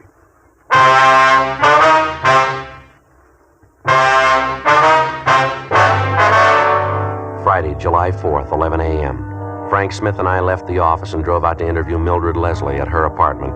She told us substantially the same thing she told Frank on the phone. The Leslie girl had been employed as a maid by Mr. and Mrs. Roth for almost a year. She went on to tell us that for the last few months or so, Mrs. Roth, who was a fairly prominent clubwoman, had been acting peculiarly, and that Mr. Roth was worried about her. According to the Leslie girl, he'd consulted a doctor several times about his wife. As for the articles of baby clothing, they'd been found stored back on a shelf in Mrs. Roth's bedroom closet. The Leslie girl told us that she happened to find them while cleaning and dusting Mrs. Roth's bedroom. Each of the articles she claimed she saw seemed to tie in directly with the child stealings. A pink sweater, a pink bonnet, a pair of baby shoes. Identical items of clothing had been taken from each of the previous abduction victims. After we left Mildred Leslie, Frank and I got to a phone, called a record bureau, and had them make a run for us on Mrs. Roth. She had no previous criminal record. 1:20 p.m. We called Mr. Roth at his place of business, but the office was closed because of the 4th of July holiday. We got in the car and drove out to the Roth home, an old 2-story mansion just above Silver Lake Reservoir. Mrs. Roth wasn't at home. We interviewed her husband in the living room. What seems to be the trouble, Sergeant? Why would you want to see my wife? There's a few questions we'd like to ask her, Mr. Roth. Can you tell us where she is now? She took a drive with some friends of hers. I think they were going down to the beach club. Why? But we're investigating a juvenile case, Mr. Roth. We think maybe your wife can give us some information on it. Well, I'm sorry she isn't home. It's too bad you didn't call this morning. She didn't leave until after 11. She'll be home later tonight if you'd care to call back. You're sure it's not something I can help you with? Well, yes, sir, maybe you can. I'd like to ask you a few questions about your wife's activities the last month or so. Well, how do you mean? Some of the social work she does with the club? Not quite, Mr. Roth. You said you were from the juvenile division. Is it something regarding her work with the underprivileged kids? Her club does quite a bit of that, you know. Afraid I don't know too much about it, though. No, sir, it's not that. Well, I don't think I understand. What is it about? Well, Mr. Roth, we want you to understand that this is merely a routine investigation. We don't want to offend you in any way, but we have some information that we've got to check out. What do you mean? What kind of information? Well, there's been a series of child stealing cases the last month or so. We're the investigating officers on it. Maybe you read about them in the papers? Yes, I have, but what would my wife have to do with that? You think she has some information for you? She didn't say anything about it to me. Yes, sir, I think she can help us quite a bit. I don't know exactly when she'll be home. I don't have any place to contact her. I do know the club's taking a group of children to the Coliseum tonight, the big 4th of July fireworks display, you know. Yes, I see. I'm going to meet my wife there tonight. Maybe I could give her a message for you, tell her to contact you. All right, fine, Mr. Roth. There is something that you can do for us right now, though. Yes? Would you take us up to your wife's room? I'd like to have a look at it.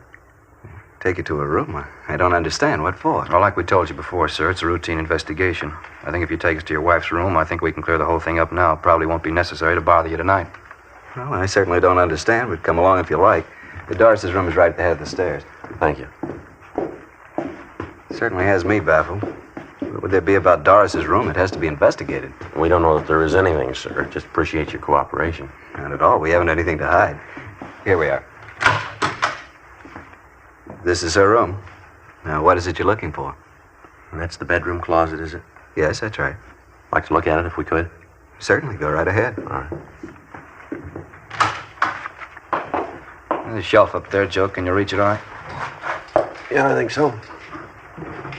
What is it? What are you looking for? All right, here you go, Frank. Yeah. Pink bonnet, pink sweater. That's it. Here's the baby shoes. The ID bracelet. Yeah, initials JD. Not much doubt. No. Baby clothes. Bracelet. Never seen them around here. How'd you know they were here? Well, we weren't sure that they were. But I've never seen them before. What are they doing in Doris's room? Why would she have them? I have to talk to her about this. Yes, sir, so do we. After finding the evidence in his wife's bedroom closet, we continued to interview Mr. Roth. We briefed him on the details of the case and explained about the articles of baby clothing. He was very cooperative, but he found it hard to believe that his wife was responsible for the abduction of the babies. He told us that early in their marriage, his wife did have a child which died shortly after birth. Complications left her unable to have any more children. When she found out about this, it resulted in Mrs. Roth having a nervous breakdown, but apparently she recovered completely. Roth went on to tell us that his wife was very fond of children and that she devoted a great deal of time to social work, caring for underprivileged children. He also told us that during the past month, with the recurrence of her nervous condition, she'd been under a doctor's care. Shortly after 8 o'clock that night, along with Mr. Roth, we drove to the Coliseum where crowds of people were gathering for the annual July 4th fireworks display. Roth pointed out his wife. We went over and he introduced us.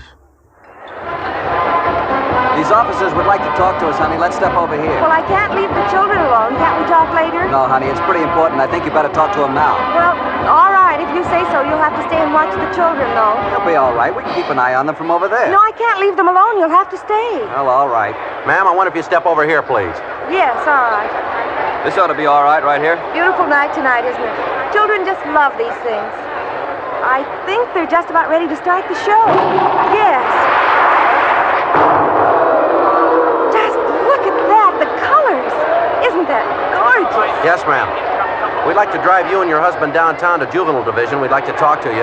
What do you mean? I can't leave now. I have these children with me. What did you want to see me about? What's the trouble? I think you know why we're here, Mrs. Roth. I don't. Why do you want to talk to me? Well, we can start here, ma'am. We were at your home this afternoon. Your husband showed us your bedroom, the closet. We found the things up on the top shelf. What? The baby clothes, the bracelet. Beautiful, just beautiful. How about it, Mrs. Roth? You want to come along downtown? Just baby clothes. Had them in my closet. It doesn't mean anything. I'm afraid you're wrong. It means a good deal, ma'am. You know that. Yes. All right. Well, do you want to tell us about it, Ms. Roth? Ms. Roth?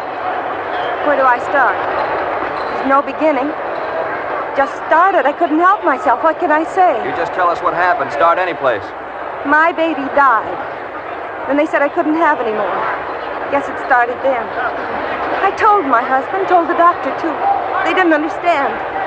Nobody understands. It's all I wanted. My children, my own children. How about the Martin baby, Mrs. Roth? The first one you took. How'd that happen?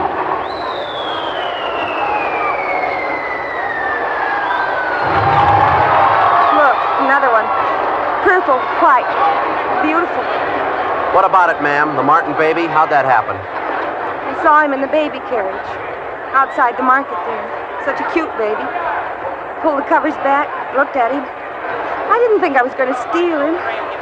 After I looked at him, I just wanted to hold him. Hold him close, so I picked him up. You understand, don't you? Yes, ma'am. He was such a sweet baby. Could have been mine. I kept on holding him. Then I started to put him down, back in his carriage. I couldn't. What do you mean, ma'am? I couldn't put the baby down. It was just like mine. It was mine. I can't explain it. I took the blanket from the buggy. I put it around him. I walked away. Nobody knew. It was my baby. Yes, ma'am. Would you go on?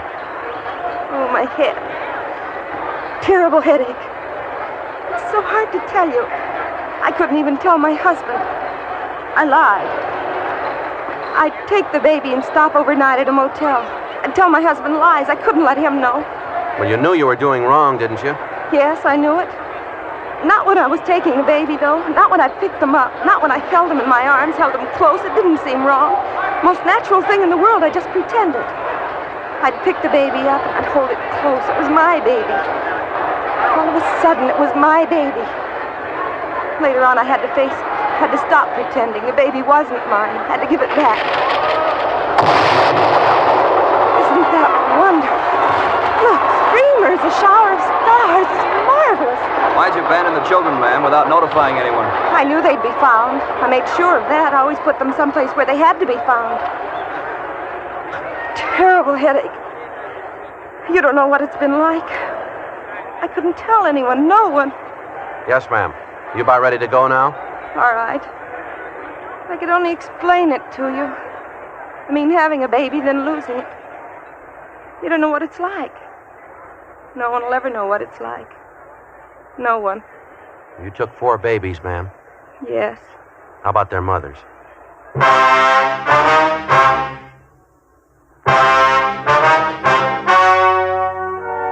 The story you have just heard was true.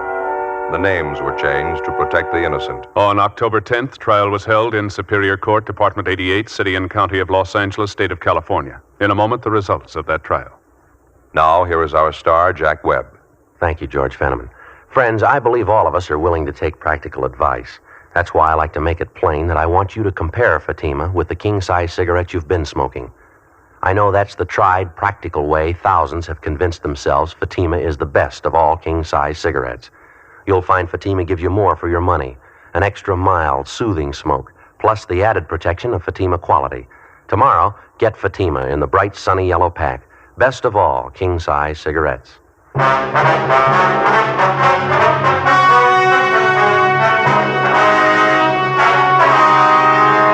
Doris Evelyn Roth was tried and convicted of child stealing under Section 278 Penal Code, 4 counts. She was placed on 5 years probation. One of the terms of probation required that she would be under strict supervision of a competent psychiatrist.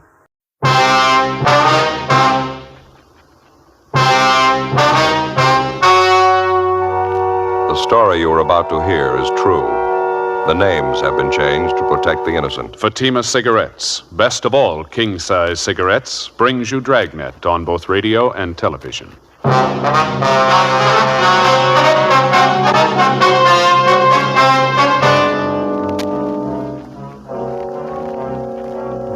You're a detective sergeant. You're assigned a homicide detail. A woman is found dying in a vacant lot.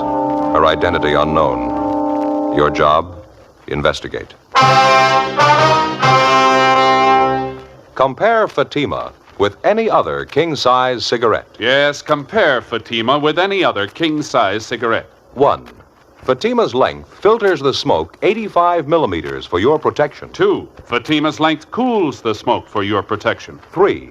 Fatima's length gives you those extra puffs, 21% longer than standard cigarette size. Fatima gives you more for your money. And in king-size Fatima, you get an extra mild and soothing smoke, plus the added protection of Fatima quality. Buy Fatima in the bright, sunny yellow pack.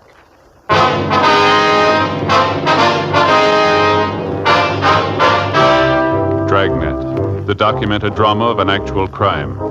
For the next 30 minutes, in cooperation with the Los Angeles Police Department, you will travel step by step on the side of the law through an actual case transcribed from official police files.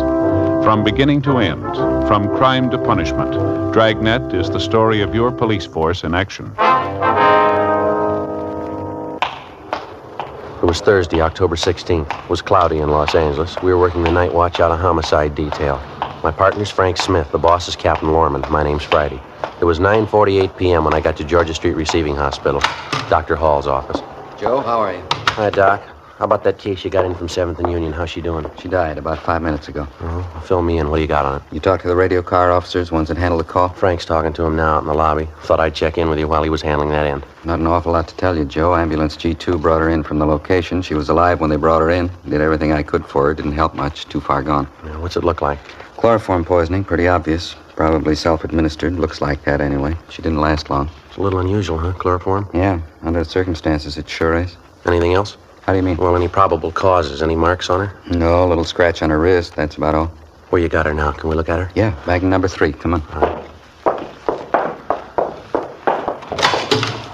Ed Barrett called us, asked us for help. It's a rough night, huh? Yeah. Traffic went crazy tonight. Dozen cases in the last 2 hours. Couple of homicides, too. Busy night. You got the weekend coming up, huh? Yeah, not looking forward to it. Here we go. Over here. Chloroform sure hangs on, doesn't it? It's sure strong. Notice the burns around her mouth, the nose, discoloration. Well, who is she? Any idea? We got her down as Jane Doe. You're going to have to take it from there. Understand the radio car officers couldn't identify her. Apparently pretty well off, huh? Nice clothes. Seems to be well kept. I'd say so. Expensive jewelry there. Rings, wristwatch. A little strange for a probable suicide, isn't it? Looks like she took good care of herself. Hair all done up, fingernails. About how old, would you say? Not more than 35. Just about that. Here's the chart on her. Time arrival, 9:38 p.m. from southwest corner, 7th and Union, vacant lot. Reason for call, possible drunk woman down. Jane Doe, number 4. Female, Caucasian, approximate age 35. Weight 128 and 1/4. Height 5'4", brown hair, hazel eyes. Listed as Nordic descent. Probable suicide. That's it. Okay, Doc, thanks. I better look up Frank, see what he's got, huh? Okay. Haven't notified the coroner yet. You fellas want to take care of that? Yeah, sure, we'll call her. About all we can do unless we find some relatives to notify, huh? Joe? Yeah, Frank. Oh, hi, Doc. How are you? Frank, looks like you're losing weight. Yeah, 4 pounds in 2 weeks. Not too bad for me, anyway.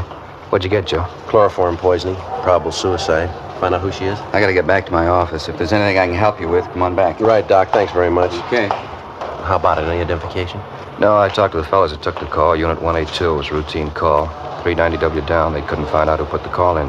Said they found her in a vacant lot lying over against the side of the building. Yeah. They said she looked like she'd been drinking. Then they got a whiff of the chloroform.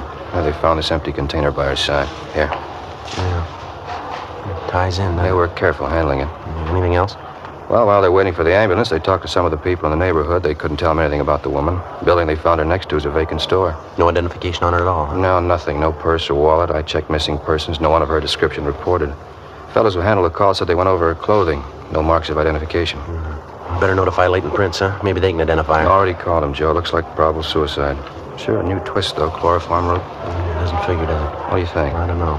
No violence committed on the body. No indication of robbery. She had a wristwatch on. Rings, too. Wouldn't figure anyway. Chloroform angle. Yeah. No other physical evidence out there, huh? I mean, besides the chloroform container? Nothing else besides a handkerchief. Yeah, a plain white handkerchief, chloroform on it. They found it next to the body. It's the only thing that doesn't fit 100%. What do you mean? It's a man's handkerchief. 10:25 p.m. Frank and I took the dead woman's clothing, the handkerchief, and the almost empty container of chloroform and drove back downtown to the office. We dropped off the clothing and the handkerchief at the crime lab to be processed for possible identifying marks. The chloroform container was taken to latent fingerprints for examination. The following morning, the body of the unidentified woman was taken to the county morgue for posting. As soon as the dead woman's prints were made available to us, they were checked through our record bureau and also through the record bureau at the sheriff's office. In addition, they also made a run on her description. They were unable to identify her. We checked with the crime lab, but they couldn't help us either.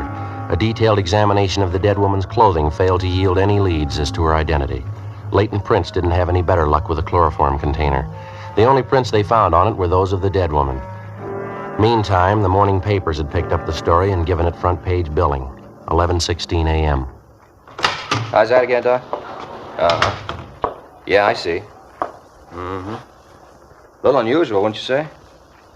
Yeah. Okay, we'll pick it up after lunch. Right, goodbye.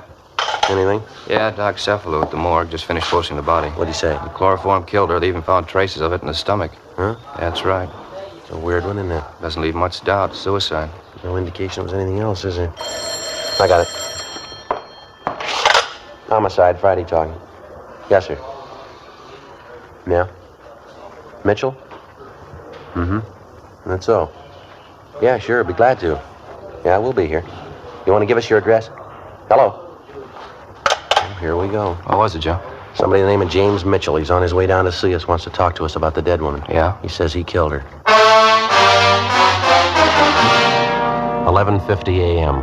While Frank and I waited around for Mitchell to show up, we checked his name through R&I, but we were unable to find anything on him. A few minutes before 1 p.m., a short, blonde-haired man in a blue serge suit entered the squad room and asked for us. He introduced himself as James Mitchell. Frank and I took him to the interrogation room where we started to question him. He told us he was a steel worker by trade, currently unemployed. He said he was originally from Alabama, that he'd been in California for approximately 2 years. After that, he lapsed into silence. We tried to question him about the dead woman, but we made little headway. The only admission we could get from him was that he killed the woman. Outside of that, he refused to say anything. Now, how about it, Mitchell? What's the trouble? You called us, volunteered a confession. You said you killed the woman. You wanted to tell us a story. Now, why don't you answer our questions? Jim, how about it? Aren't you feeling well? Want us to call a doctor? Jim? You're not giving us much of an out, mister. You volunteered to make yourself a suspect in this thing. You say you killed the woman. Now, why don't you answer the questions? We can't keep this up forever. You ought to know that. You haven't answered the question in almost an hour now. Look, if you're not going to talk, Jim, there's only one thing we can do. We're going to have to book you. Mitchell? Is that what you want? Go ahead and book me. I killed her. Go on, book me. Well, why can't you tell us the story? Now, you admit you killed a woman. Why won't you tell us about it? Why should I? I killed her. That's all you have to know. You said on the phone you'd tell us the whole story, didn't you? Now, what made you change your mind? You got the story. I killed her. All there is to it. You know better than that, Mitchell. You know the woman very well? No, not very well. What was her name? Mary. Mary what? Mary, that's all. I met her in a bar. I didn't know her well. I killed her. That's all you got to know. I had to. Why'd you have to, Jim? I don't have to tell you. I had a reason. Good reason. Robbery? I don't have to say. You have a fight with her? Lover's quarrel? Maybe. What's the difference? Now, this bar where you met Mary, that in downtown L.A., was it? Yeah, it's downtown. She had it coming. I'm glad I did it. Not worth much, huh? She was when I met her. Well, what happened? She go off the deep end? Guess so. What's the difference? She's dead. But why'd you turn yourself in, Jim? Figure you couldn't beat it? Maybe. How do you mean? I could have stayed out of your way if I wanted to. For a while, anyway. I didn't want to. Why not, Jim?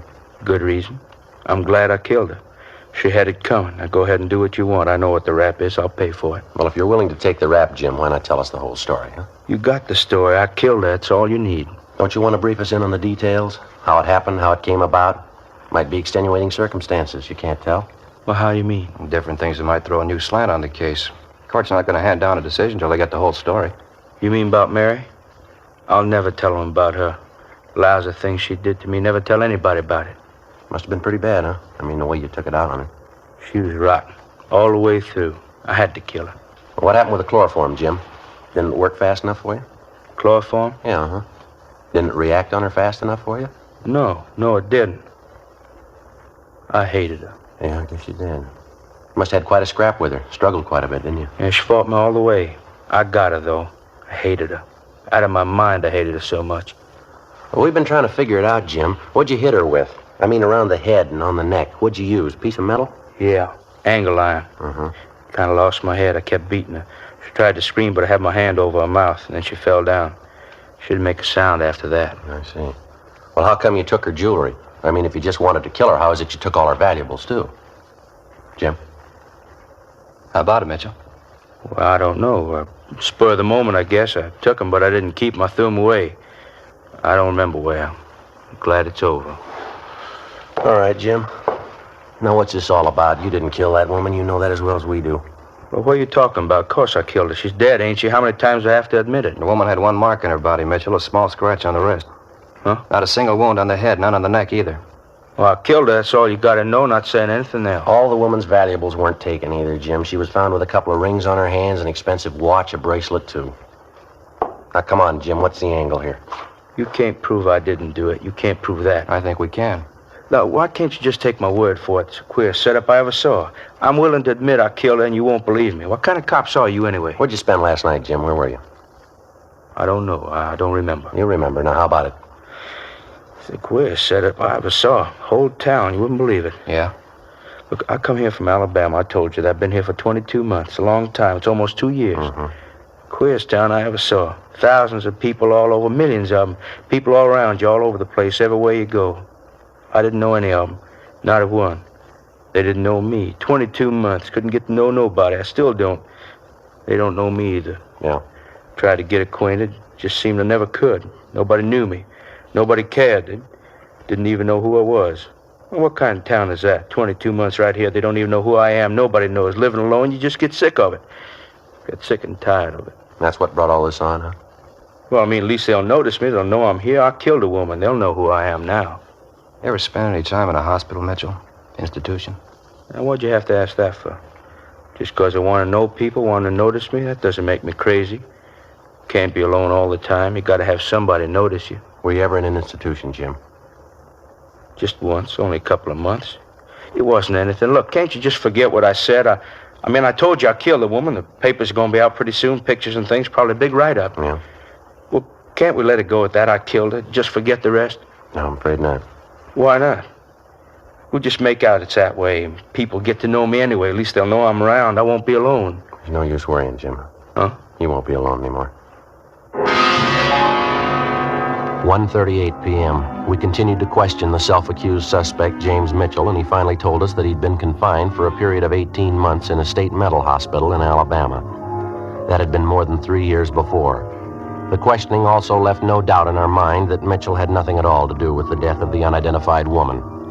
A sister of Mitchell's living in Alabama was contacted, and she agreed to come out west as soon as possible to look after her brother.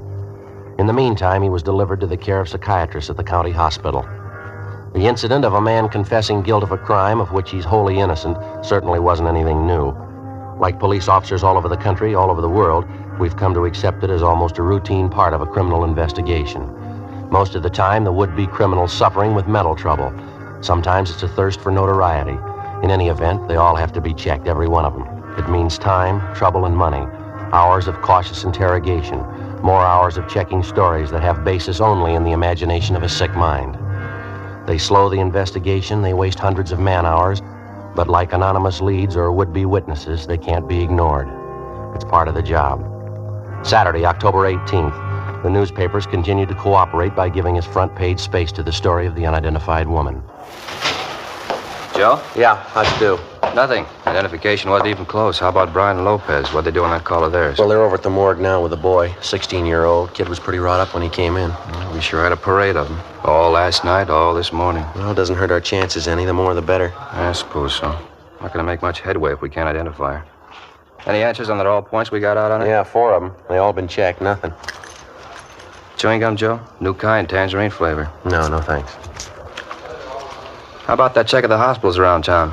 Anything show up there yet? No, not so far. The scar on the woman's leg was from an operation, all right. Doc figures it might not have been done in a hospital, though. It was a minor operation. Could have been done in a doctor's office, maybe. That'd stop it, sure. Tough enough checking hospitals for a record of the operation. Next to impossible to check every doctor in town for it. Well, even then we could miss. Don't know where the woman's from. She could have had the operation done anywhere. I'll get it. Homicide, Friday talking. Yeah, Tom. I know. You did? That's so. Yeah, okay, fine. You bet. Thanks, Tom. It was Brian. He and Lope are driving that boy over to Georgia Street, the 16-year-old. What happened? Well, they took the boy to the morgue. They showed him the body, asked him if he recognized it. What's he say? It's his mother. 2:05 p.m. Frank and I left the office and drove over to Georgia Street Receiving Hospital. The 16-year-old boy who had identified the dead woman as his mother was being treated for shock and hysteria. The youngster had told Brian and Lopez that his name was Arnold Hopkins and that he'd been living with his mother at a Norwood Street address. After he was given a sedative and recovered himself a bit, the boy was driven to the home of his aunt and uncle out near Barnesdale Park. That night, Frank and I called on the boy and found him sufficiently recovered to answer a few questions. He confirmed his identity of the body he'd viewed that afternoon as that of his mother, Mrs. Jeanette Hopkins. He said he was an only child and that his father was dead. He told us his mother had been working for the past 6 years as coast representative for an Eastern cosmetics firm. We asked him what had happened the night his mother disappeared. The phone just rang about, well, when we were finishing dinner. About 8 o'clock, maybe quarter after. Well, when Ma hung up, she said something important come up. She had to go out to see somebody. She said she had to see him right away. She got her coat and left. It's the last time I saw her. Well, who was she going to see, Arnold? Did she tell you? No, she didn't. I heard her talking on the phone, though. Heard her say Leo. She said it a couple of times. Leo. Where was she going to meet this person, Arnold? Did you happen to overhear that? No, I didn't. I think she said, okay, I'll meet you there, Leo, and she hung up.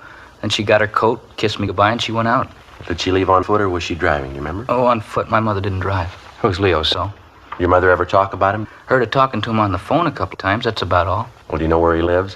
What he looks like? Can you tell us anything about him at all? No, sir, nothing. I wouldn't know him if I saw him.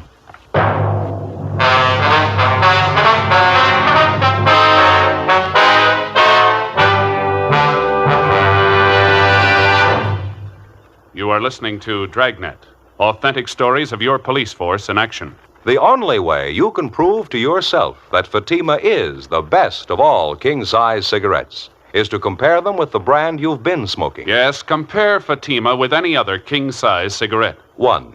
Fatima's length filters the smoke 85 millimeters for your protection. 2. Fatima's length cools the smoke for your protection. 3. Fatima's length gives you those extra puffs, 21% longer than standard cigarette size. Your money back plus postage. If you're not convinced, Fatima is better than your present king-size cigarette. Just return the pack and the unsmoked Fatimas by August 1st, 1952. Fatima, Box 37, New York 1. More and more of your friends are switching to king-size Fatimas every day. Compare them yourself tomorrow. Buy Fatima in the bright, sunny yellow pack and enjoy the added protection of Fatima quality.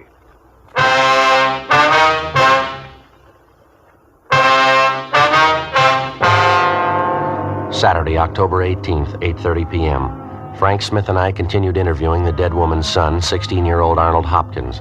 The big lead pointed in the direction of the man known as Leo, who telephoned Mrs. Hopkins Thursday night, little more than an hour before she died, and made an appointment to meet her. It was a good lead, but it didn't go too far. All the boy could tell us was that the man's name was Leo. He'd heard his mother address a man by that name on the telephone several times, but that was the extent of it. He didn't know Leo's last name. He didn't know where he lived. He had no idea where his mother was to meet the man the night she died. We talked to the boy's aunt and uncle, the dead woman's brother and sister-in-law, but they couldn't help us either. Frank Smith and I obtained a list of all of Mrs. Hopkins' friends and business associates known to the son and the aunt and the uncle. We spent the rest of the weekend checking with them. Most of them gave us pretty much the same story. Mrs. Hopkins was well-liked and well-respected, both in her business and private life. She was devoted to her teenage son. She didn't drink, and socially her behavior was beyond question. She attended church regularly. She was active in several women's clubs engaged in social and religious work. None of the people we talked to could think of any reason that she would want to end her own life. All of them denied any knowledge of the man known as Leo. Monday afternoon, October 20th, Frank and I had another meeting with the victim's son, Arnold Hopkins. We had him check over the personal effects found on the body. Yes, sir, that's hers. The other ring, too. How about this bracelet, sir? Yes, sir. She always wore that. My dad gave her to her, I think, when he was alive, I mean. She always wore it. Mm-hmm. Now, the wristwatch, 2 rings, the bracelet, and this lapel pin here. This about it, son? Yes, sir, I guess so. You have her necklace, too. How's that? My mother's necklace. She was wearing it that night. She had it on when she left the house. Didn't you find it? What kind of necklace is it, son? What's it look like? Well, it's made like the bracelet is. That one there. Mm-hmm. See, the two of them go together. It's a set. Your mother wear expensive jewelry like that every day, did she? No, sir. She wore the bracelet quite a bit, not the necklace, though. She only wore that when she was dressed up. I thought about it yesterday. I meant to tell you about it. What's that, son? Well, right after she got the phone call that night, when she told me she had to go out. Yeah? Well, she went back and got her coat, and then she came in the living room and kissed me goodbye. She had the necklace in her hand. You sure she took it with her? Oh, yes, sir, I'm positive. After she kissed me goodbye, she went over to the mirror, and I saw her put the necklace on. She was wearing it when she left. I didn't think much about it till later on. Most of the time, she only wears it when she dresses up. She wasn't very dressed up that night. Joe? Yeah. Can you describe the necklace for us, son? Exactly what it looks like? Yes, sir, I think I can. When you saw your mother with a necklace on, did you think to ask her about it? Yeah, I did. She said she was wearing it because she wanted to look pretty. She was going to meet a good friend. Mm-hmm. And she didn't say where? No, sir. I guess she was wrong, huh? About her necklace, I mean. No, son. About her friend.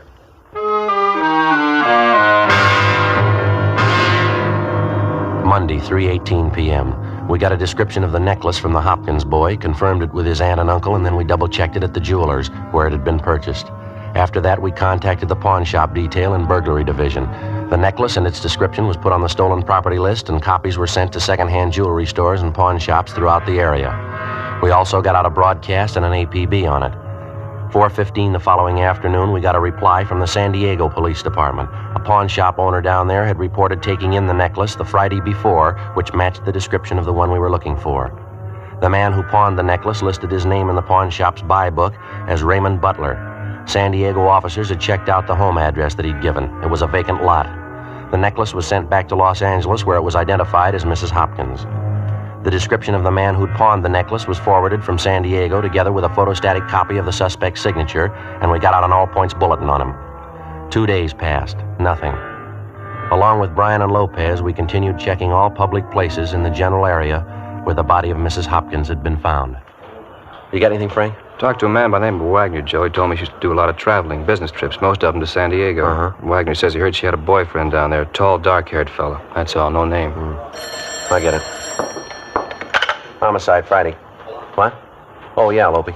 Mm-hmm. Where? Checks out, does it? Yeah, that's good. Fine. Okay, thanks, Lopey. Yeah, right away. Anything, Joe? Lopez, he and Brian just checked a bar out in the neighborhood where the body was found. They talked to the bartender in the place, showed him the description of the man who pawned the necklace. Bartender says he knows the man. You sure? Pretty sure.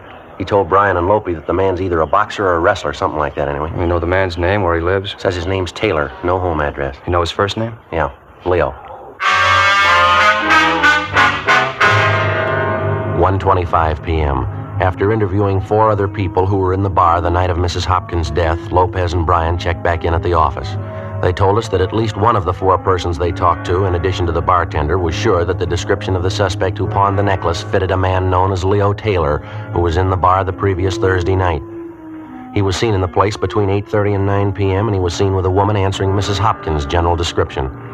The bartender had no idea where the man lived, but he seemed fairly certain of the man's name, Leo Taylor, and his occupation, either wrestling or boxing.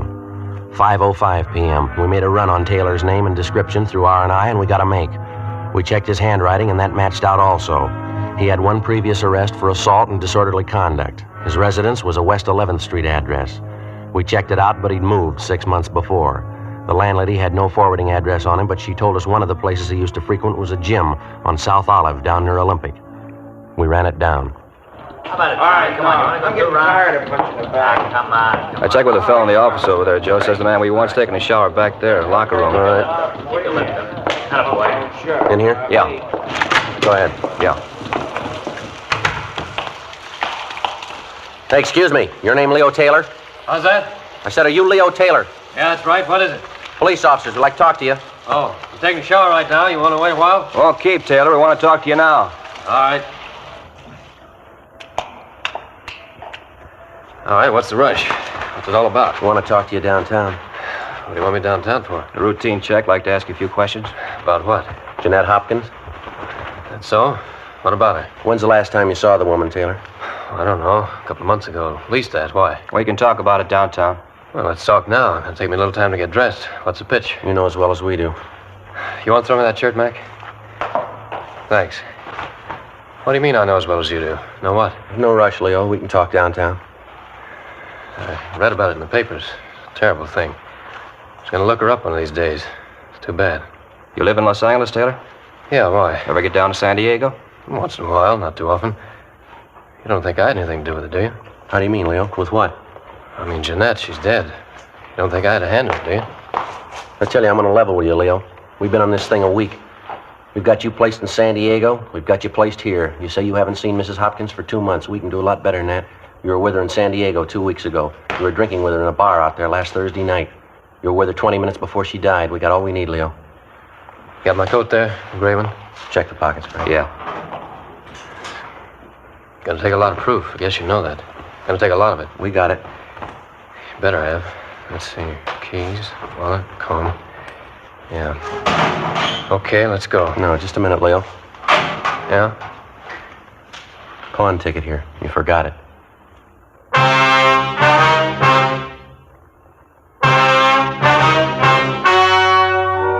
The story you have just heard was true.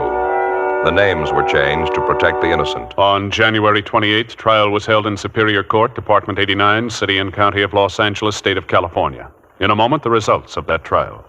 Now, here is our star, Jack Webb. Thank you, George Fenneman. Friends, there's not much I can add to what you've already heard about Fatima's. If you smoke them, I know you'll agree with me that no other king-size cigarette can match Fatima quality. Now, if you haven't tried them yet, prove it to yourself. Buy a pack and give them a try. I wish you would kind of check up on what we've been telling you. Compare Fatima's with any other king-size cigarette. You'll like Fatima's better flavor and aroma. It's extra mild and soothing smoke. And you'll find Fatima gives you more for your money. Yes, sir. In Fatima, the difference is quality. Buy a pack tomorrow. Fatima.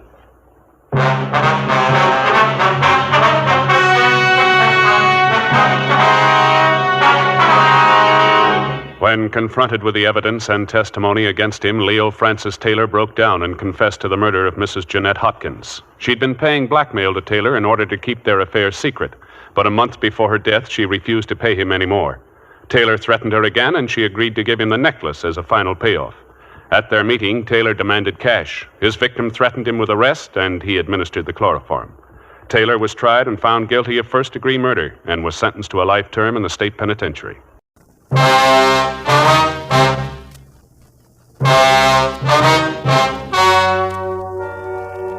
story you are about to hear is true. The names have been changed to protect the innocent. Fatima Cigarettes, best of all king-size cigarettes, brings you Dragnet on both radio and television.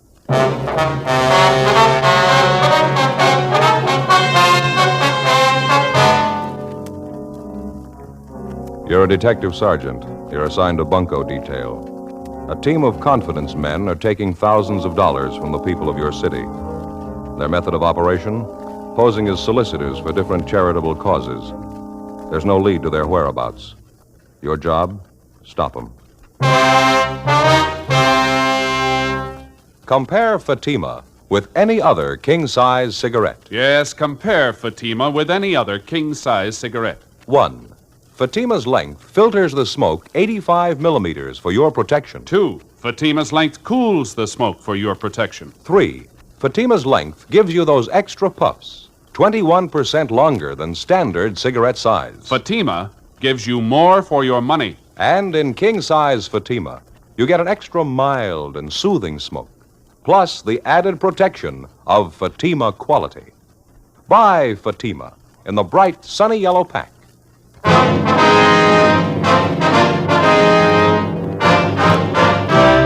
Dragnet, the documented drama of an actual crime. For the next 30 minutes, in cooperation with the Los Angeles Police Department, you will travel step by step on the side of the law through an actual case transcribed from official police files. From beginning to end, from crime to punishment, Dragnet is the story of your police force in action. It was Tuesday, February 16th. It was cold in Los Angeles. We were working the day watch out of Bunco detail. My partner's Bill Lockwood. The boss is Captain Steed. My name's Friday. We were on the way out from the office, and it was 2:18 p.m. when we got to First and Valencia, the West Valley Hotel. Over here to the left, Joe. No, yeah. Excuse me? Oh, sorry, we're all filled up. No more room. No, we don't want to register. Here we are, police officers. I'd like to check one of your guests. You have a Raymond Seidel registered? Seidell? Let's see. No, there's no Raymond Seidel registered. Small man, about 5'6", 130 pounds, tan complexion, between 35 and 40, wears horn-rimmed glasses. Well, I don't know. What's the trouble anyway? Anyone like that registered here? Well, I was just about to say there's no Raymond Seidel. We got a Raymond Singer, though. Small fella. He wears glasses. Yeah. I'd say he was about 35 or 40. He in his room now? No, matter of fact, he just left a minute ago. He went out for lunch, I think, just before you fellas walked in. Where does he usually eat, you know? Our coffee shop right next door. He's got a gray top coat on, gray hat. Okay, thanks. You can use that door right here. It connects to the coffee shop. Right, thank you.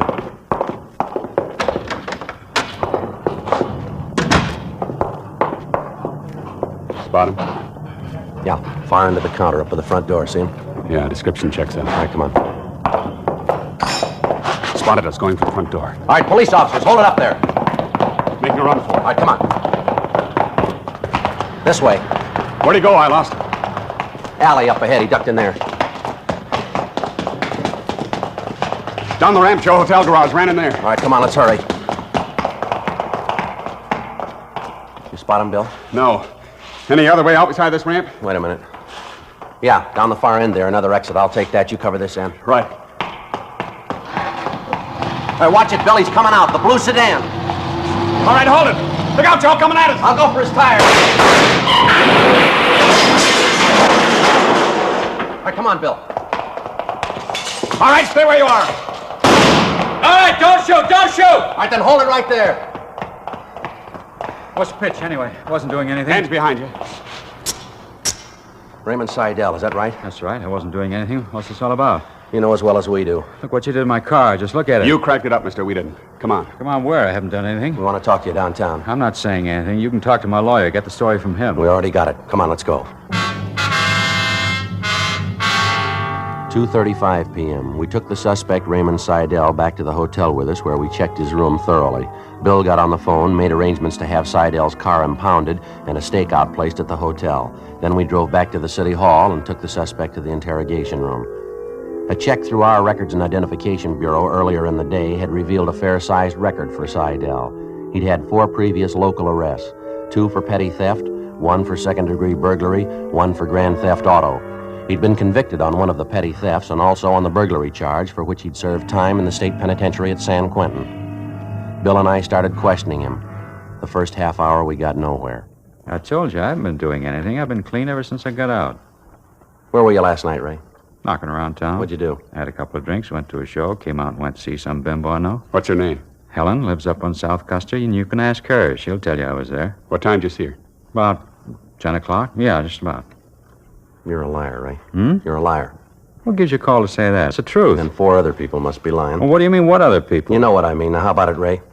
I don't know what you mean, so help me, I don't. Why don't you give it up, Seidel? You ought to know better. We wouldn't have you down here if we didn't have you pegged. Pegged for what? I don't even know what you're talking about. All right, then I'll tell you, Ray. About 8:30 last night, you put in a call to a Mr. and Mrs. Gerald Keyes. They live out in East Hollywood, Gladstone, 3962. Mrs. Keyes answered the phone. You told her you were taking contributions for European children, war orphans. You knew she was interested in the cause. You asked her for a donation. You're crazy. That wasn't me. I don't even know the You woman. done Mrs. Keyes, and she agreed to contribute. She offered $50. You talked her up to $150. She asked you where to send the money, and you said never mind. You'd be out to collect it. 45 minutes later, you were out there. You parked your car by a candy store down the street from the Keys' home. You walked up the block to the Keys' place, collected the money, and you left. Now, you prove it was me. You prove We got it cold, Seidel. Mrs. Key's husband got suspicious about the setup. 45 minutes after you phoned, you were at the front door with your hand out. You had no credentials, nothing. He noticed you parked your car down the street instead of in front of the house. You got the license number of your car when you pulled away. So the owner of the candy store. You parked your car just outside his place. All 3 of them can describe you and your car. Mr. Keyes, Mrs. Keyes, the man at the candy store. Yeah, that's right. Getting over to you, Ray? Gonna take more than a couple of people to build a case. All right, we got more. You gave Mrs. Keyes a signed receipt for the $150. You signed it Tom Seidel. Our handwriting man checked the signature with a specimen of your handwriting we got from your package. Now, they both checked, not a doubt in the world. What do you say? I don't know. What would you say? It's your jam. What's the story? Isn't any. Why should I dig my grave? Any way you want it. You're going to stay on the load for the last 2 months. Including the one you pulled last night, it makes 14 cases. It's a lie. It's a lousy lie. Cigarette, Ray? What are you trying to do to me anyway? 14 jobs. I never hustled that hard in my life. That's how many we've had in the last couple of months. Why load them on me? Every one of them follow the same general M.O. Same way you worked it last night. We don't know where you got your list of names, but you contact people who are interested in different charities. You pose as an authorized solicitor. You get their money and then you take off. The last 2 months, you've been collecting for more than 10 different drives. European orphans, the milk fund, summer camp for underprivileged kids, crippled children's fund. The people give their money in good faith and you take off with it. Look, your M.O. follows all the way through. It's a sour racket, Ray. We're going to lean hard on you. I said, will you wait a minute? I know when I'm done, I'll give you the story. Yeah? I'm not taking the whole load on my back. I'll cop out to the one last night, but that's all. You look good for all of them. Look, will you give me a chance? The one last night was the first try for me. It's the only one I ever tried. I'm squaring with you. I was crazy even to make a pass at it. I should have known better. I'm not a bunk man. We already told you, Ray. Last night's a close match with the other jobs. You say you'll cop out to one. How do we account for the other 13? Just among us. Whatever I say, I don't want credit for. All right. What's the pitch? Can I have that cigarette now? Yeah. There you are. Yeah, thanks. Here's a match. Thanks. I got onto the thing Sunday night. Doing a little drinking at this place on Boyle Avenue. There were a couple of guys at the bar who were talking about it. I didn't know them. Talking about what? The racket. Getting a list of marks and collecting charity money from them. These 2 guys weren't working it. They just heard it was going on. They were yakking to the bartender about it. They figured some out-of-town grifters were doing it. And you figured you'd get in on the bandwagon, is that it? Well, I thought I'd try a couple of jobs, that's all. Need a few bucks to tide me over. Didn't look like much of a risk. How do you mean? Well, I heard about the M.O. the grifters were using. Pretty simple to copy. I followed it through just the way I heard they did it. They had a half dozen jobs under their belt already. If you knocked them over and they had to stand the rap, a couple of jobs of mine wouldn't make any difference. Free ride, is that what you figured on? Well, what's the difference? I didn't get it. Figured you'd catch up with them and they'd take the rap for my jobs along with their own. And it's just my luck. You get me instead, and now I'm up to stand the rap for everything. Well, it's a pretty fair story, Ray. Any way of proving it? Sure, easy. These grifters started working here 2 months ago, didn't they?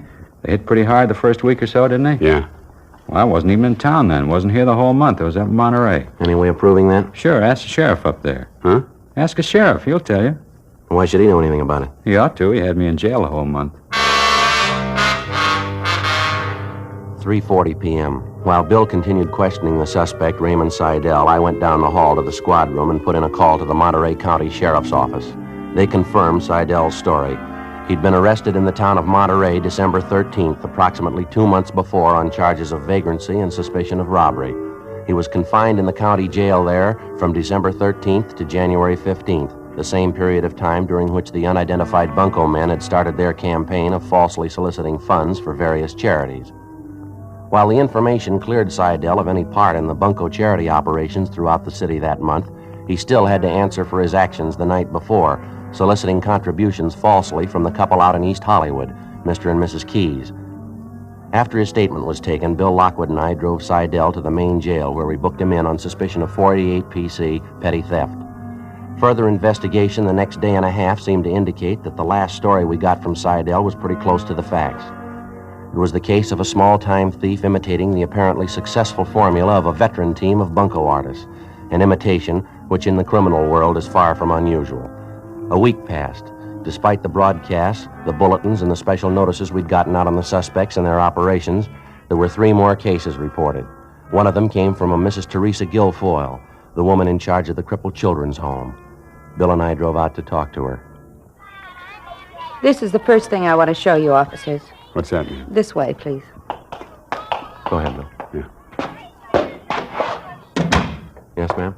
Come here, sweetheart. There are 2 gentlemen here I'd like to have you meet.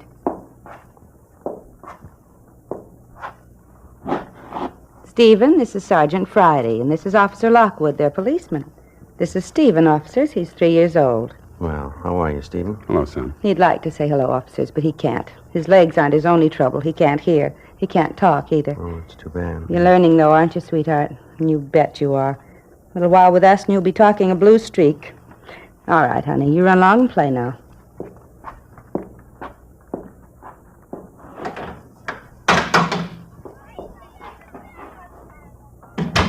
Real sweetheart, isn't he? I wanted you to meet him, so you'd see what this means to us. When I look at children like that, this whole mess just makes my blood boil. Yes, ma'am. We see what you mean. It's hard enough getting people to contribute money to keep this place open, help those poor kids to walk and talk. Thieves have to make it even harder. The way things are, I can't see how we're going to get through the year. Oh, how much you estimate it's cost you, Mr. Guilfoyle? I mean, how much in donations have these phony solicitors taken? Well, I know of at least $700 they've collected from different people. Lord knows how much more money they got that was supposed to go to the home. I suppose a lot of people still think they gave their money to the right person. Did you receive the notice we sent out about 6 weeks ago, ma'am, about how these thieves operated? Yes, I did. I made a special note of it. When we sent out our annual appeal letter to our regular donors, most of your notice was incorporated right in it. Mm-hmm. I don't know what happened. I guess they didn't pay any attention to it. When did you first find out something was wrong, ma'am? It was yesterday morning. One of our regular donors, Mr. Baxter, called me. He wanted to know if we received his contribution all right. He wondered because he didn't receive his regular thank you note. That's when he told me about this man who came to his house and collected the money. I see. As soon as I heard that, 2 of the other girls and myself got on the phone and called every one of the regular donors. There were 10 of them, just like Mr. Baxter. Gave their good money to help these tots, and we never received a penny of it. I've got all their names and addresses here if you'd like them. Yes, ma'am. You're welcome to them if you want them. Yes, that'd be fine. We'd like to check with each one of them. Now, this is the complete list, all the regular donors who contributed and their money wasn't received. Is that right? Well, yes, sir, all those we know of. There's probably a lot more, I suppose. You've been in police work for a few years, haven't you, Sergeant? You must have met all kinds. Yes, ma'am, I suppose so. What kind would you say these men are? I mean, going around and stealing the little regular income we have from donations. What kind of persons can they be? Well, there's thousands of them, Ms. Guilfoyle. They walk every city in the world. They want money. They want everything that goes with it. They'll do anything but work for it. But the money these men are stealing, they must know it's for these crippled children to help them walk again, help them talk, little kids like Stephen. Yes, ma'am. And these men call themselves human beings. And they take help away from a child like that.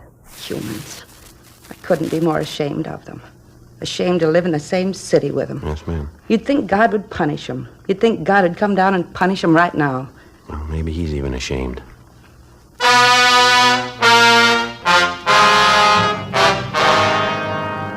Before we left, Mrs. Guilfoyle gave us a complete list of the names and addresses of donors who contributed annually to the upkeep of the crippled children's home. For the next couple of days, Bill and I contacted each one of them personally. Those people who'd already given their contributions to the thieves unknowingly were unable to help us. Their descriptions of the men who solicited money from them in the name of the crippled children's home generally duplicated the descriptions we'd gotten from the previous victims. None of them were very detailed, but they did seem to confirm our theory that there were 2 or more men involved in the bunco operation. Receipts for the money they'd given the thieves were signed either by a Fred Wellman or a Norman Archer. The handwriting varied in each case. Those donors on the list who had not yet been contacted were the best hope we had of reaching the suspects. Since the Crippled Children's Home appealed for funds only through the mail, we advised these people to get in touch with us immediately if anyone contacted them by phone and asked for contributions. A few more days passed. Monday, February 27th. We got a call back from one of these donors, a Mr. George Stage of the Consolidated Pool Company out in the valley. We located him supervising work at the site of one of their pool constructions in the Toluca Lake area. Oh, yeah, glad to see you again, Sergeant. Say, could you hold on just a minute? I want to test that batch of mud and see if the mixture's right. Won't take a minute. Yes, sir. Go right ahead. Andy, come here a minute, will you? How's that mixture look to you? Sure a nice-looking pool, isn't it, Bill? Big one. Sure be nice to have, wouldn't it? Yeah. Why don't you look into it? It's about all I could afford to do right now, look into it. Okay, Sergeant, 6-2 and even. Want to go over by the truck, lose some of this racket so we can talk? All right, that's fine. I hope I got something for you. Not sure if it'll be worth anything to you. You said on the phone you got a call last night. Well, I didn't. My wife did. They wanted to talk to me, but I wasn't home yet. Out finishing a pool for some folks in Encino. Uh-huh. Have a seat there if you want. Clean off this running board for you. Well, that's all right. Fine. Good. Well, what was the gist of the phone call, Mr. Stage? Who was it? Well, as I say, the wife answered. Fella told her his name was Mr. Archer. Said he was collecting for the crippled kids' home. Of course, the wife knew the setup. After you talked to me, I warned her about the phony collectors going around. What'd she tell him, Nancy? Well, she didn't get a chance to tell him anything. He did most of the talking. Gave her a big spiel about how much the poor crippled kids needed help. The wife asked him if he'd leave a number so I could call him back when I got home. Well, did he leave a number? No. Gave some phony excuse he wouldn't be at the same phone, something like that. No. Went out to ask her if she couldn't make out a check. Said he could come right out to pick it up. The wife said no, she couldn't. Matter of fact, she couldn't. I've got the checkbook. Excuse me. Andy, get one of the boys to help you down the hole. You can't do that all by yourself. My partner, Andy's a great worker. Yes, sir. Well, what was the upshot of the phone conversation between Archer and your wife, I mean? Well, she kept asking for a phone number or an address, someplace where I could get back to him when I got home. I guess they got it figured, though. He wouldn't give her a thing. And that's the way it ended, sir? Yes, sir, that's it. Might be I'll have better luck, though. Well, how do you mean? Well, this fella Archer told the wife he'd call me back tonight.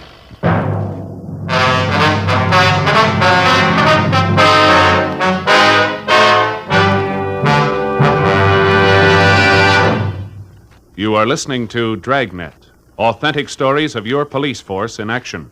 Because of its quality, its extra mildness, its better flavor and aroma, more smokers coast to coast are switching to king-size Fatimas every day. Prove Fatima quality yourself. Compare Fatima with any other king-size cigarette. 1. Fatima's length filters the smoke 85 millimeters for your protection. 2. Fatima's length cools the smoke for your protection. 3. Fatima's length gives you those extra puffs, 21% longer than standard cigarette size. Fatima gives you more for your money. And in king-size Fatima, you get an extra mild and soothing smoke, plus the added protection of Fatima quality. Friends, in Fatima, the difference is quality.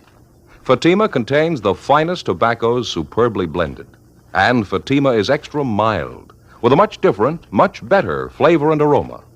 Remember, Fatima gives you more for your money because it's king size and because you get the added protection of Fatima quality. Look for the bright sunny yellow pack. Switch to Fatima today.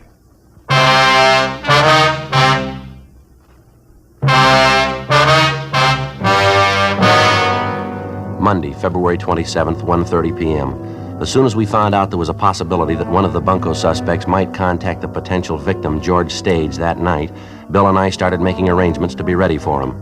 At 6:45 p.m., we were at the Stage home when the suspect telephoned. He identified himself as Norman Archer. George Stage followed our instructions to the letter. He agreed to make a contribution and asked Archer to call at his home to pick up the check. He set the date for 9 o'clock that night to allow us enough time for preparations. We got in touch with Lieutenant Lee Jones at the crime lab, and he sent out 2 of his sound technicians with a microphone set up and a tape recorder. By 8 p.m., the installation was complete. The microphone concealed in the living room of the Stage home and the tape recorder set up in an adjoining room. Bill and I were stationed at the recorder in the bedroom. 8:30, 8:45. We waited. 9 p.m., 9:05. Somebody at the front door. Yeah. You want to give me that headset, Bill? Here you go. Thank you. Okay. You want to turn on the recorder? Right, Joe.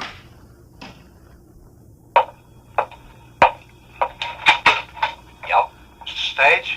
Yes, sir, that's right. My name's Norman Archer, Mr. Stage. We're glad to know you. Oh, we are, Archer. Glad to meet you. Come on in. Thank you. Very nice place you have here. Comfortable. Oh, we're pretty happy with it. Now, sit down, Archer. Thank you.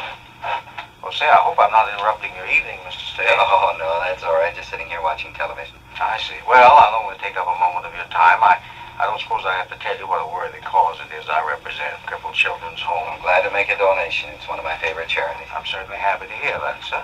Really, you haven't any idea how much good your money does. Those little tots out at home really need our help, all the help we can give them. I suppose they do. Are you one of the officials out at the home? Well, yes, I suppose you'd call it that. I'm one of the authorized collectors for the maintenance fund. I have a receipt here for your donation, all made out in your name. Here we are. I suppose you know that all donations to the home are deductible from your income tax. Yeah. Well, here we are. Seat's all filled out, your name and address. This space here I left vacant, the amount of your contribution. I'll fill it out right now. All right. How much would you like me to put you down for, sir? Well, I don't know. I don't have too much cash on hand. Will a check be all right? Well, actually, we don't like to be fussy, but it does help our bookwork. The donations are made in cash, still takes the handling of funds. Oh, well, if I've only got $20 or $30 in cash, I'd like to give more than that. You sure a check wouldn't be all right? Well, as I say, it's simple if the donation is cash, but a check is all right. Check's fine. Okay. Make it out for you now. All I've got here is my company check. How's that? Company checks are all I have here. Consolidated Pool Company. I guess it'll work just as good. Be like a donation from the company. Oh, fine. Now, how should I make that out now? Payable to the Crippled Children's Home? No, the home doesn't have a commercial banking account. It's not incorporated, you know. Oh, isn't it? I thought it was. No, I usually handle the check donations through my personal account. So if you just make it out to me, we have to simplify bookwork. It takes a lot of work to run a home like that, and we can't afford a bookkeeper either. See. I'll make it out to, I'm sorry, what's your first name again? Norman Archer. Archer. How much shall I put you down for? Well, let's see. I think I gave $200 last year. Yeah, I think that was it. Yes, we certainly appreciate it, too. Of course, it's like everything else. Our maintenance costs have gone up. We give those youngsters nothing but the best. I mean, if you could see your way clear to make it a little more this year, we'd certainly thank you for it. That goes for those crippled kids, too. Well, I guess I could make it a little more. We've had a pretty good year. Let's make it $250. That'd be fine. That's wonderful. Sure appreciate it, Mr. Stage. Really, if it wasn't for such a great cause, I'd be embarrassed asking you for money. No, not at all. Only glad I can afford it. Here you are. You better watch the ink. I think it's still wet. Thank you very much, sir. I guess I don't have to tell you again how much we appreciate it. Let's see. Where did I put my hat? It's right outside in the hallway. Oh, yes. There you are. Thank you. Well, I'll see that your check gets in the bank first thing in the morning. All right. Thanks for coming out. Pleasure, Mr. Stage. Thank you. You don't know how much this check means to us. I think I do. Good night. Good night, sir. Joe? Come on, let's go. You hear it all right? You hear what he said? Yes, sir, we got it. How rotten can you get, huh? Yes, sir. Bill, you want to take a look out the window? Right. Mr. Stage, will you leave that tape recorder right where it is? Don't let anyone touch it. We'll be back. Yeah, all right. He's pulling out, Joe, heading down the street, Gray Sedan. All right, let's go. We'll call you, Mr. Stage. Yeah, okay. You see him, Bill? Down past the next block. All right, let's hurry. Go ahead, slide in my side here. All right, let's keep the lights off for a couple of blocks. Don't get them excited. All right. You see him? The one turning left, gray sedan. Is that him? Let's see. Yeah, that's it. All right. Pull up close if you can, huh? See if we can make his license. Give it a try. How's that? A little closer. Okay, that's fine. 1 sugar 16605. All right. I'll check it and see if it's hot. 1K80 to control 1. 1K80 to control 1. Control 1 to 1K80. All other cars on frequency 6 stand by. 1K80 to control 1. Request rolling make for stolen and DMV on 1 sugar 16605. Repeat, 1S1 6605. KMA 367. Control 1 to 1K80. 1 sugar 16605. Stand by. I wish we'd have gotten a good look at him, Bill. Might have recognized him, huh? Yeah, I couldn't take a chance. Anyway, it's worth more if we get him and his partner together. Wrap it all up in one. Save us a lot of headaches. Yeah, well, don't lose him. He turned left up at the next corner. Yeah, I saw him. He hasn't made us. Yeah, I think we're in the clear. All right, you can turn your lights on, huh? All right. Control 1 to 1K80. Control 1 to 1K80. 1 sugar 16605. No want. Car is a 1950 Pontiac, two-door sedan, registered to Charles A. Sutton, 5840 Octavia Street, Los Angeles. Motor number 1 Adam 6 Paul 3342. Legal the same, KMA 367. 1K80 to Control 1. Would you check records for Charles A. Sutton, age and description unknown? Rush request. We have suspect under rolling surveillance. Control 1 to 1K80, roger. Looks like he's slowing down, Joe. Yeah. All right, don't press him. Yeah, he's pulling up. He's stopped there. Better cut the lights. Yeah, pull up right here, huh? Can you see him? Yeah. Going up to that house. Porch light on. Yeah. Must be where he keeps his pad. Acts like he's been there before. There's a man answering the door. He's going in. Control 1 to 1K80, come in. 1K80 to Control 1. Go ahead. Control 1 to 1K80. We have a Charles A. Sutton, WMA, 42 years, 5'9", 163 pounds, brown hair, blue eyes. He has a long felony record, suspicion of robbery, suspicion of burglary, grand theft, bunco. Also 3 outstanding traffic warrants. License number 1 Sugar 16605. 1K80 to Control 1. Roger. KMA 367. What do you think? Let's take him. Right. All right, you want to take the back, Bill? I'll go in the front. Okay, give me a second to get around. Right.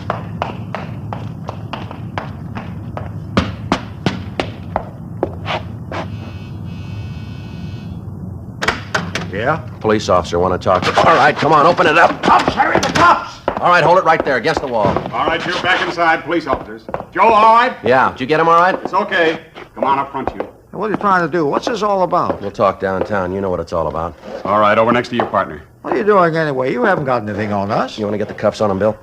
Stand still, both of you. Here's mine. What's the pitch here anyway? Harry and I haven't done anything. Busting in here like this, private house, you got no business here. $250 says you're wrong. What? This check in your right-hand pocket. All right, come on, let's go.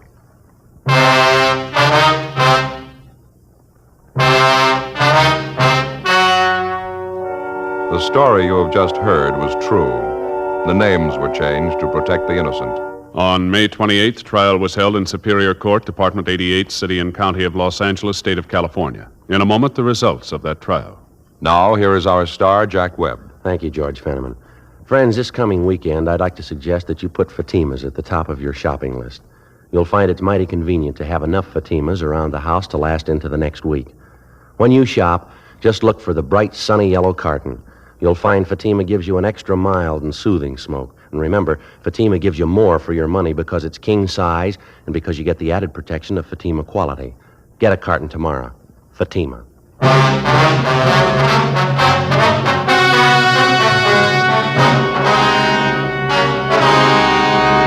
Charles A. Sutton and his accomplice Harold V. Mather were tried and convicted on 3 counts of grand theft money and received sentences as prescribed by law. Grand theft is punishable by imprisonment in the state penitentiary for not less than 1 nor more than 10 years. The initial suspect, Seidel, pled guilty to petty theft and received a sentence of 1 year in the county jail.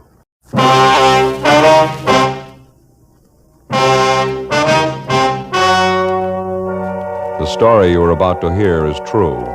The names have been changed to protect the innocent. Fatima Cigarettes, king size, extra mild and soothing, brings you Dragnet on both radio and television.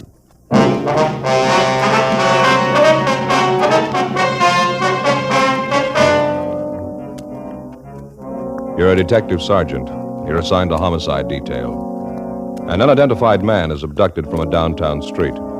The scene is checked where the man was reported taken. Bloodstains are found on the sidewalk. The abductors escaped in a gray sedan. No one saw the license number.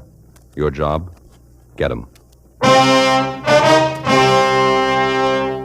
Compare Fatima with any other king-size cigarette. Yes, compare Fatima with any other king-size cigarette. 1. Fatima's length filters the smoke 85 millimeters for your protection. 2. Fatima's length cools the smoke for your protection. 3. Fatima's length gives you those extra puffs, 21% longer than standard cigarette size. Fatima gives you more for your money. And in king-size Fatima, you get an extra mild and soothing smoke, plus the added protection of Fatima quality. Buy Fatima in the bright, sunny yellow pack.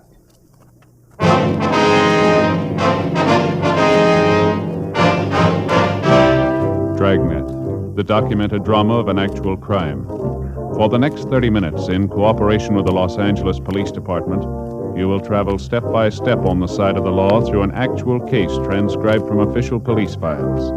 From beginning to end, from crime to punishment, Dragnet is the story of your police force in action.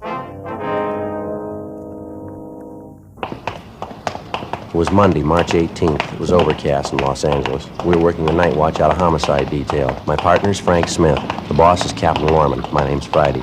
It was 6:48 p.m. when we got to the corner of 11th and South Pierce Street, the 797 Club.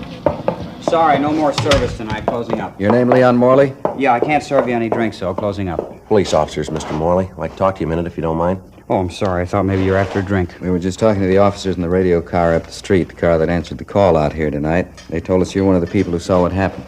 Well, yeah, I guess I did. I saw part of it anyway. Lousy deal, kind of thing makes your ulcers pop. That's why I'm closing down early, going home. We're following through in the investigation, Mr. Morley. I'd like to have you tell us everything you know about it, if you would, everything that you saw. I told the cops in the radio car everything I know. It was about 6 o'clock, and I heard this big commotion out in the street. I didn't know what it was. Sounded like somebody was hurt. I went out and took a look. Marie in the beauty shop next door, she was outside rubbernecking, too. She saw as much as I did. You talked to her? Yes, sir, we have. She wasn't too clear on some of the details. Maybe you can straighten it out for us. I'm glad to if I can. What do you want to know? You mind telling us in your own words just exactly how it happened? I mean, how you saw it? Well, there's not an awful lot to it. I was working behind the bar here, and it was around 6 o'clock, like I say, maybe a couple of minutes after. I was just fixing up a round of drinks for some fellas when I heard this noise outside. Yeah. Didn't know what it was at first. Sounded like somebody screaming like they were hurt. You said you heard this commotion outside the bar about 6 o'clock. Yeah, that's right. Well, I didn't go out right then. I finished mixing the round of drinks. First, I thought the racket was just a couple of early drunks, but it kept on. Man screaming. It got louder, and I decided to take a look. Mm-hmm. I went out and looked down the street a couple of doors, down toward the corner. Which corner is that, Mr. Morley? The nearest one, down to the left. Here, I'll show you. All right, fine.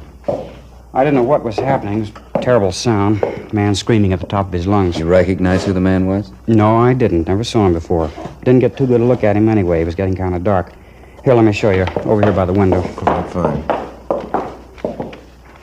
I see it was right down there, just next to that mailbox. Mm-hmm. These two guys had a hold of the man who was screaming. They were trying to drag him into a car, a gray sedan. Man was trying to fight him off. Can you describe any of these three men for us? No, I couldn't be sure about it. Like I say, it was getting kind of dark. Well, you can see for yourself they were about 75 or 100 feet away. Mm-hmm. This man they were trying to drag into the car, he kept screaming, "Leave me alone, you can have the money. Leave me alone, you can have my car."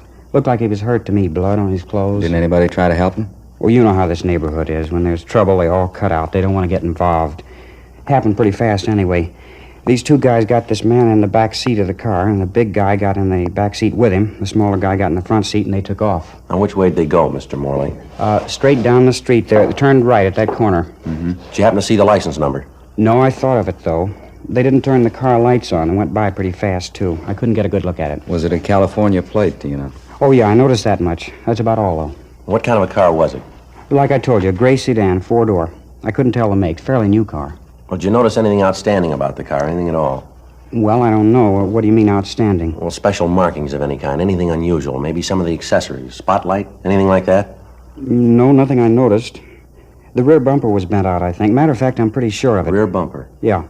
I saw it when they drove off. They drove right past the place here. Well, how about the men, sir? Can you describe them at all? No. One was pretty tall and thin. The other one was smaller. About the same build on the thin side. They sure must have worked that guy over. He was all bent over. Looked like he was holding his stomach. Stains all down the front of his suit. On the sidewalk, too. I guess you saw that. Yes, sir, we did. Now, you're sure that you've never seen any of these men before? Nothing familiar about them at all? No, sir, not to me. I think if I saw him before, I'd know it. Oh, just a minute. It's probably the wife. Excuse me, I'll be right back. Yeah, sure. What do you think, Joe? Well, it doesn't look too good. Stains on the sidewalk down there. If it was just a robbery, why'd they take the guy with them? Got me. Possibly might have recognized him. Well, maybe you got some, but I hope you're wrong. If he can make the hoods, good chance they're not going to turn the man loose alive. Sergeant. Yeah. It's your office on the phone. I want to talk to either one of you. Oh, I'll get it, Joe. All right, thanks, Frank. Phone straight back, Sergeant. End of the bar. Yeah. Okay, thanks. Look, Sergeant, I got to have something to quiet my nerves. How about you? You want a drink? No, thanks. Besides the woman in that beauty shop next door, Mr. Morley, did you notice anyone else around who saw what went on? No, as far as I know, Marie and I were the only ones. Just like I told you, when there's any trouble around this neighborhood, they get off the street quick. You can't think of anything else that might give us a break on this? Anything at all now? Wish I could. I think I told you just about everything. Sure feel lousy. Joe. Yeah. Just talking to Harry. Yeah? 1A1 found the car, gray sedan. Where'd they find it? 3rd and Bixel. It was empty. Key's still in it. Are you sure it's the right car? Bloodstains in the back seat. 7:18 p.m. Frank and I left the 797 Club, got in the car, and drove down to 3rd and Bixel, where the abandoned gray sedan had been located. It matched the same general description of the abductor's car, a 4-door gray sedan, late model, with a damaged rear bumper. Dean Bergman from Leighton Prince dusted the car and succeeded in raising a half a dozen fingerprints, which he took back to the office for possible identification. The crime lab crew went over the car for additional physical evidence. The stains found on the back seat were identified as having been made by human blood. The white slip attached to the steering post showed the car was registered to a Kenneth L. Gorman at a Canal Street address. Before Frank and I left the scene, we got a report that approximately 20 minutes prior to the time the gray sedan had been located, another car had been stolen. It was a maroon, late model Club Coupe, license 7-Tom 7972. It had been taken in the same neighborhood, less than 2 blocks from where the gray sedan was abandoned. A broadcast and an APB was gotten out on it immediately. 8:05 p.m. After checking by the office, Frank and I drove down to check on the home address of the registered owner of the gray sedan, Kenneth L. Gorman. It was a white wood-frame cottage at the upper end of Canal Street. The woman who answered the door identified herself as Mrs. Elsie Gorman, a small middle-aged woman, blue eyes, partially graying hair. No, I'm sorry, officers. My husband isn't home right now. Where is he, Mrs. Gorman? Do you know? Well, he went downtown to see a friend of his, business appointment. Is it anything I can help you with? Are you expecting your husband home pretty soon, ma'am? Yes, I am. Matter of fact, he should have been home long before this. I don't know what's keeping him. Told me he was going downtown to collect some money a friend of his owed him. Said he'd be right back. I don't know what could be keeping him. When do you leave the house, ma'am? About 2:30, 3 o'clock this afternoon. It's almost 8:30 now. It could be he stopped to have a beer with his friend. He usually phones, though, if he's going to be late. I don't understand these men sometimes. You and your husband own a car, Mrs. Gorman? Yes, we do. My husband has it right now. Why? What kind of a car is it, ma'am? A 49 Chevy sedan. Gray color, 4-door? Yes. License number 7T7972? Well, yes, I think that's it. Why? What's the matter? Something happened? Nothing to get worried about, Mrs. Gorman. We located the car in the downtown area, parked on a side street. The keys were still in it. Thought we'd check on it. Where was it parked? Near 3rd and Bixel. Well, that can't be right. This man my husband was going to see has his store on Alameda. It's on Alameda between 9th and 10th. No reason for Kenneth to drive the car way down on 3rd Street. Possible he might have had another business appointment down there, ma'am. Maybe something he didn't mention to you. Well, I don't know. I suppose it is possible. You'd think he'd call, though. He usually does when he's going to be out late like this. What about this man your husband was going to see, Miss Gorman? You happen to know who he is? Yes, Fred Bernard. He's in the sheet metal business, has his shop on South Alameda. He owed my husband $300. My husband went down this afternoon to collect it. He a friend of your husband's, is he? Oh, yes, they're good friends. Fred and my husband have done business for years. There wasn't any ill feeling between them about this debt? No, of course not. It was just a bill for some materials. Why do you ask that? Just routine questions, ma'am. Can you think of anyone at all who might have a quarrel with your husband? Somebody who has a grudge against him, maybe? No. Why are you asking questions like that? Is there something wrong? Something you're not telling me about? No, ma'am. It's just a routine check, Miss Gorman. Nothing to worry about. I want to make sure everything's all right, that's all. The way you talk, it isn't all right. It's far from right. Ken, it's never gone this long without calling me. There must be something wrong. No use getting yourself all worked up, ma'am. You admit your husband might have had another appointment after he left Bernard. By the way, have you checked with Mr. Bernard yet, ma'am? No, to tell you the truth, I haven't. I don't usually like to call my husband when he's out on business. I don't like to bother him. This is different, though. I think I'll call Fred Bernard right now. It's a good idea. Do you mind if we wait, ma'am? No, not at all. It'll only take me a minute. Excuse me. Yes, ma'am. What do you think? I don't know. Doesn't look too good, does it? Car's abandoned, stains in the back seat. Man's late in getting home. It's all there. Could be anything, couldn't it? Doesn't look good. Sergeant? Yes, ma'am. I just talked to Fred Bernard. He said my husband's been there and left. What time did he leave Bernard's, ma'am? About 3:15, 3:30. Fred Bernard paid my husband the $300 he owed him, and my husband left. Fred told me my husband asked him if he wouldn't have a glass of beer with him, but Fred said no, he was busy. So my husband said all right, he was going to have a beer at home. Told Fred he was going right home. That was at 3:15 this afternoon. Yes, ma'am. Well, there must be something wrong, I know it. It just isn't like my husband. He wouldn't leave the car like that. If he was late, at least he'd call me. Oh, would you excuse me again? I've had the dinner on the stove, boiled away to nothing. I want to turn it off. Yes, ma'am, go right ahead. I hope it works out all right. Seems like a nice woman. Yes, she does. Sure doesn't figure, does it? He's had plenty of time to get home. No reason why he shouldn't be here by this time. Well, I can think of two. Yeah? An empty car and $300. We continued interviewing the wife of the missing man, Kenneth Gorman, and she told us that occasionally he did some drinking at neighborhood bars. She also told us that when her husband drank quite a bit in public places, he was over-friendly and he liked to brag and flash money. Mrs. Gorman got on the phone, contacted all their friends and relatives who happened to be home, but none of them had seen or heard from Mr. Gorman that day. Before Frank and I left, Mrs. Gorman gave us a complete description of her husband, the clothing he was wearing, and also a recent photograph of him. We called Fred Bernard, the friend of the missing man, the last known person to see him, and told him that we'd like to talk to him. He told us that he was working late getting out a rush order and that we could find him in his shop. 9:05 p.m. We located Bernard at his shop on South Alameda. Won't take long, will it? An awful rush tonight. Won't take long, sir. Did Mr. Gorman give you any idea where he was going when he left here this afternoon? No, just like I told his wife on the phone. I paid him the money I owed him. He asked me if I wanted a beer, took a rain check on it, and he left. Went right out that door there. You seem worried about anything, Mr. Gorman? No, not that I could see. Seemed all right to me. Had he been drinking, do you know? No, couldn't say. If he was, I couldn't smell it on him. Is there anything unusual about him at all? Anything out of the ordinary? No, same old Ken. Pretty good mood when I paid him. $300 cash. He's all dressed up. I guess you might call that unusual. How do you mean, unusual? Well, Ken's like me. Working man, not much of a dresser. Usually find him in working clothes. I think it's the second time I ever saw him in a suit. A new one, too. Looked nice on him. He didn't give you any indication at all where he might be going, did he? No, he just collected his money and went out. I thought maybe he was going home. What did Miss Gorman tell you? Didn't you have any idea where he is? No, sir. She told us he came down here to collect some money. She expected him right home. We're not trying to be nosy, Mr. Bernard, but how do Gorman and his wife get along? They pretty happy together? Yes, I guess you might say that. Get along as well as you could expect them to. What do you mean by that? Nothing. Ken's he's a fellow who likes his nightlife. Wife's just the opposite, quiet type. Almost left him once. Guess they're getting along pretty good now, though. Why'd she almost leave him? Would you happen to know? Well, she found him out with a girlfriend. Matter of fact, she caught him at a terrible row.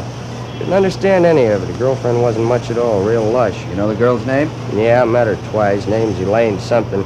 She works at a cafe 3 blocks from here. Real lush. She sure took me. You know if Gorman's been seeing her lately? Well, he says he hasn't been.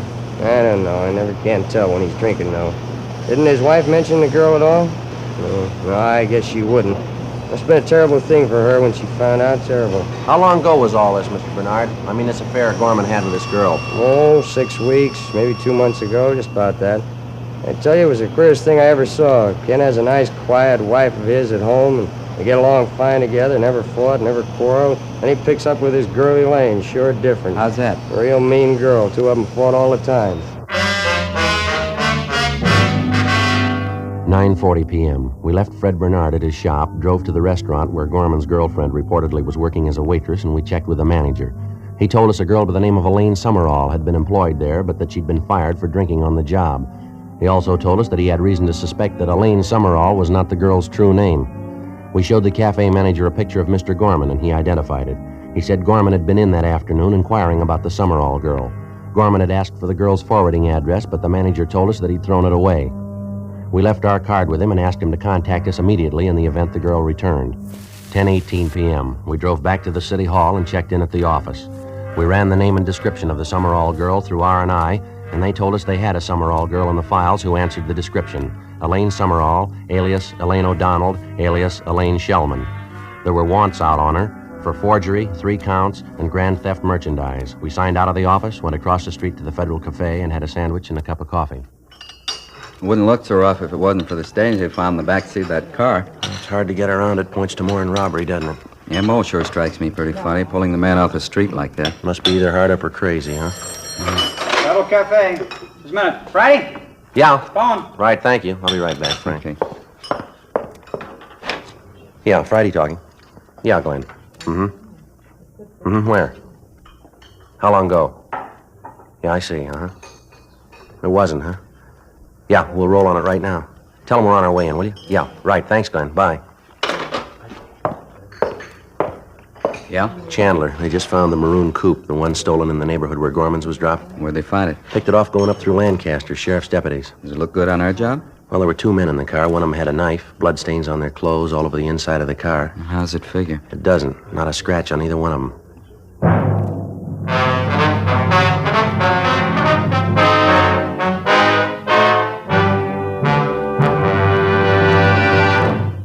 You are listening to Dragnet, authentic stories of your police force in action. Friends, because of its quality, its extra mildness, its better flavor and aroma, more smokers coast to coast are switching to king-size Fatimas every day. Yes, more smokers coast to coast are finding that in Fatima, the difference is quality. Now, here's the practical way to prove Fatima quality yourself. Compare Fatima with any other king-size cigarette. 1. Fatima's length filters the smoke 85 millimeters for your protection. 2. Fatima's length cools the smoke for your protection. 3. Fatima's length gives you those extra puffs, 21% longer than standard cigarette size. Fatima gives you more for your money. And in king-size Fatima, you get an extra mild and soothing smoke, plus the added protection of Fatima quality. Remember, more and more of your friends are switching to king-size Fatimas. Compare them yourself. King-size Fatima, extra mild and soothing, plus the added protection of Fatima quality. Look for the bright, sunny yellow pack. Buy king-size Fatima.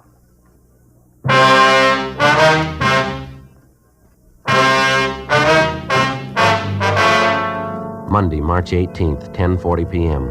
After we received the report that the stolen maroon coupe, along with the two suspects, had been recovered north of the city in the town of Lancaster, Frank and I stopped by the record bureau and checked to see if there was a make on either one of the suspects. The first one, Paul Mike, white male American, 32 years, 5'11", 150 pounds, brown hair, brown eyes. He had a long felony record, including burglary and robbery. He'd served sentences in both San Quentin and Folsom, and there was a warrant on him for violation of parole. The second suspect, Floyd Compton, white male American, 34 years, 5'8", 135 pounds, black hair, brown eyes. His record included arrests on suspicion of burglary, 4 grand theft merchandise, and 3 drunk arrests. He was a petty thief known to us as a shoplifter. He'd never served time in a penitentiary. 10:55 p.m., Frank and I, with identifying photographs of the two suspects, left the city and drove north. We checked in at the Lancaster Sheriff's Office substation. Captain Walker Hannon briefed us on the details of the arrest, and then he showed us back to the cell block where the two suspects were being held. He told us neither of the men had been questioned because the officers there weren't acquainted with the facts of the case. He also informed us both men had been separated from the time of their apprehension. Captain Hannon had Paul Mike taken from his cell, and he was brought to the captain's office where we started to question him. It went slow. I don't think I understand you, Sergeant. What's all the excitement about? You can answer that better than we can, Mike. Answer what? What do you want to know? The car, Mike, the blood stains. What about them? A little unusual, wouldn't you say? I don't know anything about any blood stains. If they're in the car, I don't know how they got there. It isn't my car. Yeah, we know that. What about the stains in your clothes? Well, I don't know. We were sitting in the car there. Maybe the stains rubbed off on us. You got a cigarette? Only one thing wrong with that story, Mike. The stains were on the wrong side of you. All right, so I had a fight. Got hit in the nose. What's that, a law against it? I got a hunch, Mike. Yeah? You're lying. Where'd you get that car? I told you where I got it. Me and Compton were bumming a ride on San Fernando Road. This spook came along in the maroon coupe and gave us a ride. A couple of miles this side of Lancaster, he stopped the car and got out. Said he'd be right back. Walked right out into the desert. That right? Yeah. Waited for him to come back. Waited a long time. Honked the horn, yelled for him. We finally gave it up. Matter of fact, Compton and me got a little scared. Thought maybe the car was stolen. I didn't want to get caught in a hot car. I'm an ex-con. I couldn't stand the heat. It's the truth. I'm squaring with you. What about the money, Mike? Huh? The money. They booked you in with $133 in your pocket. Oh, yeah. I got lucky in a crap game last night. I was pulling out. How about the pocket knife? Blood stains on it? You win that in the crap game, too? No, matter of fact, it was in the car. Found it right there on the seat. Big coincidence, Mike. Somebody leaves you a car, blood stains on the inside, stains on you and your partner, pocket knife, stains on that, too. You're on parole, leaving town without notice, driving a car you're not supposed to be driving, pocket full of money you got no way of accounting for. Face it, Mike. What do you mean? Face it, you're dead. Flag on your card now. Parole officer wants you. Now, how about the truth? What do you mean the truth? I've told it to you. All right, now, come on. Let's save time for all of us, Mike. You've been around long enough. You've graduated. You know we're not going to buy that line. What line? How can I explain things to you? You won't believe me. I've told you nothing but the truth since I walked into this room, and you won't believe me. You got a cigarette? How do you account for the blood in your shirt? I told you I had a fight. Guy hit me in the nose. Happened right down there in L.A. You can check it. Where did it happen? Bar, downtown. There's a lot of bars downtown. Place on South Pierce. I go there sometimes. What's the name of it? 797 Club. Ask anybody in there. You said it happened tonight? Yeah, about 8 o'clock. Just before we cut out. Guy hit me right on the nose. Real rough one. You got a cigarette? What time did you say you had that fight? About 8 o'clock. You sure of that? Sure, why? You're not doing too well, Mike. Now what's the matter? We were at the 797 Club tonight. We talked to the owner. So what? We were there at 6:35. He locked the place up and went home at 6:45. He was sick. 797 Club? Yeah, that's right. Now, where were you at the time of the robbery? I want an attorney. I'm not saying anything else, trying to frame me. Take me back to my cell. Any way you want it, Mike. Let's go. What's the use? Tell them the truth and they don't believe you. How about that cigarette? Captain, would you have the jailer return this one and bring in copy? How about that? He couldn't tell the truth if it helped him. Hope we do better with his partner. Well, we're going to have to. We know we're on the right track. The big question is, what have they done with Gorman? Big guess. 1,000 places they could have dumped him between here and L.A.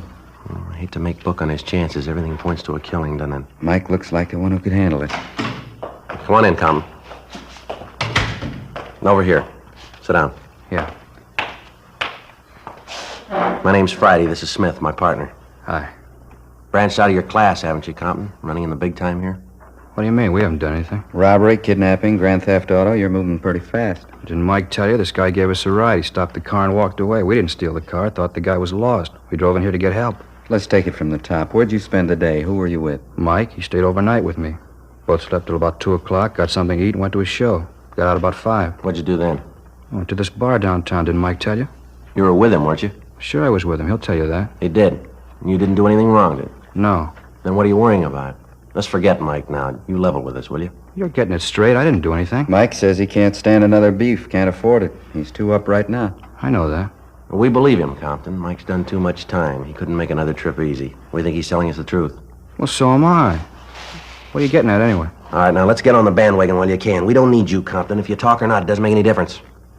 Just a minute. Can I talk to Mike? All right, we'll give it a try. Frank, you want to ask him? Yeah, okay. Be right back. Now, let's pick up where we left off. The bloodstains on your clothes, stains inside the car. Where'd they come from? Mike told you, didn't he? Yeah, you tell us. What for? Why can't I wait till Mike gets here? All right, what about the money? You want to explain about that? Nothing to explain. I saved it. What kind of work do you do? Odd jobs around town, any place I can find them. You say you got up at 2, you had something to eat, you went to a show, and you got out about 5 o'clock. Is that right? Yeah, that's right. When'd you go to the 797 Club? Right after the show, about 5 o'clock. How long did you stay there? About an hour, till about 6 o'clock. Anything unusual happen while you were in the bar? What do you mean? Anything unusual, anything out of the ordinary? Oh, Mike and me sat there, talked, had some drinks. Pretty dead place. Decided to take off for Reno. Mike's got a friend up there, good friend. Thought maybe he'd get the both of us jobs. Compton? Yeah? Where's Mike? I told him you wanted to talk to him. He said he didn't want to see you. They took him out to feed him. Told me to tell you he'd see you in court. What do you mean, see me in court? I think you got it, Compton. We told you we didn't need you. Come on, we're tired. We're going to lock you up. What'd he say? What'd he tell you? Now, look, fella, we're tired. You wanted to go the hard way. All right, you'll get the answers in court. Well, what did he say? What'd he tell you? Come on, let's go. You should have known better. Mike's not going to ride your beef for you. He was in it all the way. It's his idea and it's his beef, not mine. I argued with him. I know he shouldn't have gone along crazy. Yeah, come on. It's the truth. The whole thing's Mike's. It's his knife, too. Met the guy in some bar and he was real high, talking about some dame he was looking for, a girlfriend. Guy bought us a couple of drinks, had a big roll of bills. Mike framed the whole thing. Yeah? Yeah, he wanted to roll the guy. We left, got in the guy's car and drove with him way toward town. Mike was driving. I didn't know where he was heading for. All of a sudden, the guy says he wants another drink. Mike didn't want to stop, but he was making a racket. Finally pulled up by the 797 Club. We got out. Then the guy changes his mind. He wants to go home. Mike tried to talk to him, but he wouldn't listen. Mike pulled a knife and cut him. Then he slugged the guy, and the two of us pushed him in the car and took off. Where'd you go from there? We cruised around till we found another car, maroon coupe. We clouded that one, dumped the gray sedan, and took off up this way. Not right. Look, it's the truth. I'll even tell you about the guy. What happened to him? You got flashlights in your car? The man's still alive? I don't know. He was when we left him. 1:45 a.m. The Lancaster Sheriff Substation contacted the local emergency ambulance, and they were instructed to follow our car. Along with the suspect, Floyd Compton, Frank and I got in the car and headed south, following his directions. After several tries at locating the spot where Mike and Compton supposedly left their victim, we finally found where they'd parked their car on the side of the road. We got out, and Compton led us back across a stretch of sand to a thick clump of sagebrush about 300 yards off the highway. The victim, Kenneth Gorman, was lying face down. His hands and feet were tied together. It was fairly evident that he'd lost a good deal of blood and that he was in a state of severe shock. He was placed on a stretcher and placed in the ambulance. All right, Compton, that's it. Let's go. Be real tough. I'm sure glad he ain't dead. Yeah, sure. Come on. Where are we going now? Back to the sheriff's office. Want to take your statement. Okay with me. Just one thing I want. One more thing. Yeah? That lousy Mike. I want to be there. I want to see him. How's that? Trying to load this thing on me. I want to see his face when you tell him. Can't wait to see it. Yeah, neither can we.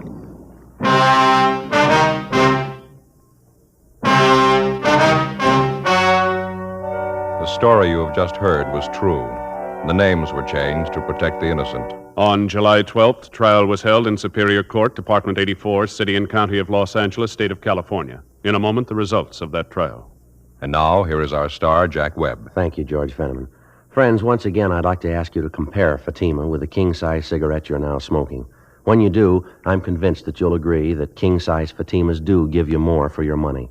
An extra mild and soothing smoke, plus the added protection of Fatima quality. Remember, Fatima in the bright, sunny yellow pack. And remember, in Fatima, the difference is quality.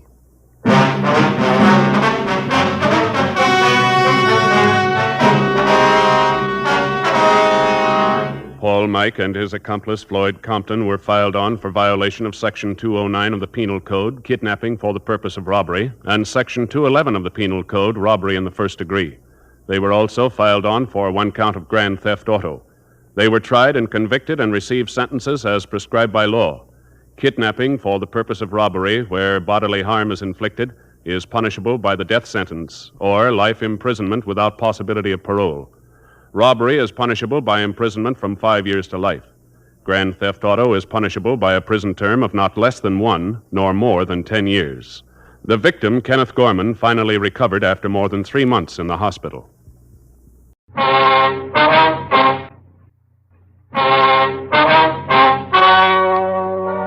The story you are about to hear is true.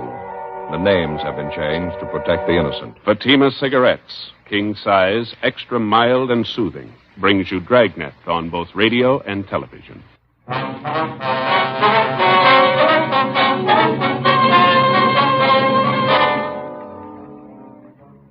You're an investigating sergeant.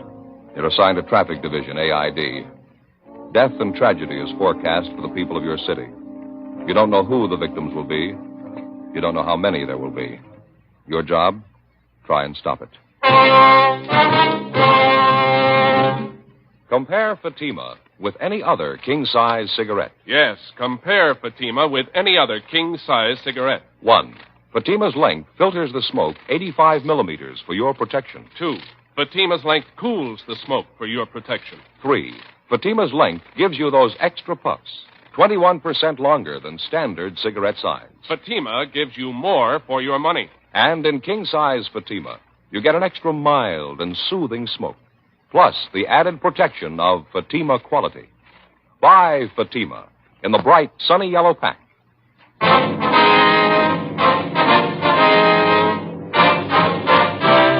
Dragnet, the documented drama of an actual crime. For the next 30 minutes, in cooperation with the Los Angeles Police Department, you will travel step by step on the side of the law through an actual case transcribed from official police files. From beginning to end, from crime to punishment, Dragnet is the story of your police force in action. It was Thursday, July 3rd. It was warm in Los Angeles. We were working the night watch out of Traffic Division, accident investigation. My partner's Frank Smith. The boss is Deputy Chief Caldwell. My name's Friday. I was on the way back from the scene of the accident, and it was 9:42 p.m. when I got to Georgia Street Receiving Hospital, second floor, treatment room 5. Joe? Hi. How's it going? Not too good. How are they? Bad, all 4 of them. Girl who was riding in the front seat, both legs crushed. Oh, no. Talking to Doc Hall, nothing he can do. Gonna have to amputate. It's a shame. All the parents been notified? Yeah, they're on their way down now. Cigarette? Yeah, thanks. I got a match. All right, thank you. Still touch and go with the kid who was driving, the Wheeler boy. Doc doesn't give him much of a chance. Possible to get a statement from him? No, still unconscious. They get pictures of the wreck, all right? Yeah, they did. The car the kids were in laid down 207 feet of skid marks. From the condition of the car, it's a wonder any of them are alive. Not a straight piece of metal in the wreck, Frank. How about that couple in the sedan they sideswiped? Doctor isn't sure. Both have internal injuries. Woman's right leg is fractured. Man has a possible concussion. Lousy thing. Every one of them's old enough to know better. What made them think they could get away with it? Oh, hi, Doctor. Friday? Any change, Doc? Which one you mean? The Wheeler boy? No, still the same. The other 3 kids are doing a little better. It's a shame. None of them are more than 14, 15 years old, are they? Both the girls are 13. Wheeler boy's 16. The other boy's 12. Yeah. Pretty young to be out alone burning up the streets. How'd it happen? Well, one of the girls told us that the Wheeler boy picked up the 3 of them about 8 o'clock tonight. Asked them if they wanted to go for a ride in his father's new car. Well, they thought they were going down to the neighborhood drive-in for a Coke. Yeah. Well, the girl said they drove around the neighborhood for a while. Wheeler boy was bragging about what a good driver he was, how fast the car'd go. Kept telling the kids that he could drive as fast as his father did. Yeah. From what I hear, it's too bad you can't hold the father. Yeah, it's pretty obvious he didn't set much of an example. Well, the girl told us that the Wheeler boy drove down to the highway. She spotted a police car behind him and told the Wheeler kid to slow up. He said something like, "My father outran a cop the other day. If he can do it, I know I can." Well, the kids pleaded with him to pull over and stop, and he wouldn't listen. Told him to shut up and hang on, that he'd show him some real fancy driving. Had to chase him more than 19 miles, Doc. Car in pursuit radioed in for help. We tried to block off the intersections ahead of them. They were just going too fast. Mm-hmm. How'd the boy crack up? Sideswiped the sedan with that old couple in it. Lost control of the car, went into a skid. The car hit the curb, blew a tire, piled head-on into a parked truck. The impact drove the engine of the truck right back into the cab. I never saw anything like it. Yeah. The car the kids were in is almost broken in half. Well, I've done everything I can for him. I'll keep the Wheeler boy in the critical room. Nurse is in there with him now. I'll move the other 3 back into the ward. We want to make our report, Doc. You got an empty slip on it? Yeah, I just finished it. It's right in here. Thank you. You know, I got a 16-year-old boy, Friday. Every time I make one of these things out, I say a prayer. Yeah. Hope they never have to make one out for my boy. Well, excuse me. I better go back in there and check on that youngster. All right, Doc. Thanks. Look at this MT, Frank. Everything in the book. What's that? Listen. Grace Andrews, 13 years, occupation, student. Fractured jaw, teeth knocked out, facial cuts, internal injuries, crushed pelvis, and shock. Here's the next one. Nancy Haynes, 13 years, occupation, student. Deep facial cuts, compound fractures of the right and left legs, crushed chest, possible concussion and shock. The other boy, Walter Stewart, 12 years, occupation, student. Deep facial cuts and contusions, shock and possible concussion. Fractured ribs, possible puncture of the left lung, left hand severed above the knuckles. Here's the slip on the Wheeler boy. Charles Wheeler, 16 years, occupation, student. Crushed forehead, possible spinal fracture, both legs broken. Fractured ribs, broken pelvis, deep facial cuts, severe internal injuries, and shock. My name's Wheeler. Where's my boy? What have they done with him? All right, take it easy, Mr. Wheeler. Doctor will be out in a minute. I don't want the doctor. I want to see my boy. Where is he? What happened anyway? Would you keep your voice down, please? The doctor will see you in a minute. He's with your son now. Who are you? What do you know about it? Police officers. Your boy had an accident. We're investigating I it. know he had an accident. They already told me that. Whose fault was it? Who ran into him? Nobody ran into him, Mr. Wheeler. The accident was his fault. What do you mean it couldn't have been? That boy's a good driver. I taught him myself. Would you keep your voice down, please? I want to get to the bottom of this thing. I want to see my boy. What are you stalling me for? Nobody's stalling you, sir. You can see your boy as soon as the doctor okays it. I'm going to take him to my own doctor. I wouldn't trust my boy in a place like this. Who ordered him here anyway? We did. It was an emergency. The ambulance took him here from the scene of the accident. Well, you still haven't told me how it happened. Now, why do you say it was his fault? Why are you accusing him? It was his fault, Mr. Wheeler. There's no doubt about it. He was speeding, and a police car tried to catch him. He tried to outrun him. In the process, he ran into a parked truck. I knew it wasn't his fault. Sir? So he was going a little too fast. Charlie's a good driver. Why'd you have to chase him?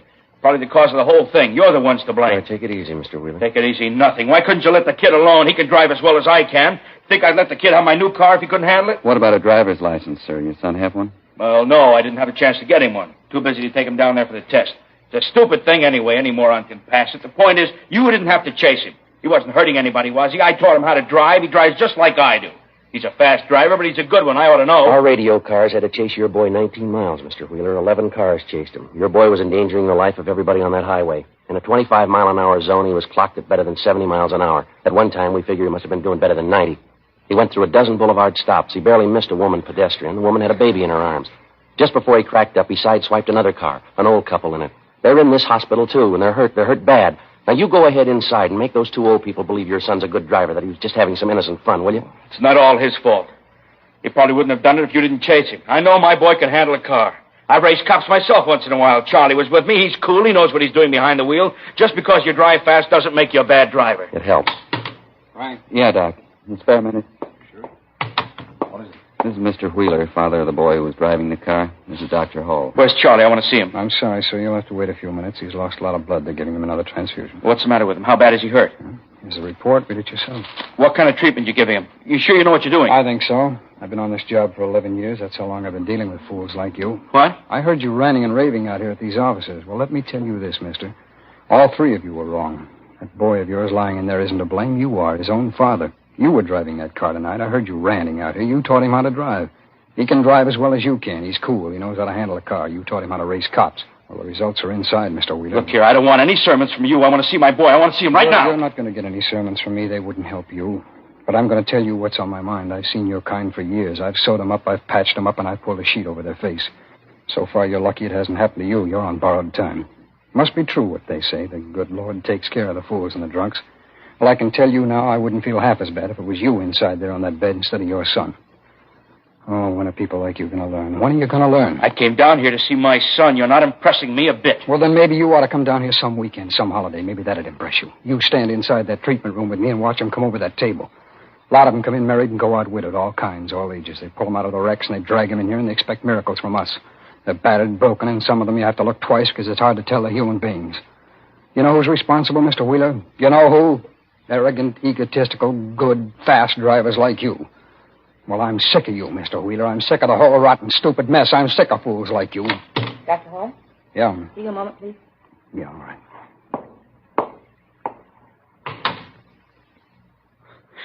Sure makes himself out an expert, doesn't he?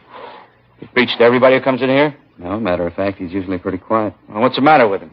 Get out of the wrong side of bed? Maybe this'll explain it. He's got a 16-year-old boy of his own. What's he beefing about? It's my kid that's hurt, not his. Every kid he treats is his. Mr. Wheeler. Is it all right? Can I see Charlie now? Yeah. Thanks. I'm sorry about everything, Doctor. I really am. I'm sorry. So am I, Mr. Wheeler. Your boy's dead. When George Wheeler recovered from the initial shock of his son's death, we told him it was necessary that the body be removed to the county morgue where an autopsy would be performed the following day. After that, his son's remains would be available to a mortuary of the family's choosing. Frank and I drove back to the office where we filed a 311 dead body report on 16-year-old Charles Wheeler. After that, we called the coroner's office and notified them to pick up the body at Georgia Street Receiving Hospital. 10:35 p.m. We left the traffic division garage and went back on the air. We were cruising the central area. 10:53 p.m. We got the call. Aliso and Spring, ambulance follow-up, victim of a hit-and-run driver. We were within a block of the call. Must be it up ahead, Joe, on the corner. Oh, yeah. You can pull up any place right here, I guess. All right, come on. Slide out my side. Yeah. Let us through, please. Police officers, excuse me. Pardon me. I wonder if I can get through here, please. Excuse us. Doctor? You fellas doctors? No, we're police officers. Oh, yeah, I see. Where's the ambulance? Be here in a minute. How'd it happen? The old man was trying to cross the street. A bus hit him. Yeah, look at him. Terrible, poor old guy. You work around here? Yeah, I sell papers right over in that corner over there. My name's Harry Johansson. You want me for a witness? Frank, get his name and address, will you? I'll check the old man. Yeah, right. All right, now don't move around, Dad. Don't try to get up. The ambulance will be here in a minute. I'm hurt. Bad. Terrible pain in my back. Your legs hurt you, Dad? No. I don't feel a thing in my legs. It's just my back. I got a terrible pain. What's your name? Clyde Logan. Where do you live, Dad? Over there, just up in the corner. Apartment 37. Hey, could you go over and see Leona, see if she's all right? She's going to be awful worried. Yeah, we'll take care of it. You been drinking, Dad?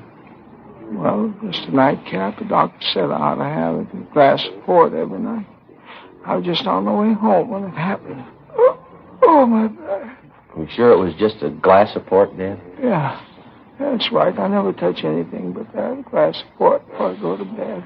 Say, would you please send somebody to see about Leona, apartment 37? She's going to be awful worried. Yes, sir. We'll take care of it. Oh, this feels terrible. I got to get up. Help me up, will you, officer? All right. You sure you feel up to it, Dad? I don't know. It's an awful pain in my back. I know I'm not supposed to move till the ambulance gets here, but maybe it'll go away if I stand up. All right, sir. Here you go. Easy now. All right. Frank, see you a minute? Yeah. Cancel the ambulance, will you? We won't need it. Cancel it. Call the wagon. Yeah, all right. Yeah, I'm going to get help, Sergeant. Are they coming for me? Yeah, you're going to get help, Dad. It's on the way. I come to the corner here and I started to cross over. And what do you think? Right out of nowhere, this big red bus come up the street. It must have been going 60. He hit me and kept right on going. I thought for a minute there I was gone for sure. Did you say it was a big red bus? It's red or blue. What's the difference? They run me down. Oh, look at that. You get the ambulance quick. Look at that. What's that? My shirt front here. Look, it's all red. It's blood. Get some help. I'm bleeding to death. Get some help. Oh, there's a sharp pain in my ribs. Let's take your coat off here. That's the idea. That's better. The pain's gone now. Yeah, well, I don't know what your blood type is, Dad, but you're bleeding port wine. Oh, no. Worse than you thought it was, Dad. You broke your bottle of port. It's all wrapped up in papers, too. It's a wonder how it happened. Just look at my brand new shirt, all that good wine. Joe? No, I canceled the ambulance, called communications for the wagon. What's the score? Say, would you please send somebody up to my place to see Leona? It's apartment 37, building right up in the corner. Please look after Leona. Yeah, we'll tell her, Dad. Oh, say, when you see her, would you please give her this? What's this? Piece of liver. Leona just loves liver. I didn't know you were married to Clyde. When did that happen? I'm not married. Well, then who's Leona? That's my cat, the best friend I got in the world. Say, where's the ambulance? No, there's not going to be any ambulance, Dad. We got a car coming instead. But I'm a sick man, Sergeant. I need an ambulance. You're a hit-and-run victim every time you get enough port wine, Dad. I don't know what you mean. It's a glass of port every night. That's all I ever take. What time do you think it is now? Time? I don't know. I went over to Jack. It's about 8 o'clock. Must be 8:15, 8:30. Why? It's 10 minutes past 11, Dad. You're overdue. I get it, Joe. What's the pitch? Don't you know him? Clyde Logan. Got an arrest sheet as long as your arm. Somebody down at Central tagged him with the name Hit and Run Logan. He's a town character. Well, what's the idea of the hit-and-run story? Oh, he likes attention. Every time he gets loaded, he likes to ride in an ambulance with the siren wide open, so he lays down in the street, pretends he's been hit. I see. Every city's got at least one of them, I guess. Some of them turn in fire alarms, some of them confess to murder, some of them just beat their wives. Clyde likes to be a hit-and-run victim. Say, what are you going to do? You're going to lock me up? No choice, Dad. I suppose not. Say, would you talk to the jailer and see if I could get my old job back? I mean, anything in the kitchen. I like to work in the kitchen. Yeah, all right, we'll talk to him. And now, just one more thing. Yeah? Would you go see Jackie Martin for me? Place right up the street there. You see the sign there? Yeah, uh-huh. Jackie's old-time wine shop.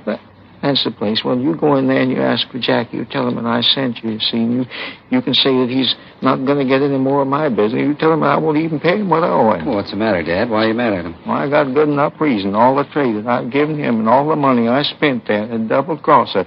He can't keep customers that way, and he'll find that out. What do you mean, Dad? Well, look, right here on the sidewalk. Yeah? Jackie Martin, him and his cheap bottles.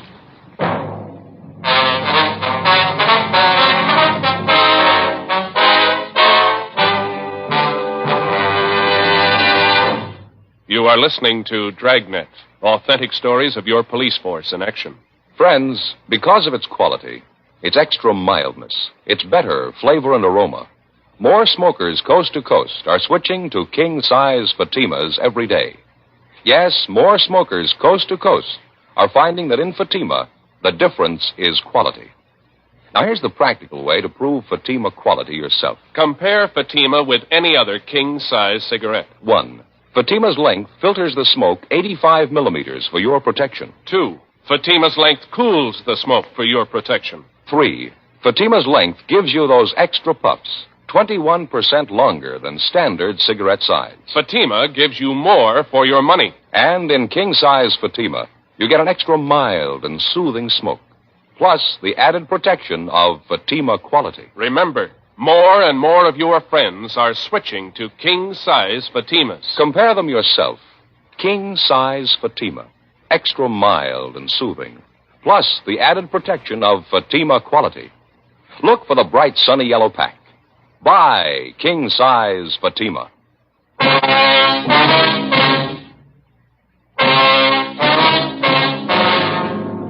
Thursday, July 3rd, 11:30 p.m. There was still half an hour to go before the July 4th weekend even started. But in the last 7.5 hours, Central Traffic had answered 13 major accident calls. 4 of them were fatalities. If it was any indication of the next 72 hours, the 4th of July weekend was due to spell death and tragedy for more people than we figured. 12:10 a.m., we received another ambulance follow-up call, this time at 11th and Georgia. A young couple on a motorcycle trying to beat the stop signal had crashed headlong into the side of an eastbound bus. One was taken to the hospital, one was taken to the county morgue. 12:20 a.m. After taking care of the necessary reports, we impounded the motorcycle. The next half hour was fairly quiet.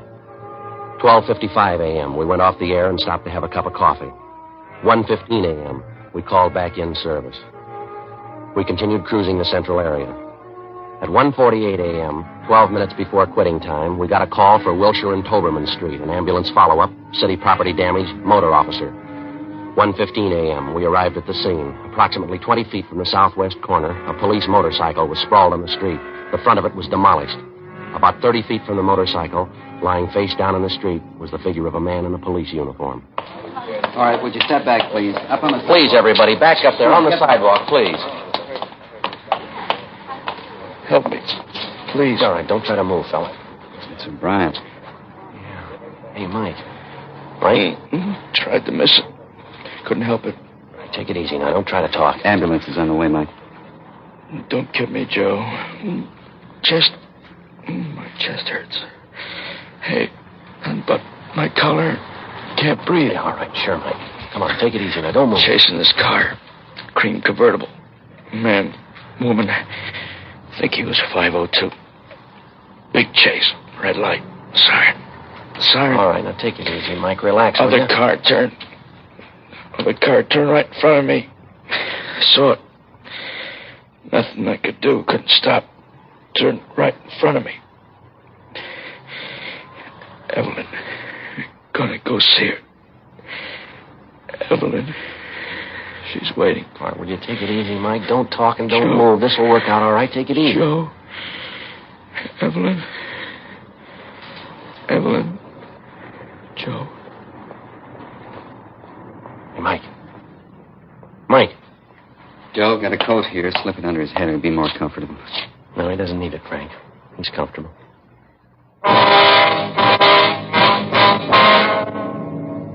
1:57 a.m. The ambulance arrived, and O'Brien's body was removed to the county morgue. Photographs were taken, diagrams were drawn, and statements taken from the witnesses. A truck from Central Garage arrived and started removing the dead officer's motorcycle. Frank and I went over and started interviewing the driver of the car which O'Brien had collided with. She identified herself as Corrine Norton, a bookkeeper at a South Los Angeles defense plant. I was making a left turn, that's all. Next thing I knew, he hit my car. You can see what he did to it. Who's going to pay for the damages? We can talk about that later, Miss Norton. Our first concern is we'd like to find out what happened. Well, there's nothing to it. I already told you. This cop ran into me. There wasn't anything I could do. Would you start from the beginning, please, and tell us exactly what happened? From the beginning of what? I told you. You ran into my car. What more do you want to know? Sorry it happened, but I couldn't help it. Look at my car. How am I going to get to work in the morning? Will you please tell us what happened here, miss? Just as near as you can remember. Well, I was going down this way on Wilshire on my way home. I started to make a left turn onto Toberman, and this cop on the motorcycle drove right into me. Wasn't anything I could do. His fault. I couldn't help it. Could we see your operator's license, please? Certainly. Let's see it.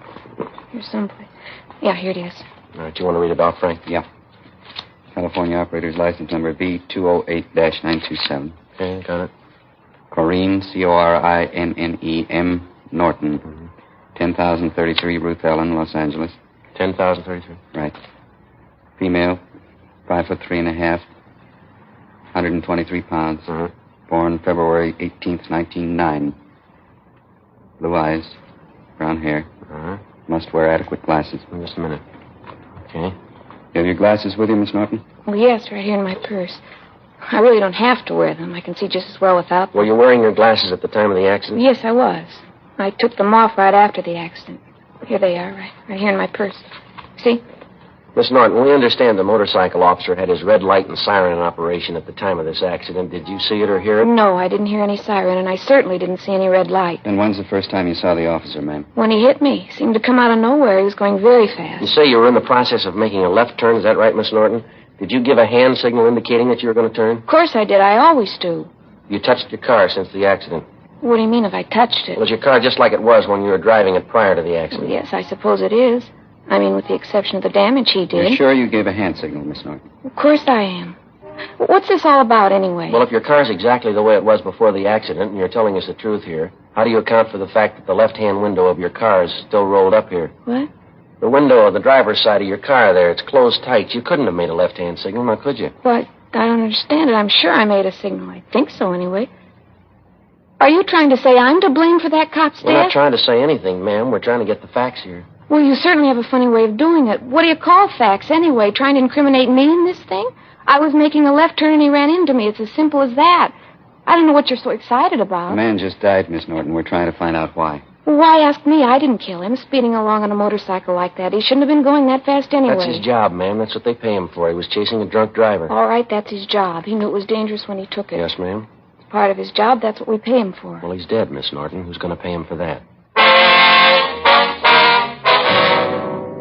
2:15 a.m. A traffic car took Corrine Norton downtown to the station where her statement was to be taken and a further investigation made. Frank and I contacted Sergeant Joe Whitehead of the medical detail and informed him of Mike O'Brien's death. He told us he'd notify the business office and the parents of the dead officer.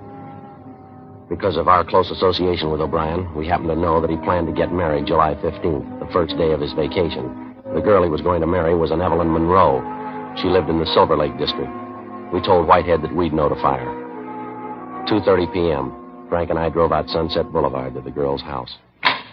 Oh, hi, Frank, Joe. Oh, I... Is Mike with you? Well, no, he isn't, Evelyn. Well, come on in. Have some coffee. I'm just waiting for Mike. All right, thank you. Guess Mike's a little late tonight. Come on in. How do you like your coffee, cream and sugar? Black will be all right, thanks. Both of us. Look at the dining room table. Pretty nice, isn't it? Yeah, Evelyn, it's very nice. Nicest wedding presents I think I've ever seen. Didn't know we had so many friends. You see what the boys in the motor squad sent us? Electric mixer, all the attachments, too. Yeah, we see him. Very nice. What's the matter, Joe? Hard day? Yeah, it was. It was a tough one. Oh, you're just like Mike. When he gets off work, he's grumpy as a bear. I don't know why. Nothing tough about your job. You ought to work for the man I work for. Coffee's coming right up. Joe, you're going to have to tell her I can't. Do me a favor. Yeah, I'll try. Here you are. I think you ought to like these donuts. I get them at the bakery down the street. Mike's crazy about them. Would you sit down, Evelyn, please? I'd like to talk to you. Oh, sure, Joe. You sound serious. What's the matter? It's about Mike, Evelyn. Mike? What about him? He wanted us to come by and see you. He was hurt tonight. Oh, no. Was it bad? Yeah, I'm afraid so. What happened? Where is he? Can I see him? No, not now. A little later. What happened? They told his mother and dad? Yeah, Evelyn, Joe Whitehead's out there now. Joe Whitehead, medical detail? Yeah, that's right. He usually doesn't go out right away unless they're dead. Joe? Joe, tell me the truth. What's happened to Mike? What's happened? Well, he's dead, Evelyn. No. It isn't the truth. He can't be dead. He was chasing a drunk driver over on Wilshire. A woman turned in front of him. Couldn't get out of the way. Didn't have a chance to lay his bike down. I'm sorry. It's not true. Can't be it's not true. He called me at 11. He'll be here any minute. He'll be here any minute. Mike. Mike! Oh, Evelyn, please. There's nothing you can do. Nothing anyone can do. If crying would help, I'd cry with you. But it's not right. It isn't right. Why should he die? Why should he? I'm sorry. Went fast. He didn't suffer. Talked about you. The last thing was about you. Hard to realize. I can't understand it. I can't. There's no reason for it. No reason for a lot of it. Why, Joe? Why did he have to die? Why did he? Oh, I don't know. I got an idea, maybe, Evelyn. Why? Somebody forgot to put out their arm.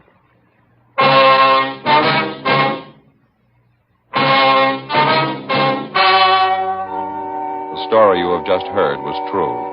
The names were changed to protect the innocent. On October 2nd, an inquest was held at the county morgue, city and county of Los Angeles, state of California. The coroner's jury returned a verdict of excusable homicide in the death of motorcycle officer Michael O'Brien. In a moment, a word about another trial. Now, here is our star, Jack Webb. Thank you, George Fenneman. Friends, I know a lot of you listeners have taken my advice and switched to Fatima's. Now, if you haven't, how about comparing Fatima this weekend for sure? You see, Fatima quality stands out by comparison. And that's why I ask you to try Fatima's. Compare them with the king-size cigarette you've been smoking. You'll find Fatima's give you more for your money. An extra mild and soothing smoke, plus the added protection of Fatima quality. Remember, king-size Fatima's in the bright, sunny yellow pack.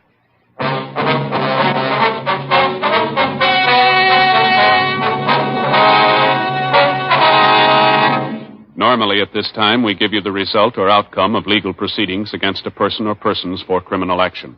You've already heard the results of the documentary cases portrayed on Dragnet tonight.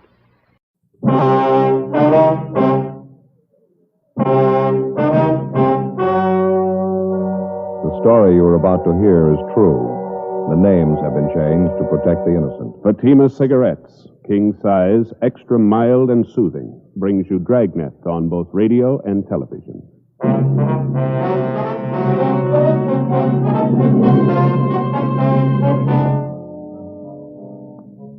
You're a detective sergeant. You're assigned to homicide detail. A 25-year-old man is found hiding in a freight car in a deserted train yard. In his arms, he holds the body of a dead woman. The victim's identity is unknown. The suspect refuses to talk. Your job? Investigate. Compare Fatima with any other king-size cigarette. Yes, compare Fatima with any other king-size cigarette. 1. Fatima's length filters the smoke 85 millimeters for your protection. 2. Fatima's length cools the smoke for your protection. 3. Fatima's length gives you those extra puffs, 21% longer than standard cigarette size. Fatima gives you more for your money. And in king-size Fatima, you get an extra mild and soothing smoke, plus the added protection of Fatima quality. Buy Fatima in the bright, sunny yellow pack.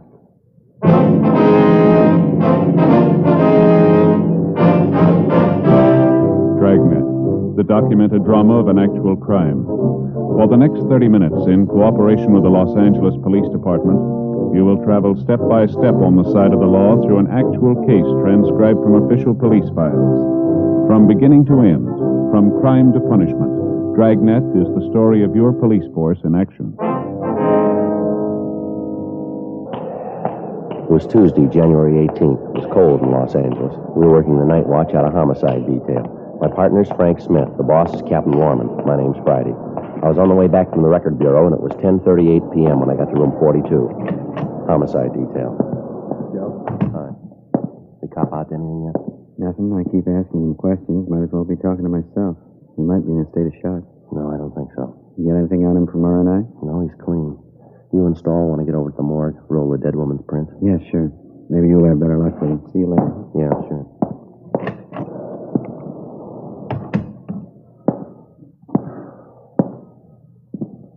Here's your driver's license, Gordon. Better put it back in your wallet. Gordon, put it back in your wallet. Now, look, son, I don't think you're helping yourself much by keeping quiet. There's a lot of explaining to be done here. I'm afraid you're the only one who can do it. Gordon? All right, son, it's just a matter of time. You're going to have to tell somebody sooner or later. Why won't you tell us now? Come on, what do you say? Well, look, son, I'll tell you the truth. I don't get the reasoning behind all this. We know there's nothing wrong with you. We know you can talk all right. You talked to the officers in the radio car who brought you in. You know as well as I do, you're going to have to explain what's happened here. You're going to have to explain that dead body. You want to get it over with now? Look, Gordon, if you didn't kill the woman, you haven't anything to worry about. And if you did, we're going to find out anyway. Who was the woman, Gordon? Will you tell me that much? What's her name? You know her very long? Did you know her very long? What was she to you? Do you want to tell me that? She's a fairly middle-aged woman in her early 50s, I'd say. Is that about right? Was she your mother, Gordon? Older sister, maybe?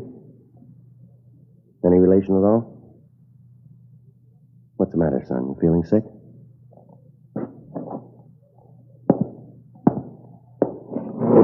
How about a cigarette? All right. Bother you if I smoke?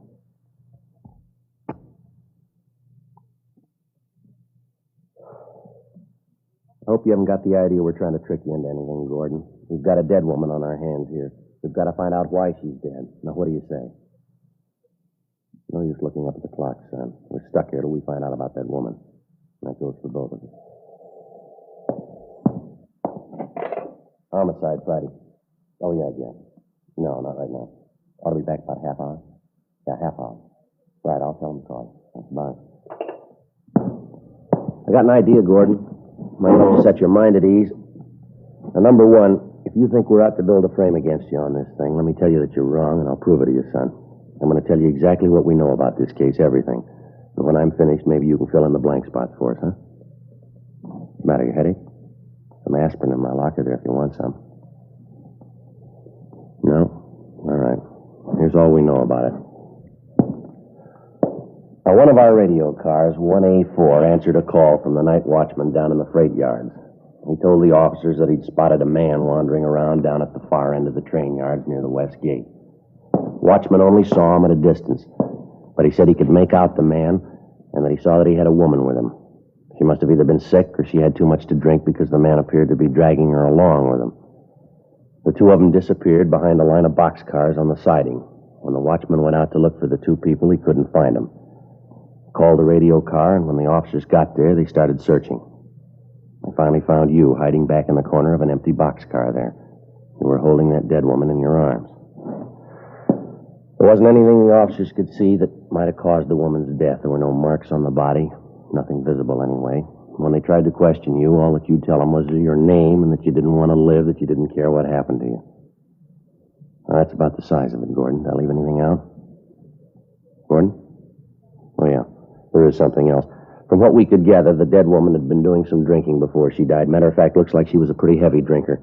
And another thing, we know you and the woman got into the train yard down by the west gate. We know that you dragged her body across the freight yards to that empty boxcar that they found you hiding in. The heel marks from her shoes lead from the sidewalk through the dirt directly to the door of that boxcar. We could see where you dragged her body from the door back to the corner of the car. Now, that's the whole story so far, Gordon. You want to fill in the rest? Son, how about it? Who is the woman?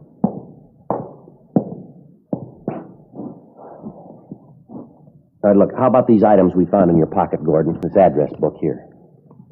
Is this a woman's name in here? Or this handkerchief with a lipstick on it? Were you out with another girl tonight? Were you, son? If you were, it might help to tell us who she is. Do you hear me, son? How about this lady's ring you had in your pocket? Name Elizabeth engraved on the inside. Does that tie in at all, Gordon? Who's it belong to? Homicide Friday. Oh, yeah, Frank. You get an ident on her? Mm-hmm. H-O-F-F-M-A-N. 2 N? Right. You going out there now? Okay, take O'Donnell with you, huh? Right, let me hear from you. Right. No, not yet. No. All right, bye. That was my partner, Gordon. The officer who was in here with you. They took the dead woman's fingerprints. They've got her identified, son. Elizabeth Hoffman, age 52 years, music teacher. Last known address, 5473 6th Avenue. They're on their way out there now to check it. All right, relax, Gordon. That window doesn't lead anywhere. Now, you want to take another look at this ring? You got a fair idea that it means something, Gordon. They examined the dead woman's hands. They know she was wearing a ring recently. Her name's Elizabeth Hoffman. Name Elizabeth engraved inside this ring. Now, look, boy, we're going to get the answer sooner or later. How about it? What were you doing with this ring in your pocket? Now, let me tell you something, young fella. I don't know what's bothering you, but whatever it is, we're going to find it out. Now, get it through your head. You're in a bad spot. If you're not interested in helping yourself, then neither am I. The monkey's on your back. You're going to have to help scratch it off. Now, get with it. What's it all about? All right, let's have your driver's license. Come on, get it out. All right, I'll take it. Gordon John Miller, 2055 Malcolm Avenue, Los Angeles.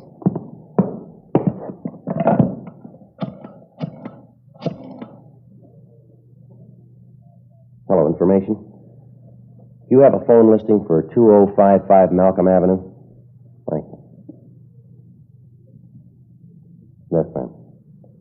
Mm-hmm.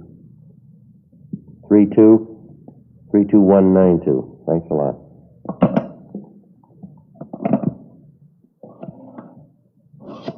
Put the phone down. You ready to tell us? No, I won't tell you. All right, any way you want it, Gordon. You can't call them. You can't. I won't let you. You can't call them. All right, take it easy. They can't tell you. They don't know. Give me the phone. Right, You sit can't. down. I said sit down. If you won't answer the questions, we'll find somebody who will. Give me your wrist. Now sit still. Now, the sooner you get it through your head you're not here on a traffic ticket, the better. You're going to stay cuffed to that chair till we're ready to book you. I'm sick of treating you like a baby. They can't tell you. They don't understand. They can't tell you. They can't be any worse than you. Now sit still there.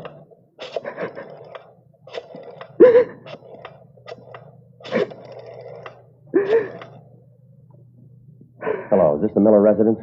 2055 Malcolm Avenue? My name's Friday, ma'am. Police Department, Central Homicide. Who's this speaking, please? I see. Miss Miller, are you related to a Gordon Miller? Your brother? Uh-huh. No, he's not hurt. There's nothing wrong with him. Ma'am? Yes, he's here. We're holding him. Wonder if you'd be kind enough to come down here to the city hall. It's the city hall, yes, ma'am. It's important. We'd like to talk to you. No, as soon as possible. Yeah. You can get in through the Main Street entrance. Main Street, M-A-I-N.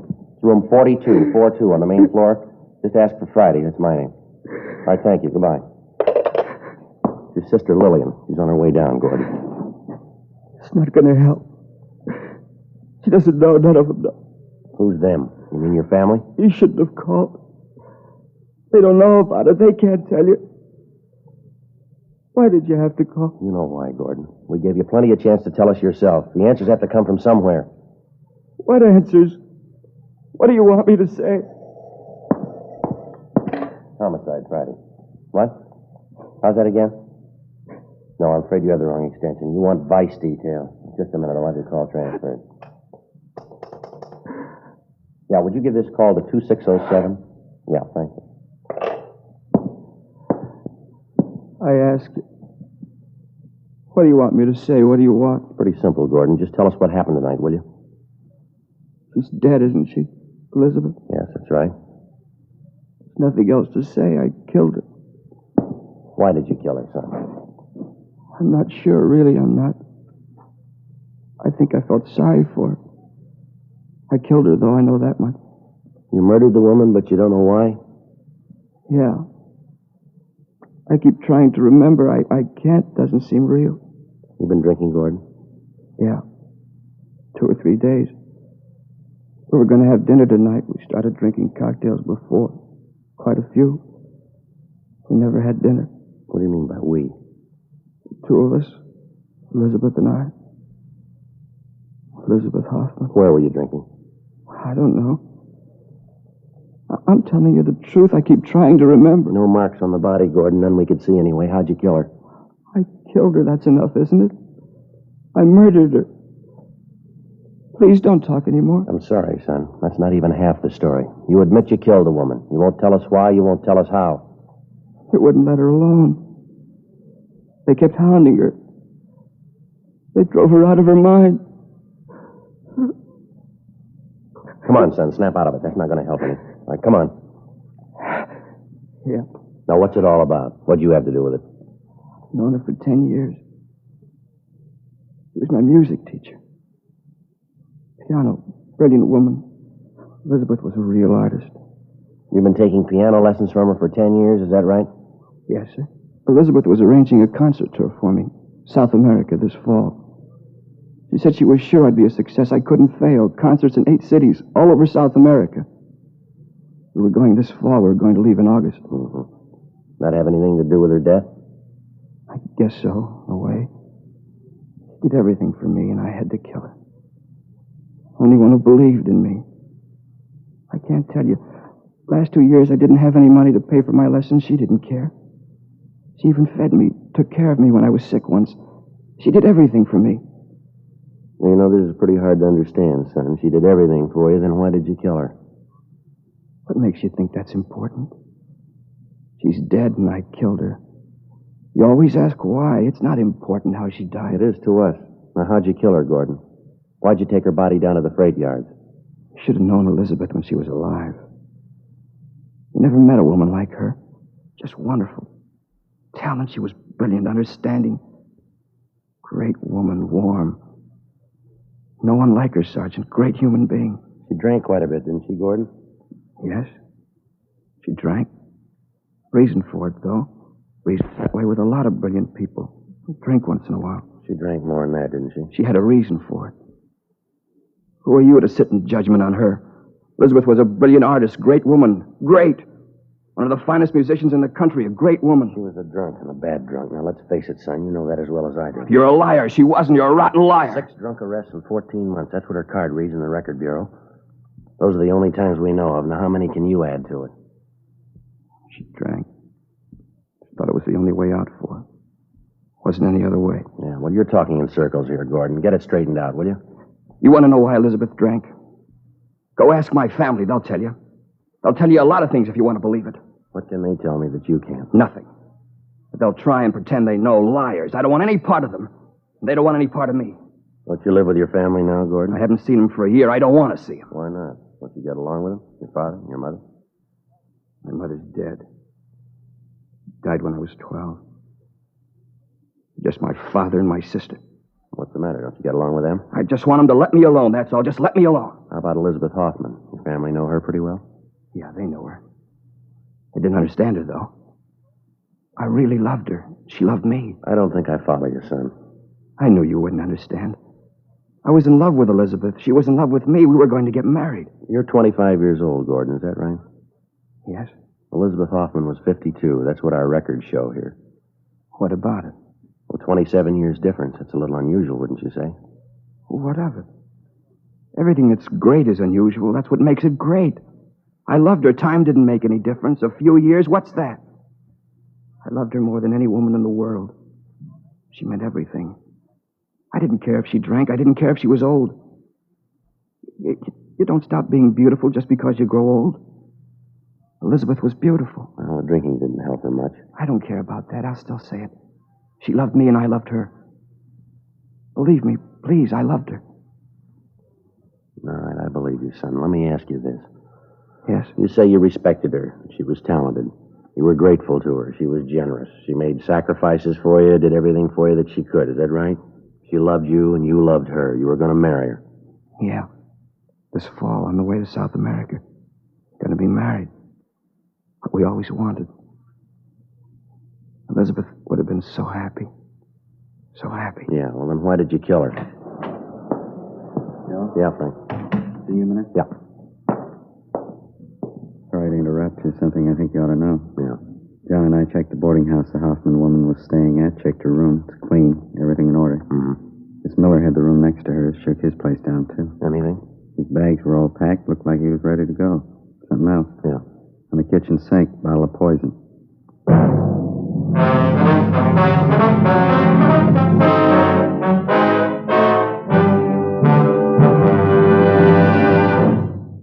You are listening to Dragnet, authentic stories of your police force in action.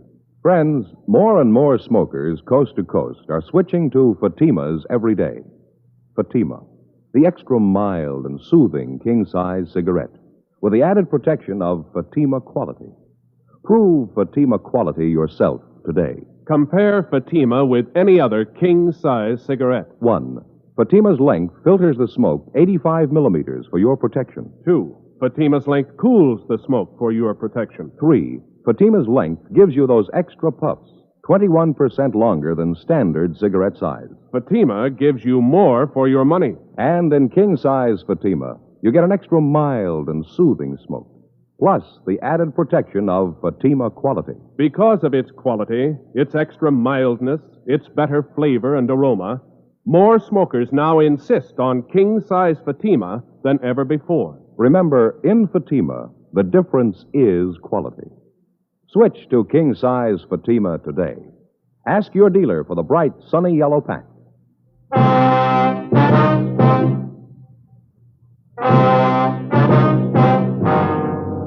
Tuesday, January 18th, 11:55 p.m. My partner Frank Smith and I continued questioning the murder suspect, 25-year-old Gordon Miller. While he freely admitted to the murder of his music teacher and fiancée, 52-year-old Elizabeth Hoffman, we still were unable to get him to give us a good reason for the murder. Whenever we put the question to him, he either refused to answer or he was evasive. We got the same results when we questioned him about how he killed the Hoffman woman, where he killed her. 12:20 a.m. The interrogation went on. But you ought to remember where you killed her, Gordon. You say the two of you left the rooming house, you stopped for some drinks, and you went for a walk. Where'd you walk? Down Arlington Avenue. We kept walking, then we turned off. We walked for a long time. Were you anywhere near the freight yards when you killed her? Can you remember that? No, I don't know. Like a nightmare. There's so much of it, I guess I don't want to remember. And what's the last location you can recall, Gordon? I mean, before you found yourself in the freight yards. Olympic Boulevard, I think. Someplace on Olympic. Kept walking and walking. I don't remember why. You remember packing your suitcases before you left the boarding house? Packing? Yeah, I think I do. Elizabeth and I talked about going away for a few days, someplace out of town. I think we're going to go tomorrow. They checked both your rooms, Gordon, yours and Elizabeth Hoffman's. They found your bags packed, but there was nothing about her room that indicated she was going away. Everything was in order. Can you explain that? I don't know. Maybe she didn't have time, hadn't gotten around to it. I guess you found the poison, too, huh? That's right. I got it 2 days ago. We thought about it. We even wrote a letter explaining why we do it. Yeah. We didn't have the courage, though. Neither one of us. We talked about it and decided to forget it. I've told you everything. There isn't anything else to say. Friday? Yeah. Oh, all right, Jeff. Send her in, please. You're Lillian Miller, is that right? Yes, that's right. I don't want to see her. I don't want to see her. She's your sister, Gordon. She wants to see you. Please, keep her out. I'll keep her away. Gordon? My name's Friday, Miss Miller. Come on in, please. Have a chair, won't you? Thank you. How are you, Gordon? It's been such a long time. How have you been? Chair, Miss Miller? Poor kid, what is it, Gordon? What's the trouble about? Honey, what is it? Won't you even look at me? Get out of here. Let me alone. Get out. Please, Gordon, don't. I'm here to help you, honey. They called me tonight. They said you're in trouble. What is it? Let me help you, please. You can't help. She's dead. Now, will you go home? Elizabeth's dead. I killed her. Merciful God, no. Will you take her out of here, Sergeant? Tell her to go. You don't know what you're saying, honey. He's not in his right mind, Sergeant. I know he isn't. Please, Gordon, you have to let us help you. I called Dad before I left. He's on his way here now. We'll get you a lawyer. Don't worry, honey. It'll be all right. Everything will be all right. She's dead. Can you bring her back? You couldn't have killed her, couldn't you? Hounding her, torturing her. Why couldn't you let her alone? Why couldn't you let us alone? We only did it for you, Gordon, and we thought it was best for you. You fool. Say anything you want, Gordon. I don't care, but let me help you, please. It doesn't count what I am. Just let me help you. I'll get it. Okay, Jess, thanks. Henry Miller, the boy's father. I don't want to see him in here. I don't know him. He's not my father. All right, take it easy, Gordon. Please, honey, try to understand. We only want to help. Who's in charge here? My name's Friday, Mr. Miller. This is my partner, Sergeant Smith. The handcuffs on my son. Gordon, who did it? Who put them on you? I did, Mr. Miller. The only way we could settle him down. Taking quite a bit of authority in your hands, aren't you? Get them off of him right now. No reason to handcuff him. Sorry, can't be done. I said take them off. I have a little influence in this town. I'll see to it that the police commission hears about this. Now, what's my son doing here anyway? It's the Hoffman woman, Dad, Elizabeth Hoffman. What about her? She's dead. Gordon says he killed her, Dad. We've got to do something. Don't tell him anything, Gordon. Don't say a thing. I'll get a lawyer for you right away. I know what your rights are. Don't tell him anything. Did you know Elizabeth Hoffman, Mr. Miller? I knew her slightly. Can't see what this fuss is all about anyway. Woman wasn't any good to begin with. No good at all. You ought to be glad I'm handcuffed to this chair. I never thought of hitting you before. I'd like to do it now. Please, Gordon, don't say those things. As far as I can remember, you've been nothing but trouble. Now, either you snap out of it this time or you're on your own. I'm sick of this. Police stations, trampy women keeping you out of jail. Either you start to realize who's boss in this family or there's going to be real trouble. You'll find yourself out in the cold, you'll stay there. Get him out of here. Get him out of my sight. Please, Dad, he's not well. Try and understand. Had enough, Gordon. I'll send a lawyer for you. That's all I'll do. If you make up your mind I'm boss, you can come home. If not, you can stay away. Now, figure it out for yourself. I don't care. I hate you. I hope you never forget it. I hate you. Dad. I'll see you at home, Lillian. It's the maid's night out. Lock the door before you go to bed. Please, Dad, we've got to help. Don't leave, Dad. God, dear God. Sergeant. Yeah. Will you lock me up now? I'm tired. All right, Gordon, just a minute. Frank, you want to stay with him? Yeah, okay. Miss Miller, you'd like to step outside for a minute? Something I'd like to ask you. Yes, all right. You'll let me see Gordon again? Yes, ma'am. Come on this way.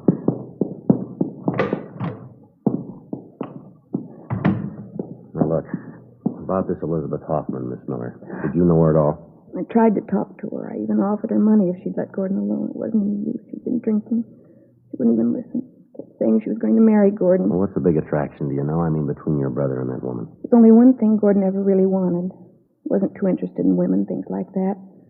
All he wanted was to be a musician, a great pianist. That's all he ever wanted. The sad part about it is he'll never make it. I think down deep he knows that. When he was a kid, Dad sent him to the finest teachers. After 6 months, they all said the same thing. Yes, ma'am. He'd never make it. Oh, he could play well enough, but he certainly wasn't exceptional. He never improved. He just stayed the same. And he started taking lessons from Elizabeth. She convinced him he had a great talent, kept telling him she'd make a great pianist out of him. The last 3 years, she kept promising to take him on a tour, Europe, South America. It never happened. I think Gordon knew it never could happen. I see. Can you think of any reason at all why he'd want to kill her? There isn't any reason, none at all. Gordon didn't kill her. He couldn't kill anyone, I'm sure of it. Well, I hope you're right, Miss Miller, for your brother's sake. Would you excuse me for a few minutes, please? Yes, all right. You wait here. You can sit down if you want to. I'll be right back. All right. All set, Joe? Yeah, in a minute. Gordon? You ready to go? I'd like to ask you one more question, son. I'd like to have you tell me the truth on this one. Yeah? What did you have in common with Elizabeth Hoffman? She was twice as old as you are. You gave up a lot for her. She didn't have any money. She was an alcoholic. What was the big attraction? Why did I love Elizabeth? Is that what you mean? Yeah, that's right. You tell me, Sergeant. Why do you love any woman? Why? Because you need him. You need him. You can't be alone. Nobody can be alone. I needed Elizabeth. That's why I loved her. There's only been 2 women in the world who understood me. One of them was Elizabeth. The other one was my mother. She died when I was 12. Now they're both dead, both of them. Only ones who understood. Yeah. My father didn't understand. He never did. All he knows is business, making money, more money. That's why he hated Elizabeth. He was jealous. She understood me. She knew what I was like, knew all about me. When I was with Elizabeth, I was safe. I was happy close to her. There wasn't anything to be afraid of. I'd go to her just like my mother. I'd put my head on her shoulder and she'd put her arms around me. I wasn't frightened anymore. I was safe. Everything was all right, just like when I was a little kid in the night. I'd call out for my mother. She was always there. She'd put her arms around me and everything was safe. I wasn't afraid. I needed her. It was the same way I needed Elizabeth. Do you understand now? Now do you know why I loved her? Yeah, I think I do. Only one question left. Why did you kill her? I don't know. I really don't. Maybe I'll remember. Look, Gordon, are you sure you killed her? She died in my arms. I must have killed her. Tomorrow, maybe. Maybe I'll remember tomorrow. Is Lillian still here, my sister? She's waiting outside. Did you hear my father, what he said? Told her to be sure and lock the door? Mm-hmm. Just like my father. They don't have to lock that door. It was locked 13 years ago. How do you mean? It was locked the day my mother died.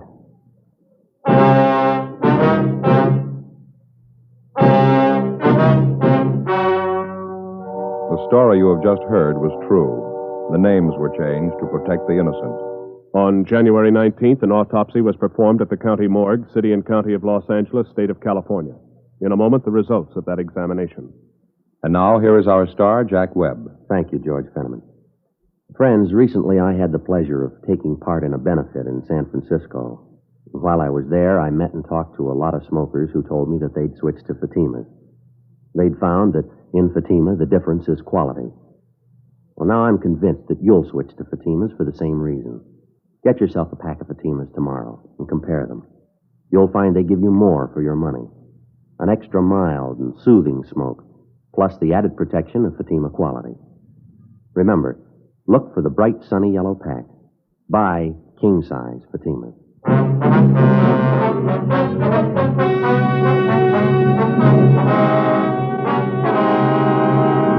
The results of the autopsy performed on the body of Elizabeth Hoffman showed definitely that she had suffered from a chronic heart condition aggravated by excessive drinking. Cause of death was listed as myocarditis, inflammation of the heart muscle. Gordon Miller was released from custody and completely exonerated of the death of Elizabeth Hoffman. 18 months later, he took his own life.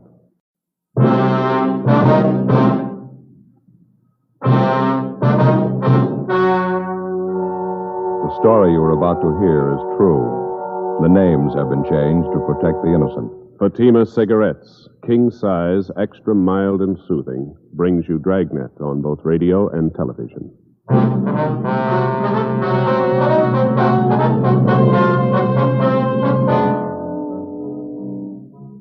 You're a detective sergeant. You're assigned a robbery detail. 2 armed bandits hold up a restaurant in your city. The owner is slugged, beaten viciously. One of the bandits is shot. The other makes good his escape. Your job? Get him. Friends, the name Fatima has always stood for quality. Fatimas are distinctive, with a truly different flavor and aroma. And in king-size Fatima, you get an extra mild and soothing smoke, plus the added protection of Fatima quality. Remember, in Fatima, the difference is quality. Because of its quality, its extra mildness, its better flavor and aroma, Fatima continues to grow in favor among king-size cigarette smokers everywhere. Switch to Fatima yourself today. Ask your dealer for Fatima in the bright, sunny yellow pack. King-size Fatima. The difference is quality.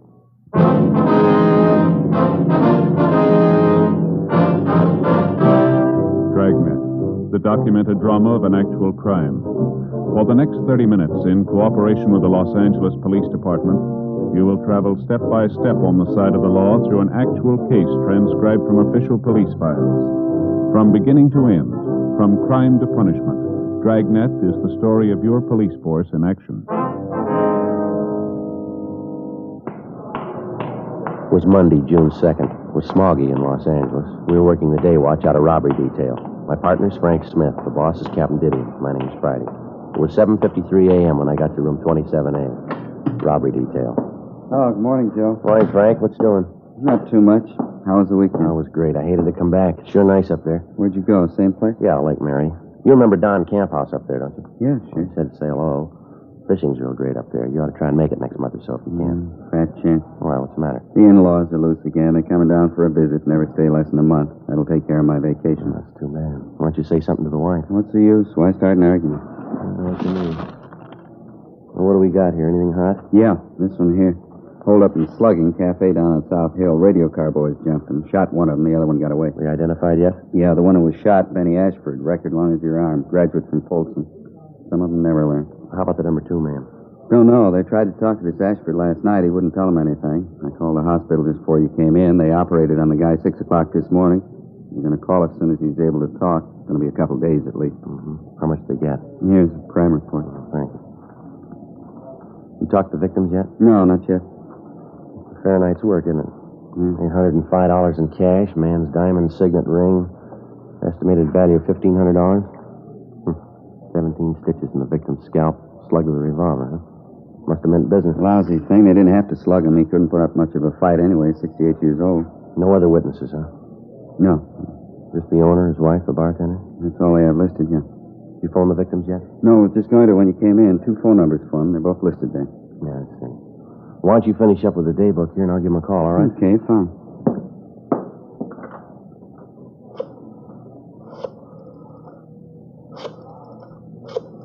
Here, you want a pencil? Oh, thanks. Hello, this is Friday, Los Angeles Police Department Central Robbery. Mr. and Mrs. Reiner there, please? Neither one of them, huh? Well, how about the bartender? Is he there? 6 o'clock, I see. No, that's all right. I got their home phone. Yeah, thank you very much. Nobody there. Try the other number? Yeah.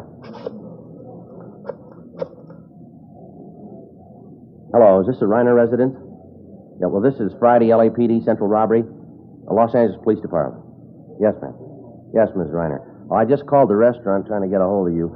How's Mr. Reiner this morning? I see. I wonder if it'd be possible if my partner and I could drop out and see you this morning. No, your case has been assigned to us. Yes, ma'am. Well, how about 10 o'clock? That'd be convenient for you? All right, fine. Yes, right away. Thank you very much. Bye. Oh, I got it set up, Mr. and Ms. Reiner. Yeah? 10 o'clock this morning out at their home. How's the old man feeling? My wife says pretty rough. He lost quite a bit of blood. Big shock for an old man. It's too bad. She says he's still pretty hazy, but we can talk to him. One thing he remembers pretty well, though. Yeah? The face of the man who slugged him. 8:20 a.m. We finished making up the day book, and then we went over to the main jail to interview 2 other robbery suspects who'd been booked in over the weekend. We completed our 510 reports on them, and then we got in the car and drove out to the Westchester district to talk to the victims of the cafe holdup the night before, Mr. and Mrs. William Reiner. 9:55 a.m. We arrived at the Reiner home, and a small, gray-haired woman answered the door and asked us in. She identified herself as Mrs. Reiner. Come right into the living room, officer, and make yourselves to home. Thank you. You go ahead, sir. I hope you'll excuse the way the house looks. Everything's all upset. I haven't had a chance to do any picking up. It's perfectly all right, ma'am. We understand. I was up with my husband half the night. He had hurt him something terrible. It was almost 6 in the morning before he got to sleep. I hope this is enough to make up his mind for him. How do you mean, Mrs. Reiner? About selling the place. I've been after him for months to get rid of it. Business like that's for younger people. We're getting too old to keep it up. Besides, the doctor's been telling William he needs more rest, less worry. I see. Well, how's your husband feeling now, ma'am? Oh, not so well. He lost so much blood and his head's so sore. He's taking a nap right now. I expect he'll be awake in a few minutes. That's all right with you, isn't it, officer? Yes, ma'am. Perfectly all right. We'd like to go over the thing with you anyway. Might possibly be something that you forgot to mention to the officers last night. Well, I told them everything. I'm sure I did. Maybe some of the details, Mrs. Reiner. Maybe some little thing that didn't seem important to you could mean a good deal to us. Well, I don't know. I thought I told them everything. Where do you want me to start? Well, when did you first notice the 2 hold-up men, Miss Reiner? When they come out of the back room. I guess they'd been hiding there. You noticed them earlier in the evening? I mean, were they customers in your place? Well, I'm not sure, but I think so. Where were they served? Was it in the restaurant or were they in the bar? Well, there again, I'm not positive, but I think it was in the bar. I think I served them 2 bottles of beer. You don't happen to remember what you did with those 2 bottles, do you, ma'am? Possible we may be able to lift some prints off of them. No. The officers asked me that last night. It wouldn't do any good. You see, I was the only one who touched the bottles. We used the regular big mugs, and I poured the beer for them. Neither one of them touched the bottle. Now, how about the man who escaped, Miss Reiner? You remember him pretty well, do you? What he looked like on him? Oh, yes. Yes, he's the one who did all the talking. He's the same one who hit my husband, too. What did he look like, ma'am? How old would you say he was? Oh, I don't know. I think I'd say he was in his late 30s, yes. How tall, ma'am? Well, my husband's 5'9", and I'd say the man was 2 inches taller than him. He's huskier, too. I'd guess about 175 or 80 pounds, a very strong-looking man. Do you remember what he was wearing, Miss Reiner? It was a tan sports coat, I think, and green slacks, light green, and a dark brown hat. Did you notice anything unusual about him? I beg your pardon? Anything outstanding about him? Anything that was different? Say a scar, a mole, tattoos, anything like that? No, not that I could notice. What was the first thing this man said to you and your husband, ma'am? Well, he said it to all three of us, me and my husband and the bartender. That's George O'Leary. He's been with us for years. He's a good bartender. He'd only stay sober. Yes, ma'am. What was the first thing the hold-up man said? Well, he's the same one that hit my husband, you know. He said in a real loud voice, he said, "This is a stick-up. Get your hands up high and keep them there." So what happened then, ma'am? We put our hands up, poor George. That's the bartender, you know. Scared him so bad he dropped a full bottle of bourbon. Bonded, too. Broke all over the floor. George isn't well. That's why he drinks. Well, what did the hold-up men do after they had you raise your hand? Well, that one that hit my husband, he told the other man to go behind the bar and get the money. It was all spread out on the bar. William and I was just checking the register when it happened. Let's see. Would you go on, please? Well, after they got the register money, they put it in our bank bags, and then they went through my purse and through my husband's wallet and through George's wallet, too. They took George's last $1.50.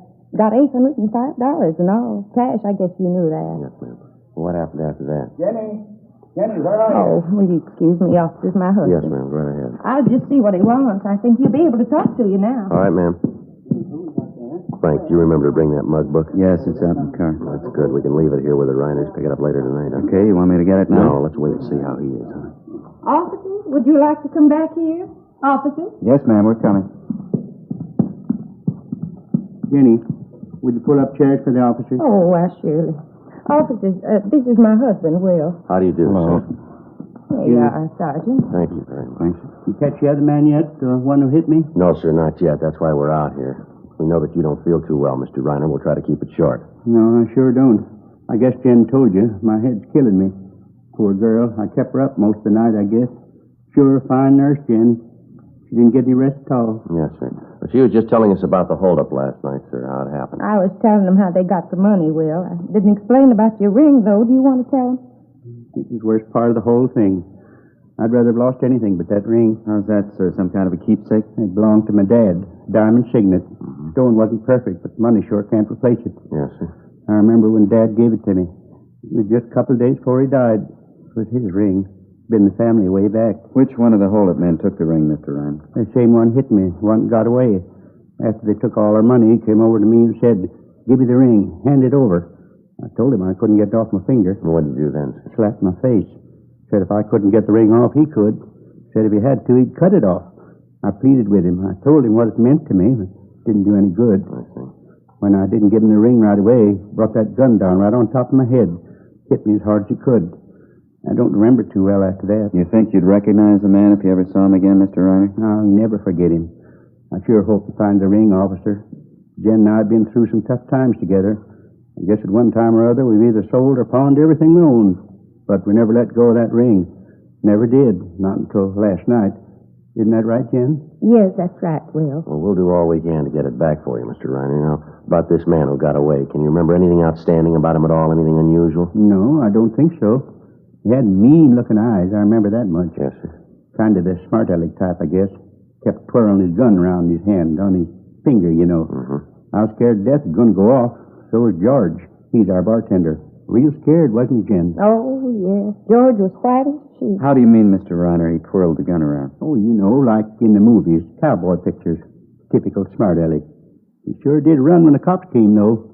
Only wish he was the one who got shot. Well, you're sure you'll be able to identify this man if you see him again? I told you I'll never forget him. Say, there's something about this I don't think I understand. Yeah? Why you ask me all these questions about it? How about the fellow who was with that crook? Fellow they shot. Why don't you talk to him?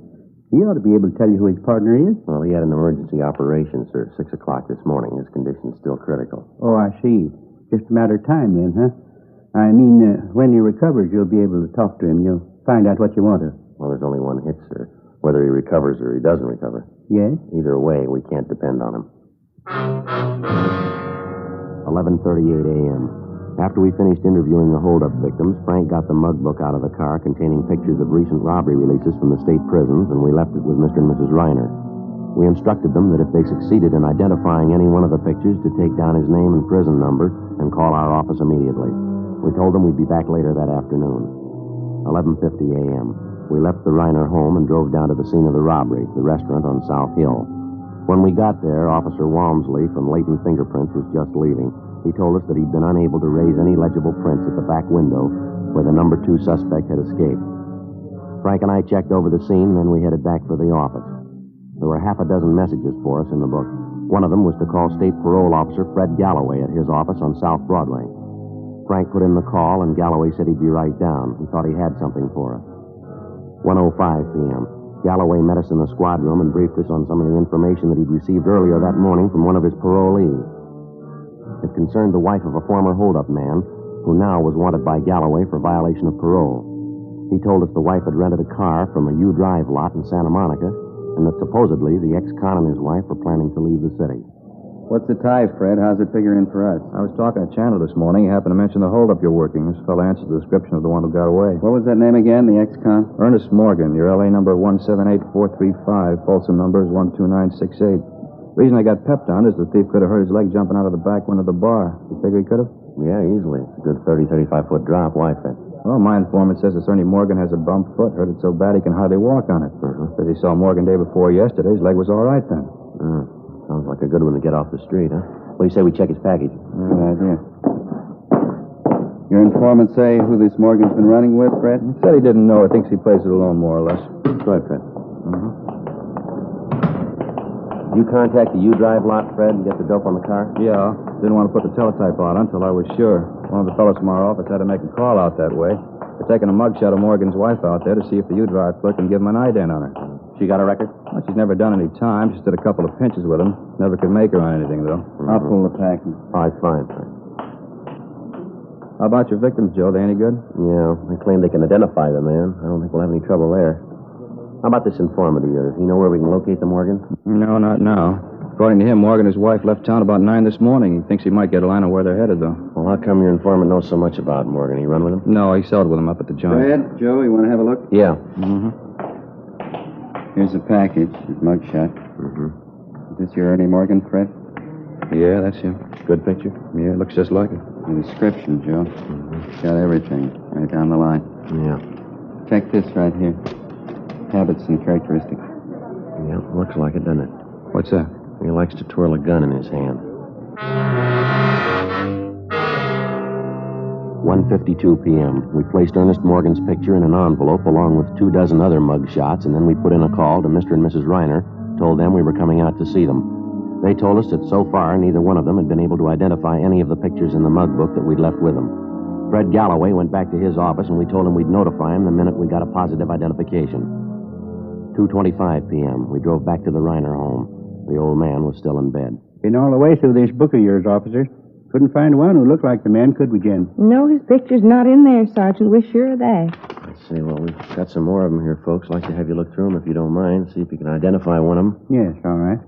Jen, would you fix this pillow back here for me, please? Oh, yes, of course, dear. There. There you are. Thank you. You see any picture in the book that resembled the man at all, sir? No, I didn't. None of them. Wasn't the one who looked like him. Well, here you are. See if any of these pictures look familiar to you. Thank you, sir. Jen, you want to sit here by me? We can see them together. All right, Will. Let's see now. Oh, my, look at this one, Will. Doesn't he look like a mean one? Hey, look at this one, Jen. Look at him. Think he's a college graduate, wouldn't you? Oh, my, yeah. Officer, this young man here, what did he do? Let me see that, ma'am. Oh, yeah, it's Marty Lee, hold up and murder, Miss Reiner. Shot and killed an elderly lady. She ran a candy store. Oh, my, can you feature that? Such a clean-looking boy. Never believe, would you, Will? Takes all kinds, I guess. Let's see now. No. Let me see, Will. Oh, no, that's not him. No, we've been through these already. Have you some more, officer? No, that's all, Mr. Reiner. You sure the hold-up man's picture isn't in there? No, sir. I looked at him all pretty carefully. I didn't see him. Did you, Jen? No, I didn't see him. Was his picture supposed to be in here? Well, we thought so, ma'am. Let's see. Here, how about this one? Does he look familiar to you? Jen? No, I don't know. Maybe not. We serve so many people every night. Are you folks sure you'll recognize the hold-up man when you see him? Oh, yes. Of course, yes. Well, just one more question here, Mr. Reiner. Yes? Now, are you absolutely sure this is not the man who held you up and slugged you last night? Yes, I'm sure. That's not the man.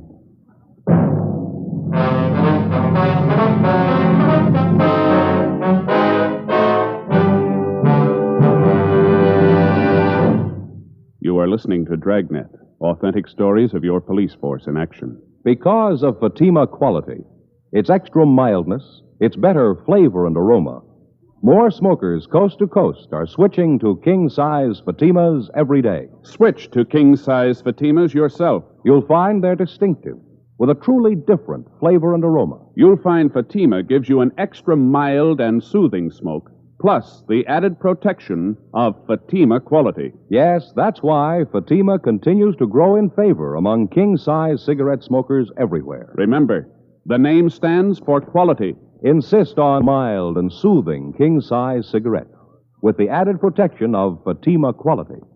Ask your dealer for the bright, sunny yellow pack. Buy king-size Fatima.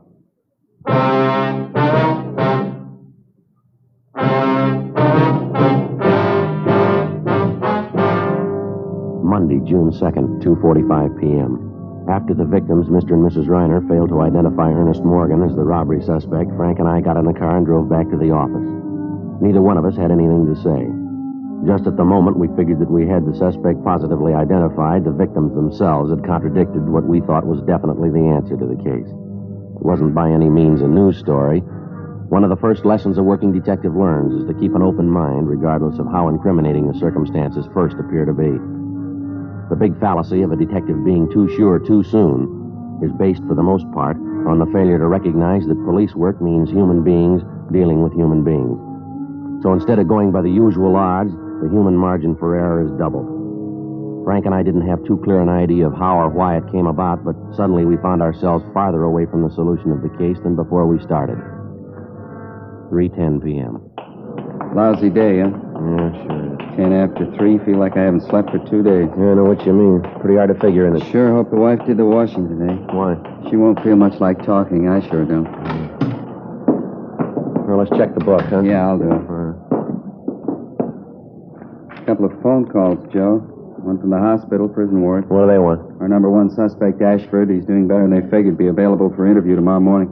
Lucky thief, huh? Was a copy, would have died. Another message. It's from Galloway. Wants us to call him.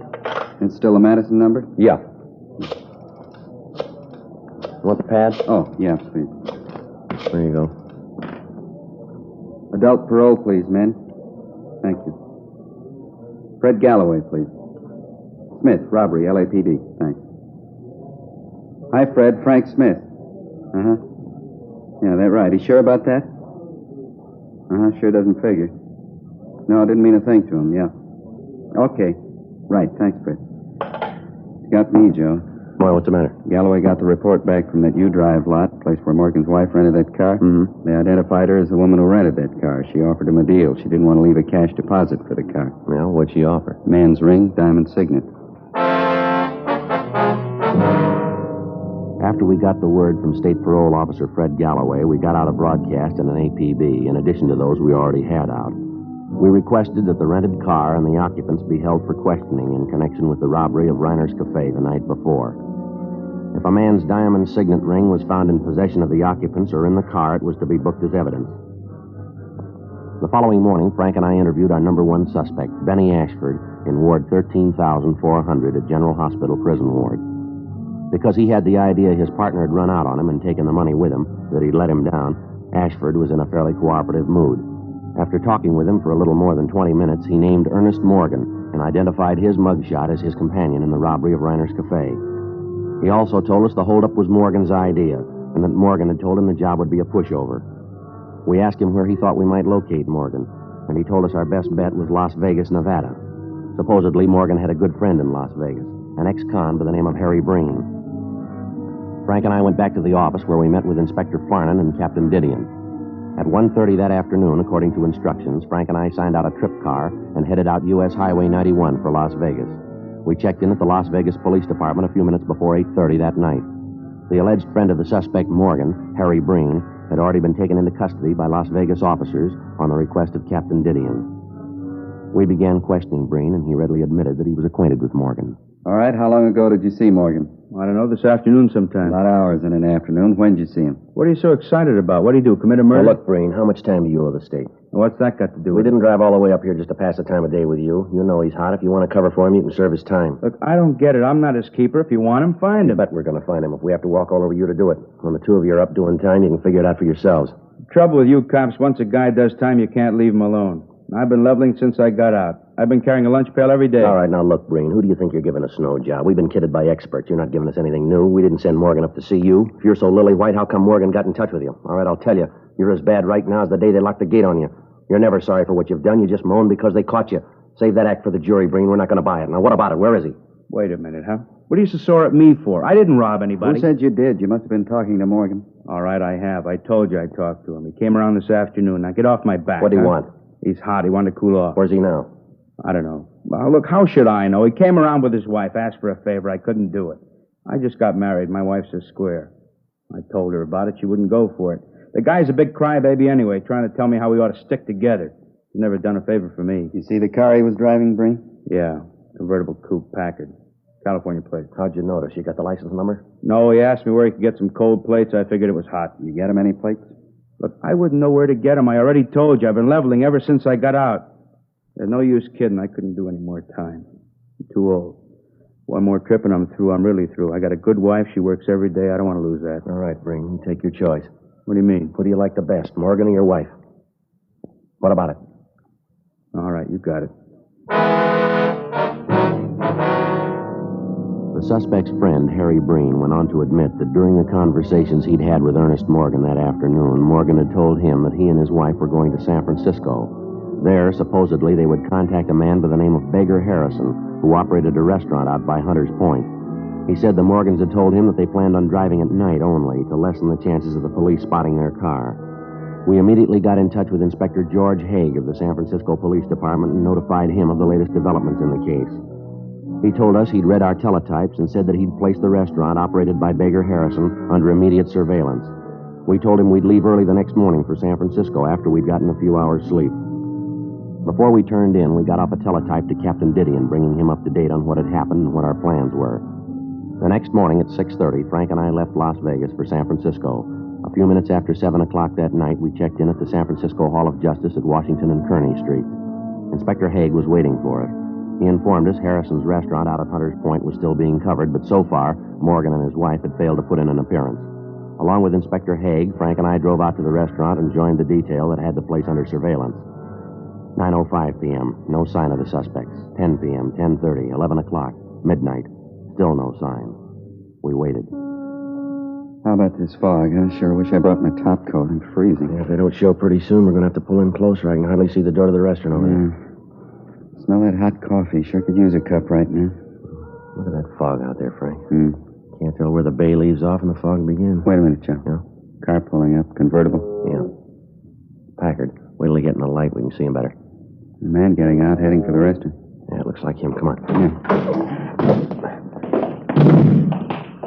Somebody else in the car. A woman. Haig's got it covered. George is with him. All right, let's hustle it. Come on. Passing under the light. It's him, Joe. Yeah. All right, hold it. Right where you are, police officers. What's the matter? What do you want? All right, hands up in front of you. Get them up high. All right, I got him up. What's it all about? What's the trouble? Frank, you want to shake him? Yeah. Come on, keep those hands up and stand still. I'm standing still. Is this a shakedown or what? I haven't done anything. Nothing doing, Joe. Clean. His hands aren't. Your right hand, mister. Let's have a look at it. All right. Still don't get this. There, what about it? That ring on your finger. Where'd you get that? It's mine. Why? I had it a long time. Diamond signet, a little big for you, isn't it? Doesn't quite fit. What are you getting at? What's my ring got to do with it? Where'd you get it? Crap game. I won it in a crap game. It's down in Las Vegas. I won it gambling. Is that right? Yeah, a bunch of guys up in the hotel room shooting a little crap. Just a gamble I won. You sure of that, are you? Of course I'm sure. Just a crap game. I took a gamble I won. No, you're half right, mister. Yeah? You gambled, but you didn't win.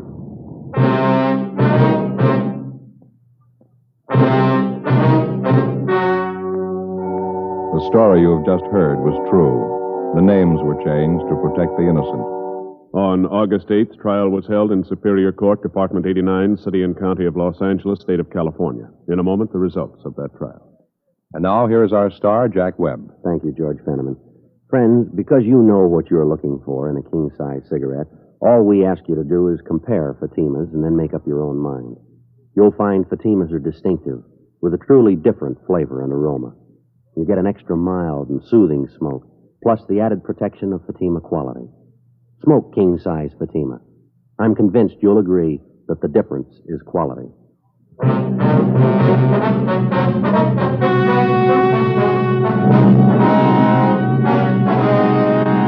Ernest Harold Morgan was tried and convicted of robbery in the first degree, along with his accomplice, Benjamin Ashford. Ernest Morgan's wife was tried for conspiracy to commit robbery and found not guilty. Robbery in the first degree is punishable by imprisonment in the state penitentiary from 5 years to life.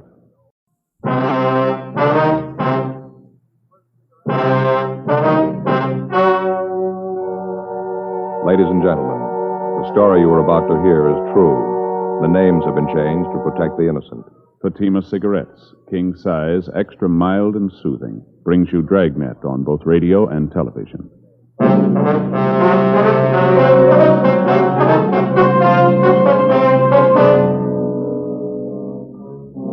You're a detective sergeant.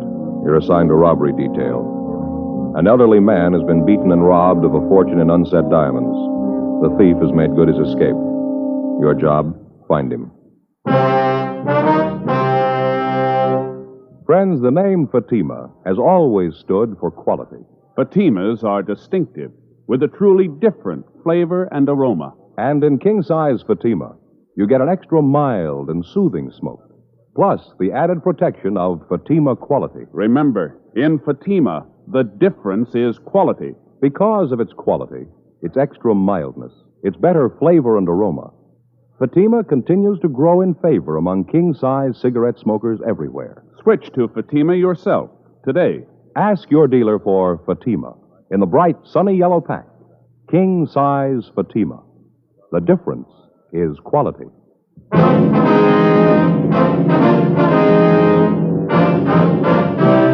Dragnet, the documented drama of an actual crime. For the next 30 minutes, in cooperation with the Los Angeles Police Department, you will travel step by step on the side of the law through an actual case transcribed from official police files. From beginning to end, from crime to punishment, Dragnet is the story of your police force in action. It was Tuesday, July 12th. It was hot in Los Angeles. We were working the day watch out of robbery detail. My partner's Frank Smith. The boss is Captain Didion. My name's Friday. It was 10:46 a.m. when we got to the Morgan Hotel. Room 922. Yes? Police officer, sir. My name's Friday. This is my partner, Frank Smith. Oh, yes, sir. I'm the manager, Arnold Jackson. Yes, sir. We're here regarding the robbery, sir. Oh, Mr. Ruman's in their bedroom. He's lying down. Has there been a radio unit here, Mr. Jackson? Yes, they just went down the hall. I see. The victim in here, sir? Yes, that's right. Thank you very much, Mr. Jackson. Sure.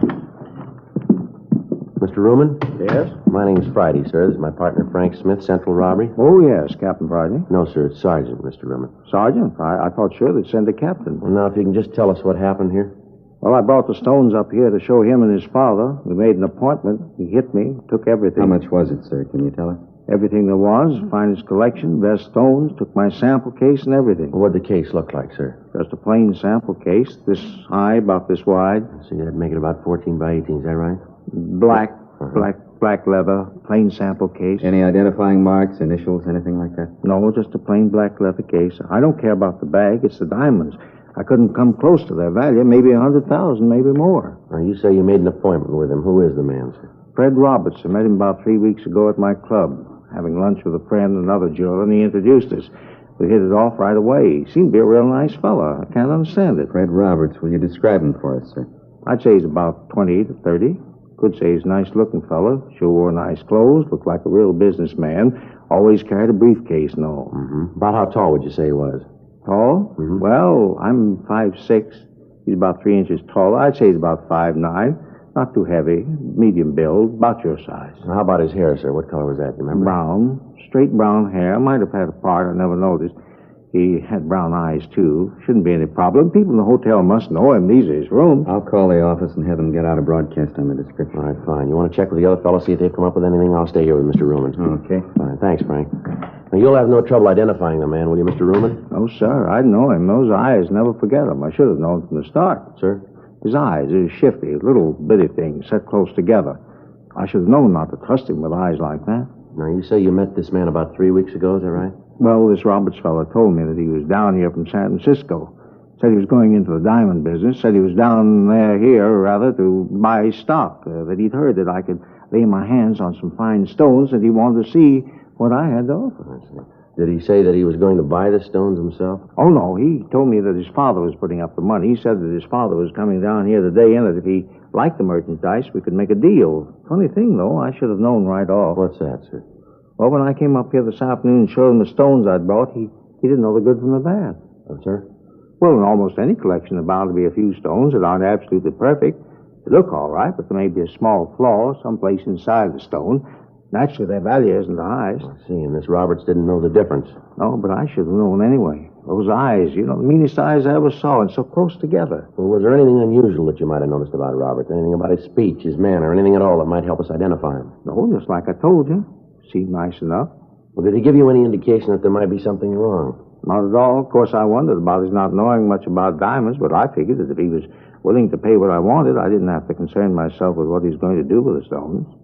Well, Mr. Ruman, I wonder if we could start from the beginning. Exactly what happened here. He knocked me out. No, sir. I mean, what led up to his hitting you? Oh, I'm sorry. Well, as I said, he told me to bring the stones up here for his father to see. I did, and then we waited for the father to show up. We were over there by the window looking at the stones. Mm-hmm. You know, they look better in sunlight. Yes, sir. Well, when we finished, he said something about his father never being on time. I turned to look out the window. That's when he hit me, right here on the back of my head. Can you see it? Yes, sir, I can. Is it bleeding? Don't lie to me. I'm not afraid. Can you see any blood there? No, sir. There's right quite there? a bump on the back there. You sure? Yes, sir. You tell me the truth. Yes, sir. There's no blood. Joe? Yeah, Frank. See you a minute? Sure. Excuse me a minute, Mr. Ruman. Sure, that's all right. Yeah, Frank. Called the office. They put out the description. Area's being covered. Leighton Prince been called? Yeah. How's Ruman getting along? Well, he's got quite an egg in his head, but he seems to be okay. Mm-hmm. Manager says he's called the house doctor. Should be here right away. Sergeant? Yes, sir. Have you caught him yet, Roberts? No, sir, not yet. As soon as the doctor looks at you, sir, we'd like you to go down to police headquarters with us, if you would. Of course. But you shouldn't have too much trouble catching him, not with those eyes. Real little beady. Yes, sir. Well, what do you want me to do at police headquarters, Sergeant? Well, we want to take a full statement, have you look at some pictures, if you would. With you two? Yes, sir. Anything wrong? Oh, no. But you'd figure with all those diamonds gone, that fella hitting me and all, there seems that they could have done better. Well, how's that, Mr. Roman? Seems they could have sent a captain. 11:15 a.m. Leighton Prince arrived and went over the rooms. Frank and I were unable to find the instrument Roman had been struck with. Checking with the desk clerk and the elevator operator, we were able to get a composite description of Fred Roberts. It tallied closely with the one given us by Ruman. The desk clerk told us that Roberts had checked into the hotel that morning. We obtained a copy of the hotel registration card carrying Roberts' signature for handwriting analysis. The immediate area was thoroughly searched. The suspect had made good his escape. We contacted the victim's office and asked for a full inventory of the stolen diamonds. They were unable to give us a complete inventory at the time, but advised us that the loss would run well over $150,000. 11:57 a.m. After the hotel doctor had examined Ruman and said his wounds were superficial, we drove down to the city hall. While Ruman was looking at the mug books, Frank and I checked the name Fred Roberts and his description through R&I. We were unable to find a record on him. We contacted the stats office and requested a run on the M.O. Local and all-points bulletins were gotten out on the suspect. After looking through the mug books, Ruman was unable to come up with an identification. Further interrogation of the victim failed to turn up any new evidence. The information furnished by the stats office and other contacts yielded nothing. The investigation continued. 3 weeks went by.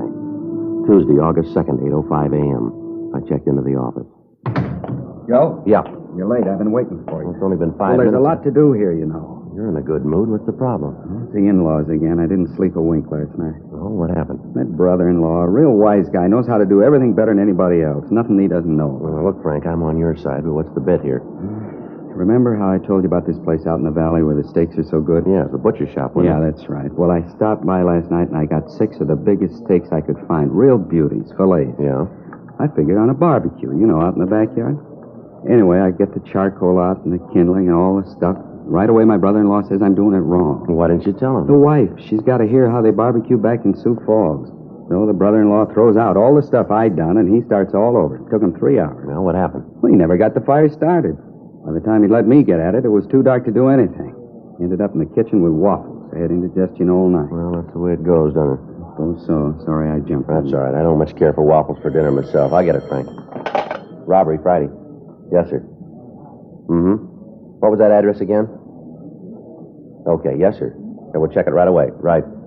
Anything? One of our contacts is a rumble down at Jay's down in South Main. Guy's letting it get around that he's got some loose diamonds for sale. You say when they could be bought? Yeah, tonight. 8:14 a.m. We signed out and drove over to Jay's bar. We met with our informant. The buy was to take place in the bar at 8:30 that night. He gave us a description of the man who was selling the stones. We checked back into the office and filled Captain Didion in on the latest developments of the case. The plan was laid out that Frank and I would stake out inside the bar. 4 other men were assigned to cover the outside of the meeting place. They would be able to be in constant communication with each other through walkie-talkie equipment. 7:43 p.m. Frank and I took up our positions at the bar. The other men were at their assigned positions. We waited. 8:19 p.m. 3 men came in and took a table at the rear of the place. They ordered drinks and sat down and talked. None of them matched the description our informant had given us. 8:34 p.m. Joe? Well? Just came in. Fits the description pretty close. He's heading back there. Looks like he's one of the 3 guys we've been waiting for, doesn't he? Yeah. What was that he took out of his pocket? I don't know. Can't hear a thing from here either. Well, looks like it's going to get louder, doesn't it? All right, that's fine with me. I didn't ask you to buy the stuff. You can see for yourself it's good, the price is right. If you don't want to buy, then you're wasting my time. Lousy chintzy deal. You get me here, and then you pull a deal like this? As far as I'm concerned, the buy's off. Nobody sent for you. Forget it. That's him. He's got the stones. Let's take him, Frank. Go with the bag. All right, hold it up, police officers. Watch it, Joe. All right, now stand right where you are. Keep your hands out in the open. You want to shake him down, Frank? Yeah. Stand still, you. Hey, what are you tagging us for? Just having a drink? What are you trying to do? They're clean, Joe. Our boy got away. They'll pick him up outside. Look, what do you want us for? Just sitting here having a drink. What are you trying to prove? Skip it, mister. You're selling us nothing here. I don't know what you're talking about. Frank? Yeah, hold still. Here's my cuffs. All right, let's go. I'll check outside, see if they got the other one. Yeah. Look, you don't need these handcuffs. I'm not going anyplace. I got nothing to hide. What's this all about? Save it, mister. Save what? We come in here to have a couple of drinks. We're not bothering anybody. Just a quiet drink. You guys jump on us. What's the pitch, anyway? Let's stop playing games here. There was a diamond buy tonight, and you were in on it. Diamonds? Are you kidding? Here, look at me. Do I look like the kind of a guy can afford diamonds? Not only that, but who buys diamonds in a bar? Now, look, let's get this thing squared away. Huh? Herman and Stromwell got the other one. Said they'd take him up to the office. Anything on him? No, dropped it while they were chasing him. What's that? Bag of unset diamonds. The 3 suspects we'd apprehended inside the bar were questioned. After a brief interrogation, the suspects admitted that they had gone to the bar for the purpose of buying diamonds. They explained that it was their impression that the stones had been smuggled into the country. The 3 men were booked in on suspicion of robbery pending further investigation. The 4th man, the one who was in possession of the diamonds, was identified as Larry Fry. We checked him through R&I and found that he had a previous record of 4 arrests receiving stolen property dating back to 1946. Frank and I took the suspect to the interrogation room. He told us that he'd found the diamonds in a back alley. The interrogation continued, but we were unable to change the suspect's story. A special show-up was arranged for Mr. Ruman, the victim in the jewel robbery. After looking at the suspect closely, he stated positively that this was not the man who had held him up. However, examination showed that the stones found were part of the diamonds taken in the robbery. The suspect was booked at the city jail. A check of his residence and other leads failed to turn up any additional information. Wednesday, August 3rd, 12:40 a.m. We had Fry brought from his cell. All right, sit down, Fry. Don't you guys ever get tired of trying? What do you mean, Fry? You know what I mean. Questions. Don't you guys ever get tired? You getting tired? Yeah, a little. Then why don't you save us all a lot of trouble and tell us what you know? I don't know what you're after. Believe me, if I knew what you wanted, I'd try to help. Suppose we start again. Anything you want. I got nothing but time. Where'd you get the diamonds? I found them. Where? In an alley. What alley? I don't remember. You find 20,000 unset diamonds in an alley? You don't remember which alley? That's right. I don't remember which alley. There's a lot of alleys in L.A. Now with $20,000 in diamonds laying around. True. Then why don't you tell us where you found the diamonds? I told you, in an alley. What were you doing at Jay's place? Having a drink. That against the law? No, but trying to sell stolen diamonds is. All right, you called it. I was there to sell diamonds, but I didn't know they were stolen. I tried to sell them, just trying to make a buck. Everybody's got to live. I told you, now leave me alone. Huh? I got enough trouble in this can with this lousy chow they throw at you. I don't feel so good, huh? Let me go back to my cell and lay down. Oh, kid, you guys ever eaten this jail food? It's terrible. I've eaten it. It's not too bad. You got a stomach made out of solid brass. I'd like to have the bromo concession around here. Look, I really wish I could help you guys, but honest, there's nothing to tell. I found the diamonds in an alley. Sure, I tried to sell them, but that's it. Now, you guys know if there's anything I could All right, do... now you come off it, mister. You better get this story straight. We're through playing with you. Maybe you don't know how you stand. I'll fill you in. A man slugged and $150,000 in diamonds are stolen from him. Part of those diamonds turn up in your pocket. You say you found them. I can't buy that, and I don't think anyone else will. You come in here playing like a lily, clean and white. Well, your record doesn't make it that easy to buy. That's how you stand, mister. The whole thing's right in your lap. It fits you like a new suit. Now, it's up to you. That's the way it is? You call it. No other way? None. Yeah. Well, if I could only get some decent food under my belt and a little fresh air, I might be able to give you guys the answers.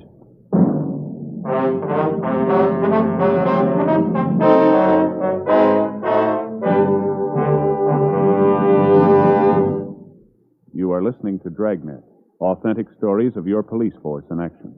Friends, the name Fatima has always stood for quality. Fatimas are distinctive, with a truly different flavor and aroma. And in king-size Fatima, you get an extra mild and soothing smoke, plus the added protection of Fatima quality. Yes, there's a good reason why Fatima continues to grow in favor among king-size cigarette smokers everywhere. In Fatima, the difference is quality. Quality of tobaccos, the finest Turkish and domestic varieties, extra mild and superbly blended to give you a much different, much better flavor and aroma. Quality of manufacture. Smooth, round, perfect cigarettes.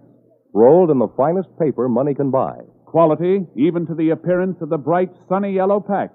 Carefully wrapped and sealed to bring you Fatima's rich, fresh, extra mild flavor. So next time, insist on Fatima quality. Look for the bright, sunny yellow pack. Smoke Fatima, the extra mild and soothing king-size cigarette, with the added protection of Fatima quality.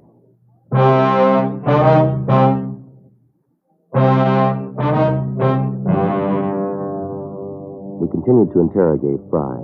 From the evasive answers he gave us, it looked as if he was lying about his part in the robbery. When an interrogation seems to bog down, the working detective usually tries to find some subject with which to draw the suspect out, some weak point in his makeup. Maybe it's his parents, his wife, or his children. It might be the fear of having loved ones find out about the crime he's accused of committing. In Fry's case, questions about his family failed to produce any result. We tried other subjects, religion, baseball, golf, fishing. None of them seemed to bring him out of his shell. Occasionally, during the interrogation, he'd refer to the jail food, comparing it to the other food he'd eaten. As the questioning went on, we found that Fry considered himself a gourmet, talking about the dishes that he'd eaten at various restaurants. We tried to lead the questioning around to the diamond theft, but he constantly brought the conversation back to food. Fry had presented us with a possible wedge, and we decided to use it. We signed him out of the city jail and drove him down to Phillips' restaurant for dinner. When the waiter brought the menu, Fry didn't read it. He ordered soup, salad, and 2 French dip sandwiches. As he ate, we tried to get him to talk, but he refused, saying that he wanted to finish his dinner first. Frank and I each had a sandwich and some coffee. Fry continued to eat. He ordered 2 more sandwiches. Finally, he pushed his chair back and said that he'd had enough. Now for some dessert, huh? Dessert? Yeah, a meal's not complete without dessert. Think I'll have some apple pie a la mode and some coffee. How is the coffee here? It's good. Now, how about the information? You know, Friday, that's why you can eat that jail food. You don't take care of your stomach. You gotta learn to relax after a meal. Relax, you'll live longer. Well, what was that song and dance you gave us about telling us all about it? Just a gimmick to get a free meal? I told you, take it easy. I'll give you the story after dessert. All right, Frank. Yeah. Get the pie and coffee. Now, the waiter seems to be busy here. You wanted that a la mode, Fry? That's right, a la mode. No cream in the coffee. Nice place here. They do a good business. They've been here a long time. Best French dip sandwiches I've ever eaten. Nice and lean, aren't they? Yeah, they put out a good meal. Here's your pie and coffee. Thanks. 3 spoons of sugar? That's right. Coffee sure smells good.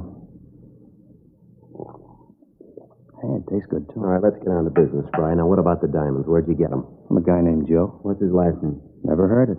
He gave you the diamonds to sell. You don't know his last name? Yeah, that's right. Where'd you pick up the diamonds? Didn't. Joe came by my house and left them. What's this Joe like? Oh, medium height, about 32, medium weight. How about his coloring? Medium. He's a real ordinary-looking fellow. Where'd he say he got the diamonds? Well, he brought them out from the east with him. Didn't tell me where he got them back there. I think he's done time someplace. Why'd you say that?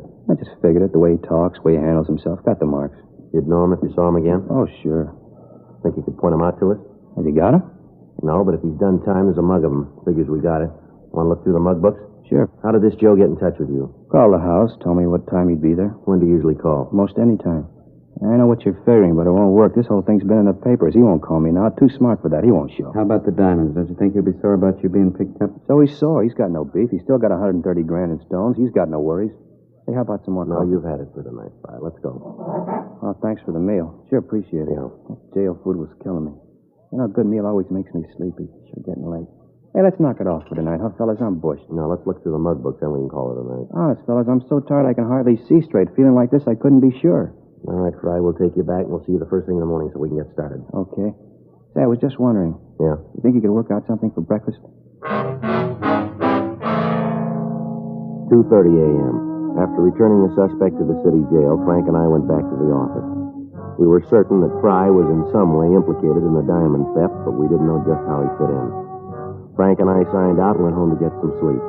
4:45 a.m. I got a call from the business office that a man who identified himself as Joe Ashton had been picked up on a drunk charge. When arrested, he was carrying a black leather case, similar to the one taken in the robbery, containing a large quantity of unset diamonds. The man was belligerent, and other than his name, he refused to tell the arresting officers anything. I called Frank and picked him up on the way into the office. When we arrived at the city hall, the suspect had sobered up considerably, and with a little questioning, he identified himself as a jewelry salesman from Oakland, California. We contacted his employer in Oakland and received an identification on him. Further investigation showed that Ashton was in legal possession of the diamonds. During investigations, false leads are constantly turned up, and although circumstances may tend to discount them, each one has to be thoroughly checked out. 7:45 a.m. Frank and I had breakfast at Johnny Cokin's, and at 8:32 we signed Fry out of the city jail for interrogation. You had breakfast yet, Friday? Yeah, I just finished. Not too bad. How about you, Smith? Yeah. What'd you have? Waffles. Yeah, I sure like some hot waffles. I didn't eat here. Figure you guys might take me out again? What are you trying to prove, Fry? Now, let's go over and look at those mug books, huh? Okay. Hands behind you. Oh, now look. Behind you. All right, let's go. All right, in the elevator. I'll get it, Frank. Yeah.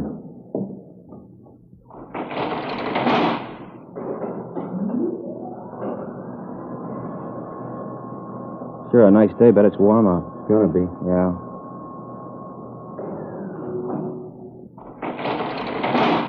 Go ahead. Sure you guys don't want a cup of coffee? No, I told you we've eaten.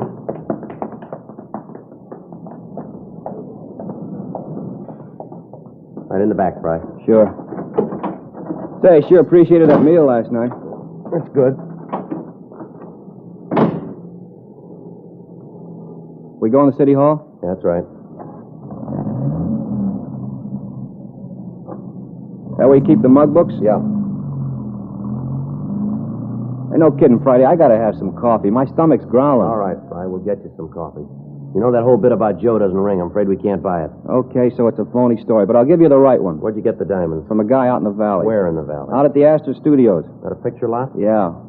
Frank, let's head out the freeway. We're going out the valley. Hey, wait a minute. I don't want to see him. He'll blow his top if he finds out I told you. This guy's crazy, a real nut. You better drop me back at the jail. I'll wait. How do we know this isn't another stall? It isn't. You'll see. What's this guy's name, this friend of yours? He's no friend, just a guy I met, had a business deal. What's his name? Calls himself Fred Roberts.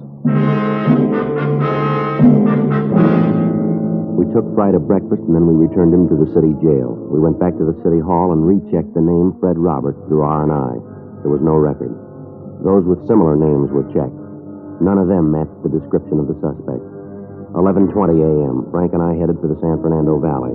Astor Studios was one of the older lots in town. It had been years since they'd made a picture of their own. Most of their business now was in renting stage space to television companies. Frank and I checked at the gate, and we were sent up to personnel.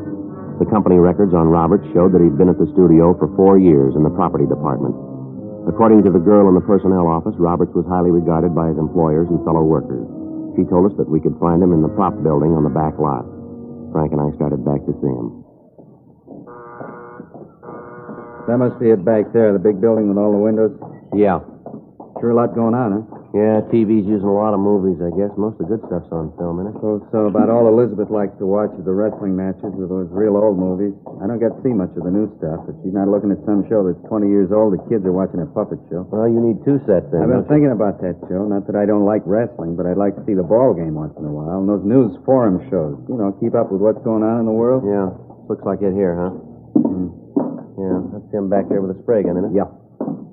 Hey, Mr. Roberts? Mr. Roberts? Yeah? I'd like to talk to you, sir. Just a minute. I got to hit this before it dries. All right, sir.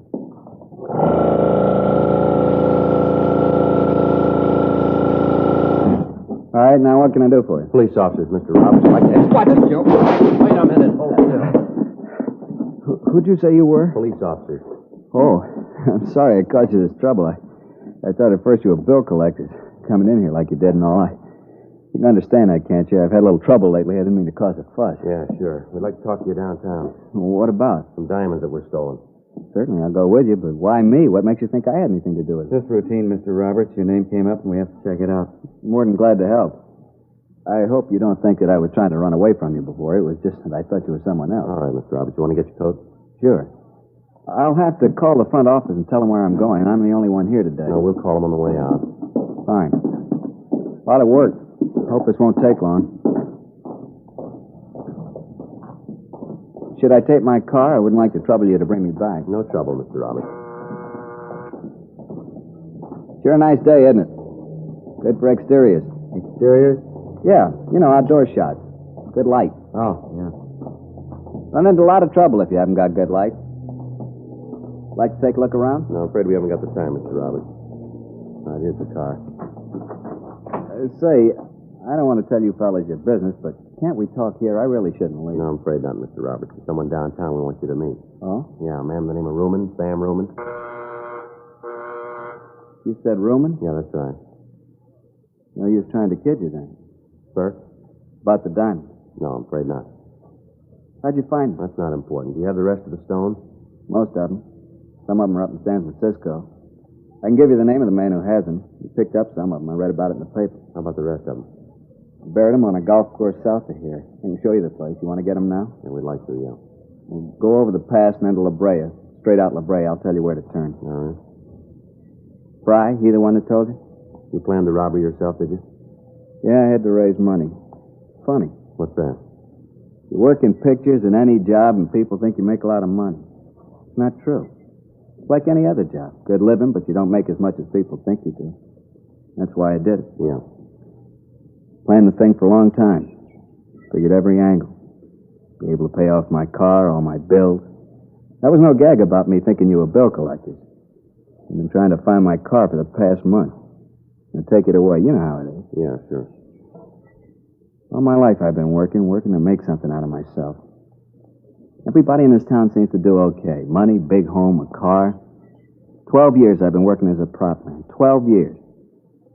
I got tired of waiting. I wanted all those things. I figured I waited long enough, you know? Yeah. What's wrong with trying to build some kind of a future for yourself? I just wanted a future, that's all. Yeah, well, you got one.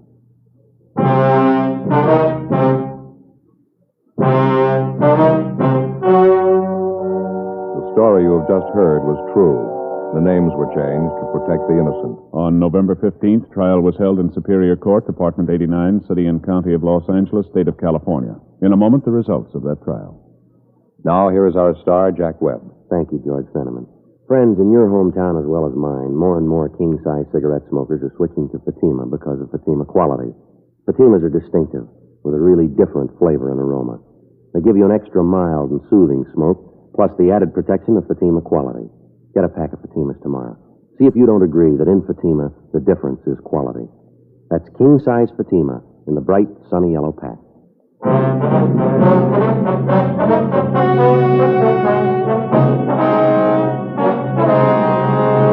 Fred Roberts was tried and convicted of robbery in the second degree. Robbery in the second degree is punishable by imprisonment in the state penitentiary or in the county jail. He is now serving his time in the county jail.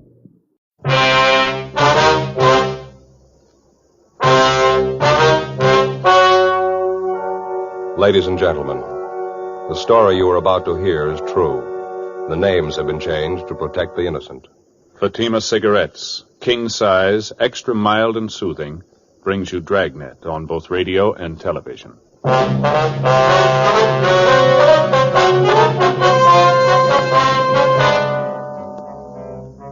You're a detective sergeant. You're assigned to Homicide Division. You get a call that the body of a dead man has been found in a vacant lot. The man has been beaten to death. Your job, investigate. Friends, the name Fatima has always stood for quality. Fatimas are distinctive, with a truly different flavor and aroma. And in king-size Fatima, you get an extra mild and soothing smoke. Plus, the added protection of Fatima quality. Remember, in Fatima, the difference is quality. Because of its quality, its extra mildness, its better flavor and aroma, Fatima continues to grow in favor among king-size cigarette smokers everywhere. Switch to Fatima yourself today. Ask your dealer for Fatima in the bright, sunny yellow pack. King-size Fatima. The difference is quality.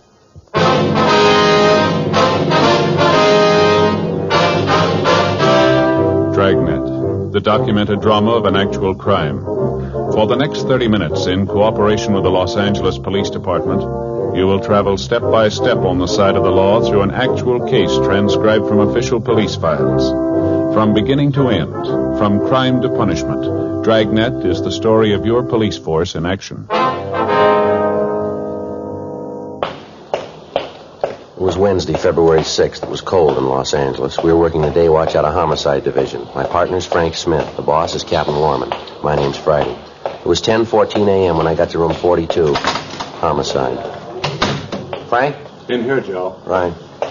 Hi. Morning, Skipper. Joe, Smith says you ran into a bad one out there in Fountain. Yeah, we did. Must have been quite a fight out there. The victim's clothes were pretty well torn up. Ground around the body was all trampled. Wonder we could tell that much. How do you mean? Well, the body was found by a couple of schoolgirls. The vacant lot out there near Fountain and Selma.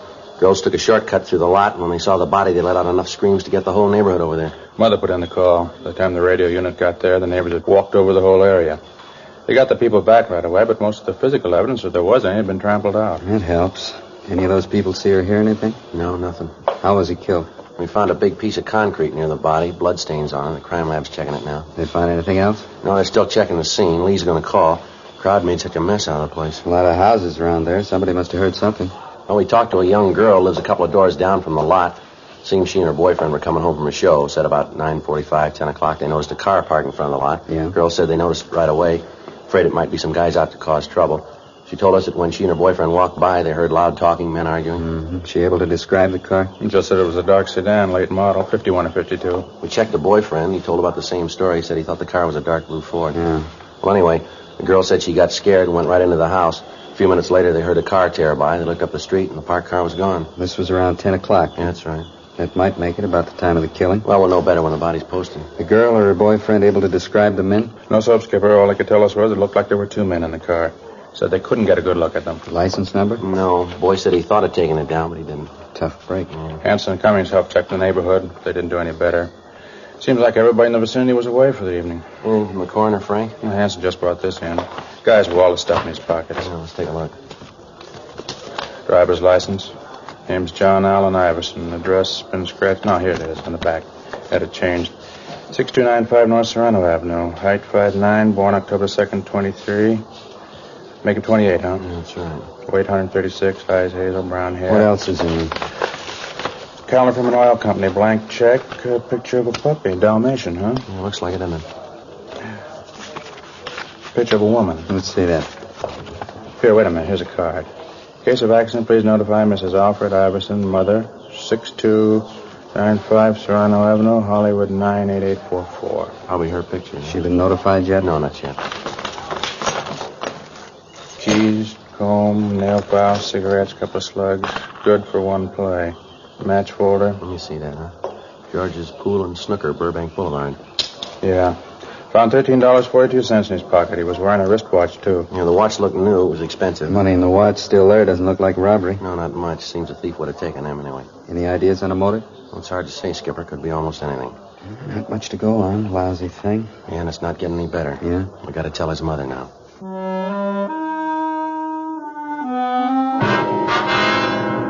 10:50 a.m.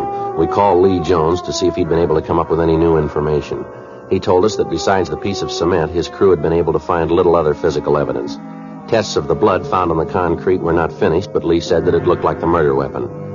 Although the ground around the body was fairly soft, the people in the neighborhood effectively obliterated any footprints that the killer might have left. We were faced with the old problem. The average citizen, in an attempt to be helpful, had unknowingly destroyed what physical evidence we might have found. We went by R&I and checked the name John Allen Iverson without result. 11:35 a.m. Frank and I signed out and drove to the address listed on Iverson's driver's license, 6295 North Serrano Avenue. It was a small frame cottage set well back on the lot.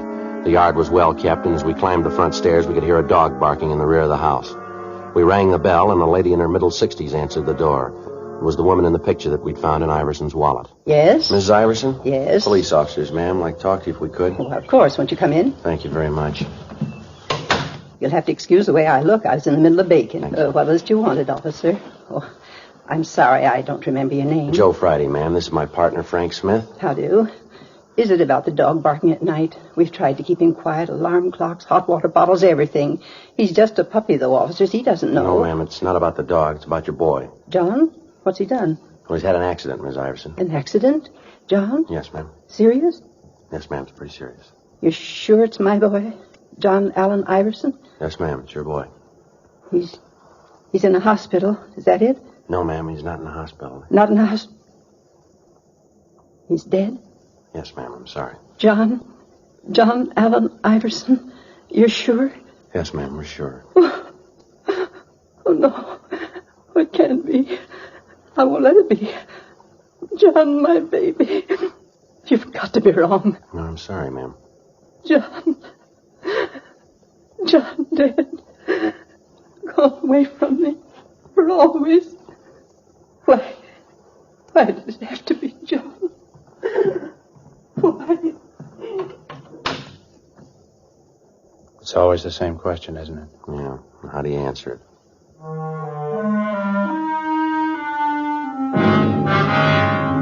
Frank put in a call to Mrs. Iverson's doctor. 5 minutes later, he arrived and gave her a sedative. We asked if we could talk to her, and he told us that it'd be all right if we kept the questioning brief. He explained that Mr. Iverson, John's father, had died 2 years before, and that his passing had hit Mrs. Iverson pretty hard. He said that it'd be a few minutes before the sedative took full effect and that we might talk to the woman until then. Frank and I walked into the bedroom. I hope you'll forgive me for crying. Yes, ma'am, we understand, Miss Iverson. There are a few questions we'd like to ask you. How did it happen? Auto accident? No, ma'am, he was murdered. Murdered? Why? Who did it? Have you caught him yet? No, not yet, ma'am. That's why we need your help. Anything I can do? Anything at all? John murdered. Doesn't seem possible. So hard to believe. Yes, ma'am. Was there anyone you might know of who didn't like your son? Someone who might have hated him enough to do this? No one. No one at all. John had a lot of friends. Wasn't anybody who didn't like him. Bright and cheery, always smiling. I'm sorry. Please, I want to help. Get this over with. Go ahead with the questions. Perfectly all right, ma'am. You like my handkerchief? Oh, thank you. Now, what was it you were asking? Could you tell us where your son worked? Airplane factory out in the valley. He was an inspector. Just got a promotion and a raise. He was so proud. First rung of the ladder, he said, on his way up. Mm-hmm. What factory do you work at, ma'am? Webster's. They make parts. John worked the morning shift, midnight to 7 in the morning. Said there was a better chance for advancement on the morning shift. How about girls, ma'am? Anyone special your son saw quite a bit of? Oh, just Alice. Alice Johnson. Saw her quite a bit. He was going to see her last night. Had a date for 6:30. When did he leave the house, do you recall? Oh, 6:15 or so. Alice just lives a few doors down the street. John was going to take her to a championship match over in Burbank. Ma'am? Billiards. Oh, John loved to play billiards. Alice liked it, too. John always said that when he got married, he's going to have a table right in the house. Do you happen to remember where in Burbank this billiard match was going to be held? I'm not sure, but I think John said at George's place, right on Burbank Boulevard. Do you know if your son had a large amount of money with him when he left? Oh, he had his week's pay with him. He just cashed his check this afternoon, and then he gave me the $30 for the house. He had the rest of it. About how much would that be? Oh, maybe $45. How about jewelry, ma'am? You carry any rings, anything like that? No, John didn't believe in wearing a ring. Said he'd do that when he got married. There was his watch. He had that. Wristwatch, ma'am? Yes, he always carried. He kept perfect time. Mm-hmm. Did your son have a car, Miss Iverson? Yes, a Ford, 1951 Ford. What color, do you know? Dark blue. Pretty car. He was so proud of it. I wonder if you'd have the license number of the car, ma'am. Yes, I think you'll find it with the phone book in the bureau. He kept all his papers there. I wonder if it'd be all right if we got it, ma'am. Yes, all right. Thank you. This it, ma'am? Yes, that's it. I still can't believe it. Yes, ma'am. It's going to be a hard thing to get used to, isn't it? Ma'am? Life without a son.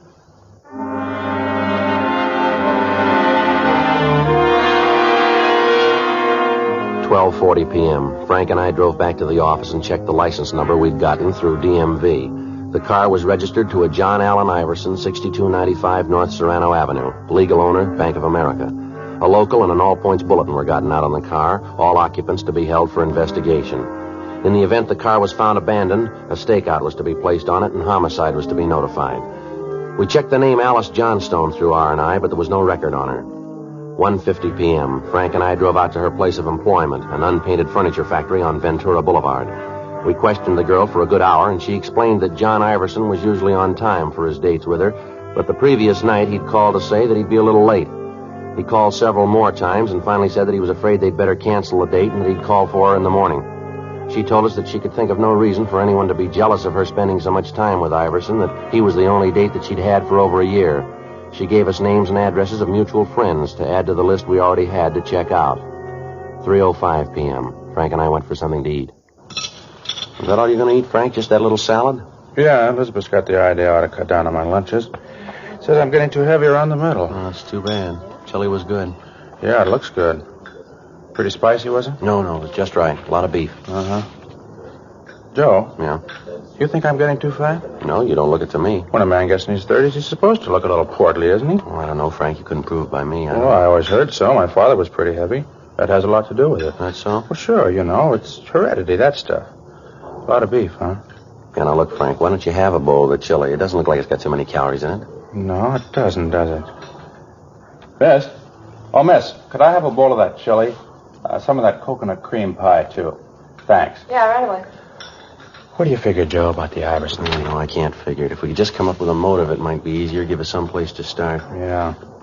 Young kid. Seemed everybody liked him. It looks that way. I've been thinking about that robbery angle. His mother said he left the house with about $45, didn't she?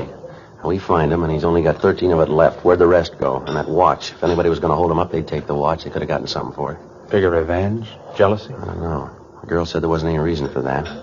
Look, as soon as you finish your lunch, let's check the place he worked. The guys he worked with, maybe they can give us the answer. It's been done before. Yeah? Iverson. Just got a raise and a promotion. Maybe somebody thought they should have got it.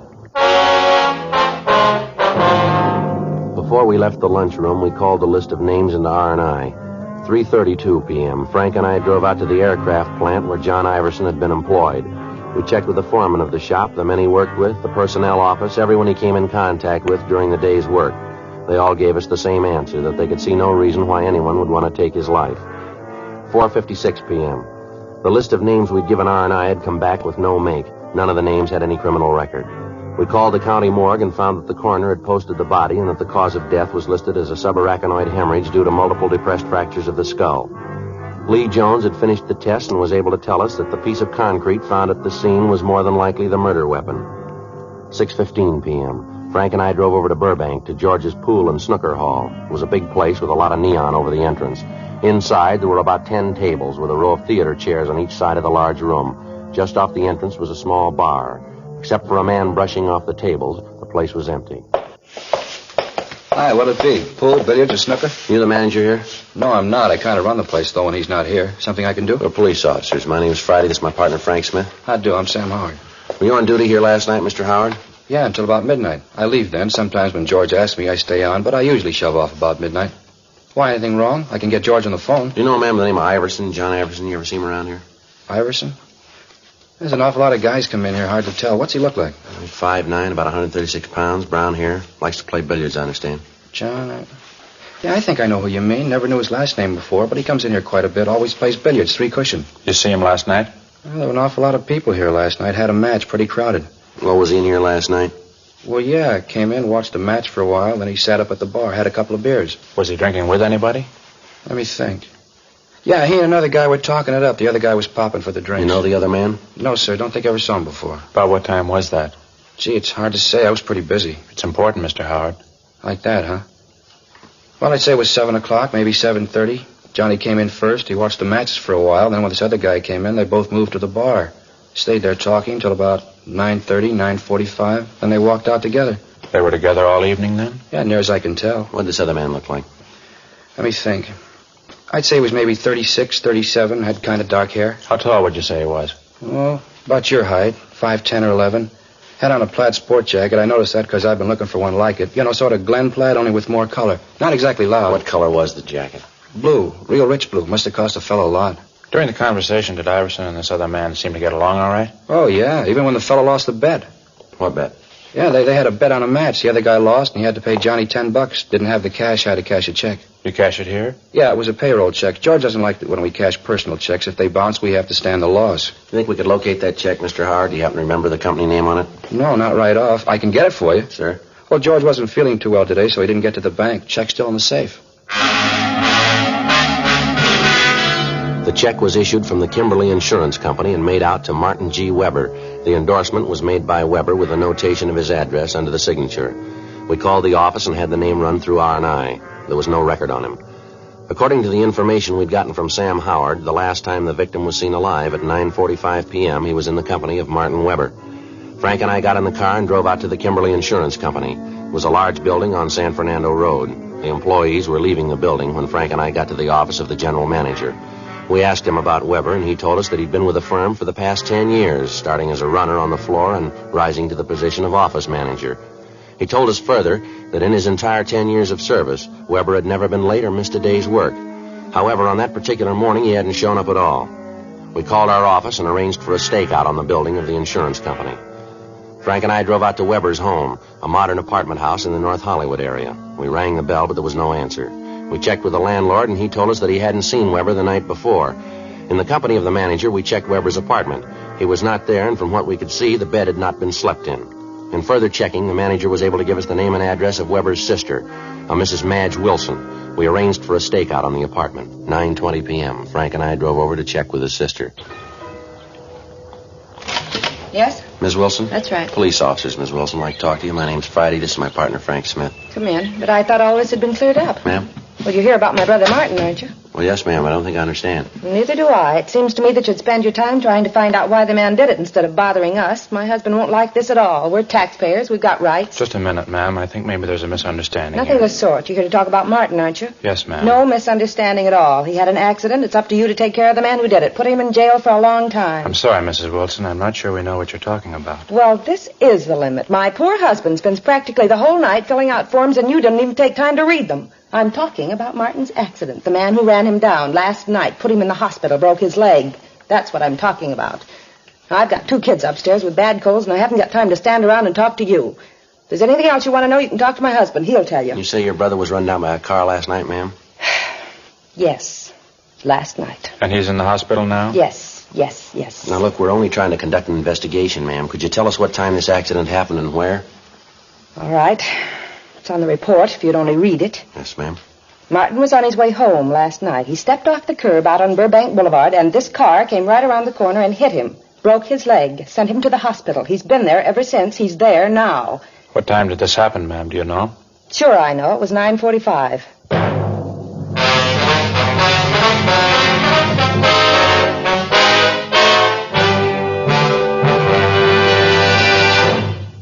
You are listening to Dragnet, authentic stories of your police force in action.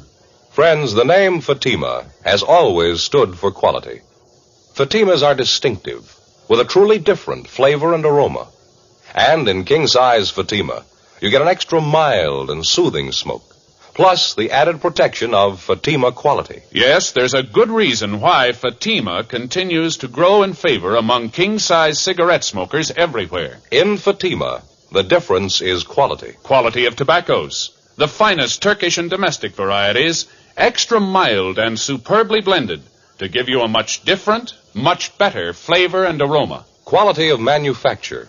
Smooth, round, perfect cigarettes. Rolled in the finest paper money can buy. Quality, even to the appearance of the bright, sunny yellow pack, So next time, insist on Fatima quality. Look for the bright, sunny yellow pack. Smoke Fatima, the extra mild and soothing king-size cigarette, with the added protection of Fatima quality.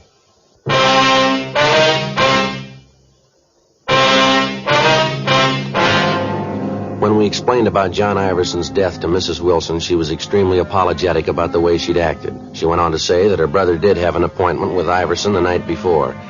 We put in a call to Sergeant Erbson of the Accident Record Bureau downtown, and he told us that there was a traffic accident report which listed the time of the accident at 9:46, corroborating the story given us by Mrs. Wilson. Weber had been given emergency treatment at Georgia Street and then transferred to General Hospital. From what Sam Howard had told us, we knew that Iverson had been alive at approximately 9:45 p.m. The deputy coroners fixed the time of death at approximately 10 or 10:30 p.m. The fact that Martin Weber had been run down by a car at 9:46 p.m. seemed to absolve him of any part in the crime. The stakeouts at his place of business and his home were removed. Frank and I drove over to General Hospital to interview Martin Weber. His leg was in traction, but he seemed to be in good spirits. I was on my way home, just stepped off the curb to catch a bus. Next thing I know, I looked up right into a pair of headlights. Almost scared me to death. Then whammo, I was on the street, my leg broken. Oh, well, I'm covered. The whole thing won't cost me a cent. Yes, sir. We were talking to Sam Howard over at George's billiard hall. He said you were there with John Iverson last night. That right? Yeah, that's right. Had a talk with old John. Had a big business deal, trying to sell him some insurance. Oh, I didn't know you were a salesman, Mr. Weber. Well, I'm not really. Office manager. I don't like the job. Figured if I could bring in a good sale, the boss might let me have a crack at selling. Well, did Iverson give you any indication that he wanted any insurance? Well, not right off. He's always been worried about his mother, though. You know, if anything should happen to him. Yeah. Anyway, a couple of days ago, one of the pressmen out at the plant where John works was killed. Accident. I thought this might be a good chance to try to sell John some coverage. You know, life. Leave his mother a little something. Yes, sir. Well, old John wasn't an easy one, let me tell you. Told me he wasn't completely sold on insurance yet, and then he said he'd leave it up to the billiard match. Sir? If the championship changed hands, then John would buy some insurance. If it didn't, I had to pay him $10. I lost. Had to cash my paycheck to do it, too. Yeah, those are the breaks, though, aren't they? Lose a sale and then get hit by a car. Say, what's this all about, anyway? Why all the questions about old John? Well, he was killed last night, Mr. Weber. Killed? What do you mean? He was murdered. Well, how did it happen? That's what we're trying to find out, sir. While you were at the bar with Iverson, did you see him talk to anybody, anyone besides you? No, he made a couple of phone calls, said they were to his girlfriend, but that's about all. Wait a minute. Yeah? When we got outside the bar, there were a couple of guys that came up and talked to him. Had these men been in the bar? Yeah, come to think of it, they were sitting right next to us. When I had to cash that check, I didn't have a pen to endorse it, and one of the guys gave me his to use. You ever seen him before? No, I don't think I ever did. Can you describe the men, Mr. Weber, what they looked like? I didn't pay much attention to him. One of the fellows was a big guy, maybe 6 feet or more, a couple of 100 pounds anyway. How old would you say? Oh, maybe 37, around there. I'd know him if I saw him again. Well, how's that, sir? The scar, he had a scar right across here on his forehead. Made him look like he was frowning all the time. How about the other man? I'm afraid I can't be of much help there. He was short, 5'5" or 6", heavy, 180 more or less. I think he was wearing a flannel suit. I can't be sure about that. You saw these men out on the sidewalk with Iverson right after you left the bar, is that right? Yeah. After I told John goodnight, I walked over to the corner. I saw these two fellas come up to John, and from what I could hear, they were asking him for a lift someplace. He gave him a ride, did he? I don't know. I saw my bus come and made a run for it. Was there anything else you can tell us about these men that might help? Anything at all? Any little thing you might remember? Gee, not that I can remember. I didn't really pay a lot of attention to them. Just a couple of guys sitting next to us. One of them lent me his pen. Well, how about the pen? Were there any initials on it? No. It was the tall guy, the one with the scar. He loaned it to me. It was one of those plastic things, you know, with a figure that disappears when you turn upside down. I know the kind you mean. I noticed it because I thought it was kind of cute. Anyway, it was put out by a Venetian blind company. It had the name right on it. Can you remember the name? Let me see. Rogers. Rogers Blind Company. All right, fine. Here's our card. If you remember anything else, we'd appreciate a call. Sure thing. Say, you fellas going out to Rogers? Yes, sir. I kind of hate to ask. Yes, sir. You pick up one of those pens for me?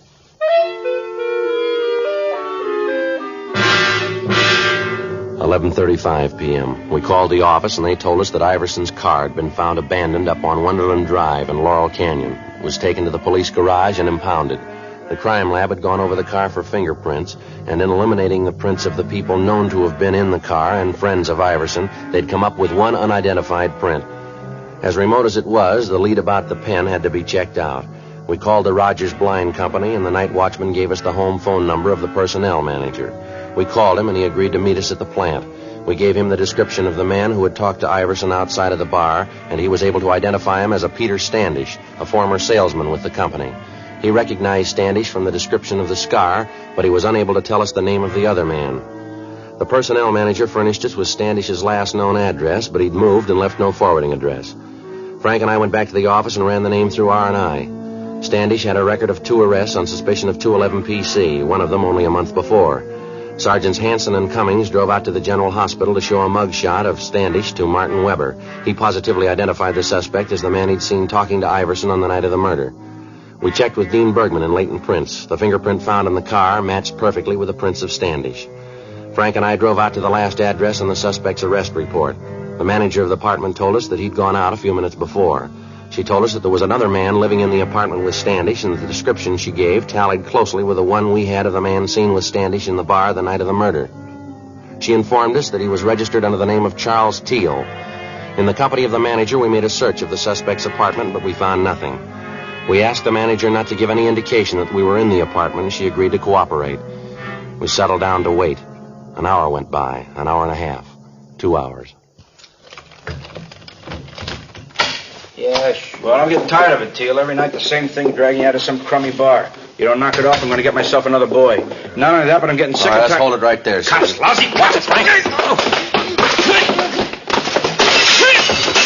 All right, hold it, mister. Hold still. Fuzz, crummy fuzz. I had to walk right into it. How's the other one, Frank? He's out. Want to shake him down? Yeah. What do you want with me, cop? I done nothing. You got nothing to hold me for? He's clean, Joe. So's the other one. We got plenty, Standish. Let's go. What? What you got on me? Murder, mister. Murder me? You're crazy. You're off your rocker. Yeah, sure. All right, Frank. I'm getting him up. Come on, boy. I told you, Standish. I told you they'd get us. Shut up, you little... All right, let's hold it right there, mister. Don't make any more problems. It was here. him. He did it. I didn't want to. It was his idea. I'll tell you all about it. Should have known not to trust you, Teal. Look what you got me into. We only wanted his money. He wouldn't give it to us. Standish kept trying to hit him with that piece of cement. I tried to make him stop. Didn't try to stop me splitting the dough. You got more than half. Don't worry about it. What do you mean? You'll split this one even.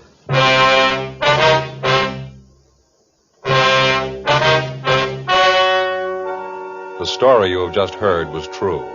The names were changed to protect the innocent. On June 4th, trial was held in Superior Court, Department 86, City and County of Los Angeles, State of California. In a moment, the results of that trial. And now, here is our star, Jack Webb. Thank you, George Fenneman. Friends, as we told you earlier, the name Fatima has always stood for quality. That same Fatima quality is the reason why king-size Fatima continues to grow in popularity among smokers everywhere. Try them and see if you don't agree with me. That Fatima gives you an extra mild and soothing smoke, plus the added protection of Fatima quality. Next time you buy cigarettes, look for the bright sunny yellow pack and ask for king-size Fatima.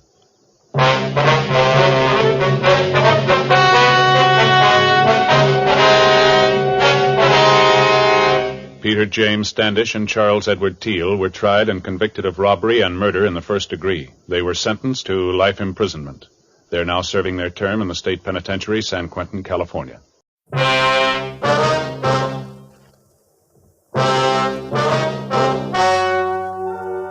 Ladies and gentlemen, the story you are about to hear is true. The names have been changed to protect the innocent. Fatima cigarettes, king size, extra mild and soothing, brings you Dragnet on both radio and television.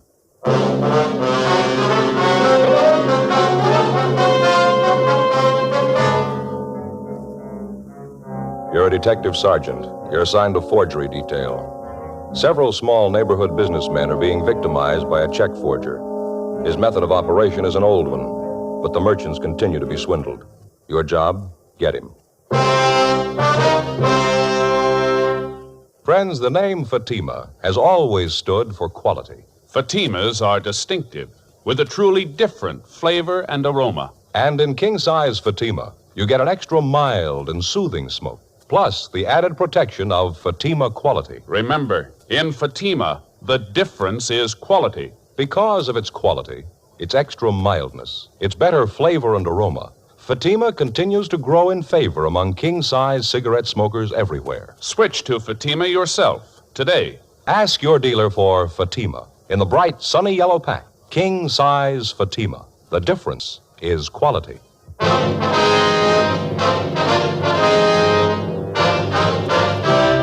Dragnet, the documented drama of an actual crime.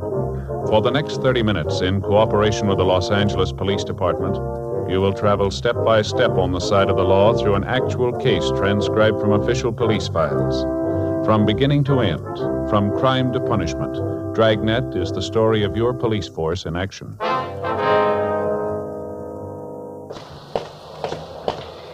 It was Tuesday, July 22nd. It was hot in Los Angeles. We were working the day watch out of forgery detail. My partner's Frank Smith. The boss is Thad Brown, chief of detectives. My name's Friday.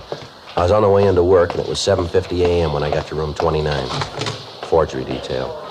Morning, Joe. Frank, how's it going? Well, what'd I tell you? What do you mean? Well, what'd I say just last night when we signed out? I don't know. What did you say? You remember? Well, look, Frank, it's been a hot night. Looks like today's going to be hotter. No guessing games, huh? Well, that's just it. It was hot, just like I told you last night. Well, all right, you convinced me. I don't get it, but it's okay. Joe, I told you yesterday. Must have said it 5 or 6 times at least. Earthquake weather. That was the last thing I said to you before we went home. Earthquake weather. Yeah, I know. Well, I guess you'll believe me now, huh? This is what they call earthquake weather. Well, look, we're not going to go through all that again, are we? Well, Joe, you felt it, didn't you? Well, sure I felt it. Everybody did. That doesn't put any more foundation under that old wives' tale of yours. You ought to believe it now if you never did before. I tell you, Joe, in this kind of hot and muggy weather, you get earthquakes. All right, you win. What about last July? We didn't have any then, did we? Well, not every year, no, but that doesn't change it. All earthquakes hit in this kind of weather, Joe. Oh, yeah, sure they do. Now, you tell them that up at Berkeley, you're going to change the whole seismograph theory, Frank. Well, they can't tell you when you're going to get one, only how bad it was after it hits. That's what we need up there, Joe, some kind of a gadget to tell us when. Well, why worry? You can tell from the weather.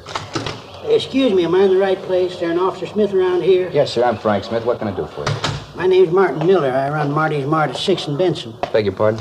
Marty's Mart, little grocery store at 6th Street on the corner of Benson. Oh, yes, sir. Mr. Alms from the bank sent me up to see you. Yeah, sure. This is my partner, Sergeant Friday, Mr. Miller.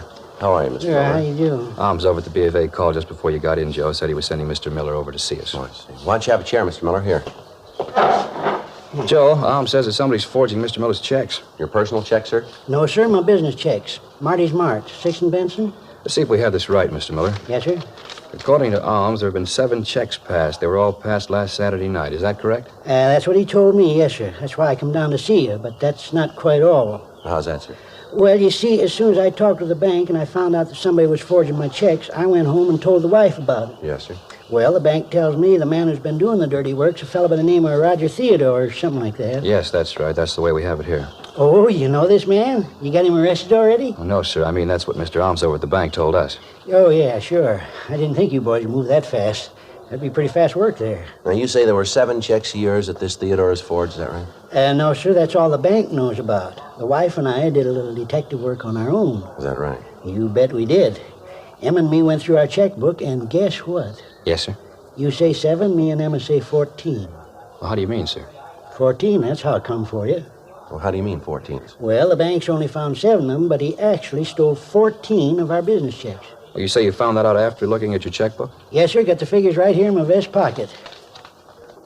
Let's see here. Numbers 7,020 to 7,033 inclusive. That makes 14 checks missing all told. Well, how do you think the theft occurred, sir? You stole them right out of the back part of the checkbook.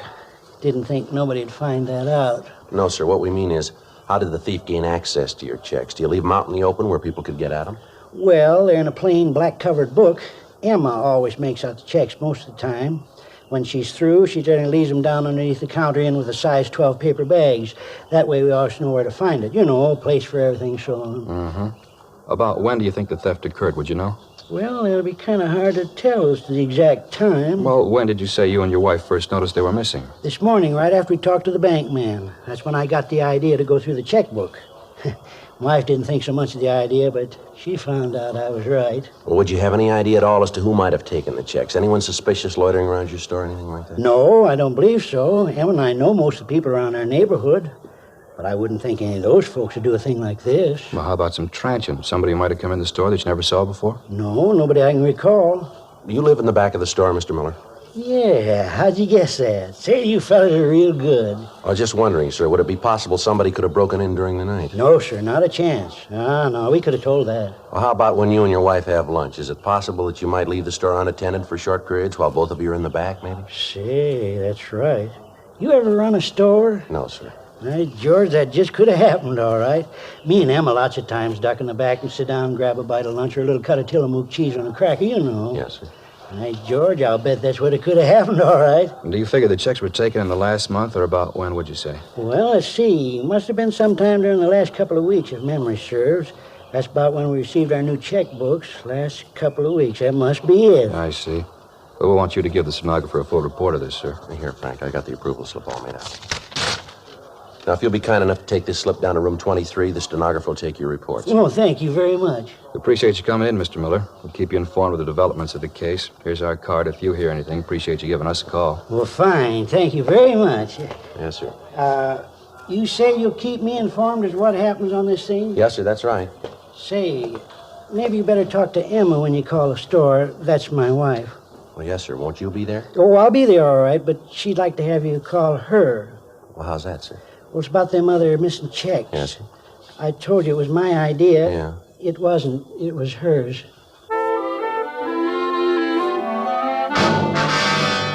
9:30 a.m. Martin Miller went down the hall to make his report. Frank and I checked the name Roger Theodore through our files and also through R&I, but there was no record on him. 10:02 a.m. We checked with the head cashier at the bank where Miller had his checking account. The cashier was unable to let us see the forged checks, explaining that they'd been sent back to the people who had deposited them.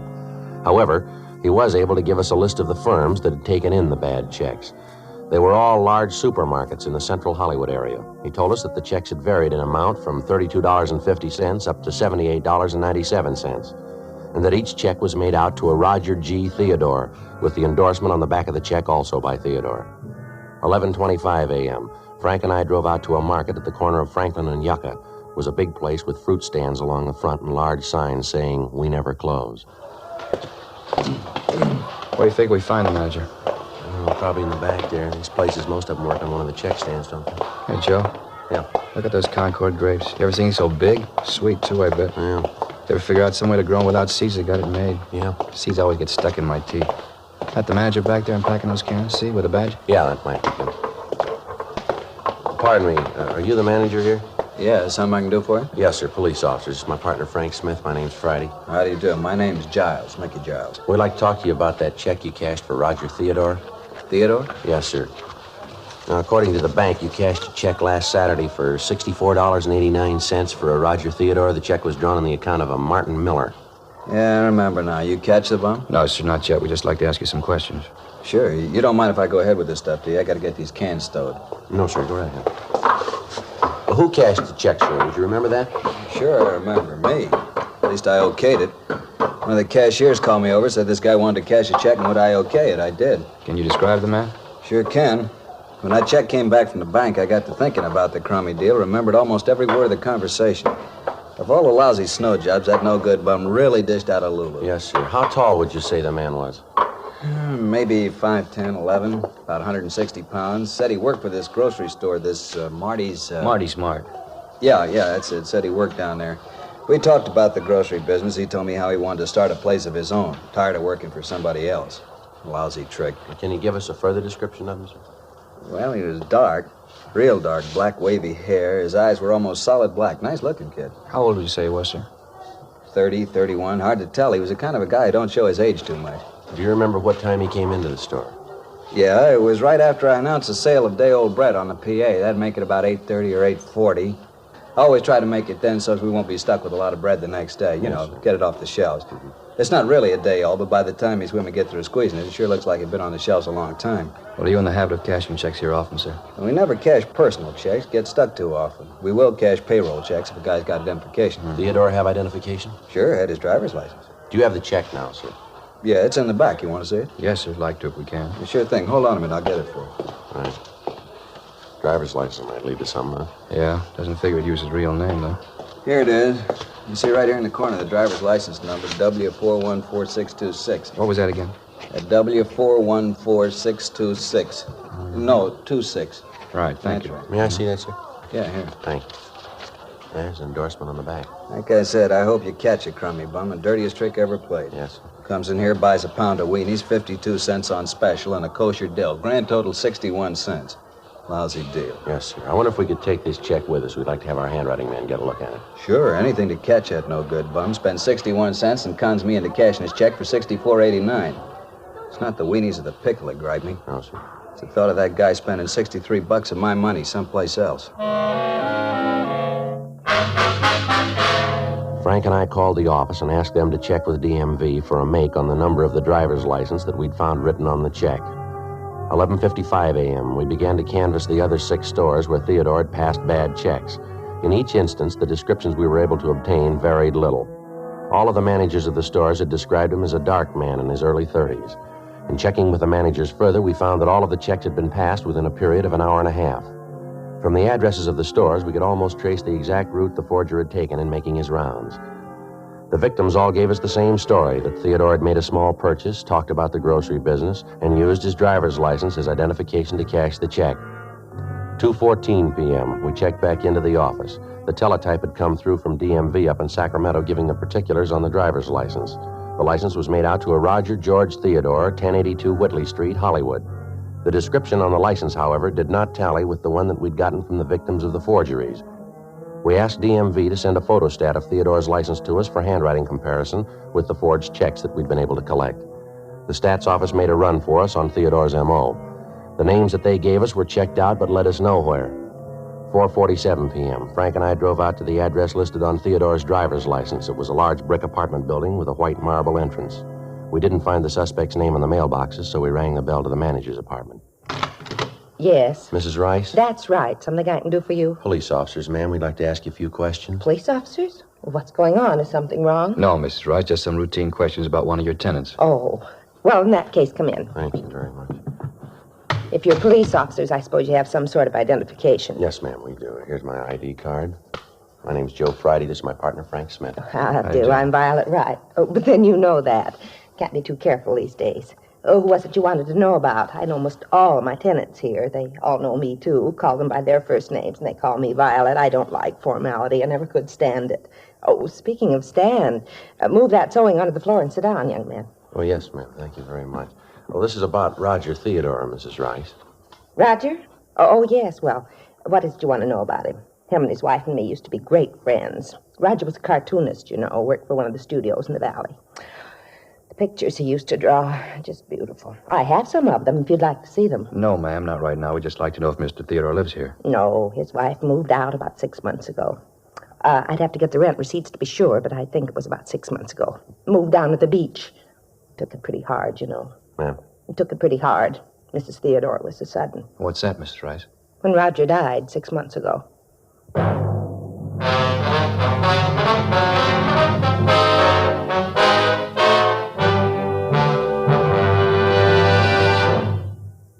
You are listening to Dragnet, authentic stories of your police force in action.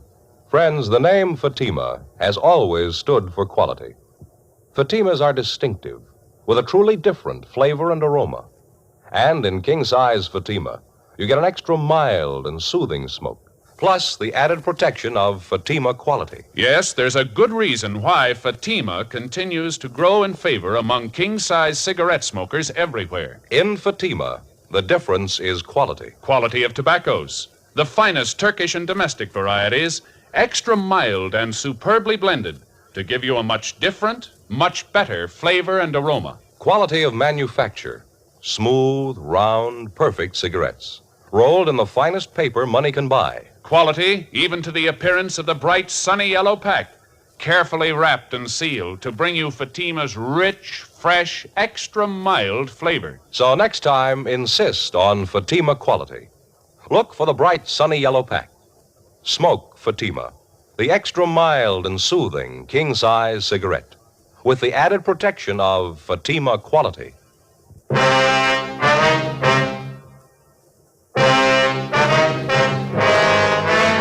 The apartment house manager, Mrs. Rice, went on to tell us that Roger Theodore had caught a bad cold and that it had developed into pneumonia. She told us that his death had been very sudden and that his passing had hit his wife very hard. We questioned her about the other tenants in the building who were friendly with the Theodores, but she was able to add little information to what we already had.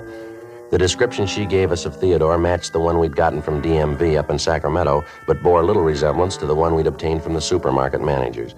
She gave us the address of Mrs. Theodore's beach house. 7:12 p.m., Frank and I drove up to the residence, a small white house built out over the sand. The paint was peeling off of the shutters, and a window box in front was full of dead geraniums. Mrs. Theodore was a tall woman in her late 20s. She asked us in, and we talked to her. She kept looking at the clock over the fireplace. What time have you got, Sergeant? 7:18, Miss Theodore. Seemed it was earlier than that. Now, what was it you were asking about Roger? Well, we were wondering if you could tell us how his driver's license could have been used as identification by someone else, ma'am. No, I haven't the slightest idea. Do you have his private papers, Mrs. Theodore? Yes, most of them. They're in a strong box at the bank in town. Would his driver's license be among those papers, perhaps? I don't remember.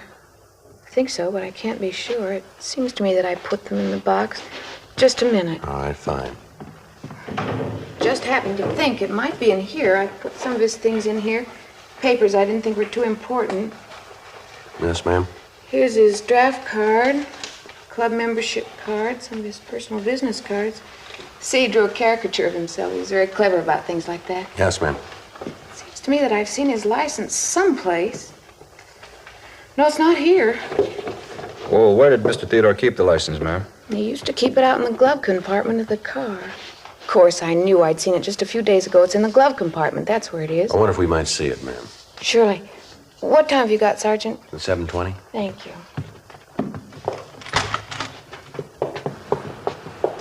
Certainly turning cold all of a sudden. Yes, ma'am. Fog's coming in. We usually have it this time of year. Days have been so nice. Warm. That's funny. What's that, ma'am? I was sure it was here. Saw it just the other day. Now it's gone. Some of the other things, too. Gone, ma'am? Yes, the driver's license and his Social Security card. They were both in a little celluloid folder. Kept them together in here. That's funny. Well, is it possible that you might have taken them out of the car? No, I have no reason to. I hardly ever use the glove compartment. No, I'm sure they were here. Well, maybe you picked something else up and the license came with it? Maybe. Look through my purses. I might have picked them up. Okay, fine. Just to warm up a little, I'll build a fire tonight. Understand where that license might have gone. Have to ask Lloyd. Lloyd? Yes, I met him a few weeks ago on the beach. He came down to swim. We got to be very good friends. Kind of half expecting him to call tonight, but he would have called before this if he's going to. I'll get my purse. Fine, thank you. I'm sure, though, it was in the glove compartment the last time I saw it. Lloyd might have seen it when he borrowed the car. He borrowed your car? Yeah, last week. He said he was having his overhauled. I wasn't using mine, so I told him to take it. It's very nice. Are you sure your watch is right, Sergeant? Yes, ma'am. What day was it Lloyd took your car? Last Friday or Saturday, one or the other. Nope, it's not here. I just don't know where it could have gone. What does this Lloyd look like, Mrs. Theodore? Lloyd, he's a nice-looking boy. Dark hair, dark eyes. Nice-looking boy. About how old is he, ma'am? Well, I never asked. I'd guess 30, 31. Lloyd. Well, what's his last name, ma'am? Stratton. Lloyd Stratton. Why are you asking all these questions about him? Has he done something? Is that it? Well, we don't know, ma'am. Do you know where he lives? Someplace in Hollywood. I don't know the number. He hasn't got a phone. I called information once. They didn't have a listing. When was the last time you saw him, ma'am? Monday. He came down to take a swim, and we talked. You must be mistaken, officers. He couldn't do anything dishonest, I know. Why, the last time he was here, he was a little short of cash. I offered him $50 to tide him over. He didn't want to take it, but I insisted. I didn't have enough to do it. What's that, ma'am? He wanted me to cash his payroll check. We questioned Mrs. Theodore further, but she couldn't add anything to what she'd already told us. She was unable to give us the names of any of Stratton's friends, his relatives, or tell us where he might be employed. 7:46 p.m. Frank and I drove back to the office. We ran the name and description of Lloyd Stratton through R&I. They came up with several possible suspects. In the process of elimination, we were left with one name, Lloyd Stimpson, who had as one of many aliases the name Lloyd Stratton. His description tallied closely with the ones we'd gotten from the victims of the forgeries. His record showed him to be a two-time loser on parole from San Quentin at the present time. He'd been convicted both times for forgery. In checking the suspect's handwriting card, Don Meyer was able to tell us that the writing on the checks and the exemplars of the suspects were the same. We obtained mugshots of the suspect and drove out to check them with the victims. 9:22 p.m. We got to the market at the corner of Franklin and Yucca Streets, the manager's office. Mr. Giles? Yes? Oh, you're the officers who were here this morning. You caught the guy yet, the one who forged that check? No, sir, not yet. We'd like you to look at some pictures, if you would. Of the guy? You got pictures of him? Figures if you had pictures of him, you'd catch him. Well, we think we know who he is, Mr. Giles, but we'd like you to check these pictures just to be sure. Fine, glad to help. Kind of get that, bum. Yes, sir. Here are the pictures, Mr. Giles. Good. Let me sit down here and get this stuff off my desk. All right, fine. Now, just look through some of them, sir, and see if the man is there, if you would. Yeah. Let me spread them out here. All right, playing solitaire. Look at that one. Mean-looking fellow, real criminal type. No, that's not him. No. Wait a minute. Yes, sir? This one. Right here. He's the guy. He's the one who cashed the check. You sure, Mr. Giles? I'm positive. That's him. All right, sir. Thank you very much. It's all right, officers. Glad to help. This fella, Theodore. Well, his real name's Stimson, Lloyd Stimson. Yeah, well, this Stimson, he done this sort of thing before? Sir? Forged checks. Well, yes, sir. He's been convicted twice. How about that? Lousy thing. I wonder what he tells his friends when they ask. What's that? About his work. Probably tells me he writes for a living. We checked with the other victims of the forgeries. We were able to get 3 more identifications of the suspect. The rest of the people involved couldn't be reached at the time. We contacted the suspect's parole officer, and he gave us his last known address, and he said that he'd give us whatever assistance he could in apprehending Stimson, alias Stratton. In checking the address furnished by the parole officer, we found that the suspect had moved a week before and left no forwarding address. A local and an all-points bulletin was gotten out on Stratton. There were still 7 checks to be accounted for, and none of these had been reported to us as having been forged in past. In addition to the local and the APB, we got out a special circular giving the description of the suspect, his picture, and a sample of the forged checks. It was distributed to all supermarkets and check-cashing agencies in the area. We requested that if the suspect attempted to cash one of the checks, forgery detail be notified at once, and if possible, that he be delayed until we could pick him up. Since none of the checks had been reported since the previous Saturday night, it looked like the suspect might be waiting until the coming weekend to get rid of the other checks he had in his possession. During the following 3 days, we ran down several leads on the suspect, but none of them panned out. Saturday, July 26, 8:40 p.m. I got back to the office after seeing the one remaining victim. That you, Joe? Yeah. I just checked that place out on Melrose. They make him? Yeah. Said Stratton was the guy that hung the paper on him last week. Well, that's it then. All 7 of them check out. Yeah. All the managers said they were positive. None of them had any doubt. Boy, it's hot out. Yeah, hot and muggy. Let's not go into that again, huh? Any word? No, Joe, everything's quiet. If we figured it right, Stratton should make a try tonight, huh? Figures he will, but I don't know, Joe. Yeah? Maybe he's figured the deal. Maybe he planned to hit them all one weekend and then leave town. It's possible. But he got away with it once. Chances are he'll try it again. I'll get it. Forgery, Friday. Yes, sir? Where? Yes, sir. What was that address again? Mm-hmm. Yes, sir. We'll be right out. All right, let's hustle it. Mark it out on Primrose. Stratton? Yeah, he's there now. The call had come from a large supermarket in the Hollywood area. From what the clerk had said on the phone, Stratton had made several purchases and then tried to cash a payroll check drawn on Marty's Mart. The clerk had recognized him immediately and called us. When we walked into the market, one of the clerks motioned to us from a front counter. Over there, Joe. Yeah, there's no one at the stand. Maybe he wouldn't wait. You the cops? I made the call. Yes, sir. We're police officers. Where is he? Back there by counter 25. And I told him it'd be a few minutes before I could get the check okayed. He said he'd look around, maybe find something else he wanted. Do you have the check? Yes, sir, right here. You can see it's the same kind as the one on the circular. Yes, okay, sir. Thank you. There won't be any trouble, getting him out of here. Well, that depends on him. I'll go around the counter, come up from the back. All right.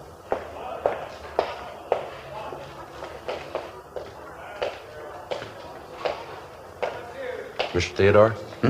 You Roger Theodore? Yes, you the manager here? I don't see what the problem is. It's a payroll check. If you don't want the business, there are other stores I can go to. No, police officer, Mr. Stratton. I want to talk to you. Certainly, but there's some mistake. My name's not Stratton, it's Roger Theodore. No mistake, mister. Let's go. No! Come here.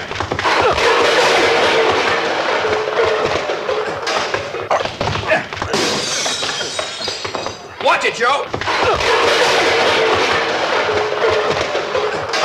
All right, hold it up, Stratton. Watch that cart, Joe!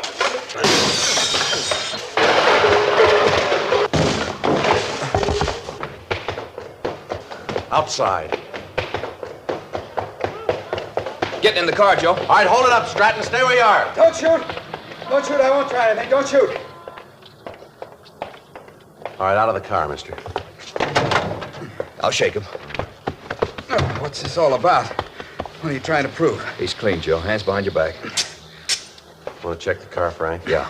You won't find anything. There's nothing to find. A few groceries, that's all. Must be some kind of mistake. No, I don't think so, Stratton. Frank, what do you got? Looks clean, Joe. Just checking the seat covers. You sure you got the right guy? You keep calling me Stratton. I told you my name's Theodore. Look, get my driver's license out of my pocket. It'll tell you who I am. All right, let's come off it. We know who you are. We got your record and a dozen people to identify you. Joe? Yeah. Found these under the seat covers in the back. Checks from Marty's Mart. So what? No law against having a few blank checks, is there? Only when you try to cash them.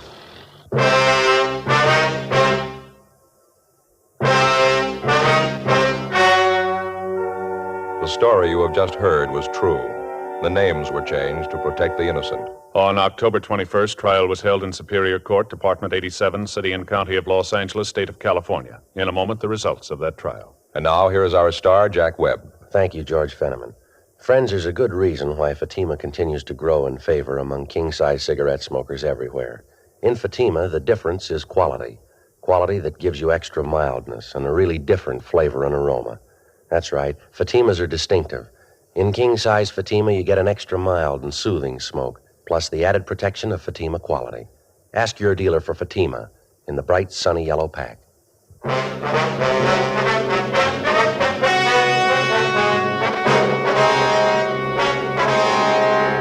Lloyd Harold Stimson, alias Lloyd Stratton, was tried and convicted of 7 counts of forgery. He is now serving his term in the state penitentiary. Forgery is punishable by imprisonment for a period of not less than 1, nor more than 14 years.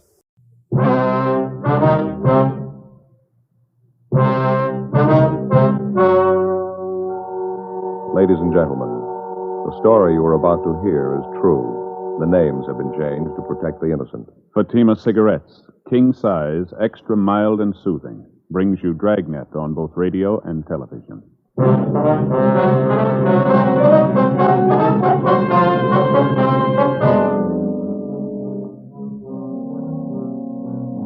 You're a detective sergeant. You're assigned to homicide detail. A young man walks into your office and tells you that his best friend has been killed by unknown assailants. Your job? Investigate. Friends, the name Fatima has always stood for quality.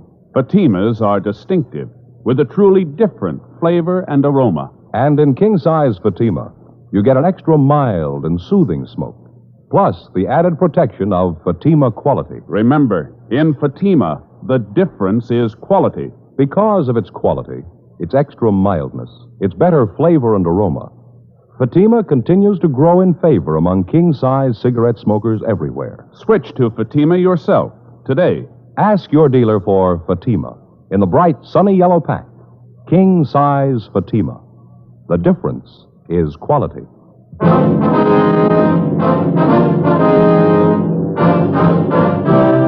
Dragnet, the documented drama of an actual crime.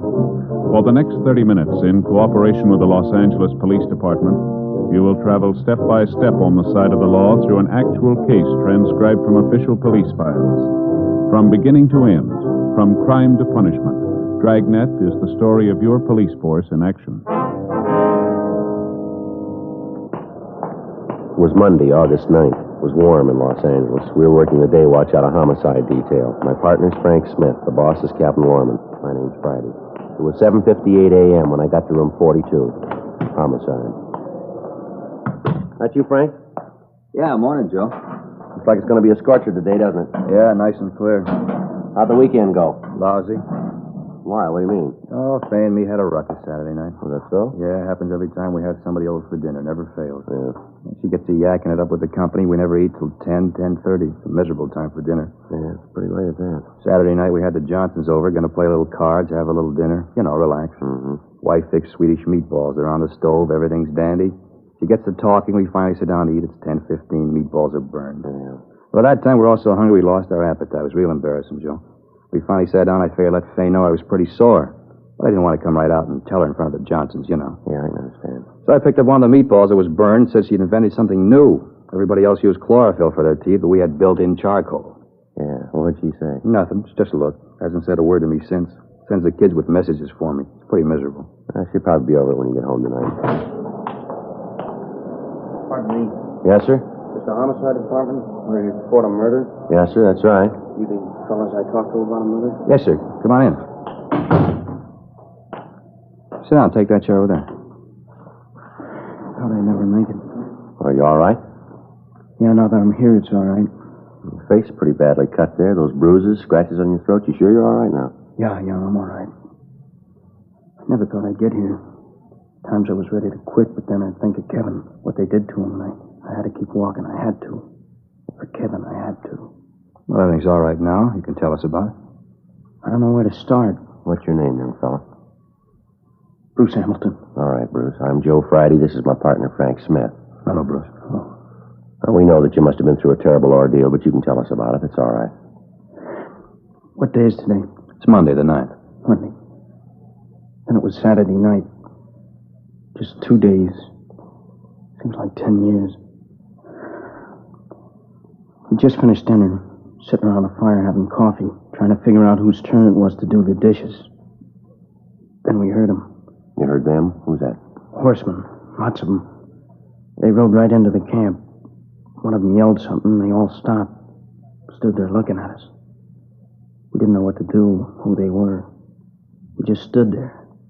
Then this big guy, I guess he was the leader, said something to us in Spanish. We couldn't understand him. All right, go ahead. You see, Kevin and I go to school together. Summer vacation, we decided to go down to Mexico and do a little prospecting. That's the reason we were there. Mm-hmm. Go on. We just stood there and looked at him. Big guy said something else, and then they all laughed. And he got off his horse and came over to Kevin and me. He was a big man. When we tried to tell him that we didn't know what he was saying, he laughed and turned to the other men, and they laughed too. Big guy said something else to him, and they all got off their horses and started to go through our things. Kevin told them not to and started to walk over to him to stop him. The leader hit Kevin and knocked him down. The men laughed at him, and Kevin got up and ran toward one of them. Kevin started to hit him. I broke away from the one that was holding me and ran to help Kevin. The big guy grabbed me and hit me in the face, knocked me down, started to kick me. I heard a shot.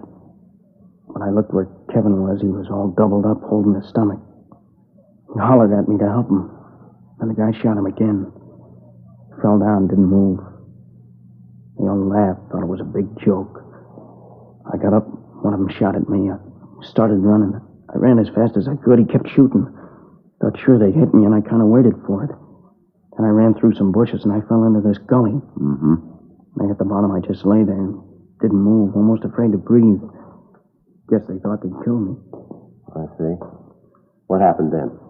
I waited until I couldn't hear them anymore, and then I crawled up out of the gully to see if they were gone. I wanted to help Kevin. I didn't see anybody, so I walked over to where he was. He was laying on his face. You got no idea how I felt when I turned him over. Mm-hmm. All right, we understand. Go ahead. I knew right away he was dead. It shot him in the stomach and in the chest. Shirt was all stained. There was nothing I could do for him. Nothing anybody could do. I looked at him for a long time. As I cried. It was terrible. Kevin was dead and there's nothing I could do for him. Okay. What'd you do then? I buried Kevin. I looked for something to dig the grave with, but they'd taken everything, even the shovels, everything. I found a place under a tree and dug a grave with my hands. Then I went back and got Kevin. Laid him in the grave I dug and covered him up. Said a prayer for him. I did the best I could for him. Best I could. All right, son. Try to take it easy. Frank, let's get him some water. I'll take him down to the interrogation room, all right? All right. Bruce, maybe you'd like to go down the hall to another room. It's a little more quiet down there, huh? Yeah. Sorry. Crying like a kid. I guess you think it's silly, but I can't help it. Oh, it's all right, Bruce. We know how you feel. Nobody gets too old to cry. Go ahead. No, it's down this way. Okay. I'm so tired. I'm glad to get this over with. Sure. Right, here we are. Go ahead, Bruce. Want to sit down? Thanks. Here's a glass of water, Bruce. Thanks.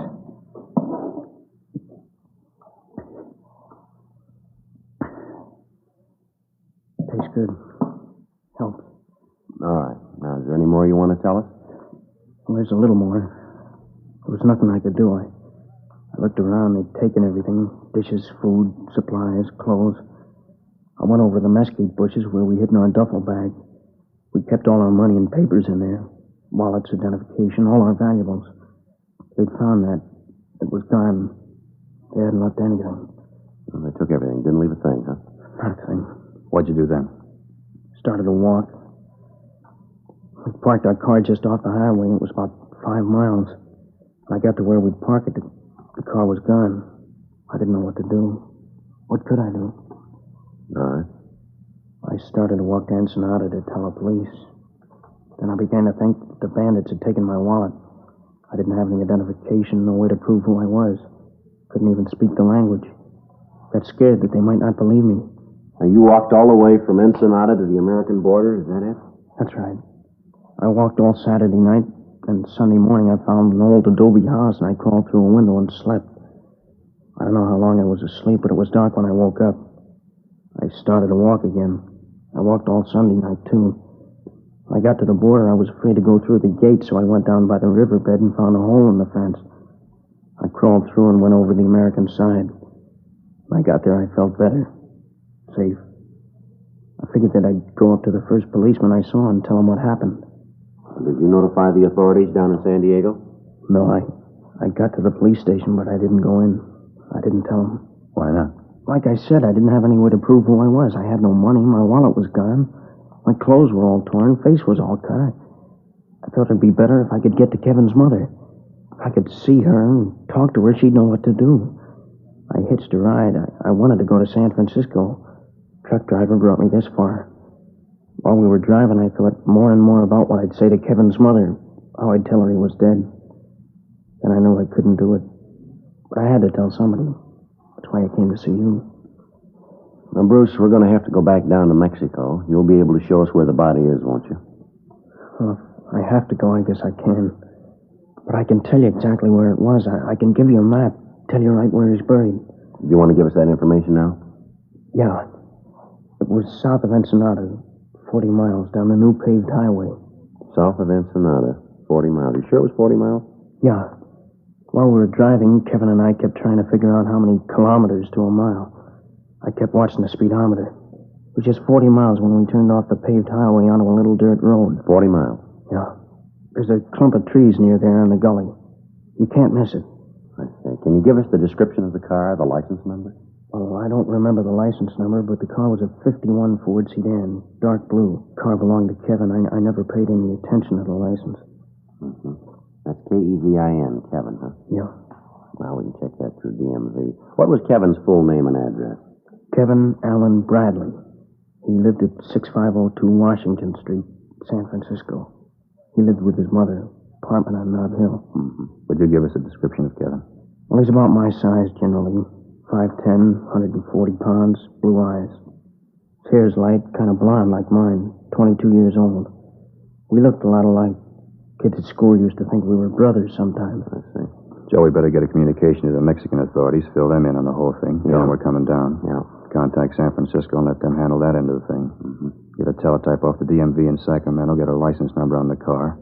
We better contact the San Diego PD and get a hold of Al Gate and fill him in on the thing. Yeah, that's a good idea. I'll stay here with Bruce. You want to take care of that? Mm-hmm.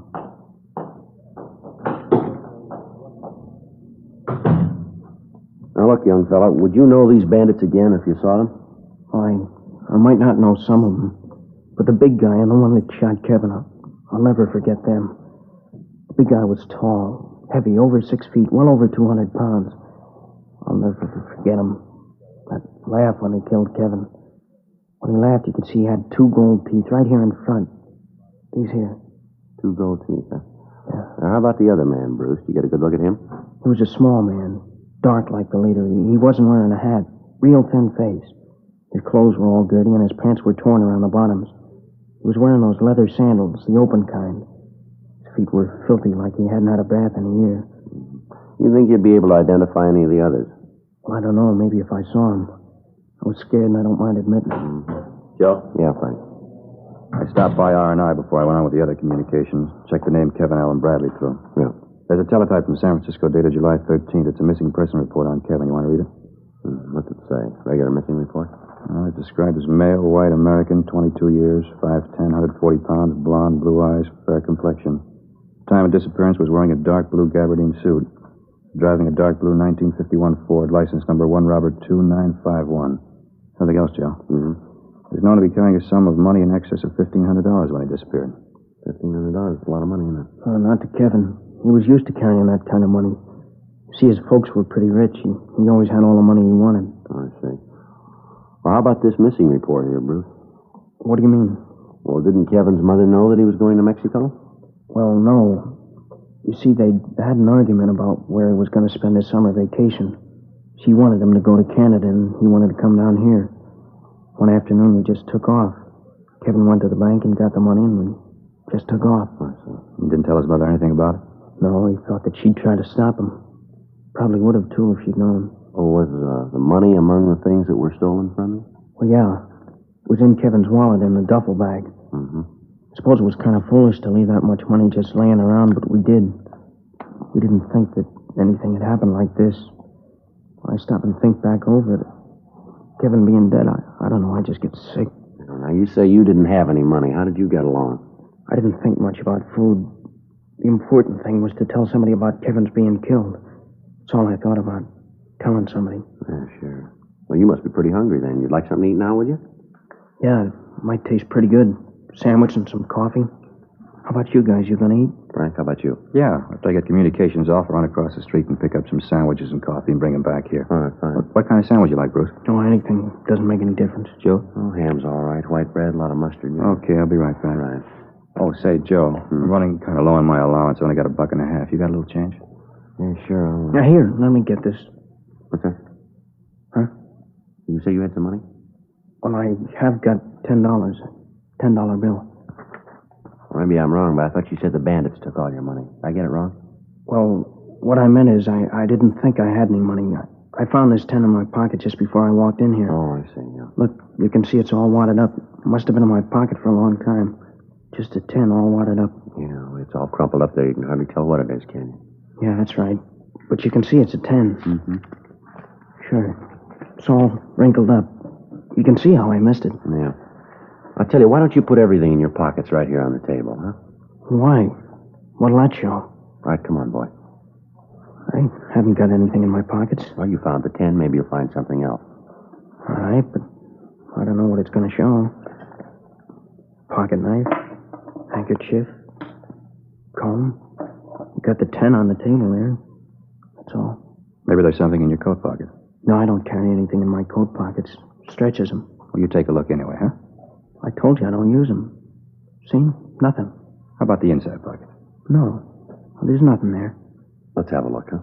I told you there's nothing there. Then you won't mind if we have a look. What's that you got there, Bruce? That's my wallet. Guess they didn't take it after all. Gee, thanks for finding it. No, I probably wouldn't have thought to look for it. I just figured that it was gone. Here, let me have it. Let's see what's in it, huh? Well, just some cards, personal stuff like that. Nothing you'd be interested in. I forgot all about it. I feel pretty silly. I didn't even know it was there. Take a look, Joe. You say this is your wallet, is that right, Bruce? Yeah, it's mine. I told you it's mine. How about letting me have it, huh? There's quite a bit of money in here, Bruce. Huh? I don't know, just a glance here. Looks to be about $1,000, doesn't it? Well, just a minute. I think I can explain that. Well, there's another thing here I don't think you can explain. What's that? The name in the wallet, Kevin Bradley.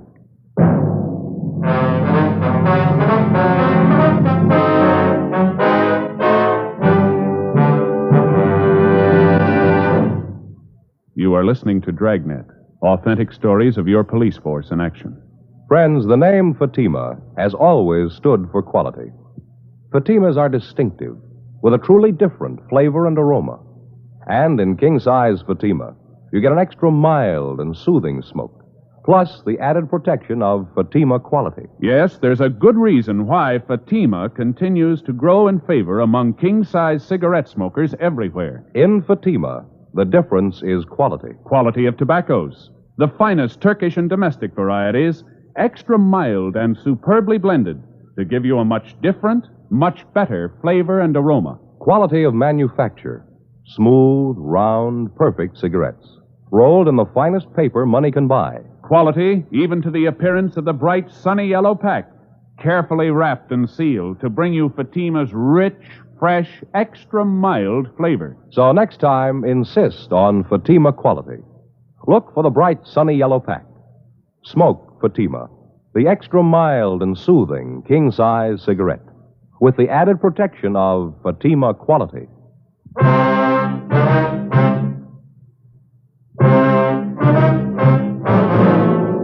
With the finding of Kevin Bradley's wallet, the case had taken a new turn.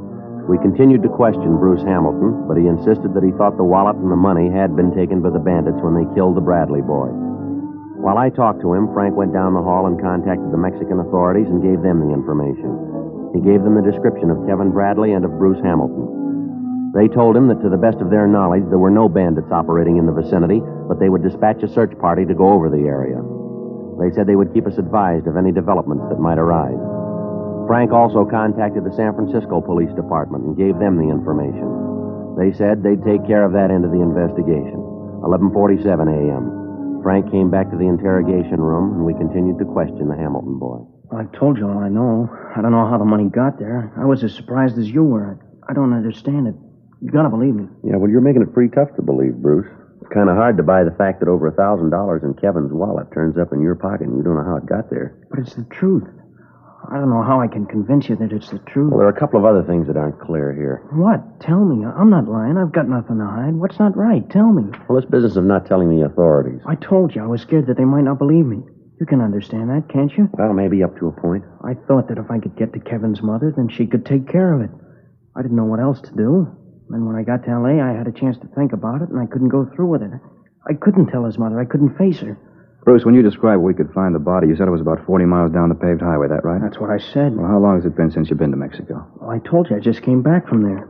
Don't you believe anything I've told you? Well, Joe and I just finished an investigation down in Mexico. Investigation took us about 70 miles south of Ensenada. We found the highway paved for only about 5 miles south. You say 40 miles. How do you explain the difference? Well, maybe I was wrong about the distance. Well, you're pretty sure when you first told us about it. Well, maybe I made a mistake. There's something else, Bruce. It's a little hazy here. I told you I want to help anything. How far south of Ensenada did you say you were? I said about 40 miles. Now I'm not sure. But you are sure that it was south of Ensenada? Well, yeah. And Kevin was killed on a Saturday night? That's right. And you started for the States right away? That's what I said. I started walking as soon as I found the car was gone. And you walked all the way to the border? Well, that's right. How'd you walk? What route did you take? I told you I stayed off the road. I was afraid of the bandits coming back. I walked along the roadside and then through the hills.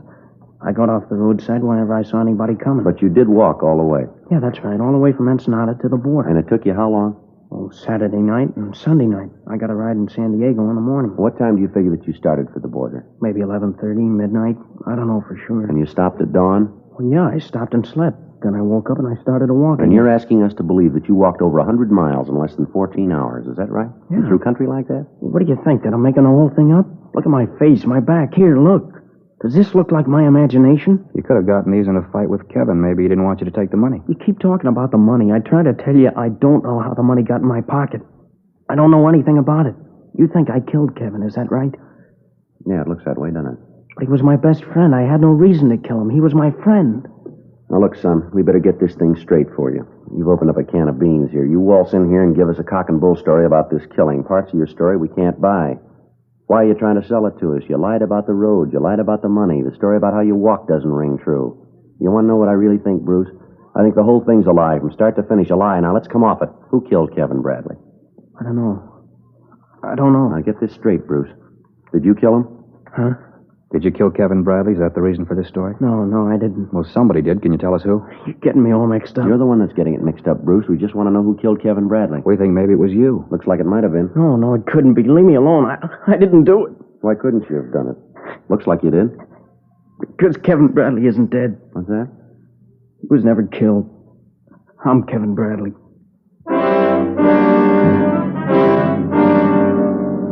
The boy broke down completely and admitted that the whole thing was a hoax.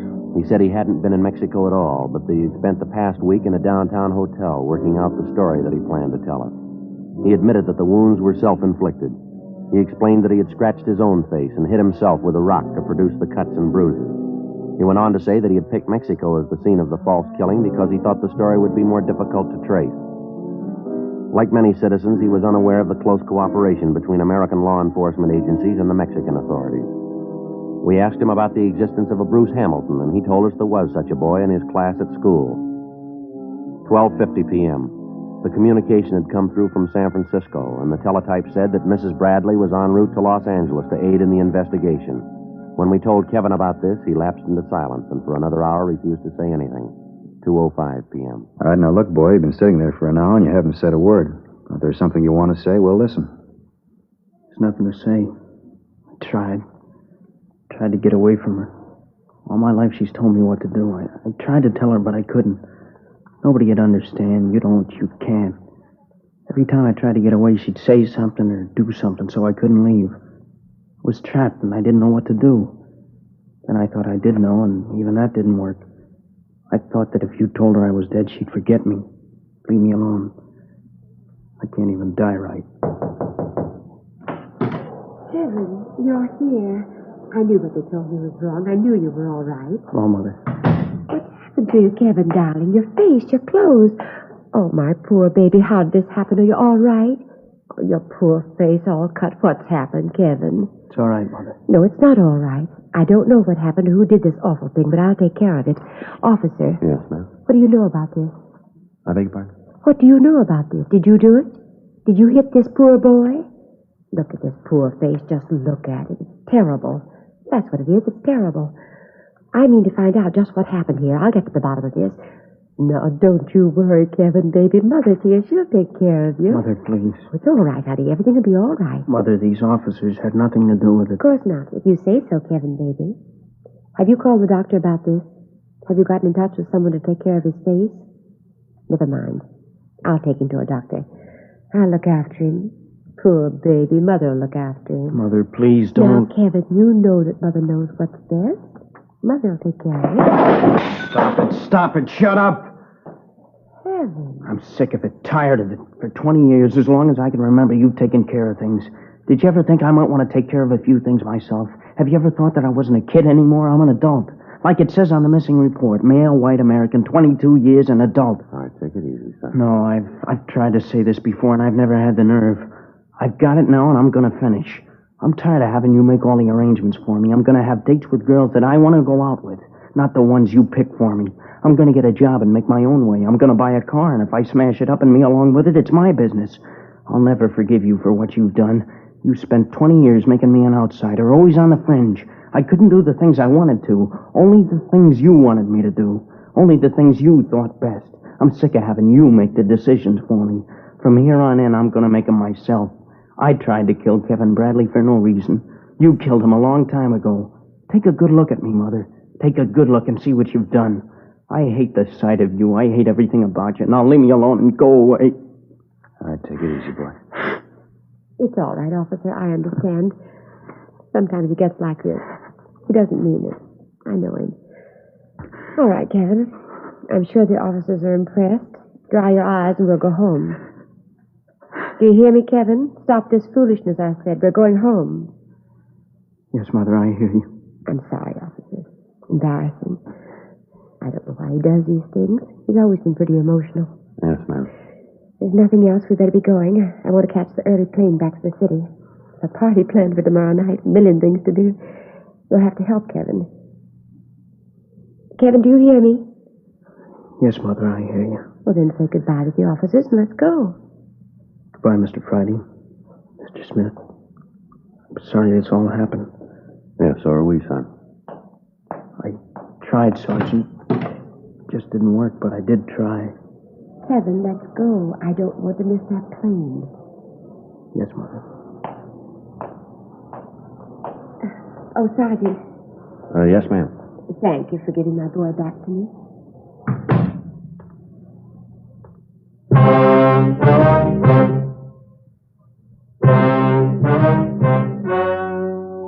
The story you have just heard was true. The names were changed to protect the innocent. On August 9th, the matter was taken before the city attorney for a decision. In a moment, the results of that decision. Now, here is our star, Jack Webb. Thank you, George Fenneman. Friends, if you're planning a trip this coming holiday weekend, I'd like to suggest that you take Fatima's along with you. Get a carton or two, and that way you'll have enough to last the trip. In Fatima, the difference is quality. Quality that gives you extra mildness and a really different flavor and aroma. You get an extra mild and soothing smoke, plus the added protection of Fatima quality. That's king-size Fatima in the bright, sunny yellow pack and carton.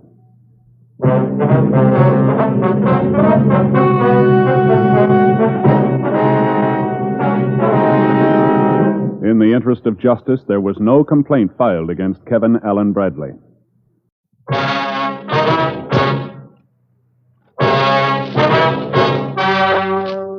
The story you are about to hear is true.